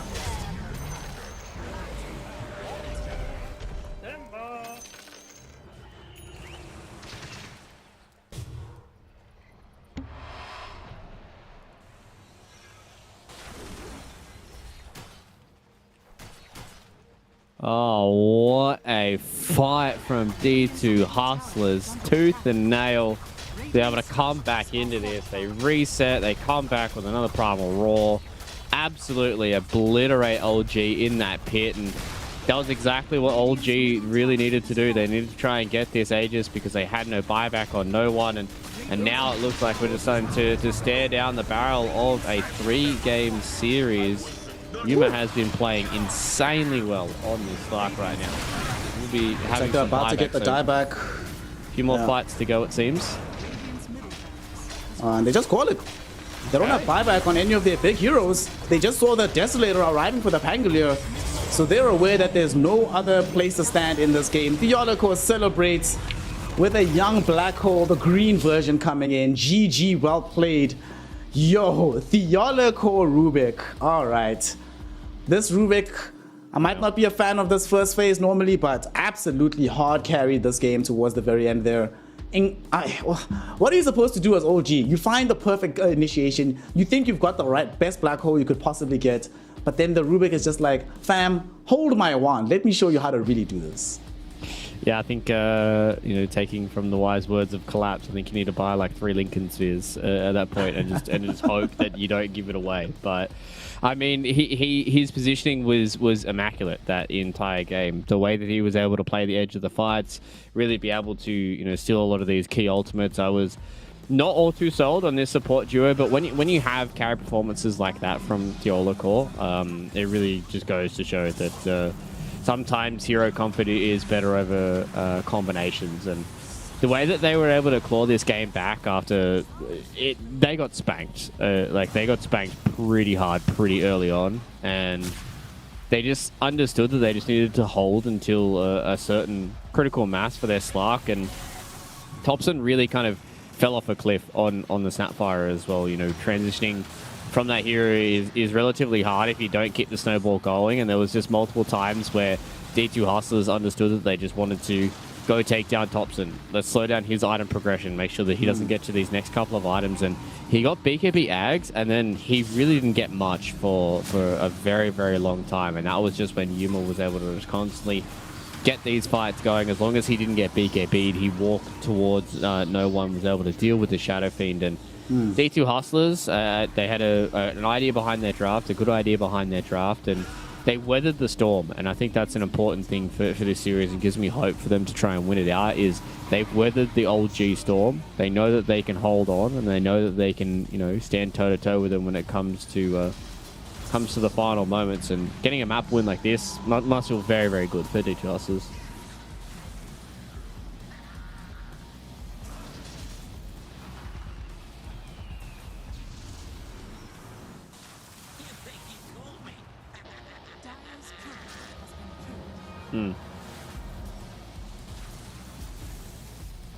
Very proud of the side here of the D2 Hustlers for being able to get this W. The lanes were difficult. Thompson had a roaring performance early on. No one was looking like he was just going to uber carry this game.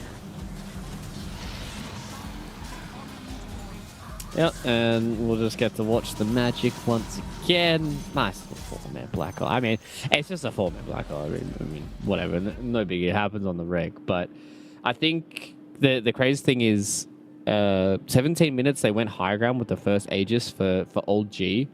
They just kind of walked up. They did about half damage for it, and I was thinking, man, this game is going to be over fast. This game is, going to get to the next Aegis. Old G are just going to walk in.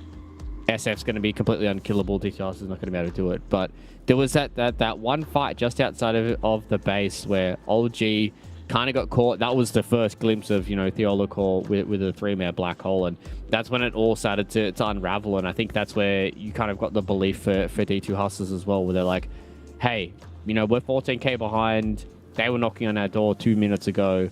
We can still do this. We can still come back. We can still get this done. And they believed and they got it done. So this time around, I think maybe old G is going to try and have a secondary call to try and finish this game out for them. Thompson played extremely well in the lane, absolutely dominated that mid lane, but just transitioning towards the mid game after losing a few of those fights was a little bit too hard for them, whereas, you had a Ricky last time, which was relatively easy for them to transition. So this time around, just going in with a single call was a little bit too hard for them, and Thompson just couldn't hit that 30 bit of damage towards the end. He certainly wasn't able to do it, and I think the Theoloco MVP, right? We can't. Yeah, yes. Yeah. Without a doubt. Yeah.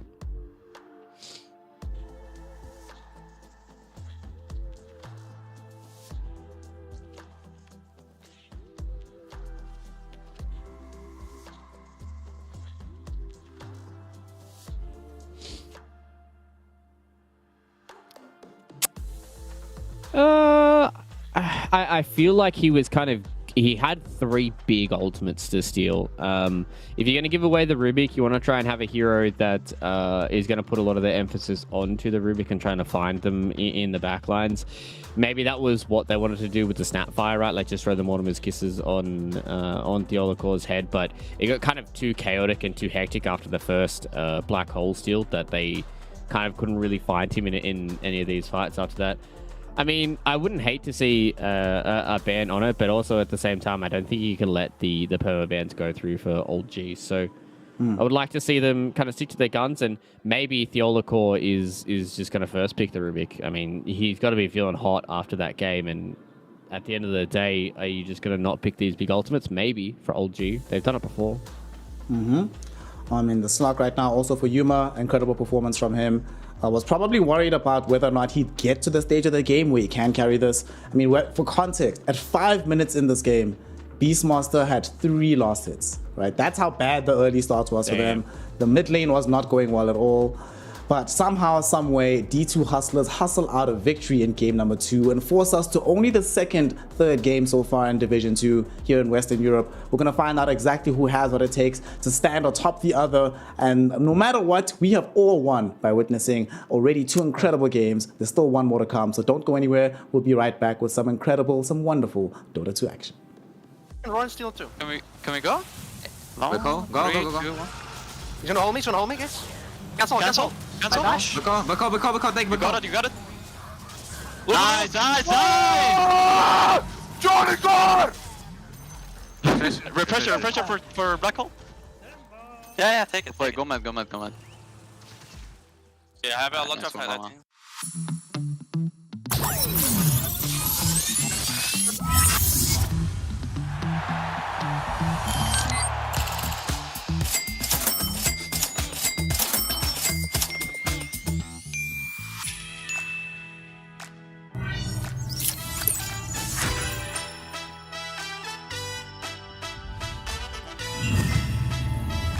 Watch more. Earn more. Full TV.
Welcome back, one and all, here to the Western European Division 2 for the second tour of the DPC, and we've been gifted only our second best of 3 so far, as we witness Old G going the distance against the D2 Hustlers.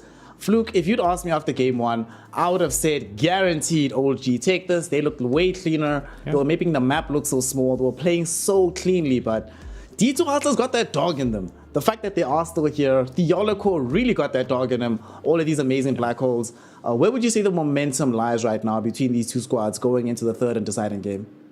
I think it definitely D2 Hustlers have got a lot of wind in their sails, but I don't think OG are going to be, too disheartened by that. They played a kind of early focused draft with the Snapfire being mid and having an Enigma and stuff, and I think they kind of understand where the game went wrong for them and kind of slipped out of their hands. Like, you can see the odds are still favoring OG by a decent amount because you can see how much stronger of the early game OG are over D2 Hustlers. They did have a very good comeback in that mid game and a very strong late game, but the way that these drafts have been going, the way the early game has been going, that I think OG, they're just going to go back to the same normal stuff. They'll probably just give Thompson a hero that can, scale and go up a little bit higher than what the Snapfire can, and they'll just do the same thing they've been doing. The first 17 minutes is probably going to be all OG dominated, and it's about whether or not D2 Hustlers can kind of weather the storm and kind of match the tempo that OG have been playing. Well, we already have some differences happening here in the drafting order. As OG, they go back to what they did in game 1, Radiant first pick, and they snap up the Disruptor now. They leave D2 Hustlers having banned out this Rubik and the Monkey King. Now they must make the decision. Are we going to give up the Nature's Prophet back to OG? Are we going to snag it for themselves? I'm sure they really wanted the Disruptor for Hakoda. He played quite well on the hero. So now the decision. He's played Disruptor and Undying. And whoa, first phase, first overall pick for your draft, OD. It's been a long time since I've seen this. I'm going to say I'm not a fan so far because I've seen OD just have some really rough games. But what's your confidence level in this hero emerging, especially so early on? They have to have something in mind for it, right? Because it got banned in the previous game, and I think it got banned maybe in game number 1 as well. So maybe D2 Hustlers are going to run some offlane OD where you go the Aether Ags build and you just be this saving god where the Disruptor Glimpse basically gets nullified, right? You can't get Glimpse back. Actually, is that the interaction, or am I thinking of it differently? I have a weird feeling that the interaction with OD is you get Astral, but when you come out of Astral, you're still where the Glimpse puts you, if it's timed at a certain time. So maybe I'm tripping. I don't know. It's pretty early in the morning, ladies and gentlemen. Just we'll wait and see when we get in the game. But obviously the idea behind the OD is you want to try and have a hero that's able to save up against the Glimpse, so the Glimpse isn't such an issue for you. But it does leave you open to some counters. I thought maybe Old G were going to try and go for something along the lines of a sniper has been something that's been a very traditional OD counter in the past, but kind of keeping that secure with the clockwork for D2 Hustlers. So, I mean, it's ballsy. You're in game number 3 against Old G, and you first pick an OD that nobody plays, and I mean, you have to have an idea for it. To be fair, it did get banned out against them in game 2 by Old G. Old G felt like this hero did have enough legs that they needed to watch out for it. And Clockwork, we've seen just how good this hero can be throughout the course of the day, so glad that they've gotten this for themselves. However, this does mean that OG can snag the Nature's Prophet, which had been banned against them both games prior to this, and now it is going to be in their hands. Nature's Prophet plus Disruptor. Their map presence feels pretty extreme right now. If they ever get you in a glimpse, they can just overload the side of the map with Nature's Prophet showing up as well. This hero can play in multiple roles, so it's not locked down where he goes exactly. However, with the bans that they have right now, Primal Beast, the Lycan as well as the Enchantress, it does have me feeling like they want to put this Nature's Prophet into the safe lane. If that happens, that means we still need heroes for Thompson and Resolution to play, but nonetheless, I like that they have a hero that nominally, even if he does go into a different lane rather than the safe lane, he can also scale throughout the game, not just leaving no one on an island to have to carry by himself. Yeah, that's the biggest thing, right? Is it's a hero that scales really well and also plays really, really fast. So if they don't put it on no one. If, you know, Thompson or Resolution plays it, then they can just easily have another hero that scales, and then you've got 2 cores, right? And I think this old G roster is really going to shine whenever you have multiple cores. They can play tri-cores relatively easily. They can play dual cores if they want to as well. Or they can just play, you know, kind of the fast tempo that we've seen plenty of times out of them. So I like that they've made this transition to the Nature's Prophet, which has been banned out a magnitude of times. And it does do relatively okay into the OD. You can just build the BKB. You can try and find him early if you want to go for like something like a Bloodthorn build. Even the Gluttony should be okay at dealing with the OD. It's not to worry all too much about the clockwork. So I just want to see what heroes they play around it. I think the Tusk is another good shout for old G to be able to pick up here as well. Mirana also would have been a relatively good hero. You can just set things up with the Sprout into the Arrow combination if you want to play it on Rezo. But D2 Hustlers, they pick it up for themselves. So they've got a lot of good combinations with this Mirana. And I know this may sound stupid, but this is leaning me more towards the OD being played in the offlane, right? Like the Astral into Arrow combination, super easy to hit, means that you're able to catch at some of these other heroes. And then it just means that if you ever are in a bad spot for Kitrak, he can kind of just get caught out and died. And even if you get glimpsed back, the amount of damage that both these 2 heroes do means that I don't even think the glimpse is going to be able to save you in some of those interactions. Oh, IO Storm. Okay. no. All right, dude. All right. They really want to win this game. They're like, all right, y'all. Good job. Nicely done. But we're playing some serious Dota now. It's no longer for kids. It's not for children anymore. Okay. We'll also see that in the old G camp, there's no smiles in any of their player camps. Everyone has their heads truly in the game. So presumably they think this is going to be Storm versus OD in the mid lane. IO to come in for some sustain down the stretch. And although they've got a lot of good setup between the Clockwork, between the Mirana, a good IO relocate could really be detrimental to what they're trying to do. At the same time, though, this does mean that D2 Hustlers have a really good shot if they can find a decent BKB carry who peaks in the mid game to try and challenge when the Storm IO is strong. I want something that can be able to close the gap onto the Storm Spirit as well.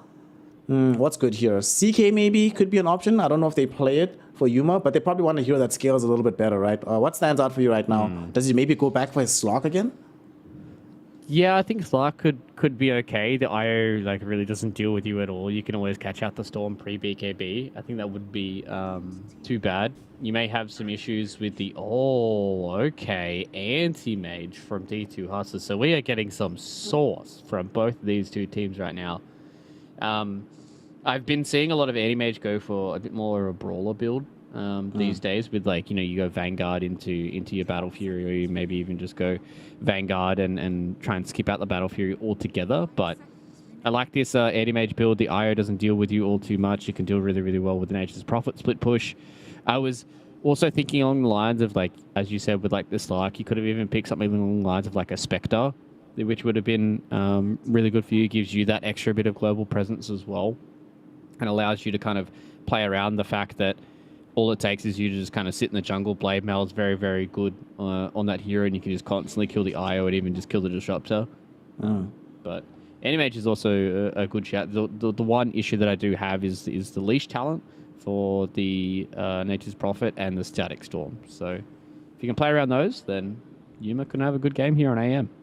Now I'm also thinking, right, about what they might try to do with this OD. Is Nah, it's not going to work out. Never mind. I am very intrigued to see... Nah, not support OD. I was just thinking, like, are they trying to just get big combo plays with... As soon as a hero goes down, right, then you drop, like, Hammer as well as Mana Void on one target, and then that target just, like, 100% blows up every single time. But the execution of making that happen reliably is fairly difficult. We'll see as the game goes on. Old G, they still need themselves a hero that's going to... They need to reveal where this Nature's Prophet goes. Is he occupying the safe lane for no one, or is he off lane for Rezo? And then D2 Hustlers presumably need to show us a Divine Llama hero. I do believe the way that they've been drafting, I would prefer this be the no one Nature's Prophet, and then we get something else that can play a body in the off lane for Resolution. A lot of his heroes are gone though. So if it is an off lane pick that they are lacking here, if they do need some team fights, well, I don't have to ask you because they revealed it. Got BKB piercing disable. We've got some push. Nature's Prophet plus Beastmaster push. Nature's Prophet comes to join that side of the map, and you just rinse down these buildings super early on. Okay, I can dig it. What's your feeling about this BM in this game? Yeah, I think it's relatively okay. You're able to deal with some of the other heroes. They do have the Astral save though, and trying to roar an Animage is hard in and of itself. So I think it's good. It's more so the fact that it fits their lineup really, really well. I don't think it's so much that it does well into the D2 Hustlers squad. It's much more that like they have this insane pace and this insane tempo that they just get a few items on all of their heroes and they can just death ball. And if you're D2 Hustlers and Yuma again has to try and have this comeback on a hero like Animage, Animage is a hero that needs to be kind of on par with some of these heroes, right, to be able to have a fighting chance. And if he's that far behind, then that's hard for him to come out on top. So I would love to see them have a hero that's able to play the lane a little bit here up against Nature's Prophet. I think maybe Mars is good for them. You can always set up onto the IO. Okay, so they're just going to go for the Underlord. You just want a hero that is able to provide you with a little bit of damage in a fight, but also give you that extra bit of lockdown onto the Storm Spirit or the Nature's Prophet. So I think Underlord is good here. That gives them that extra bit of global presence with the Fiend's Gate as well.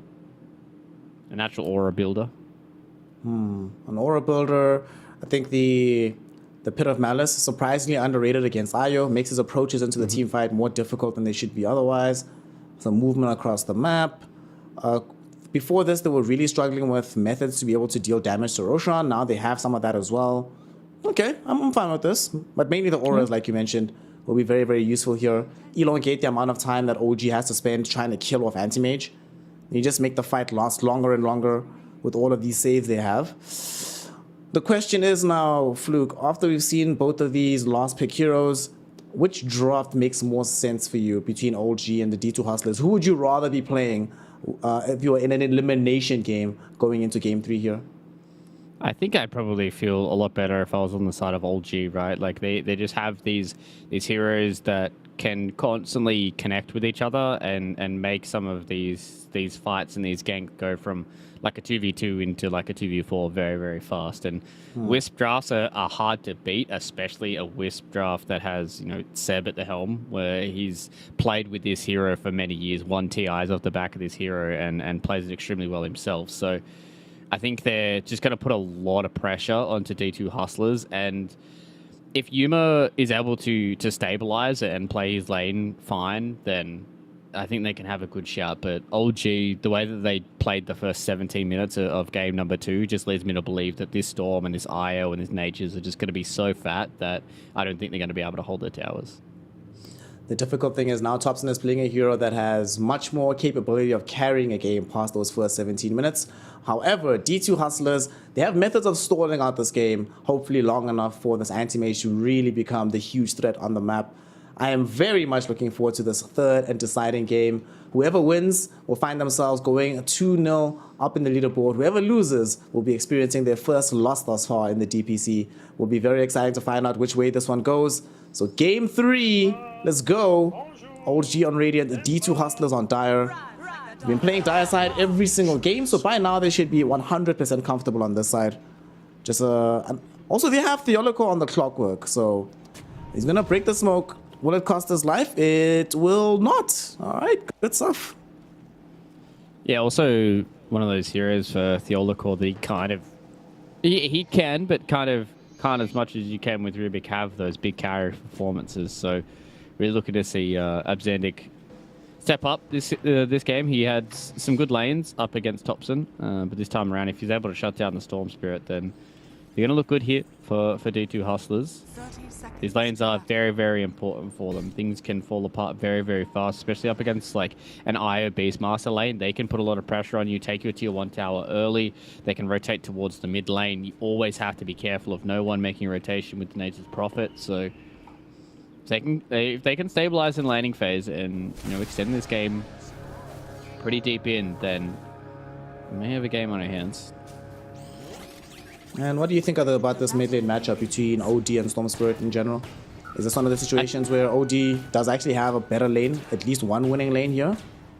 Yeah, I think the OD and the Storm matchup is pretty decent for OD. Like the Storm's going to be able to farm with Static Remnant, but it's super easy for him to just spam out these Astrals. I don't think it's unplayable for the Storm, but there's definitely much more kill threat from Abzandic to be able to kill the Storm Spirit. But as soon as Thompson gets 6, he's going to be able to just rotate in towards the jungle, and it should be okay.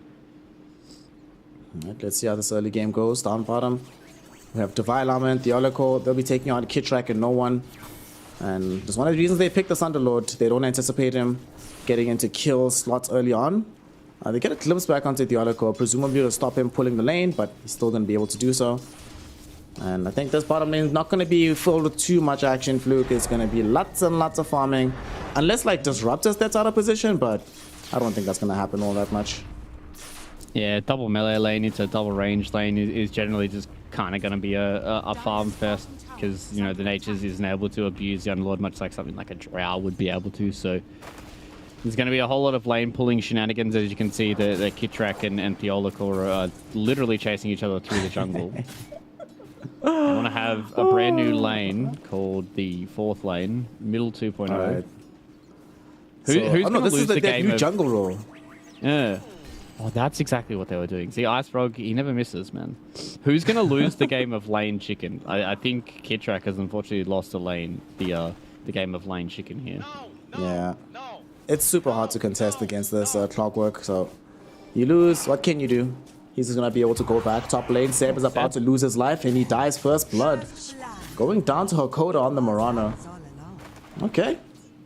You love to see it if you're a fan of the D2 Hustlers. As they take that, gives more space for Yuma to farm in the lane. And more time before he gets kicked out and has to farm elsewhere. Alright. Yeah, doing a good job at just effectively trading. And this is kind of the one issue with Beastmaster into the Anti-Mage lane is he's going to constantly deal with your mana. Yes, you do have an IO, but IO is not going to be able to offset the amount of mana burn that an Anti-Mage has. So you can't go for this like Axes build where you're trying to spam out the Axes to deal damage, and you kind of just have to hope that you can get a boar every so often and try and play that way. Yeah.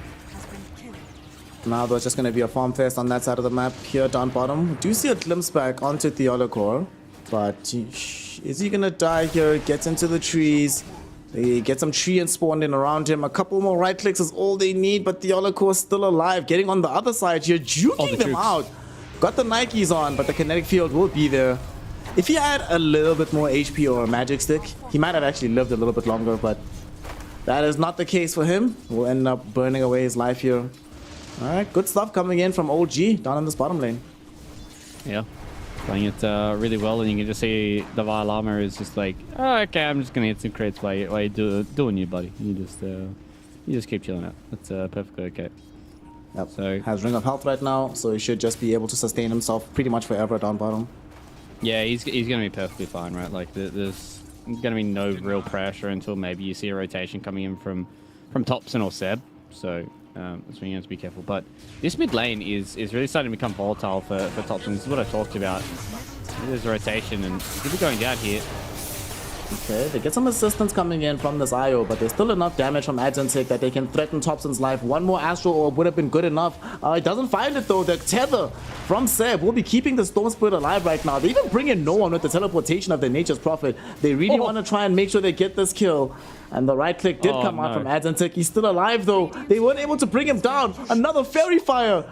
Magic Wand, Fairy Fire, and the Ring of Health arriving in clutch. Keeps him alive in the mid lane. So all these heroes, they make their presence felt, but they're unable to bring this OD down. Everyone is on blinking health bars. Thompson was on like 10 HP after like 15 auto attacks. It was like he was kind of armlet toggling in the trees. And speaking of Theolacor, he's been found out Surely here. They will have the glimpse. Alright, they will. Adzentic though has the Astral, can't find the range onto Thompson. Unfortunately for him, does get it now, but certainly cannot close the gap to try and find the kill.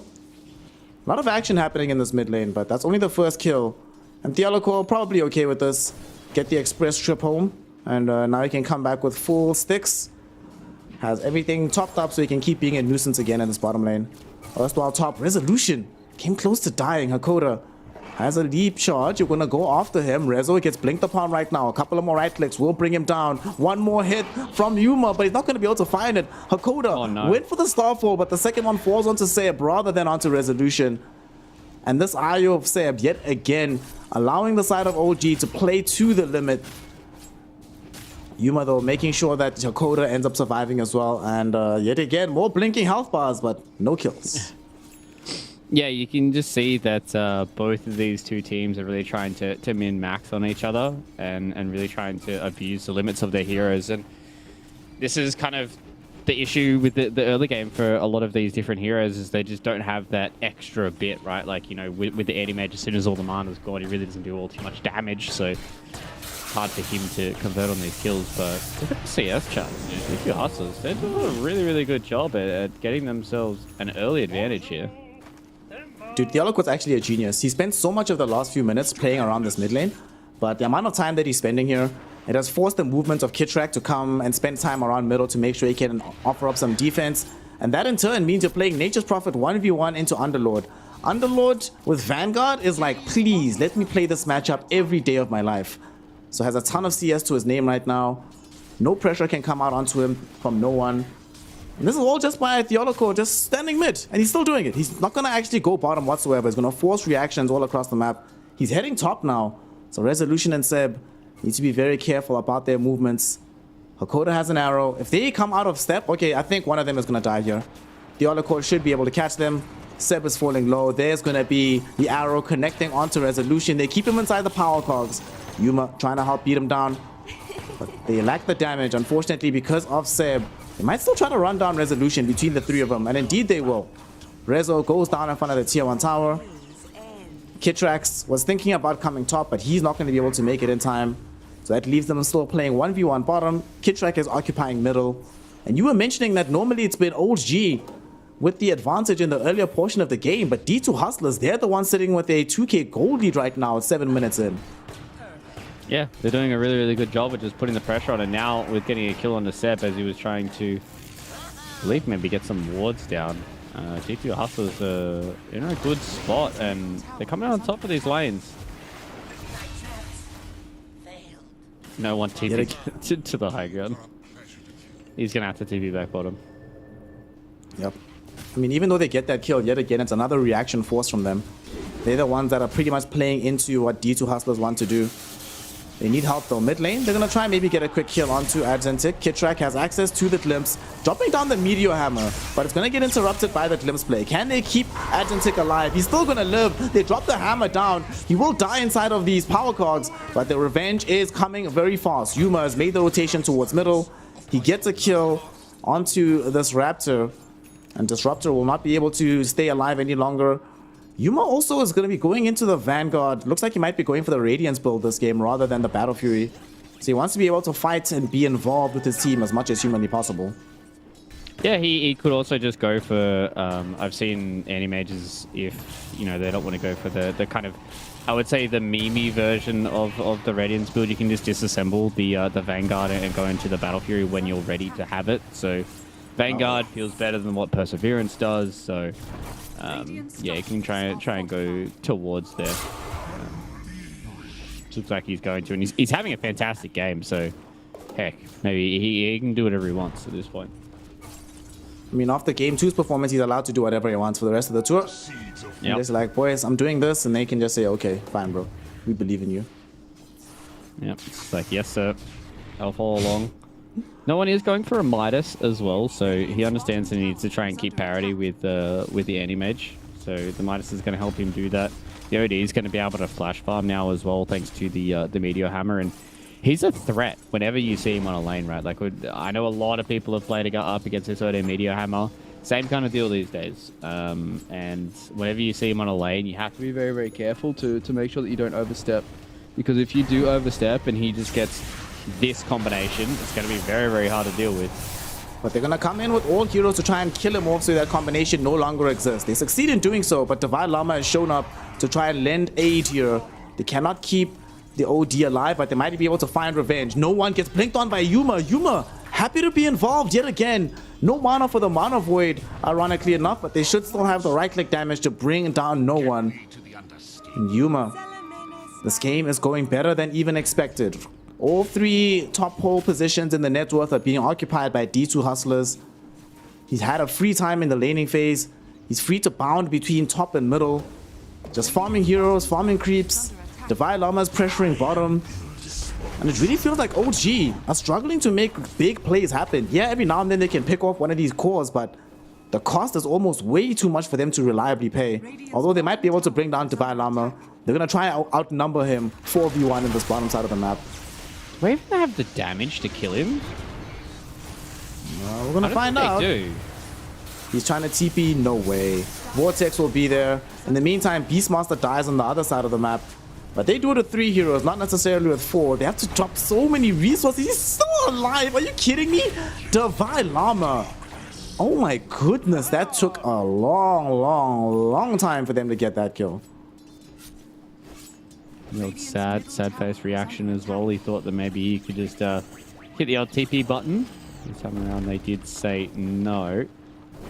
He did lose out with Kitrak going towards that bottom side. Reza did have to go back to base as well. Or did he? Yeah, they did lose Reza. So I wasn't just dreaming here.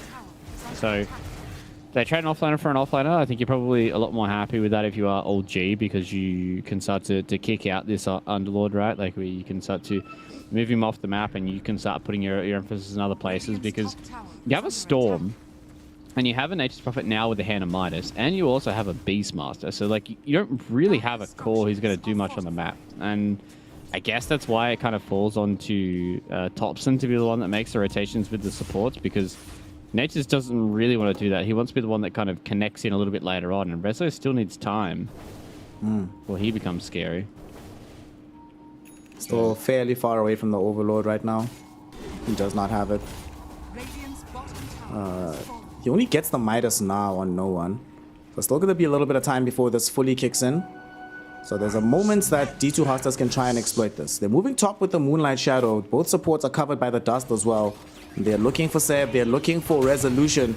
They're going to go on to Seb first, preventing him from getting the quick movement thanks to there's a power cogs. They come in with the Dark Rift too. There's a hook shot onto this Io, and Io should end up dying. However, they do protect resolution.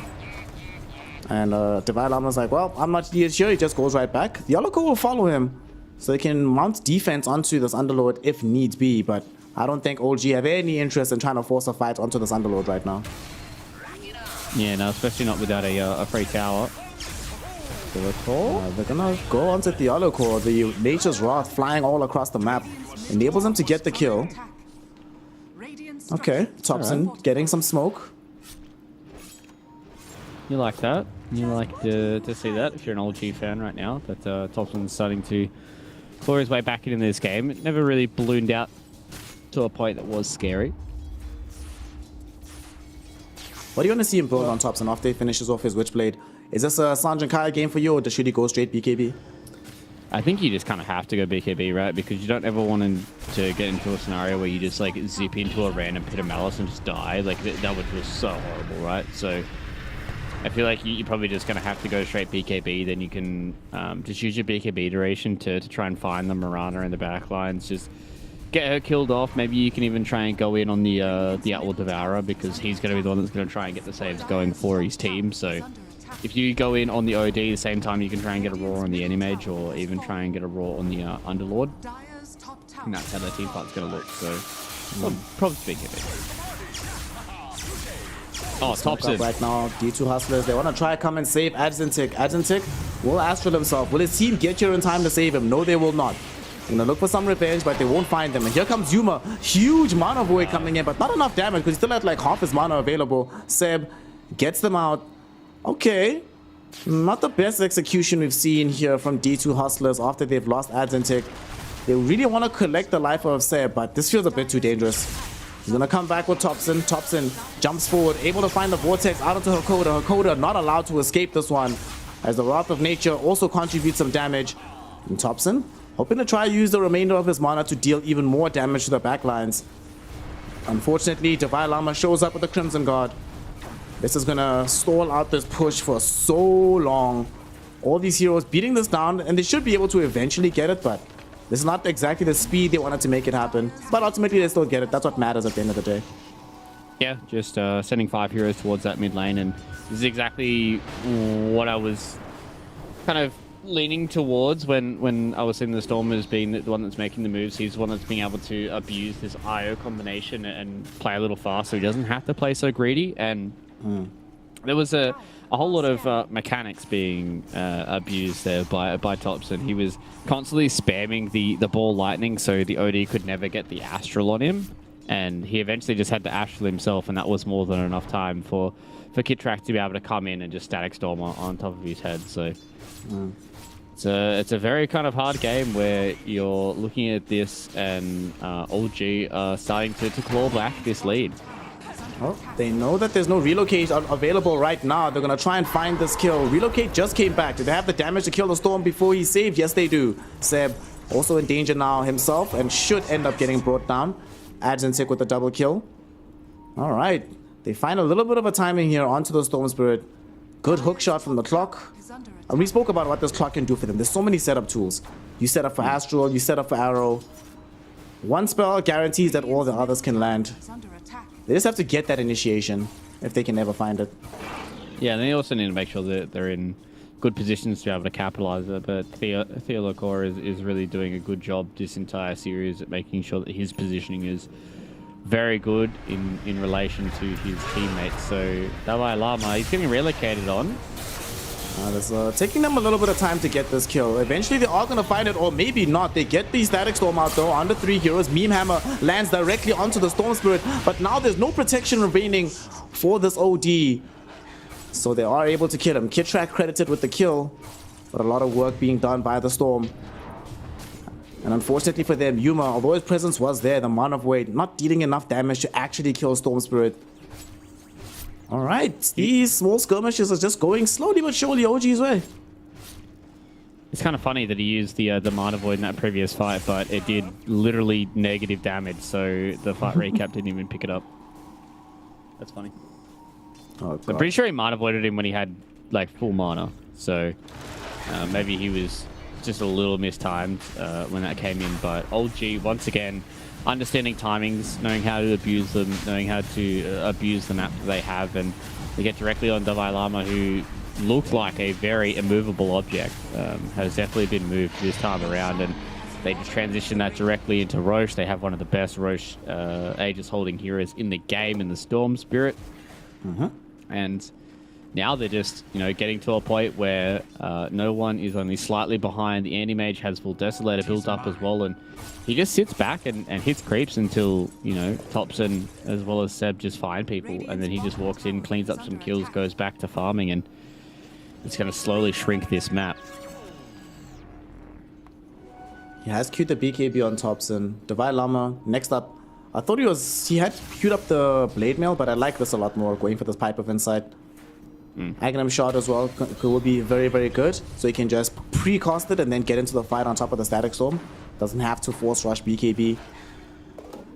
But the big item that's coming out soon is going to be BKB being available for Adzentik. Somehow OD will no longer be afraid of Static Storm.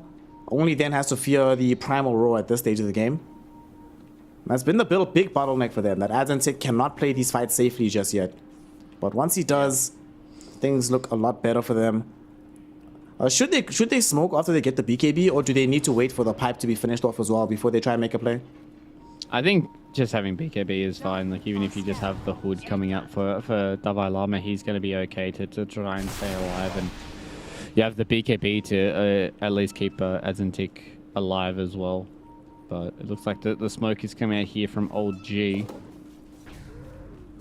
DTR says they're more than happy to keep farming, but Yuna's not farming.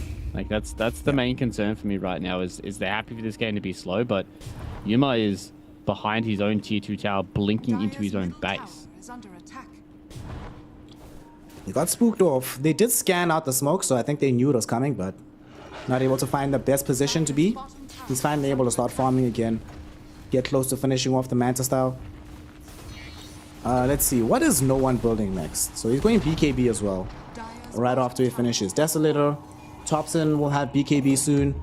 So they're approaching a very strong timing of the dual BKBs being up And they already have the Hammer, the Overlord from Resolution. So they can start playing in more advanced areas here. It's going to be down to D2 Hustlers to try and bounce them out as they play this big ball up style. Yeah, and it's kind of the same tale as what we saw in game number 2, except this time around D2 Hustlers were the ones that had the strong early game and the strong laning phase, so old G aren't able to just kind of run at them and see if they can figure it out. They're having to play a little more methodical this time around, and yeah, as you said, like these big V timings are going to be dirty, and Theolacor is 100% dead. And what? No one might get revenge. There's a roar. Oh, we got hit by an arrow from long range. Although they did not get the OD ultimate to actually reach him, so he also takes 0 damage there. He's fine. He's chilled. That was almost kind of close. Alright, so they took away the first life on the Aegis. Yuma's gone though. Doesn't want to stick around. So that's actually pretty big on the map. Yeah, they might not get any big kills, but taking away this Aegis, forcing old G to have to play for their next timing instead of being able to go now, that feels pretty good for them. Yeah, it definitely does. It was just a response for when the IO came back. So Yuma just lying in wait. Now has the Manta style done. It's 500 gold towards the Basher. Maybe he might have to build a BKB of his own this game. I guess there's not really much he has to worry about that he can't just deal with you know, spell block. So spell shield, counter spell. Counter spell. What a you're old school player. You're calling Undying Dirge, spell shield. They all mean the same thing, and it's just I know that there's going to be someone who's super pedantic and be like, well, actually, it's counterspell, and I just don't have to deal with that today. Okay. I'm just weirded out that you have to press a button on this hero. Like normally it's a 2-button hero. Down bottom. Speaking of buttons, Resolution presses some buttons to get the Clockwork killed. Sadly, these buttons might get him killed as well. They're trying to come in with the rest of old G, making the rotation off of the smoke. And here comes the relocate. Bit of Malice is down on top of the reload, so they forced a BKB very early on and from Thompson. Seb trying to stay alive as long as humanly possible, will still end up losing his life. No one though, even through the BKB, suffering way too much damage. And Yuma and the gang are able to take away his life. 3 heroes removed from play. Old G, they were definitely going to lose Resolution there, but they thought they could handle the counterplay. Good patience from Divine Llama not to commit the Pit of Malice until he saw the relocate coming in and basically sprung the trap onto old G. Yeah, 100%. And I think they got a little bit caught off guard from Adzantic's BKB. It literally just came out on the courier, so they went up high ground trying to deal with a few more of these heroes. They spent a lot of the BKB timing for both No One as well as Thompson trying to kill the Mirana. So now that Hakoda is dead, then they can't really do much else with these BKBs active. So the two Hustlers do a good job once again at just biding time until the anti-mage is getting scary. He's getting close to that tipping point. Hasn't really taken over the game just yet, but Basher is going to be a big little item spike for them to play around with. And once they do start reaching that, the Abyssal Blade is only a hop, skip, and a jump away. Scanning.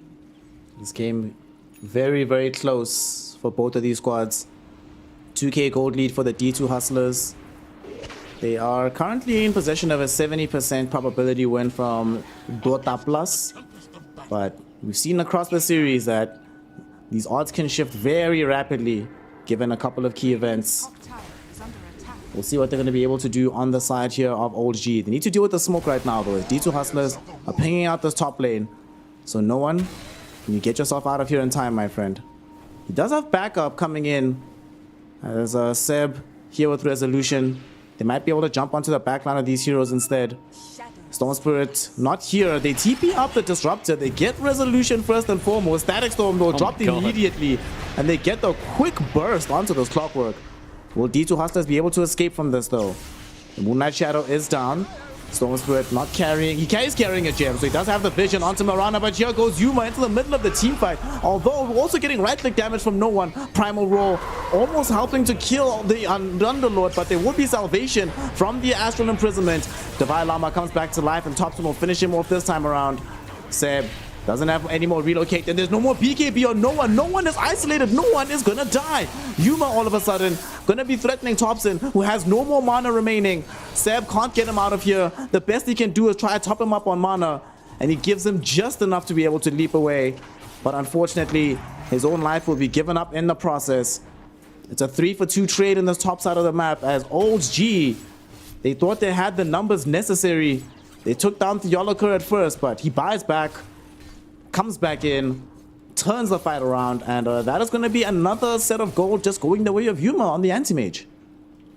Yeah, I think that's the biggest concern right now for Old G, right, is that they're not dealing with Anti-Mage. He's being able to run rampant in all of these team fights. You can just see the hookshot comes in here from Theolacor, and no one with that freshly picked up crit stick just does damage, man. Like, just sits back and absolutely blows him up, and maybe overextending just a little bit here for the side of Old G. They do deal with the Mirana, but you can just see the damage that this the Mana Void just did do, and without the lack of lockdown, like once there's no raw, once there's no kinetic field, it's hard for no one to sit there and throw out the right clicks. So maybe that's something they need to start to think about here for Old G, is really getting no one in position to be able to just hammer down the right clicks on Anti-Mage, because I think if Yuma ever gets caught, like, and no one's around, he will deal enough damage to kill the Anti-Mage. Yeah. Not the tankiest hero in the world just yet, but the way that these fights are going, Yuma has been allowed to play fairly freely. And what's concerning is Adzentic already been very good with the Astral saves, and this gets even better once he picks up the Aghanim Scepter, which he is building into right now. He's almost halfway there. So Old G, their problems will compound as this game goes on. And that was also a BKB charge expended from the Storm Spirit, as well as yet again from the Nature's Prophet. So both of them only down to 7 seconds. That does not fill me with happiness, because this Pit of Malice, we already saw the impact it could have in that last fight. Divine Llama, it'll be even easier to make sure he gets off some critical pits in the next couple of fights. Yeah, just being able to constantly throw them down is going to be such a nuisance for both these two teams to try and play around with. And I think Old G getting to the point now where they are close to some more of these item spikes that they want to try and fight. Rezo thought he was going for a BKB, but looks like he's got something else rolling out here on the... it's going to be the Blink Dagger, okay. So they know that they want to try and have this instant Blink initiation to be able to get on top of the Anti-Mage, try and catch out Yuma, blow him up, see if they can get the kill. Transition that into maybe some towers, maybe some objectives. Let's see where this goes now. Moonlight Shadow popped in. They do get a zip middle onto this Mirana. She is probably going to end up dying. No, somehow still alive. They don't have enough, and there's going to be a Pit of Malice. Onto 3, here comes Yuma. Yuma looking for the damage onto no one, but is caught inside the Static Storm. Needs assistance to get out of it. Primal Roar will be there. The damage from Topson and laid over it. And that is going to be enough to grab a kill. There is a big ultimate from this OD, but it's not enough by itself. They have to TP out and flee this fight, as both cores of the Underlord and the Anti-Mage will go down, and they go down at the worst possible time, leaving a free path into the Roshan pit for Old G. I think the biggest thing is just the patience coming in from Old G, right? Like they went in, they didn't overcommit all too hard, and then Yuma just walked in feeling pretty invincible as they find the Olacor in the bottom side, and yeah, like Yuma just being caught there and Static Storm, and that was it. They get the kill there on the Anti-Mage, so Old G get gifted. And it's been able to completely abuse it just yet, but they get the Aegis now out onto their Nature's Prophet. No one is really starting to ramp up his farm. BKB, full Silver Edge done now as well, going to get close to the AC, so he's going to be a right-clicking menace. I do think after that fight, Anti-Mage has to get BKB. Static Storm is doing a little bit too much work right now. So if he ever wants to have any hope of playing that aggressively in a fight again, BKB has to be the solution for the AM. We'll see if he decides to build it upon the respawn, as no one has taken down the tier 2 tower in this mid lane. They're upended the odds now. They're the ones that are sitting in the pole position. It's all up to D2 Hustlers to see if they can help turn this game around. I think you don't fight until you have the BKB on AM, and maybe until you have the Aghanim Scepter on OD as well. And indeed, yep, he queued up BKB. He knows. He saw what happened in that fight. He's like, Static Storm too good. Need a defense against it. Yeah, you just need to have some way of playing around it, because it's going to be hard for them to try and kill him regularly, right? Like, if they Static Storm the OD, then he can still have ways of getting out. If you Static Storm anybody other than the OD, he's just going to save them. So Yuma can even play pretty greedy, you know, with his BKB, because he does have an OD behind him. But so Just be careful here, though. Yep. And they are smoked up with said Raw, looking for a target, and that target will be the Mirana this time around. So Hakoda, somebody's gonna tank this out. No one gets yet another kill under his belt. Has long since maxed out this Desolator, but nonetheless, a little bit of gold in his back pocket. More and more farm for old G. Yeah, it's just more picks, more farm, more map control. And just more moments for them to really try and close this one out. He's going to go for a butterfly here on no one. So he's going to try and have the Animage 1v1 down pat. Oh, he TP'd top though. Ooh. Shout out the Yoloko using his own body to break the attempted move that was going to be made onto this anti-mage. Yuma gets to live. The Yoloko not so lucky, but they'll take it. And this, no one, he was definitely going to die in AM because they just picked up the level 20 talent on Nature's Prophet, so they would have sprouted him, but at the same time, they've got them on the retreat. They're trying to bring down Seb, and they should be able to get the kill. Yuma coming back for his life. No one doesn't have access to, he has access to a BKB after the second life. Big Mono Void from the Disruptor means that no one falls even lower. How will they deal with him with BKB though? They do have Abyssal Blade, but they try to jump away from him. Pit of Malice, it might catch onto Thompson, but Thompson gets the catch onto the OD first, and they bring him down, and no one trying to be this right-click engine. Turret Nature's Prophet, look at him go. Able to get a double kill with raw right-click damage here inside the Dire Triangle. So looking hella hot in this engagement. Yeah, he just was able to pick up the butterfly and just stand there and deliver. And I think he only really has to be worried about AM, honestly. Like, if AM's dead, then no one really has no one to be afraid of. So I've been waiting a long time to say that. A long time to say that. So yeah, he's in a really good spot, and I like his build that he understood that the way that this game is going to go is he needs to literally just be able to deal damage to any mage through a BKB if it ever does come out, right? And just be able to tear him to pieces through physical damage. And that's why, you know, this Deso build, he's gone for the extra bit of armor as well. The Silver Edge is always nice to be able to try and break him and still have that magic damage in your back pocket. But yeah, no one's been playing really, really well this game. He's been playing really, really well this series, actually. Yeah. So this could be a big carry for performance from Mr. No One. He also got rewarded by Gaben, a Titan Sliver on Nature's Prophet. This is actually amazing. One of the best stat heroes in the game overall. So getting some 20% base attack damage always feels very, very good. And with that butterfly that he has, nobody on the side of D2 Hustlers wants to be building MKB. Anti-Mage can do it if need be, but not necessarily a desired item for him. OD doesn't want to do it. Maybe they pull like some Bloodthorn, but it's still a long time in coming in terms of gold outlay. They're gonna pop the Moonlight Shadow as well, but they need to be careful because now old G are cognizant of the fact that they're making a movement, and they are ready for this, man. Look how they're positioned here. If you try to make a jump, you don't have adequate vision, these heroes can now blow you up in an instant. Yeah. Both teams doing a really, really good job position-wise, but as I said, D2 Hustlers just trying to put themselves in a spot where they can defend or even try and counter anything that's coming their way. So Satanic almost available here for no one. What's Animage at Yuma? Does have his BKB now as well, so maybe Scardy's what's going to be able to them over the edge. Oh, some pauses. Somebody must be lagging. Okay, have a monitor issue for Divine Llama. On the other side though, Yuma has a bit of a farm issue on this anti-mage. He needs net worth and he needs it right the hell now. And so many items that he still has to build. I think he might be in a little bit of one more item syndrome for himself. Once Skadi, once Butterfly. At some point, MKB would be nice, but just need any kind of way to get through the evasion of no one.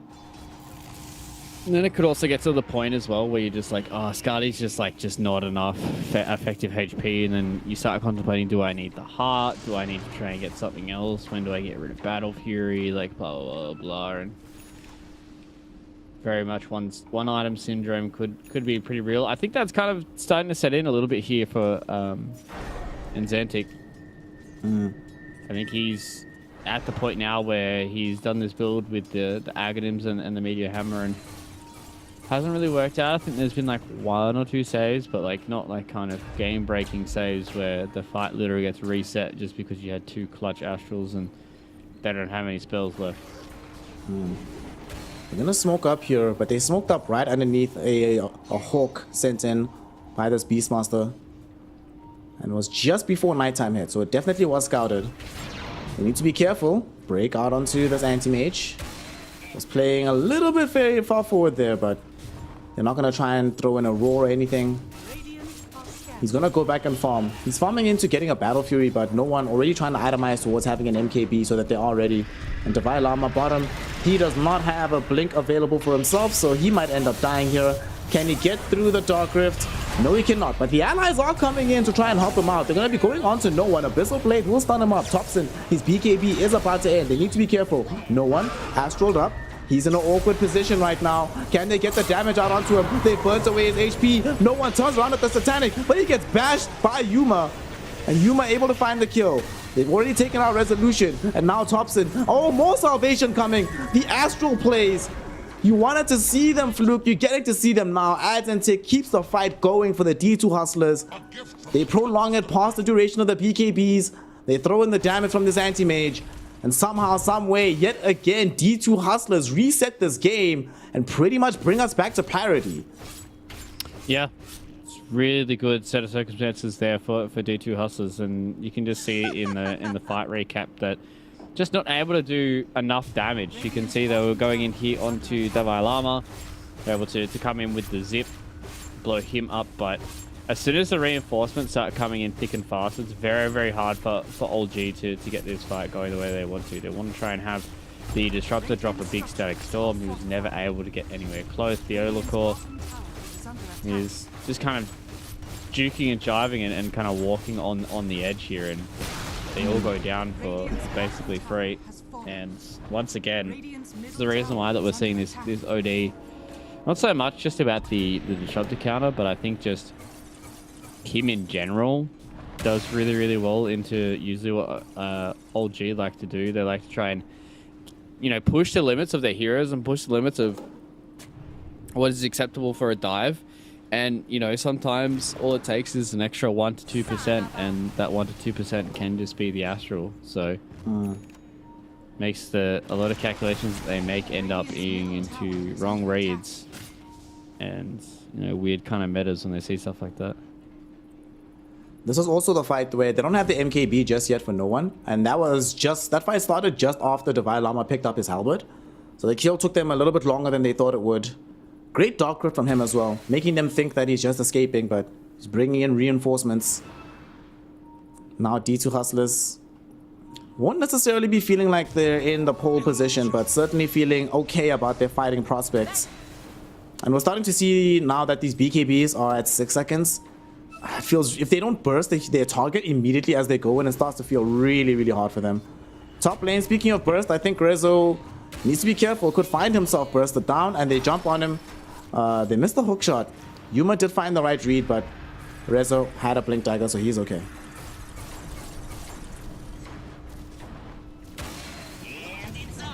This game is hanging by the balance. Luke, anything can happen over the course of these next few minutes. It's all about Roshan right now. 20 seconds until he respawns. We've seen that Old G have had some success this game in taking and controlling the Roshan pit, but across this series, D2 Hustlers have made magic happen in this area as well. The Olacor pretty much won game 2 off the back of a Roshan fight. So Old G will remember that and will play very cautiously around this area. Yeah, and I think also that's probably where Clockwork will start to shine, right? Like if you just hit that perfect timing to be able to disrupt a a Roshan attempt, and even with the OD, once he starts getting towards that blink dagger, that's when it's really going to start to become very, very hard for them to play around this team fight. So we're getting to the point of the game now where Anti-Mage is hitting his peak. He will have a little bit of a plateau and a fall off very, very soon once he starts hitting towards those 5-6 items, and Natures and as well as Storm start hitting towards their late game items. But this is the perfect time here for D2 Hustlers. Butterfly Online, pardon me. I'm gonna try to go for the smoke play here. They get the hook shot out. It doesn't necessarily land on the direct target, but they still blow up the disruptor. That's one down. Buyback is available if need be. And Roshan is up. They scouted it. Everybody knows. The question is, will they buy back on Kitrak to try and defend this? It's going down fairly quickly here. So they need to make a decision and make it soon. There's the buyback. He TP's in. And it's not dead just yet. It's at half HP right now. So D2 Hustlers can still try. They are, but they're also going in with the Moonlight Shadow. We'll see what they decide to do here. Yuma blinks onto the high ground.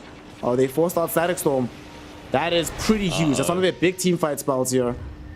And they found a catch. Will they be able to get this kill? Oh, it's just a Black Dragon. That's fine. I thought they found a more important target. And Yuma has found one. He found Seb. Will not be able to find the kill just yet, though. Forced the damage. BKB, but the primal roll and the right-click damage will be enough to kill him. At the same time, they've also gotten the catch onto Thompson. BKB will come out, though, as they do not have the damage to kill him in time. No one gets himself asphaled up. And Thompson caught inside the Pit of Malice as the BKB ends. Yuma has brought back.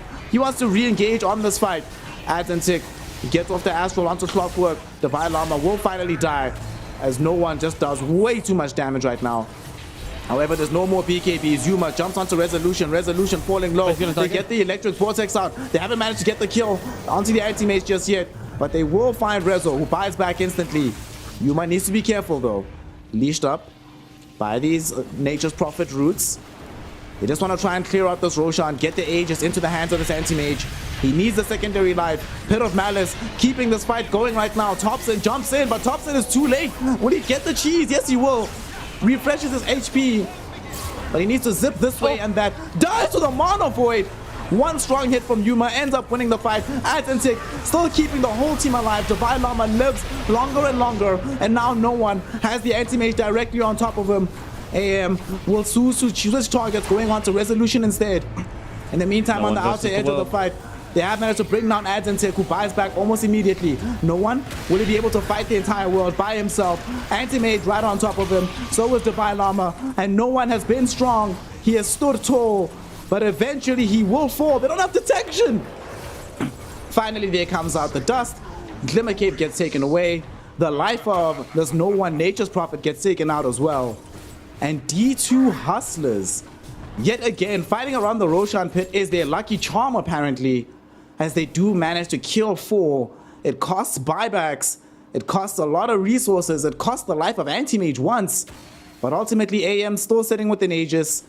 They still find themselves with a 10k net worth lead after that fight here, Flu.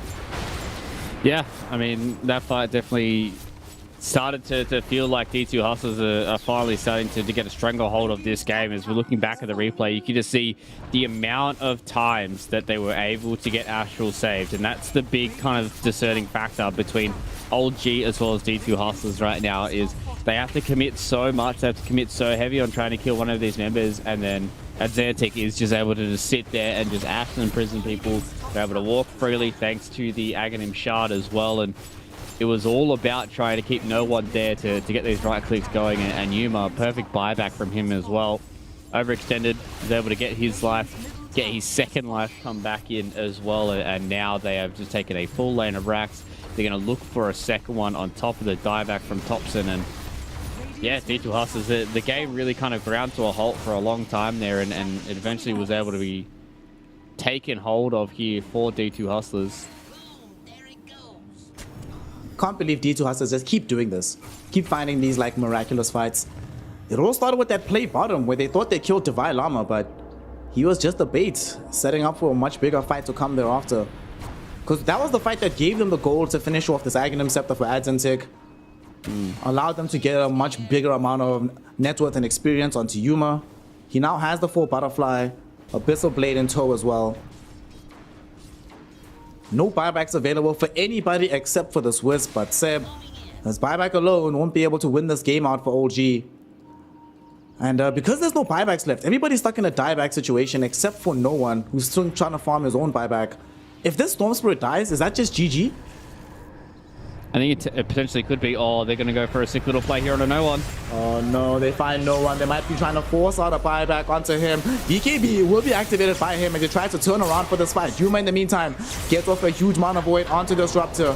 50 seconds in the grave, dead, no buyback, and now no one. His BKB is finished. He needs to get out of this fight at all costs. Yule's up into the air by Hakoda. There's going to be the arrow as well, catching directly onto him. Yuma knows where no one is. They're going to get the right-click damage out, and he's gone. Down for the count. No buybacks though. 40 gold short at this stage.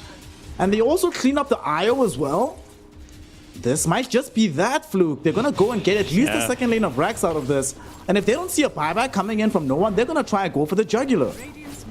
Yeah, they can definitely close this game out right now. And once again, it is just so easy for Adzantic to just come into these fights and just get so many clutch saves, man. It was just like so easy for him to just sit back and just keep his buddies alive. And D2 Hustlers, they're starting to really make a showing for it here in Div 2. Oh, Seb. Oh, Seb dead. No buyback coming in from him. They're going for the Hail Mary fight. No one has bought back. He doesn't have BKB for 20 seconds. What impact can he have upon this fight? They have not caught vision of him just yet. They know where he is now, but they're not interested in him. They're interested in the game. They're interested in getting the megas, and Yuma will succeed. Full mega creeps online. Alrighty. The question is, will they go to try and end this game? They're jumping onto Kitrak. Kitrak gets mana voided up. He's gonna drop the Static Storm though before going down. Adzantic though will save the life of the anti-mage. Thompson trying to jump back in to go onto Adzantic OD, but the Adzantic OD saves himself once more. Abyssal Blade is there. The bash is out onto Thompson. Thompson forced back into the base as an arrow catches directly onto no one. This Nature's Prophet is gone. Only 2 heroes to defend against 5, and they realize it cannot be done. They throw in the towel. GG, well played is called. Old G fall to the D2 Hustlers in game number 3. What a series we've had on our hands. And Divine Llama with the young groove, the shoulder shimmy. He knows they've made a miracle happen here today. Yeah, props. Super impressive there from D2 Hustlers, especially after that game number 1. I was like, okay, this looks like it's just going to be old G coming in, doing their own shenanigans and taking this game and taking this series and just moving forward and setting their sights on their Alliance series a little bit later on in the weeks. But, I mean, D2 Hustlers, man, what kind of heart and tenacity these guys have had. Whew. That comeback in game number 2 and now coming into game number 3, they first pick a bloody OD. They pick Anti-Mage that people haven't really been playing all too much. They pick an Underlord as well, which is a little underloved offlaner right now. They play their own kind of style. They come in and they put one to old G, who I think in this second game, it started getting towards the point where this Anti-Mage really became an issue. I think this AM pick was a stroke of genius coming in from Divine Llama, and it looked really, really good. The IO just couldn't do anything up against it, and then it just got to a point where you put so much emphasis on trying to take down this Anti-Mage, and we've all been in pubs like that, but the OG just saves him, right? And you've used everything trying to deal with this Anti-Mage. You put yourself out of position trying to kill this big bad carry, and then Adzantic just comes in and he just takes him away. Puts him in the Astral Realm for a little bit, lets him come back when he's ready to play with all the big kids, and then comes back and kills everybody. So, I mean, what a good game, what a good series from D2 Hustlers. Super impressive from them. How it ended up working out for them with this OG, him being able to forestall so many of these fights with the Astral saves, you would imagine that this hero came later in the draft as some kind of big brain. All right, we know that they have to commit if they want to find these kills, so we'll have this hero that makes sure that we break up the fight after they've committed. But this was first overall pick for them, second overall in the entire game. Kind of incredible that Adzantic was still able to pull off this kind of performance at the very end. The lanes went a lot better than expected. You know, D2 Hustlers found themselves with a farm lead early on, but still, old G, they were playing phenomenally at a point in the mid game. It took D2 Hustlers also leveling up to try and find this comeback, but I think the crucial fight, we're going to see it soon.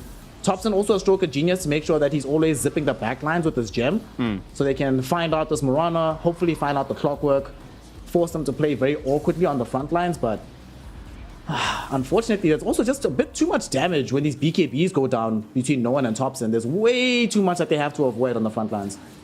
Yeah, it's very hard, right? Because you want Thompson to be able to go into the back and be able to take down this Mirana, but you also need to make sure that everybody else is getting on top of Adzantic on the OD, because if he's not the one that's being initiated on, then he just, saves people. But if you do that, then you just give Yuma a kind of free time to just jump in on top of your IO, jump in on top of your Disruptor and try and blow them up. I think they kind of would have had to, after Yuma had such a good start to this game, almost had, kind of perfect execution to be able to get everything they needed to happen at the right time to be able to get the kills that they needed to. And there were some good points. There were definitely some points there where OLG were able to really bring this game back. But at the end of the day, you're playing up against an anti-mage and he has 7 to 8 items and you struggle to kill him once, let alone twice, let alone kill him through all these astral saves.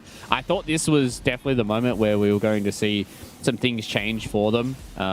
They're able to get the kill onto Yuma, and he brought back into this fight, but, that moment right there where you see Thompson blow up, you have no buyback, it's kind of all she wrote there for OG. Yep. I mean, even here, it still seemed like there was some degree of hope because No One really was standing up against the entire world, doing his utmost. If Adzantic doesn't have buyback here, honestly, this game could still be going, but sure. Perfect buyback. He returns. They make sure that this just extends forever. Yuma does his best, but doesn't even need to do all that much. He knows that his team's going to be here to back him up. They force No One back. I really feel bad for not just No One, but I feel really, really bad for Kitrak as well. He had a lot of influence in the earlier portion of the game, but even once getting this Aghanim Scepter, unable to ensure a victory for his team. I feel, listen, Theoloco, you did amazingly by ensuring that the early game was going to go well for your team, constantly griefing mid to make space for Divine Llama. Divine Llama did well. Halberd pick at the perfect time, wonderful. Yuma, obviously, you were playing this hard carry anti-mage. You were holding it down with the damage, but it's blasphemy if there's any other MVP but Adzantic. These saves, elongating these fights, and sometimes it would be like dropping down these ultimates, not necessarily to get kills, but just to make the side of OG very hesitant to keep the fight going, because now they're like, well, we've already eaten this one massive AoE spell. What happens if we all get mana voided together? Like, perfect performance coming in from this OD. Yeah, and I think his spacing and ideas in the fight was really, really good. He knew that he didn't have to be the guy that was going in and getting, 35 different astrals going off and then dropping a hammer that one-shots everybody. He just understood that he just needs to make sure that Yuma stays alive and they can keep kiting out things like the BKBs, the Satanics, and all the IO heals and stuff like that was coming through from OG. So, yeah, D2 Hustlers, man, I'm very, very impressed. They spanked Ivy the other day in their first series. They got spanked in their first game, and they really kind of came back and showed a lot of tenacity. And I think they are a pretty exciting team to watch. And I think taking down OG here, that's a good scalp to take. It's not like they've won the entire tour, though. They've still got plenty of tough matches to go. They've still got a lot of big opponents to try and get through. But this is a very, very big feather in the cap for these guys, and they should take a lot out of this and a lot of confidence out of this too. Well, speaking of confidence, of course, D2 Hustlers, we know that they'll feel more confident having defeated OG. But a man who certainly does not lack for confidence is Divine Llama, offlaner for the D2 Hustlers, who's going to be joining us for a quick interview. Divine Llama. What a game. What a series. You got to tell us how you're feeling up after that one. Did y'all think you were actually going to make the comeback after game 2? Yeah, it was pretty easy. It's like a walk in the park, never doubted. No doubt, all right. So talk to us about something. Game 3, you go for this very early OD, shown second in the draft overall, first pick for your team. Was that a plan coming into this, or did Adzantic just put up his hand and say, today's the day, boys, we're going for this OD? Well, yeah, Adzantic likes OD, so we just picked him OD, and, he did pretty decent. He's terrible in everything else, so we had to pick him something he likes playing. So he gave him OD, and he did okay, I guess. He got caught, he had a few deaths, but he did okay. Just did okay. Speaking of doing okay, obviously getting a win over OG is pretty massive, but it's only the second game of the tour so far. There's still a lot of games to play. How do you feel about the relative strength of Div 2 this tour versus how it was last time around when you almost got yourselves into Div 1, but for a couple of series here and there? It's hard to say. I mean, there's a lot more prestigious teams and players. You know, if you keep going back, it always looks like it used to be easier, but in the end, like everybody gets better. It's like a constant weapons race, and you don't know how good the teams are, even if they do look good on paper. So on paper, this is like by far the best Division 2 like ever. This is like, I don't know, like you would expect maybe 4 or 5 or even 6 out of the teams in lower division, like maybe not 6, but like 4 or 5 of the teams, they would be regulars in upper division, but it's hard to tell, because some of the teams might have low morale. Everybody's getting better all the time, so it doesn't have to be that hard to win it. Well, certainly morale is not going to be a problem for y'all right now after that win. Brother Fluke, we've got the mans on the line. Holla at him while we still have him here. Yeah, right. Devi, I always enjoy watching you and your teams play a lot of Dota, and you guys have definitely impressed a lot of us here going into Tour 2. So what do you feel like is the main thing that you guys have learned throughout this tour and specifically throughout this series, getting the dub over Old G? Well, biggest one is resetting, like keeping focus after you make a big play, like resetting, pushing out all the waves, not starting to talk about random stuff that's not important right now. Keep the comms simple and keep it to the essentials, I'd say. Yeah, that's the best thing.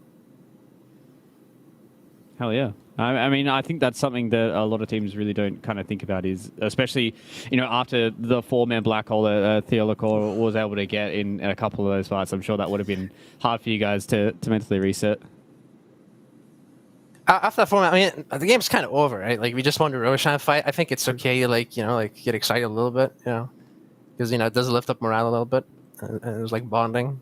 But it's important, of course, it's important, reset and, refocus, what's important, but, yeah. All right, well, one last question before I do let you go. I have noticed that your drafts for these last 2 games these last 2 series have been a little bit kind of out of the box. Do you find that you get inspiration from other regions, or is it much more kind of you're just getting inspiration from the players inside of your team and just kind of finding what fits for your draft? Nah, I generally just take some mushrooms and then go play a couple of pubs and then see what happens. I'm just kidding. I don't do drugs. I'm just kidding. No, but no, I just like trying out stuff. I like to, I like to, try out stuff, think about the game my own way. Of course, you take inspiration from all the, the great teams from all the regions. But I do I do have a lot of my own ideas, I would say.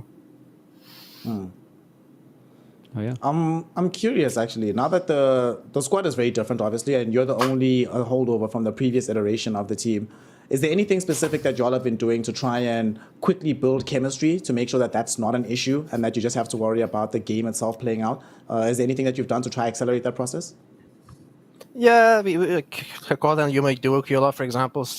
They talk a lot together. We scrim a lot. We hang on Discord. We hang out on Discord. Watch replays up. We're just training very hard, and by training, we also interact with each other and make jokes. We're a nice, friendly group. We like working with each other, and yeah. Okay. Keep bonding. So one last thing before I let you go. That play that happened in this game, you just picked up Heaven's Halberd on the Underlord. They jump you down bottom. You Dark Rift to bring in all the allies to help you survive that fight. What call were you making when that was happening? Did you think you were going to die, or were you super confident and said, team, we can actually turn the game around right here and right now? I wasn't really thinking about what's going to happen. I was just thinking what I can do in the moment, and I knew that this game, they have a global draft, and I'm an Underlord, so I'm just thinking about how to use my portal all the time. Like the game-winning fight, for example, on top as well. We just portal on top of the Fury, and it gets very hard for them. So I realized, if I get jumped on the side lane, I can always put a portal to my team, and they can join me. And it worked out really well that fight. Well, it not just worked out well for the fight, worked out well for the game. So congratulations. For the game, We're now 2-0 clear. Like you say, easy, not difficult to beat the multiple TI. It would be pretty embarrassing to lose against a bunch of retirees, But we do what we must. So gotta keep it pure.